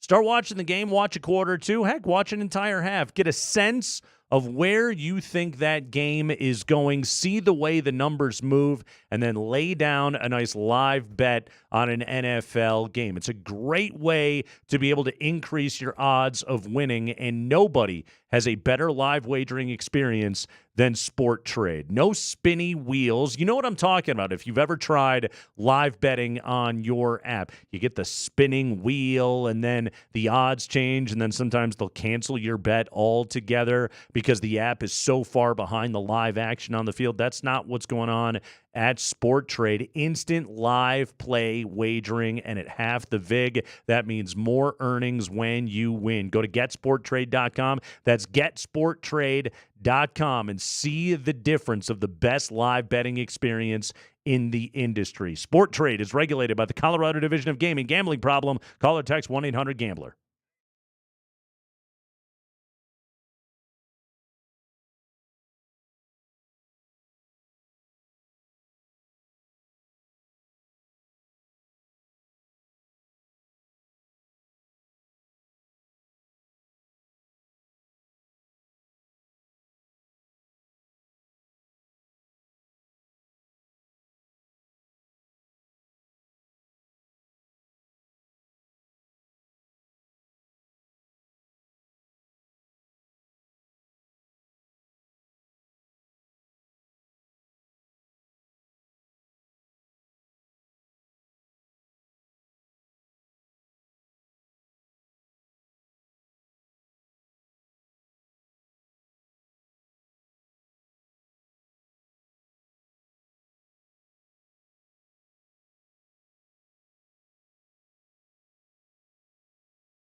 It's Craigman and Lindahl. It's hour number 2. The Broncos are going to the playoffs. Plus, the Avalanche will be in action tonight. They will take on the Panthers of Florida at 7 o'clock over there at Ball Arena. Nuggets open up a big homestand coming up tomorrow night against Boston. Going to be a fun week. Yes! How did you manage Saturday night, by the way? Oh, my gosh. I was originally going to go watch the game with some friends, and they all found other things to do, which ended up working out because I sat in my basement, and it was like the Avs went to a shootout. I'm trying to keep tabs on Cincy Pittsburgh. Nuggets went into overtime. The Nuggets' fourth quarter was angering me, so then I went to the Avs where I was very psyched, and then they get the late goal, and I was annoyed they had to go to the shootout. Nuggets overtime was great, though. Nuggets overtime was phenomenal. Yeah, that was fun. And much better finish than Friday. Yeah, I enjoyed that more. Still probably should have got both games, whatever. Is that a tough, the Spurs, I was thinking to myself, the Spurs are a bit of a tough matchup for that team without Aaron Gordon, A, and B, you when you don't hit threes, trying to go in there and get hoops around, go get layups inside Wemby, that can be tough sometimes. He impacts everybody so much, even Jokic. Yeah. Like he's one of the only guys in the NBA that ever does speed up Jokic. Doesn't do it all the time, but he's one of the only dudes that consistently can because he's, 7'4". Yeah. Ridiculous. With I he's incredible. I told my son the story that Dan Hyatt gave us about the Millennium Falcon, and he made him like him just a little bit more. But $850 on the Millennium Falcon. Yeah. He said, "Oh, I'd have done that too, with NBA money." That's when you get the advanced setups. Yes. By the way, shout out to our guy Fritz who sent us the picture of that one, the working Lego car that's $25,000. It actually drives? Yeah, that's what he said. Okay. Apparently, he saw it in Germany. Fritz travels the world. Would it hold up in a collision? No, I don't think it would. Okay.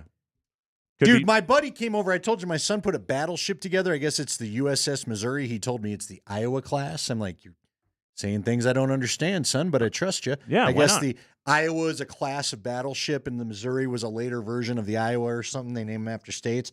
My buddy comes over a couple weeks ago, sees it, goes, "Oh, cool," touches it, immediately a piece falls off. I'm like, put it back. Put it back and don't touch it anymore. Don't touch it ever again. Sounds like you should. No, I don't think the Lego car is handling it. It's not collision rated. Should we trust the Iowa class? Now I'm worried about that. It's about as good as an Iowa offense. Wow. Hey, there it is. Hey-o. Trusty as an Iowa caucus. Hey! Not there. What's wrong with you? Y'all. That's your deal. All right, Andy. Listen, he's just not even. You black out for a minute sometimes when I talk. It's. Go ahead. I just hit the. I don't understand anything that you said. I just hit the I'm over it point, and it's. let's. That's like your kids. You're just enduring it. What would you like to say? Now let's do the thing that we were going to do. No.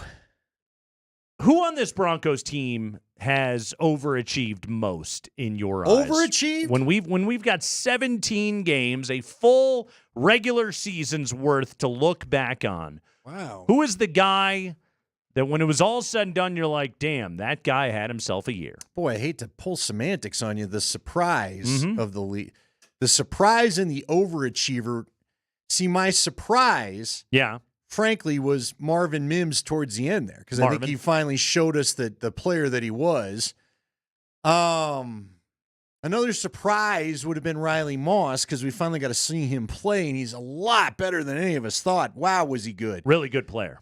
But the overachiever, let me throw this on you. If you want an overachiever, it might be the guy about to go interview for the New York Jets job. Vance Joseph. Because I did not see this defense coming. Their defense has been really good. Really good. 63 sacks. Really reliable. Most in franchise history. Okay, and as much as I offer, I give kudos to Bo Nix. I give kudos to Sean Payton. Yeah. I give kudos to them for the offensive system they orchestrated together in harmony. But this team was able to find itself because of their defensive play. And that began game one, where really the defense gave them a whole half to take control of that game, even though they couldn't. One of the biggest surprises that I had with this team was the front seven. And coming into the season, I said, I think this is a chance to be a strength of the team. But I thought it would be top third of the NFL. would be how strong they were. I like right? that. I Around thought the 10 mark, yeah, we'll say. they had a lot of players that I was like, these are all nice players, you know? Jonathan Cooper's a nice player. And Nick Benito's flashed a little bit. He's a nice player. Zach Allen, nice player. DJ Jones, John Franklin Myers. That's a good savvy acquisition. That's a competent veteran, big body in the middle. Malcolm Roach, he's one of your guys. Good. I like this collection of players that they got up front right here. This has a chance to be a nice front seven. This is now arguably one of the best in the history of the franchise. And they've got the numbers to be able to prove it in the fact that they had 63 sacks, that they beat 2015, which is the greatest defense in franchise history. The no-fly zone went out there and won a damn Super Bowl. Like, you look back on it, and that was a defense that had Von Miller and DeMarcus Ware, like two future Hall of Famers on the other side. No diss to Benito and Cooper. They got a lot of work to do before we start having those kind of conversations. And yet this team led the NFL in sacks by 9 over Baltimore by the time it was all said and done. And so much of it wasn't just what the edge guys did. It was what they did up the middle. Did that group overachieve? Yeah, but also like a lot of dudes had career years and turned themselves into borderline star players. Yeah, it was. And look, with Benito, someone put in Benito as a text suggestion. I mean, Benito's tricky for me when we talk about surprise players. I didn't think he was going to have 13 and a half No, sacks. I didn't either, but I didn't think he'd be scoring 2 touchdowns. I will say year. this. I lean on our guy Leggy a lot. Mm-hmm. Leggy said he could be this kind of special pass rusher. Yeah. They just hadn't unlocked it yet. Now, I guess I am surprised he finally unlocked it because after what has it been 3 years? Yeah. I wasn't sure he was going to. So they did. So I'll give you a surprise there for sure. Mm-hmm. But I'm not surprised he can be this good. It's kind of that way with Riley Moss. Riley Moss was said to be a very good corner coming out of Iowa, and we just never got to see it. I looked at it and I said, if Benito's your second best pass rusher, you're in good shape. Yeah. The Broncos will probably, in all seriousness, like I'm just reliving the conversations that we had before the start of the season when expectations were not that we would be doing this show today. And the way that I looked at it was, okay, get yourself a top 10 pick, go get a blue chip pass rusher, and let's unlock this thing and see what it can really do. No. It's you have a blue chip pass rusher right now in Benito. Right now, Cooper is a very worthy number 2 pass rusher on this team, and they paid him exactly like it. Like Zach Allen, star player. The fact that he was 4th alternate for the Pro Bowl, what the hell are we doing right there? Star player. He might end up being all pro without even getting a sniff for the Pro Bowl, but whatever. That's how those things go. Who cares? But this front seven, I thought it would be a nice to good front seven, using these semantics, and it's a great front seven. All right, so interesting text from Army Vet Mitch, which is one above Navy Vet Mike. So a lot of vets out there. Thank you to all. Okay, so Mitch says it's Nick's. He was QB6, which rhymes. I don't know if you meant that or not. I'm not surprised that Nix and Sean Payton figured out a way. I'm not surprised Peyton gave Nix an offense that he could play. I guess I'm surprised it worked to the effect of 10 wins. Is that fair? But never at once did I think Sean Payton was going to ask Bo Nix to do something that he couldn't. And I think the signs of that were evident early in training camp. Now, did I think Nix would have the numbers that he had? No, I didn't. Frankly, I did not think this offense would be consistently effective the way it was week after week after week. For example, with the short throws and whatnot. Okay. For example, look at the game that Sam Darnold had last night against the Lions. And by the way, shout out Aaron Glenn and company. Great game by Detroit last night to beat Minnesota. But Sam Darnold goes 18 of 41 throwing the football last night for $166. Okay, Detroit just they manned up and they had pressure in his face all night long. And that's granted, Minnesota's not a quick pass game. That is you hold on to the ball, you wait for guys to get open. When you have those receivers, you go for the big strikes. But also, Detroit played it perfectly, and they gave Darnold all kinds of problems in that game last night. Has Bo really had like a huge regression game like that, especially like in the last 6-7 weeks? I don't know. Because again, the Browns game, technically, I think if you were to ask Sean Payton, how do you think he graded out the Browns game? I thought the Browns game was a hell of a lot of fun.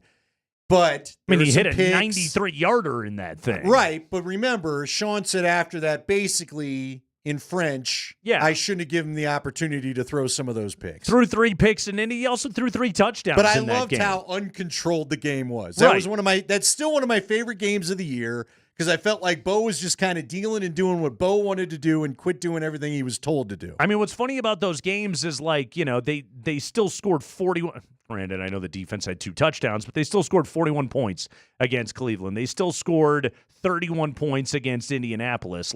Again, Darnold just got swallowed up last night.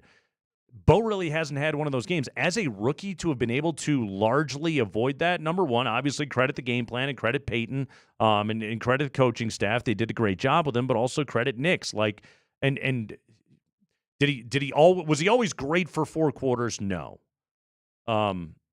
He was not good in the second half of the Charger game. He was not great in the first half of the Bengal game. But he eventually is able to carve something out, and you look up at the end of the game, and it's like, no, the productivity was there. And that's a rookie quarterback that was the 6th guy taken in the draft. Yeah, what Bo's shown us so far, what will define his rookie year for me is he's not Patrick Mahomes. Not many are. Pick your quarterback. He's not the guy that's going to dominate you on every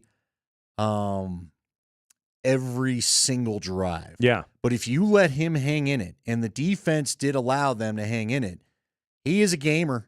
Bo's definitely a gamer. And if you give him a chance to make plays to beat you, like he did it against Cincinnati. It goes back to, not to rehash the argument, but like you said, why would you not let him go for 2? Couple of numbers here for you, okay? The efficiency of Bo Nix. Play to the strength of your team, which is your defense. Yesterday was his 7th game this year of at least 200 yards passing, 2 touchdowns, and no picks. That's an NFL rookie record. You look at that right there, like that kind of efficiency. Again, it's not chucking it all over the lot for 400-some yards. It's not a Baker Mayfield-like stat line or anything like that. Couple of touchdown passes, perfect. This team doesn't need to score 30 every single week to be able to win.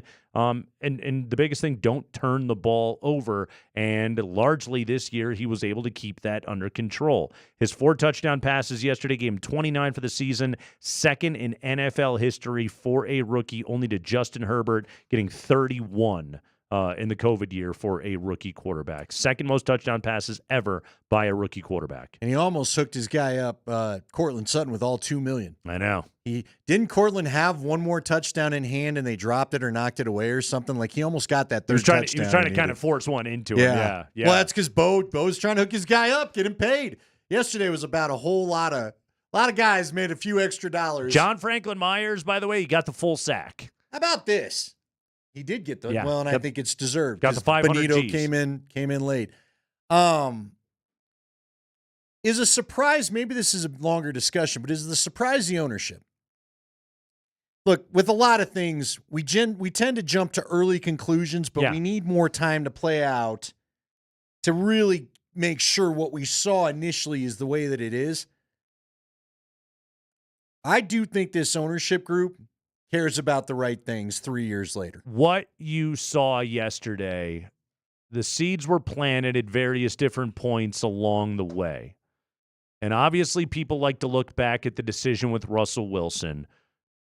However, I think there was something else key that ownership did before that that set the tone for the Broncos to get to this place. We'll tell you what that is next.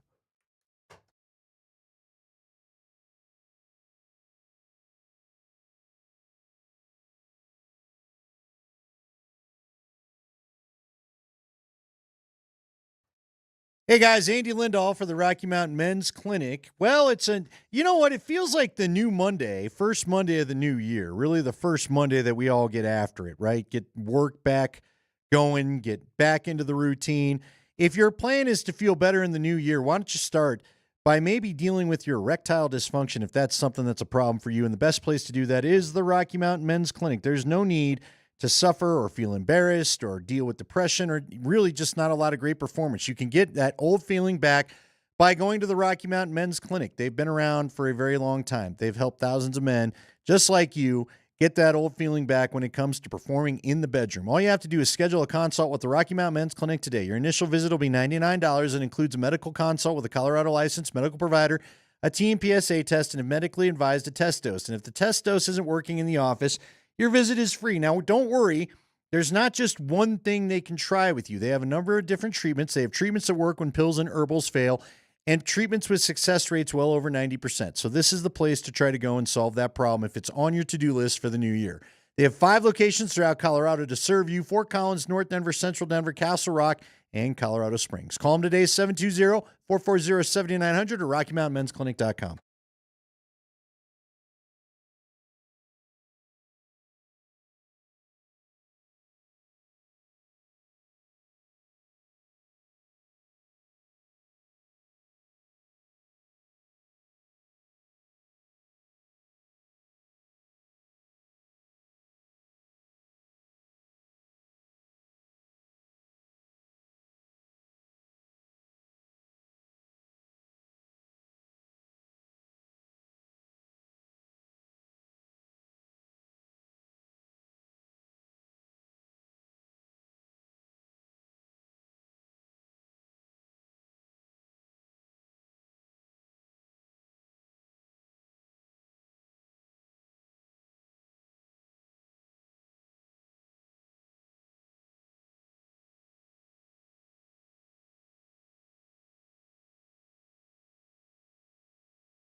Yeah, year 3 for the Walton Penner ownership group running the show for the Broncos. And they go to the playoffs. They win 10 games, they go to the playoffs. Exceed expectations, but get back to the place where Denver needed to be. 8-year drought of not being able to get to the postseason. Things were bad. The end of the Bolin years were not good. Not at all. The back half of Elway's tenure as the GM, quite bad. It was not going well. They walked in the door, and they inherited a Russell Wilson trade. They inherited Nathaniel Hackett as their head coach. And they said, okay, we got a year. Let's see what this thing does. And holy crap, it was bad. It was bad. When we talk about the decisions that were made for the Broncos to be able to get to a place where yesterday they could blow out the, Chiefs B team and get a chance to go to the postseason, to me, Andy, cutting ties with Russ, massive. Huge win for the organization.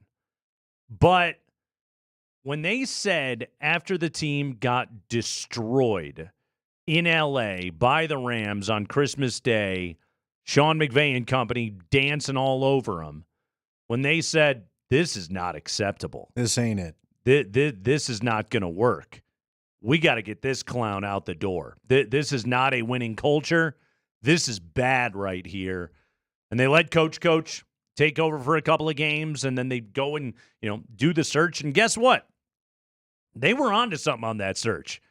Jim Harbaugh, playoffs. DeMeco Ryans, playoffs. Sean Payton, playoffs. Okay? Every one of those coaches that they were targeting knew what the hell they were doing, but very clearly, I think Greg Penner walked in the door and didn't know anything about running a football operation, but he got one look at 15 weeks of Nathaniel Hackett, and he said, this is not it.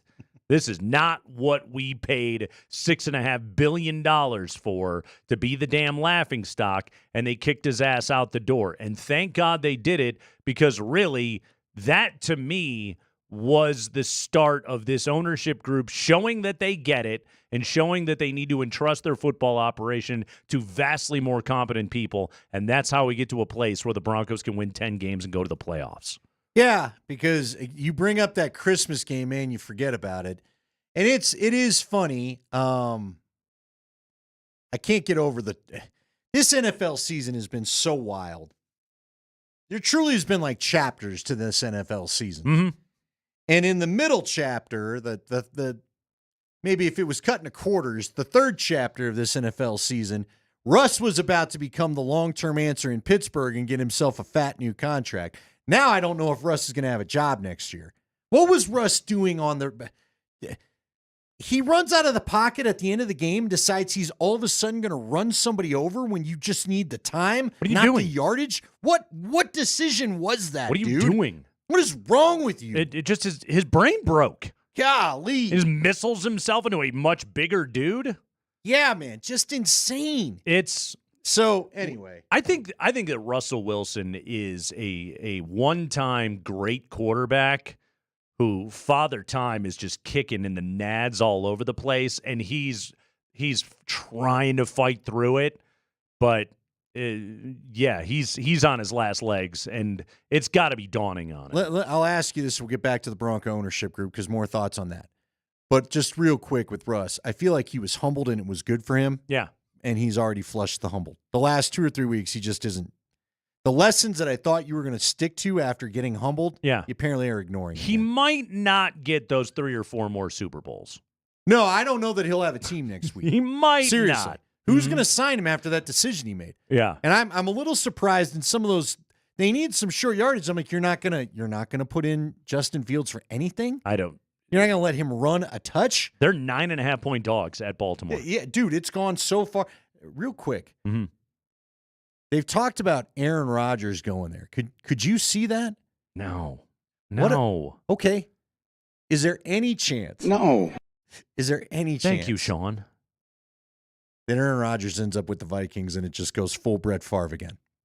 And then because he's talking about how he's open to being Well, a everybody has mentor said and- he's not going to be back with the Jets. I don't remember who it was right after the game. How about somebody's like, he will not be back with the Jets, period. How about it was Jay Glazer. Rex Ryan today saying, when I get that job with the Jets, the Aaron Rodgers Country Club is over with. Like, you know that all Rex is doing is trying to say things that are going to appeal to Woody Johnson. You know that that's all he's trying to do. That organization is completely done with Rodgers. The Steelers are going to be done with Russell Wilson. I don't even know if he's going to be on a team next year with as poorly as this thing has all turned out. Yeah, it's just, again, like, yeah, Russell Wilson had a moment, but also, I mean, I really think this is a big part of it, Andy, is that Russ was okay for a while last year.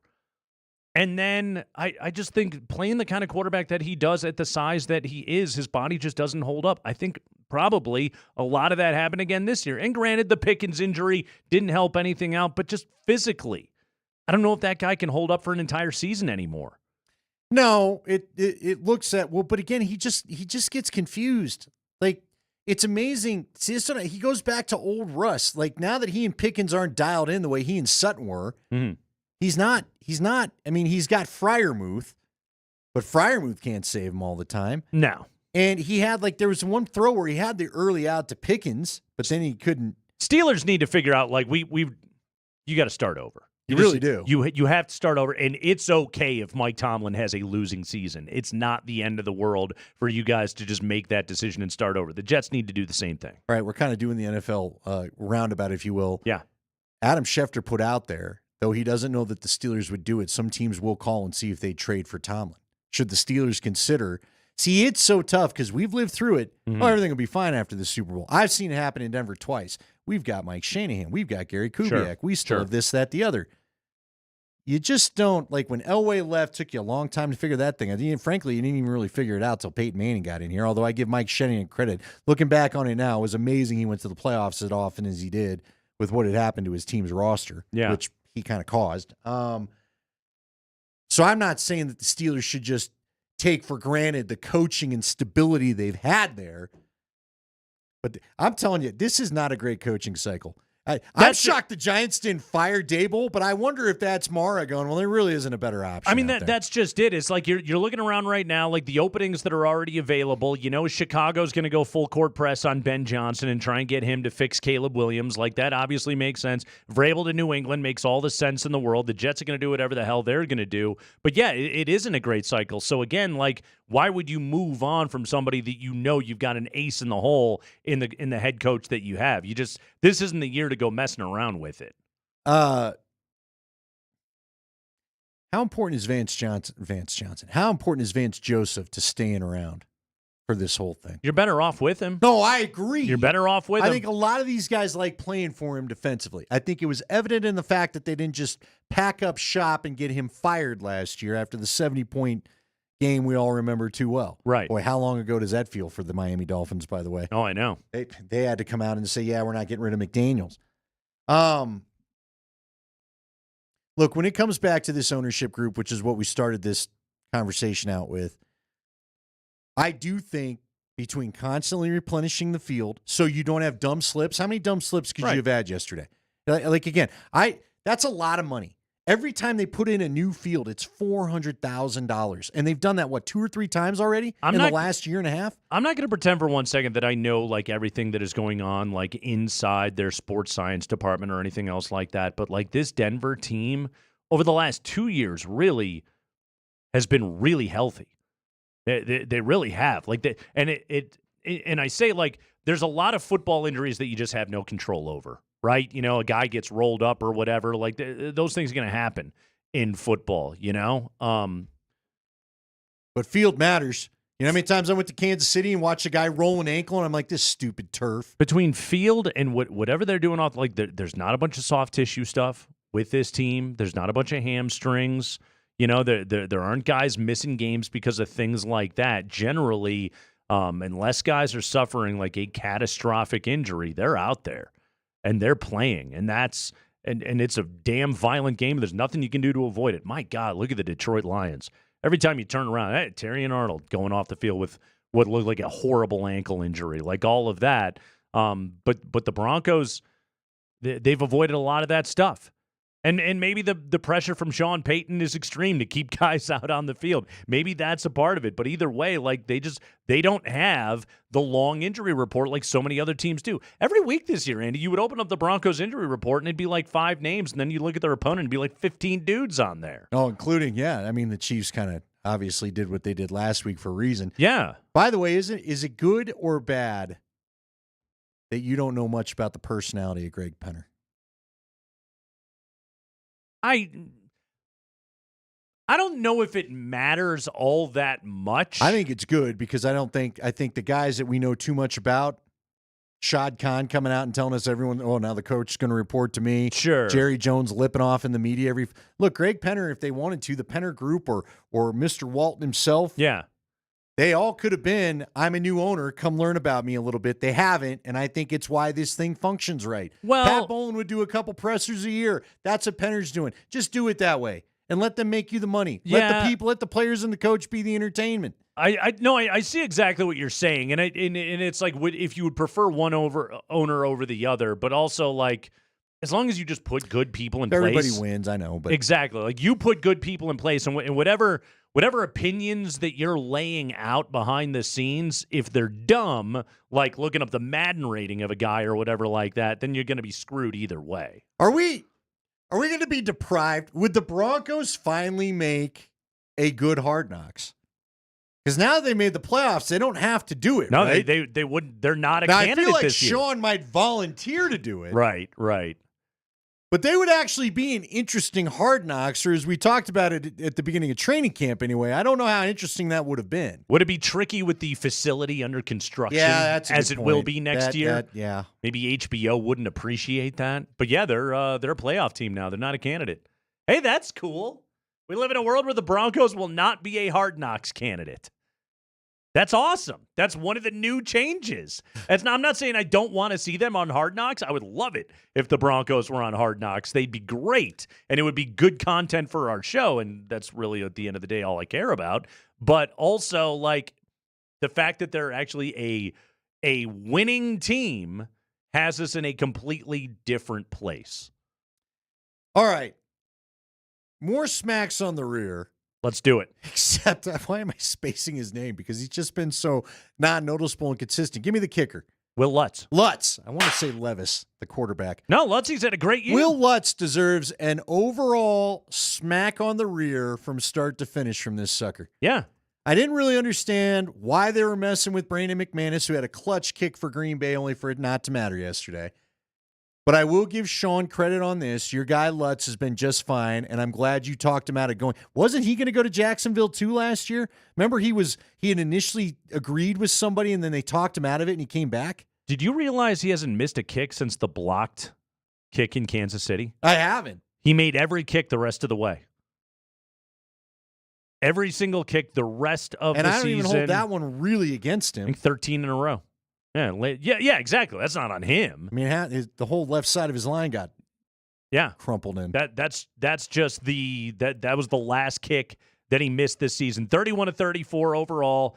Didn't miss a single PAT the entire season. No, Will Lutz had a great year. Yeah? Yeah, very, very dependable kicker. The fact we don't have to talk about him tells you all you need to know. Exactly. Yeah. It's kind of like an old lineman that way. Harry Butker missed from 51 yesterday. Like that's big time that Will Lutz, again, he missed 3 kicks the entire season. I do remember this. Didn't he miss a fourth quarter kick in New York against the Jets? Yeah, he did. But Yeah. didn't both kickers miss one? And then Zerline missed another one too. Yeah. That New York, how about this? That ended up being the worst weather they had to play in. It did. Did you see this? This is apropos of nothing. Mm-hmm. It has not rained the entire football season in Arizona. It is the desert. They said I guess it hasn't. It's like only the second time or something. Oh, really? That it has not rained the entire time. Rain, not snow, obviously, but rain. They've had nothing there. That is really good weather football You like crossover the good weather? Hey, information. the weather's going to be a big deal this week. It is. Again, now hold on. Are we all looking? What is it? Orange Park, Orchard Park, Orchard Park. Are you looking at the Orchard Park weather when you say that? I just looked up Buffalo. No, see that's the thing. Leggy told me that it's a little nutty that like when it's snowing like hell in Orchard Park, a lot of times they're getting a third of what they get in Buffalo. That's why they built the stadium there. I need to get Leggy to talk about that. Apparently the land is cheaper where they built the Buffalo Bills stadium because that place Makes sense. all the storms roll through that area. Okay. So what is Orchard Park telling you? You know what, Bianchi? I hope Bianchi knows this before we get too cocky about the weather forecast. It's the same. Cloudy, high at 29, winds west-southwest 10 to 15. Sunday night, and this game will be wrapping up, 4:30 Eastern time? Hopefully long before the night. Mostly cloudy, snow flurries and snow showers, especially overnight. But again, the game's going to be well over by then. Low of 24, chance of snow 50%, but snow accumulation's less than 1 inch. So who cares? Yeah, it's just going to be cold. Cold and a little bit breezy. No super wind. It's going to be great. Super wind. How about Kansas City unable to get out of their own airport because of ice? How much did Kansas City hate this weekend? The Midwest was, not. By the way, so first off, what I love is we get another Nance Romo game with Wolfson, so we can just re-up all the great props for the drinking game this week. But seriously, what was with showing Patrick Mahomes in his hat and the hoodie? I felt like we got 5 straight minutes of Mahomes on the sideline. Here's where I will give the telecast They didn't have Taylor credit. Swift, so they went to Mahomes. Right. One of the things that I appreciated yesterday was, third quarter of that game, because it's a blowout. So they got to be filling time by then. Third quarter was a lot of the Kansas City stuff. Okay, all the things they'd pre-planned. It was this team trying to three-peat and everything else and chasing history and all that. Fourth quarter of that game, one of the things that I credit Nance and Romo for, because it's calling those blowout games is quite frankly kind of boring. To their credit, they kept the focus where it needed to be. They mostly talked about the Broncos. It was Stiddy time, and it was. Who the hell was the dude from South Dakota State? I don't even remember his name. That was in there playing quarterback for the Chiefs, okay? Well, some thought they might start him just to avoid. Too bad Carson Wentz did an impression of him and didn't look like an NFL quarterback. So there's no football game that is worth describing, but it was talking about what had happened since 2015 and how far the organization had come and what Sean Payton had instituted and Bo Nix as a surprise and Vance Joseph and the job he did with his defense. I really thought CBS, they told the story of the football game really well yesterday because that fourth quarter, it was party time at Mile High, and they leaned into it. I thought they did a really good job. I didn't realize they cut away. They went to the Charger-Raider game, and so I saw an awful announcing tweets where they said most of the nation didn't get to see Denver actually break its playoff streak. Yeah, most of the nation. Well, it's not like that Charger-Raider game was terrible. I mean, I guess it was a better score than what we were dealing with. Yeah, you guy Brock Bowers over there making history. Oh, Bowers. 110 catches, Andy. Rookie record with some of the worst quarterback play throwing him the ball. Worst quarterback after he lost Devontae Adams. He literally has no teammates. Yes. Hey, what about, are we going to do a prop for the ski graph? I thought about the fact, did you see the little ski? Oh, sure. What was that, the animation? It combined two things for us. I tweeted it out yesterday. That skier was wearing football cleats. Yeah. Not ski boots. Not allowed. Yeah. How would that go? You're a skier. I think not well. Not good ankle support, right? You're not really swooshing the turns I wouldn't think so. Hard to strap into a binding in a Nike. I think you need ski boots. The Air Jordan cleat. I don't mean to be over here going, well, actually, to the how dare you animation department graphic over there at CBS. Did you usually take offense with Looney Tunes, too? This isn't proper. They should know better. They can Google image search what a skier looks like. Also, he was double zeros. Did you notice that? Double zeros. Yeah, we don't have that guy. I don't think. Is that Miles the mascot? See again. See, Cooper, he's 1 0, not 2 zeros. Crackman and Lindahl, Broncos are going to the playoffs. Damn right. We live in a world in which Denver is on their way to the postseason. They will take on the Bills in Buffalo coming up here on Sunday. Sean Payton going to give you his initial thoughts on how to slow down Josh Allen. That's coming up next.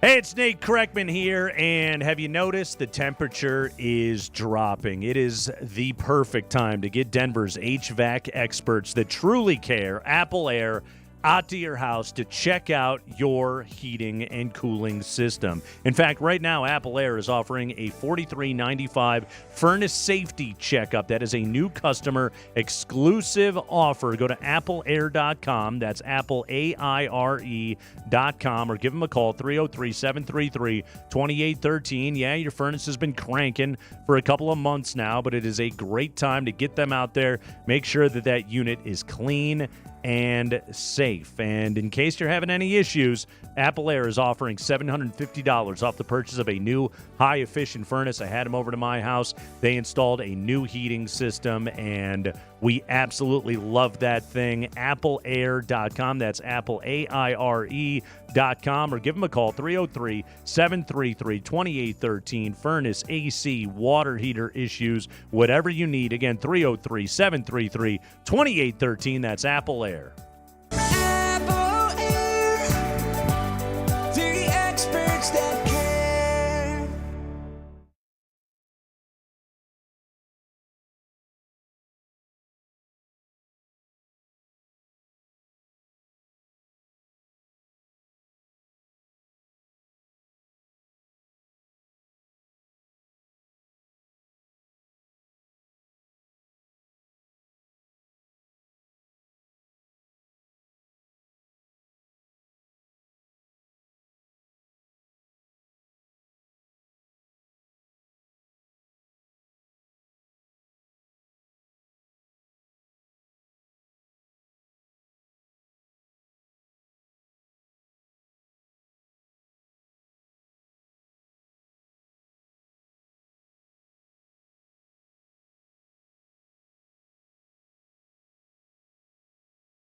Oh, we got a big number 17 coming up here on the other side. Not Todd Helton this week.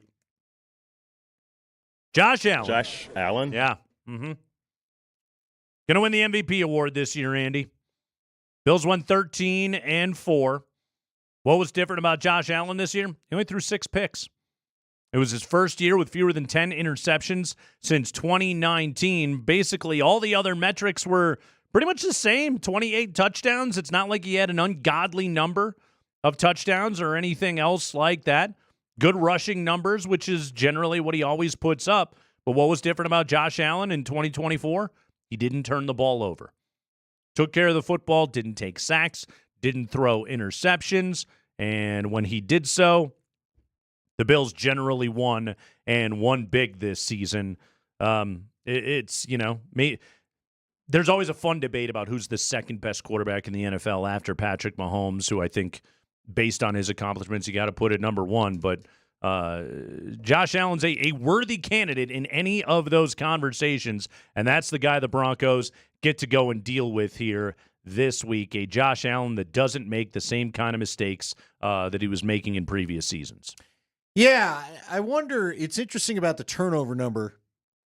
Is that partly caused by the fact he doesn't have Stephon Diggs to try to feed the ball to try to keep happy?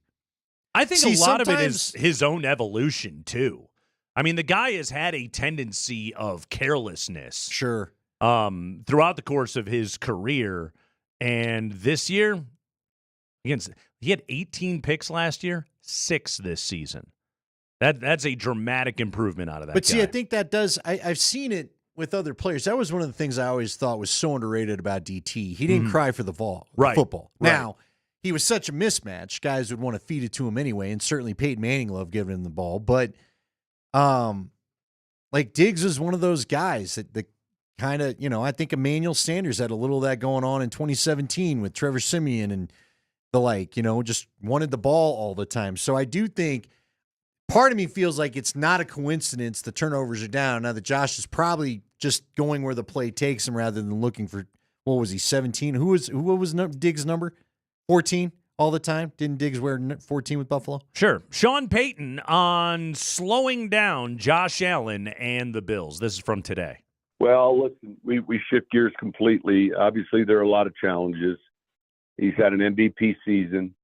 He's strong. I think, look, it's one thing to get to him, but then the other thing is how many times do we see him come off of the initial tackler? And so, how do you bring him down? Who can bring him down? He does such a good job with plays that are broken down.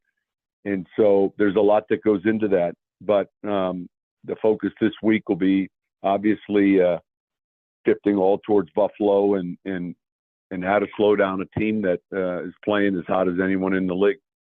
That's an interesting comment because they used to deal with this all the time with Ben Roethlisberger. Sure. I remember Elvis Dumervil back a few years ago when he was their best pass rusher, was maybe half the size of Ben Roethlisberger. Right. And they used to struggle. Robert Ayers, when he paired with them one year, his rookie year, Josh's first year, whatever, I can remember them getting after Roethlisberger in a game and neither guy could get him down. He just was such a beast. And Josh Allen, I think Roethlisberger was a little bit beefier than Josh Allen was. Allen's faster. Yeah. Allen can be a problem. Here's my one hope, okay? And I don't know if this is Sean's suggestion to VJ. I don't know if it's just VJ not trusting things. Don't zone up against these guys. Don't overdo the zone. When the Broncos have played zone against these running quarterbacks, it seems to have bitten them in the backside. Just be who you are. Yeah. And you've been a man coverage team this year. Yep. I agree. No, go play man coverage, put Patrick Surtain on Amari Cooper, and just do your thing. Okay? Oh, I forgot Amari's there. I guess he does have a bona fide one. Yeah, sure does. And Khalil Shakir, a guy out of Boise State, has turned into a pretty nice player. Keon Coleman, the rookie, is a weapon. Kincaid's a monster. There's players. Cook ran over 1,000 yards this season, but it all starts with that guy. And he has just got a freaking missile for an arm.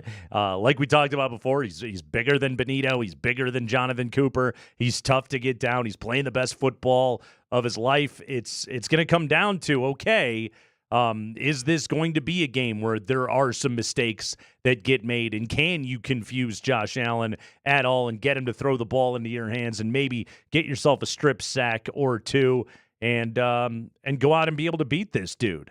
I don't think he's infallible. No. He's a great player, to be sure, but he has been a player that has been prone to give the ball away in his career, and that's how the Broncos can win it. Who's the back, Cook? Yep. Got to be smart with him. Mm-hmm. Matter of fact, I remember us talking last year. Is it Jared Cook? What's his first name? James Cook. James Cook. Remember last year, we felt like if they'd have run him a couple more times, that game probably could have had a different outcome. Sure. So be ready for maybe a healthy dose of the run game as well. Fired Ken Dorsey right after that game last year. He got fired by Cleveland today, by the way. Yeah. By the way, at some point, we got to talk about Lou Anarumo getting let go by the Bengals. What are you doing? Mm-hmm. You don't have great defensive personnel. I think he's going to be highly sought after. He'll be the highest paid DC in the league after this. Yeah. Vic Fangio is going to have a word. Real quick, who's going to have the advantage? Bowles or Von Miller? Do you think Vaughn tries to get against Garrett in this matchup? Great question. I hadn't really thought about it. People keep texting in about Vaughn, and I know they were going to play. Right. I know, wasn't Vaughn a couple sacks shy? I don't know if he ended up getting it or not, but he needed a couple sacks for a bonus himself. He's up to 6 on the year. I don't know if he hit the bonus or not. But I don't this is not the same Von Miller that left Denver. But no. Bowles and Miller know each other very well. Very well. It used to always be Bowles and Bradley Chubb. Yeah. They would fight. Chubb and Bowles, you're right, did not like each other. In practice, yeah. I think there was a legitimate disdain for each other. I think it really did exist. I think everybody always likes Von Miller. Well, Vaughn really does seem to like Garrett. Yeah. You know what I mean? Yeah. I think his teammates always liked him, and I think with Von Miller, he was also one of those dudes that I think was pretty generous with hey, let me help you out a little bit. I'm way better than you. Yeah. So let me kind of show you how this is done. Now he's not the same Von Miller anymore, but that's going to be a fun matchup to watch here this week. Bills don't have a single double-digit sack guy. Rousseau had 8. Which led them on the year. Epinesa had 6. Von Miller had 6 that he got to in 13 games. But they don't really have a dominant pass rusher at all on this team. The Bills kind of, generally do it with good team defense this year. And the Bills were also a team that had a very good turnover margin this season. Again, some of that was born out of Josh Allen having fewer turnovers this year. Josh Allen? But let's see. I'm in it once a segment. You say it at the start of the segment, I'm in it once. We've already talked about this. One time, maybe Friday, we're going to see how many we can fit in. We're going to say it. You're going to play it. Is that are you rack them up? Wait, are you setting a limit, Spring? Are you? There will be segments where you say the name Josh Allen 20 times. Wait, are we? When have we ever not run a bit into the ground on this? When have we not overdone things? When have we not beat the dead horse till there wasn't a carcass left to beat? I'm telling you, you're going to need a double kick drum for all this Josh Allen action. Are this you week. telling me, Spring, that you're policing our stupidity? Has that been going on this entire time and we just didn't know? Look, I mean, I can just, you say it 20 times in a segment. I hit it for the 21st time. It took you 6 years to finally riot, not take it anymore. Enough with these idiots. Refuse to do something. I can't take it anymore. I'm not playing the Josh Allen thing. VJ doesn't do that anymore. Now we got either. Can we get VJ to do an updated version? I hope so. He doesn't really do it anymore, though. Anytime we've ever played VJ audio, he didn't this do it year. last year. If you remember, before that game we talked about, we were all excited. We thought we were going to get a fresh copy, and he didn't drop one. No, he knew who you were talking about. I think he did film study on himself. I think should we mumble it? Should we go to the question section this week and just what Josh Allen just to get him to say it? I don't know if it was like a matter of him not. I think that was just like his crutch for. Let me think of something to say here. What do you want to know? Yeah. What'd you say? Josh Allen? That's who you're asking him? Yes. I wasn't really listening. BJ's gotten better at the podium. I think he's going to do well in the interviews this go around. Vance I Joseph, hope he doesn't leave, frankly. hell of a year. Eh? You don't want him to. That's for damn sure. We got the 5 biggest stories of the day from around the NFL. Coaches are getting fired, all that good stuff. The stupidity is happening. It's Craigman and Lindahl.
Black Monday in the NFL, a lot going on. We're getting ready for a Broncos and Bills matchup this week. Plus, the entire wild card round coming up here, starting on Saturday with the Chargers and Houston, Pittsburgh, and Baltimore. Also on Saturday, that's an Amazon affair.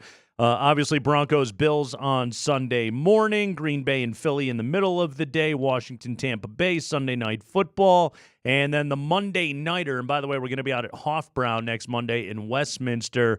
Will be the Vikings and the Rams. Detroit and Kansas City get the bye. Oh, lots happening in football. Let's go, Spring.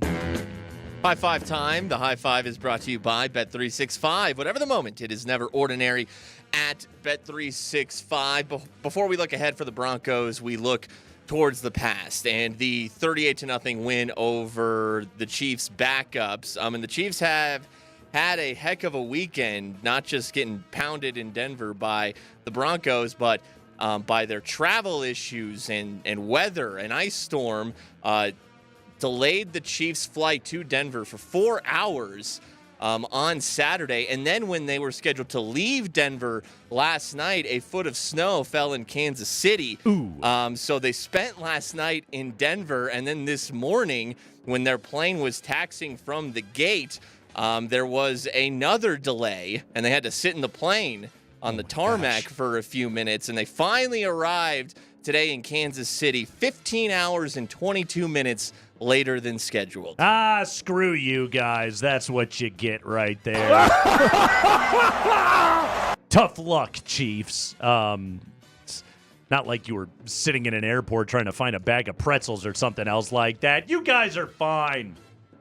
Does sound like kind of a pain in the ass, but still. I had to go pick my family up Saturday night from the airport. Yeah. Whew. Good night, dude. It was all sorts of socked in with fog. Like, Really? I'd never seen it that way. It was crazy. The fog was intense this week. Yeah, it was. It was not good. And Yeah. then it got a little slick. So they were lucky they got in, period. Sure happy they did. Did they ever even really get to Denver? I don't know, man. At some point, we got to recircle. Like, what was that from Carson Wentz? You had to be a little surprised Carson Wentz didn't look better than he did. He looked atrocious. He was actually pretty good in a start just like this last year for the Rams. The only guy that he had to throw the ball to was Fresno State legend Nico Remigio. Well, there you go. Yes. How about when he hit his elbow on the helmet? That looked Ugh. painful. Yeah. It looked like that felt good. Juju Smith-Schuster was out there. Not that necessarily helps anything. He caught a couple balls. Yeah, he was shoved out of bounds by PS2. Good for you, bud. Got a pass interference on Surtain. That was actually one of their best offensive plays of the entire game. Yeah, the Bills, they showed up. They gave a high school game plan. They looked like a team that, number one, wasn't going to play anybody with any risk of injury, and number two, didn't want to give a single thing away for a team that they might be playing in a couple of weeks. Yeah. So that was the Kansas City that you saw yesterday, but the Broncos took care of business the way that they needed to and beat the snot out of those dudes. Go ahead, Spring. High five. All right, now the Broncos will play their first playoff game in 8 years on Sunday, 11 a.m., CBS, on Bet365. The Bills are 8.5-point home favorites, minus 500 on the money line. Sean Payton talking to the media today. He was asked about how he balances the celebration, the high of finally making the playoffs for the Broncos with getting ready for Buffalo. I think I probably, as the head coach, pay more attention to, all right, what are these things that can possibly distract from that process outside the building or even inside the building. The euphoria of we're back in the playoffs. We finally, have gotten back in, and trying to monitor that and understand how that may, or try to prevent that from impacting the edge and the preparation. That I think that comes up often as a head coach sometimes, and look, vice versa during the season when the sky's falling, making sure your players understand that it really is not. It's just cloudy and rainy and it's stormy, but it's going to be sunny again. And so I would say a lot of my morning has been thinking about what you just asked me. This is one of those places where an experienced head coach comes in handy. In 2006, Peyton's first season in New Orleans, that was the Katrina year, And the Saints made the postseason after a 5-year drought with the organization not having made it to the playoffs. He also had a 3-year drought of his own from 14 to 16 before they went back in 2017 and won the NFC South. So Sean Payton has been the coach of teams that have made the playoffs where not a ton of guys on the roster necessarily have a bunch of playoff experience. This is what you pay for in Sean Payton, the experience of 16 seasons in New Orleans and recognizing what you have to do to have a team ready to go for the postseason. Yeah. Look, they've got a steep climb against them. The number 2 seeds have fared fairly well against the number 7 seed since they started this thing. You did talk about Green Bay and what they did a year ago, so they've got that working for them. But, hey, I like the fact that they just are carefree about this thing. There's nothing disappointing about this season after yesterday, so just go out there and do what you got to do. House money, baby. Go ahead, Spring. High five.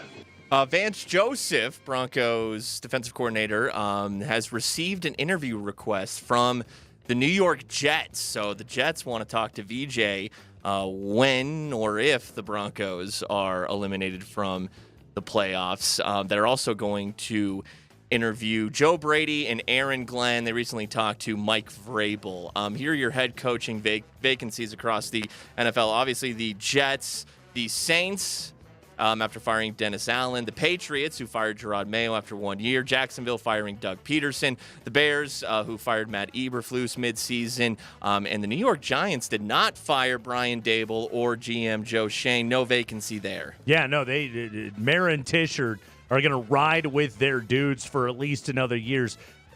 Let's talk about the Jets here for a moment, okay? Andy, there's only 32 of these gigs, okay? And they're very lucrative, and they come with an ego boost, and they come with again just the knowledge of I am one of the great football minds of my time, and somebody has chosen to pay me 7 figures, or in some cases 8 figures, to go and lead this organization. I get all that. Would the Jets be a good job for Vance Joseph? Well. I don't know. Honestly, I just gave you the Tony Romo 5 sounds to answer your question, Jim. Yeah. I'm pulling up the draft order because I haven't seen what it is updated. Obviously, where are the Jets? They're what? They're down around cow, like 9 they're or 10, at 7. Right? Oh, 7. Okay. 7 right now. Okay. Yeah, I'd say no. There's an awful lot of work to do in that organization. And with Vance Joseph, here's the thing. Are they a good job? If it's your first time through, sure. But guess what? Adam Gase thought that. He's out. Robert Saleh thought that. He's out. Yeah. What other coaches have they had there? I'm probably missing a couple, okay? But the reality is, no, you don't have a quarterback. You now got to draft 7th. It's not a great QB class to begin with. Interesting. Tom Pelissero's out there saying he's got some organizations saying even Shador doesn't going to have a first-round grade by some teams. So yeah, there's that. Cam Ward is the other kind of highlight name that's going to be out there.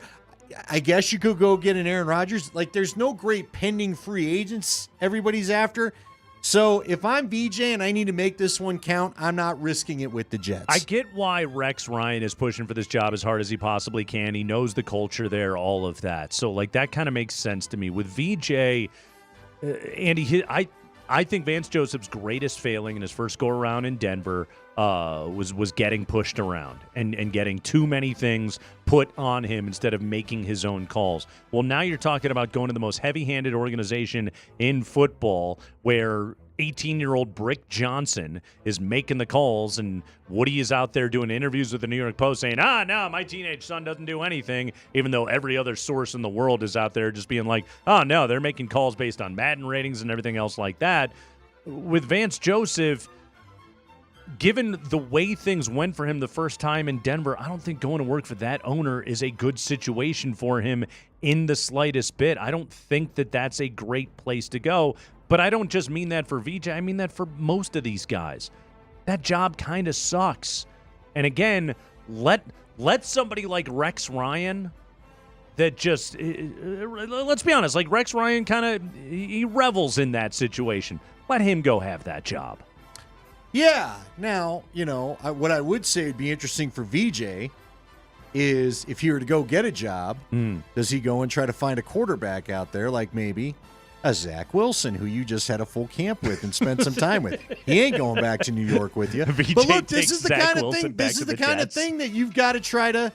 This is what he's got to try to think about. I don't know why, unless you're a first-time coach, and let's be honest, maybe even a surprise candidate. Yeah. I don't know why you take the job.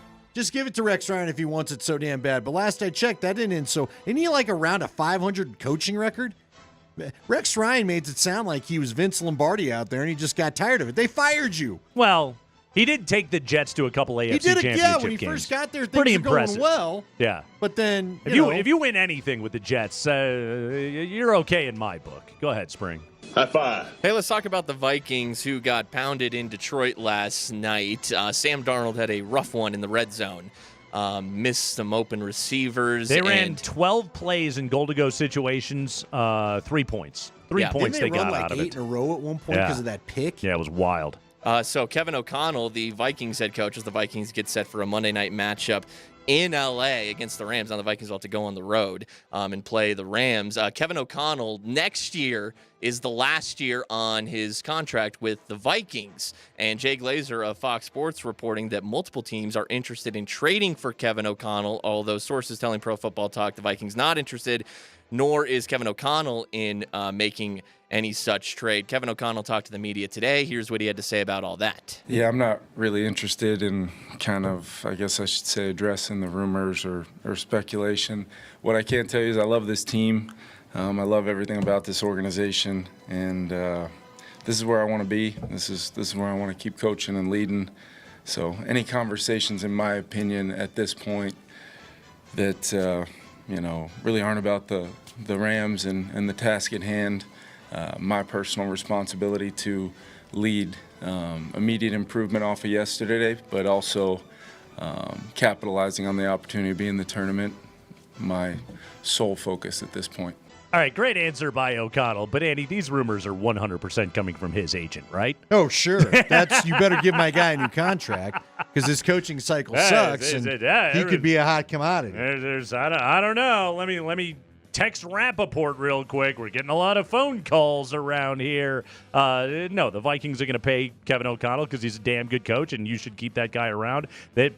We talk about the Broncos 5.5, and they won 10 games this year on the preseason win total. Minnesota was 6.5. They won 14 games this season. Yeah, they're going to lock that guy up. This is the agent trying to drive up the price, which, hey, game recognizing game. I like it. Jeff Legwold is going to join us to talk about covering a playoff team. Did he ever think it would happen again in his lifetime? Jeff Legwold of ESPN talking about the playoff-bound Broncos coming up next.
You know, the Broncos might need to dial down the cute, but not Kreckman and Lindahl. We're the cutest show in town. Jeff Legwold, brought to you by the International Brotherhood of Electrical Workers, IBEW Local 68. Start with a job, end with a career. Jeff, this Broncos team is going to the playoffs, and they won 10 games in a year in which the Vegas win total was 5.5. They were going with a rookie quarterback, and yet here they are, postseason bound.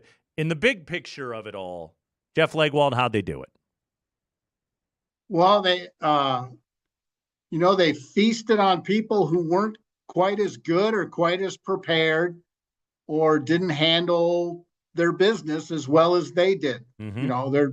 It's very clear. They have a very definitive split in how things went. When they played the more successful teams, they were not as successful, but they feasted on the non-playoff teams. They roared through the NFC South, and that's how you do it. And again, you only play who's in front of you, and you don't have to apologize for any victories at all in the NFL ever. But this year especially, we see a lot of double-digit win teams. And we see a lot of teams, with very few wins, and there's not much in the middle. And I think the Broncos were beneficiary of that because they handled, they didn't fall victim to the teams that were either on par with them or worse. They handled it, and that got them their playoff spot. And their defense is legit good, and that's a good combination to have, and especially with a rookie quarterback who handled his business, frankly, and did quite well with what he was presented. It's exactly what Andy and I were talking about in the first hour of the show, Jeff, because Cincinnati, whine all you want. Don't lose to New England, Miami, start off 0-4. Complain all you want. Don't lose at home to Tennessee, even if Tua was out in that game. Like that's just it. This Bronco team, they, exactly to your point, they beat the bad teams.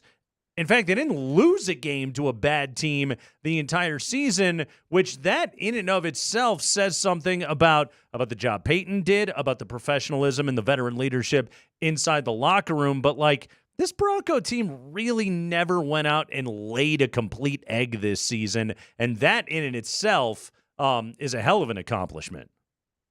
Yeah, not against somebody bad. Now, they had some struggles, the game in Baltimore, but Baltimore's really good. Ravens are awesome, yeah.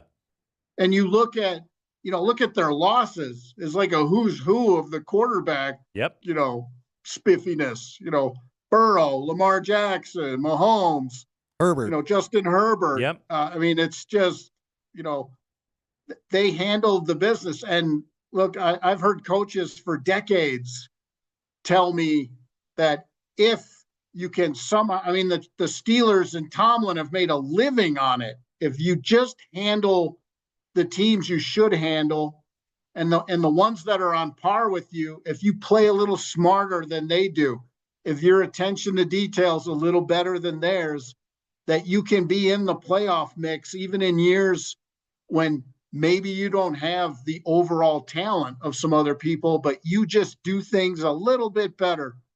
And again, they did not have a game or two like last year where you sort of wonder, okay, how'd that one get away from them? And that one's gonna have an impact, after a bad loss where you think it will come to get you later. And, whining about other people is a playoff tradition too, in the NFL. Jeff, how have they unlocked this version of Marvin Mims recently? Because I know we asked you that midseason when they started running the football with them, but I think this guy's starting to show the kind of receiver. I told Nate, it reminds me of some of the catches he was making for Russell Wilson in training camp last year, where he would go up and win some 50-50 balls. How have we gotten to this place? How did he and Bo find this chemistry in the passing game? I think him just being on the field, he's finally getting snaps. I mean, it's been one of the greatest riddles of this coaching administration as to why, he does it in all the moments we see, So he either is dropping every pass when we aren't at practice, but the parts we see, he's always done this. And I don't know what their hesitation has been. I don't know. They were far more inclined to play Humphrey, but those snaps are going to Mims now on a lot of those situations. And, nothing will get you playing time like the quarterback instantly showing he's comfortable with you. Bo Nix has thrown Marvin Mims passes of the variety he would have only thrown Cortland Sutton for most of this season. And I think that's very telling. And it's an argument the coaches can't really, push against when they see it on the video too. The quarterback obviously has a comfort level with him in key situations. And the only guy he's had a comfort level of that type with all season has been Sutton. His throw to Mims, in the Bengal game to tie it is, you don't throw that with just anybody, even in a desperation situation. And Bo Nix threw that ball, and he hasn't thrown many passes into that kind of traffic all season long. By the way, one of my biggest disappointments yesterday was he didn't throw a couple of practice deep balls to Troy Franklin once the game was out of reach. Like, come on, work on it. It's essentially a scrimmage. He threw him a screen, though, didn't he? He did. He had a couple short ones. We need to hit the deep ball. We got to work on that connection, fellas. Jeff, over the arc of 17 games, where did Bo Nix improve the most? I think his ability to he had a few weeks there where the defenses had reacted to him, and he in turn did what players have to do, is you have to adjust to the adjustments, as it were. And he's been good about that. And I think Mims's emergence has given him a second target he's comfortable with, so everything isn't a dump down when he gets in trouble. He's actually been able to make a play or two, when those would have been dump offs or just scrambles earlier in the year, because when they gang up on Sutton, that had been an issue for him, especially if everybody else was outside the numbers. So I think he's done a very good job of sort of reacting to how people have come at him in recent weeks.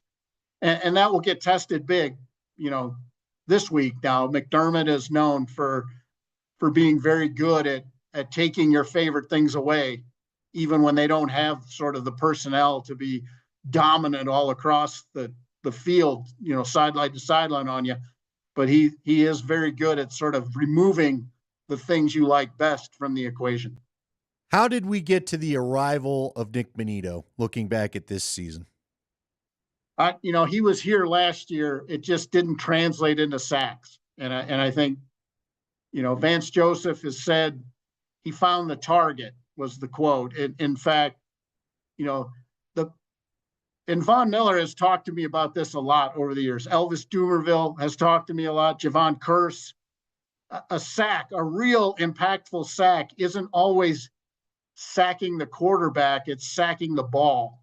And that can often lead to sacking the quarterback. But the best pass rushers attack the ball, and they often get the quarterback along with it, because it's just a very technically sound way to attack the guy and try to get him on the ground. Is if you attack the ball, you're getting the most important part, and the quarterback, in an attempt to protect that, will often go down.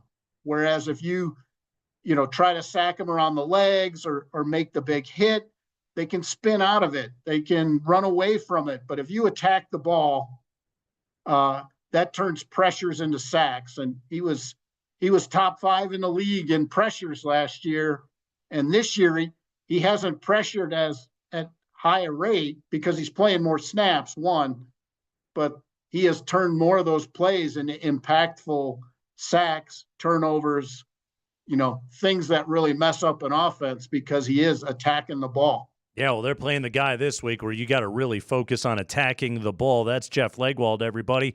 He joins us on the Ramos Law Hotline. Car accident, you need Ramos Law. He's a medical doctor and an attorney, like the Bo Jackson of lawyers. Visit ramoslaw.com. That's ramoslaw.com. Yeah, Jeff, so now looking at these Buffalo Bills here this week, Josh Allen playing at an MVP level. You mentioned McDermott right there. I mean, really, outside of, I think, Deion Dawkins, like the only other Pro Bowler on this Buffalo team. Give us a quick primer. How has Buffalo gotten so good this season? Well, they James Cook has been a really effective two-way player. He's probably, other than Allen, he is the most important player in their offense. I mean, he's a 1,000-yard rusher, almost 5 yards a carry. He's their third leading receiver. I mean, when they make things go, he's involved on a lot of levels. And that's been a position and a type of player that's given the Broncos some trouble this year because they play more man defense than everybody else in the league. And that often puts a guy like Cook on a linebacker. And that's a matchup he's going to win pretty often. So I think that's an important part of defending them right now is how you handle Cook and Allen's ability to get him the ball like all over the place. Because, receiving wise, they've only got one guy with more than 50 catches, but, the Kincaid, the tight end, and Cook combined, that's sort of a 1,000-yard receiver between the two of them type of thing. So it's not necessarily the wideouts that punish you in their offense. It's the players inside the numbers, inside the hashes, and that'll be a big deal for the Broncos. And defensively, they don't do a lot of things particularly well. I mean, they don't sack the quarterback a ton, and they've got some interceptions though. So they do force the ball out of your hand when you don't want to necessarily do it. But they're opportunistic, and up there, noise will be a factor. Yeah. Weather's going to be a factor. And I think it would sort of behoove the Broncos to sort of make this a slug it out affair and take their chances. All right, I got more Buffalo questions for later in the week. I want to fan out with some of the NFL news going on with this one here. First off, interesting note from our guy Pelissero there, but 15 teams with 10-plus wins this year, and then it seems like most of the top 10 is battling with 3 or 4 wins in the draft order. Why the lack of parity almost, Leggy? I don't know what the word would be, but it just feels like you were either good or you were bad this year, and there wasn't as much in between. Oh, man, the Broncos record reflects that, Andy. I mean, there's no middle class this year. It's either you have a quarterback good enough to keep you in the hunt, or your defense is good enough to keep you in the hunt, or you're not in the hunt. I mean, just look at the AFC, or actually just look at all of the quarterbacks still standing. And in many ways, it's like 2 Rookie of the Year candidates and proven veterans who've been around and done it. And especially in the AFC, there are basically 2 or 3 playoff spots in the AFC Open every year who aren't occupied by alphas at quarterback. And that makes life very hard in between. And this time of year fascinates me. It's like when we all pretend that there's a universe where all 32 teams are going to be good, and that all 32 teams are going to have a good quarterback, and that all 32 teams are going to be good in the draft, because that's always the tenor at, when people get fired. We need to be better on offense, or we need to be better, in the draft, and we need to be deeper. And look, all these teams that are winning are beating somebody. So, this is the world we're in now. And in the cap era, having that settled thing at quarterback is a huge deal. And we're seeing it get bigger and bigger almost every year because, again, 53-man rosters, not everybody stays healthy. So if you have a quarterback, your chances of winning each week are better than other people's. Jeff Legwald of ESPN. Jeff, what were the Chiefs trying to accomplish yesterday? What was their goal, and did they meet their goal? I felt like their goal was to fulfill the obligation of appearing. I thought that was They're contractually obligated to show up.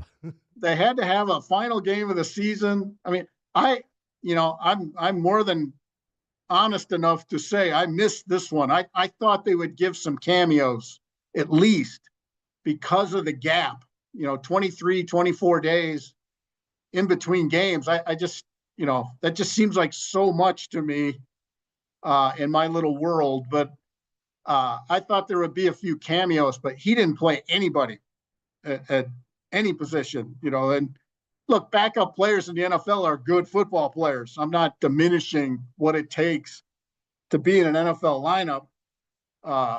But, they were fighting up in weight class.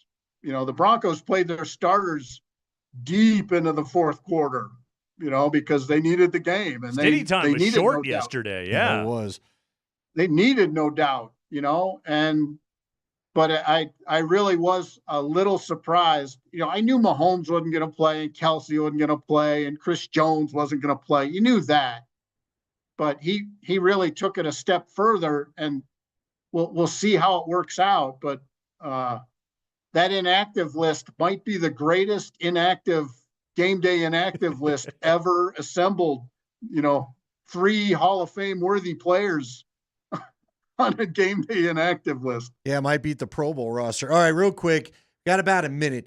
Can you tell everybody what you told me about Orchard Park and how it gets the weather when Buffalo doesn't? Because I talked about that earlier.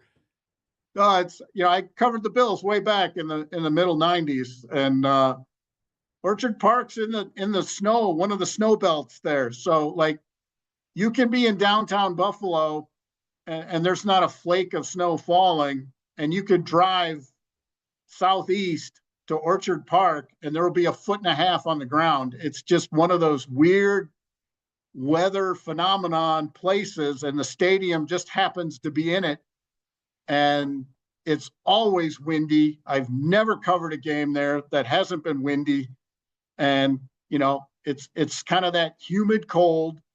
So the weather will be an issue for the Broncos, whether they say it is or not. But it will be a test for an offense that hasn't been good in the few times they've had to face weather this year. So I think it will be something they'll have to consider, and may actually force him to run the ball a little more than maybe he wants to.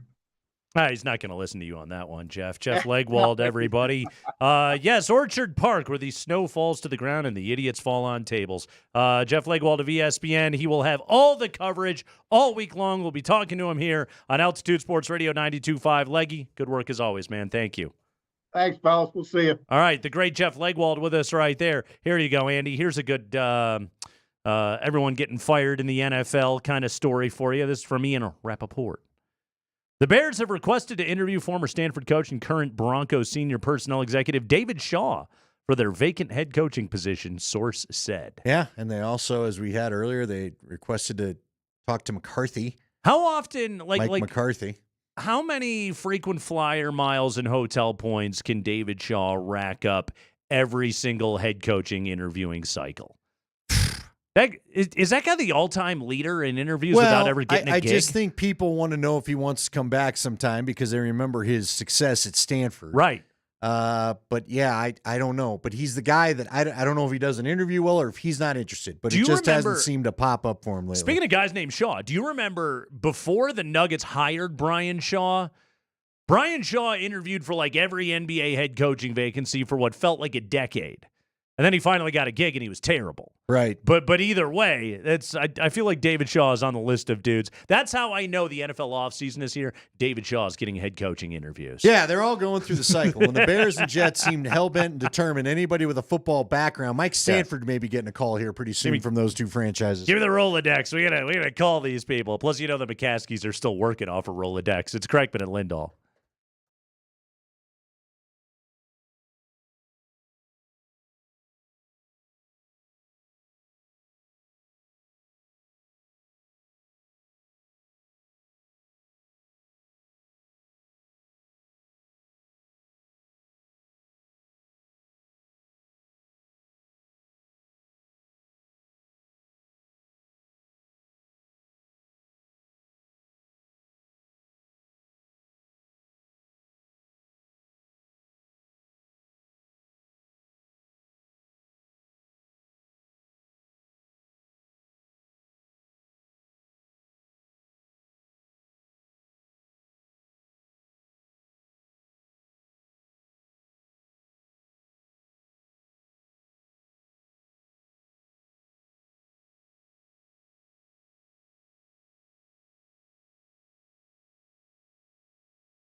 Big week for the Avs.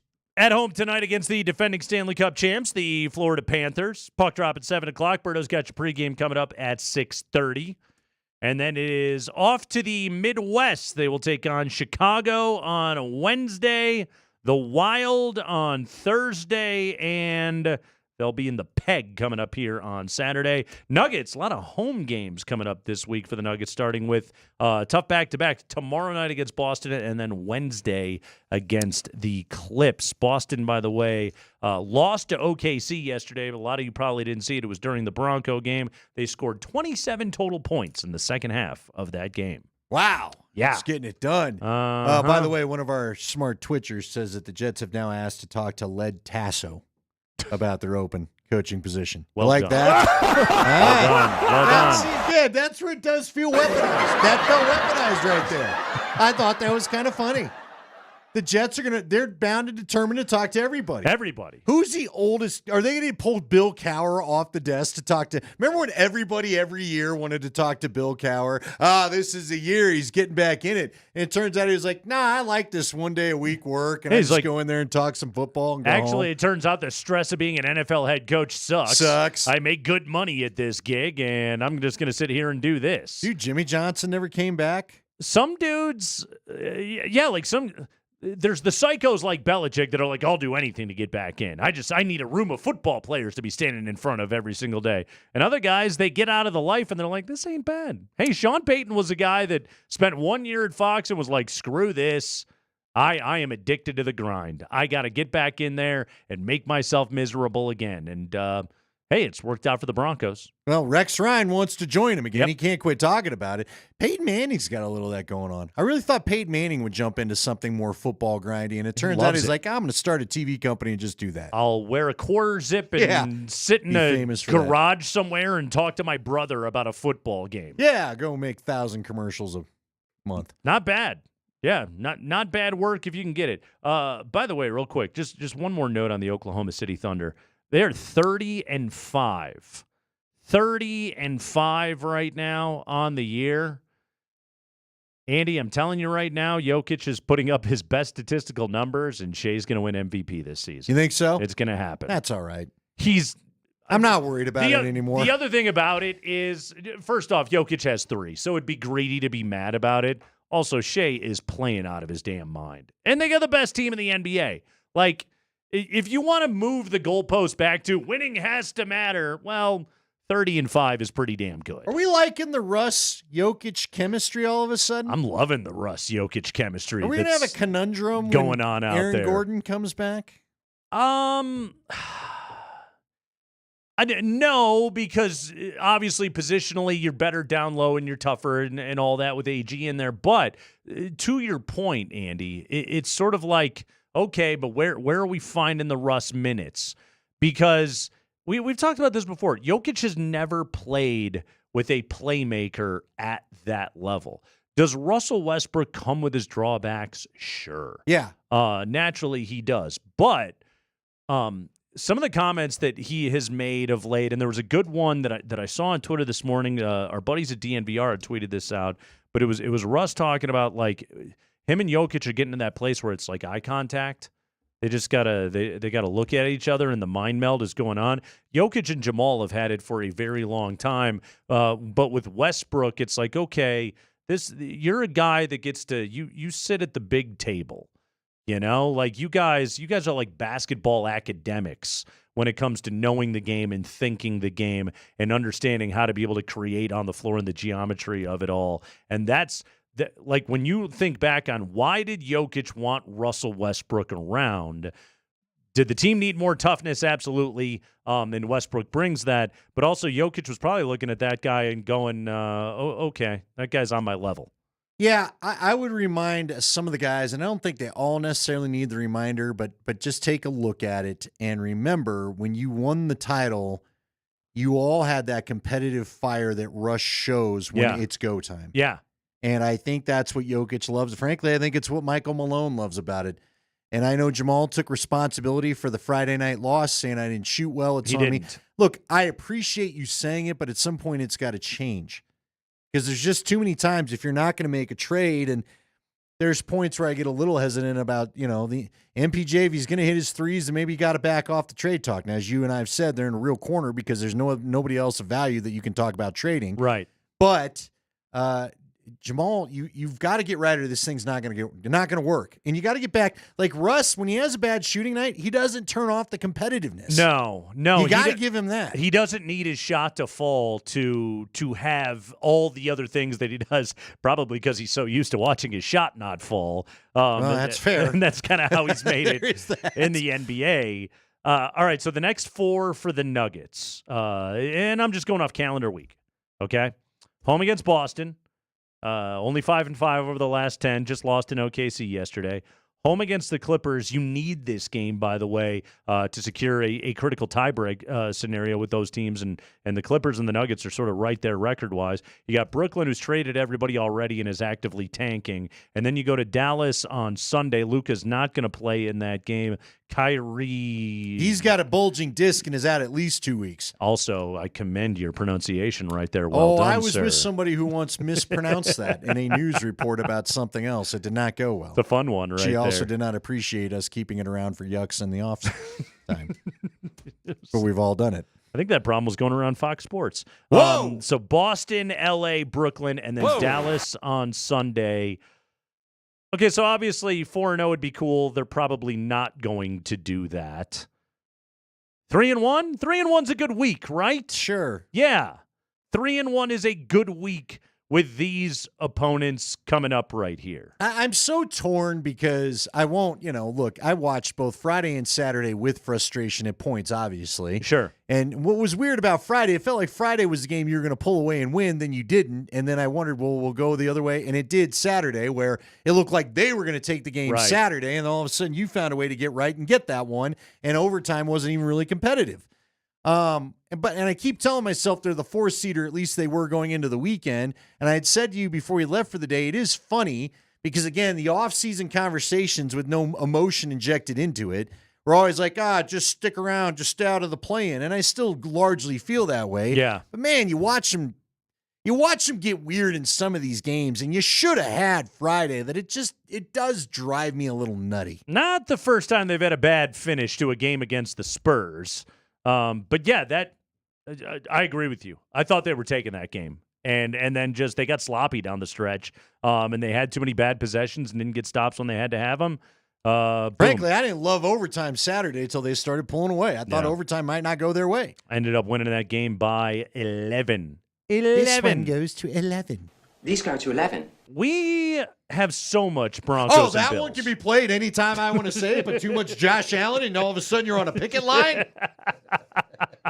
We need Mark Springer with a picket sign this week. I will not play Josh Allen on demand. Mark Springer, the cop, this week. Yeah. You an op? We're back tomorrow at 3 o'clock. We look forward.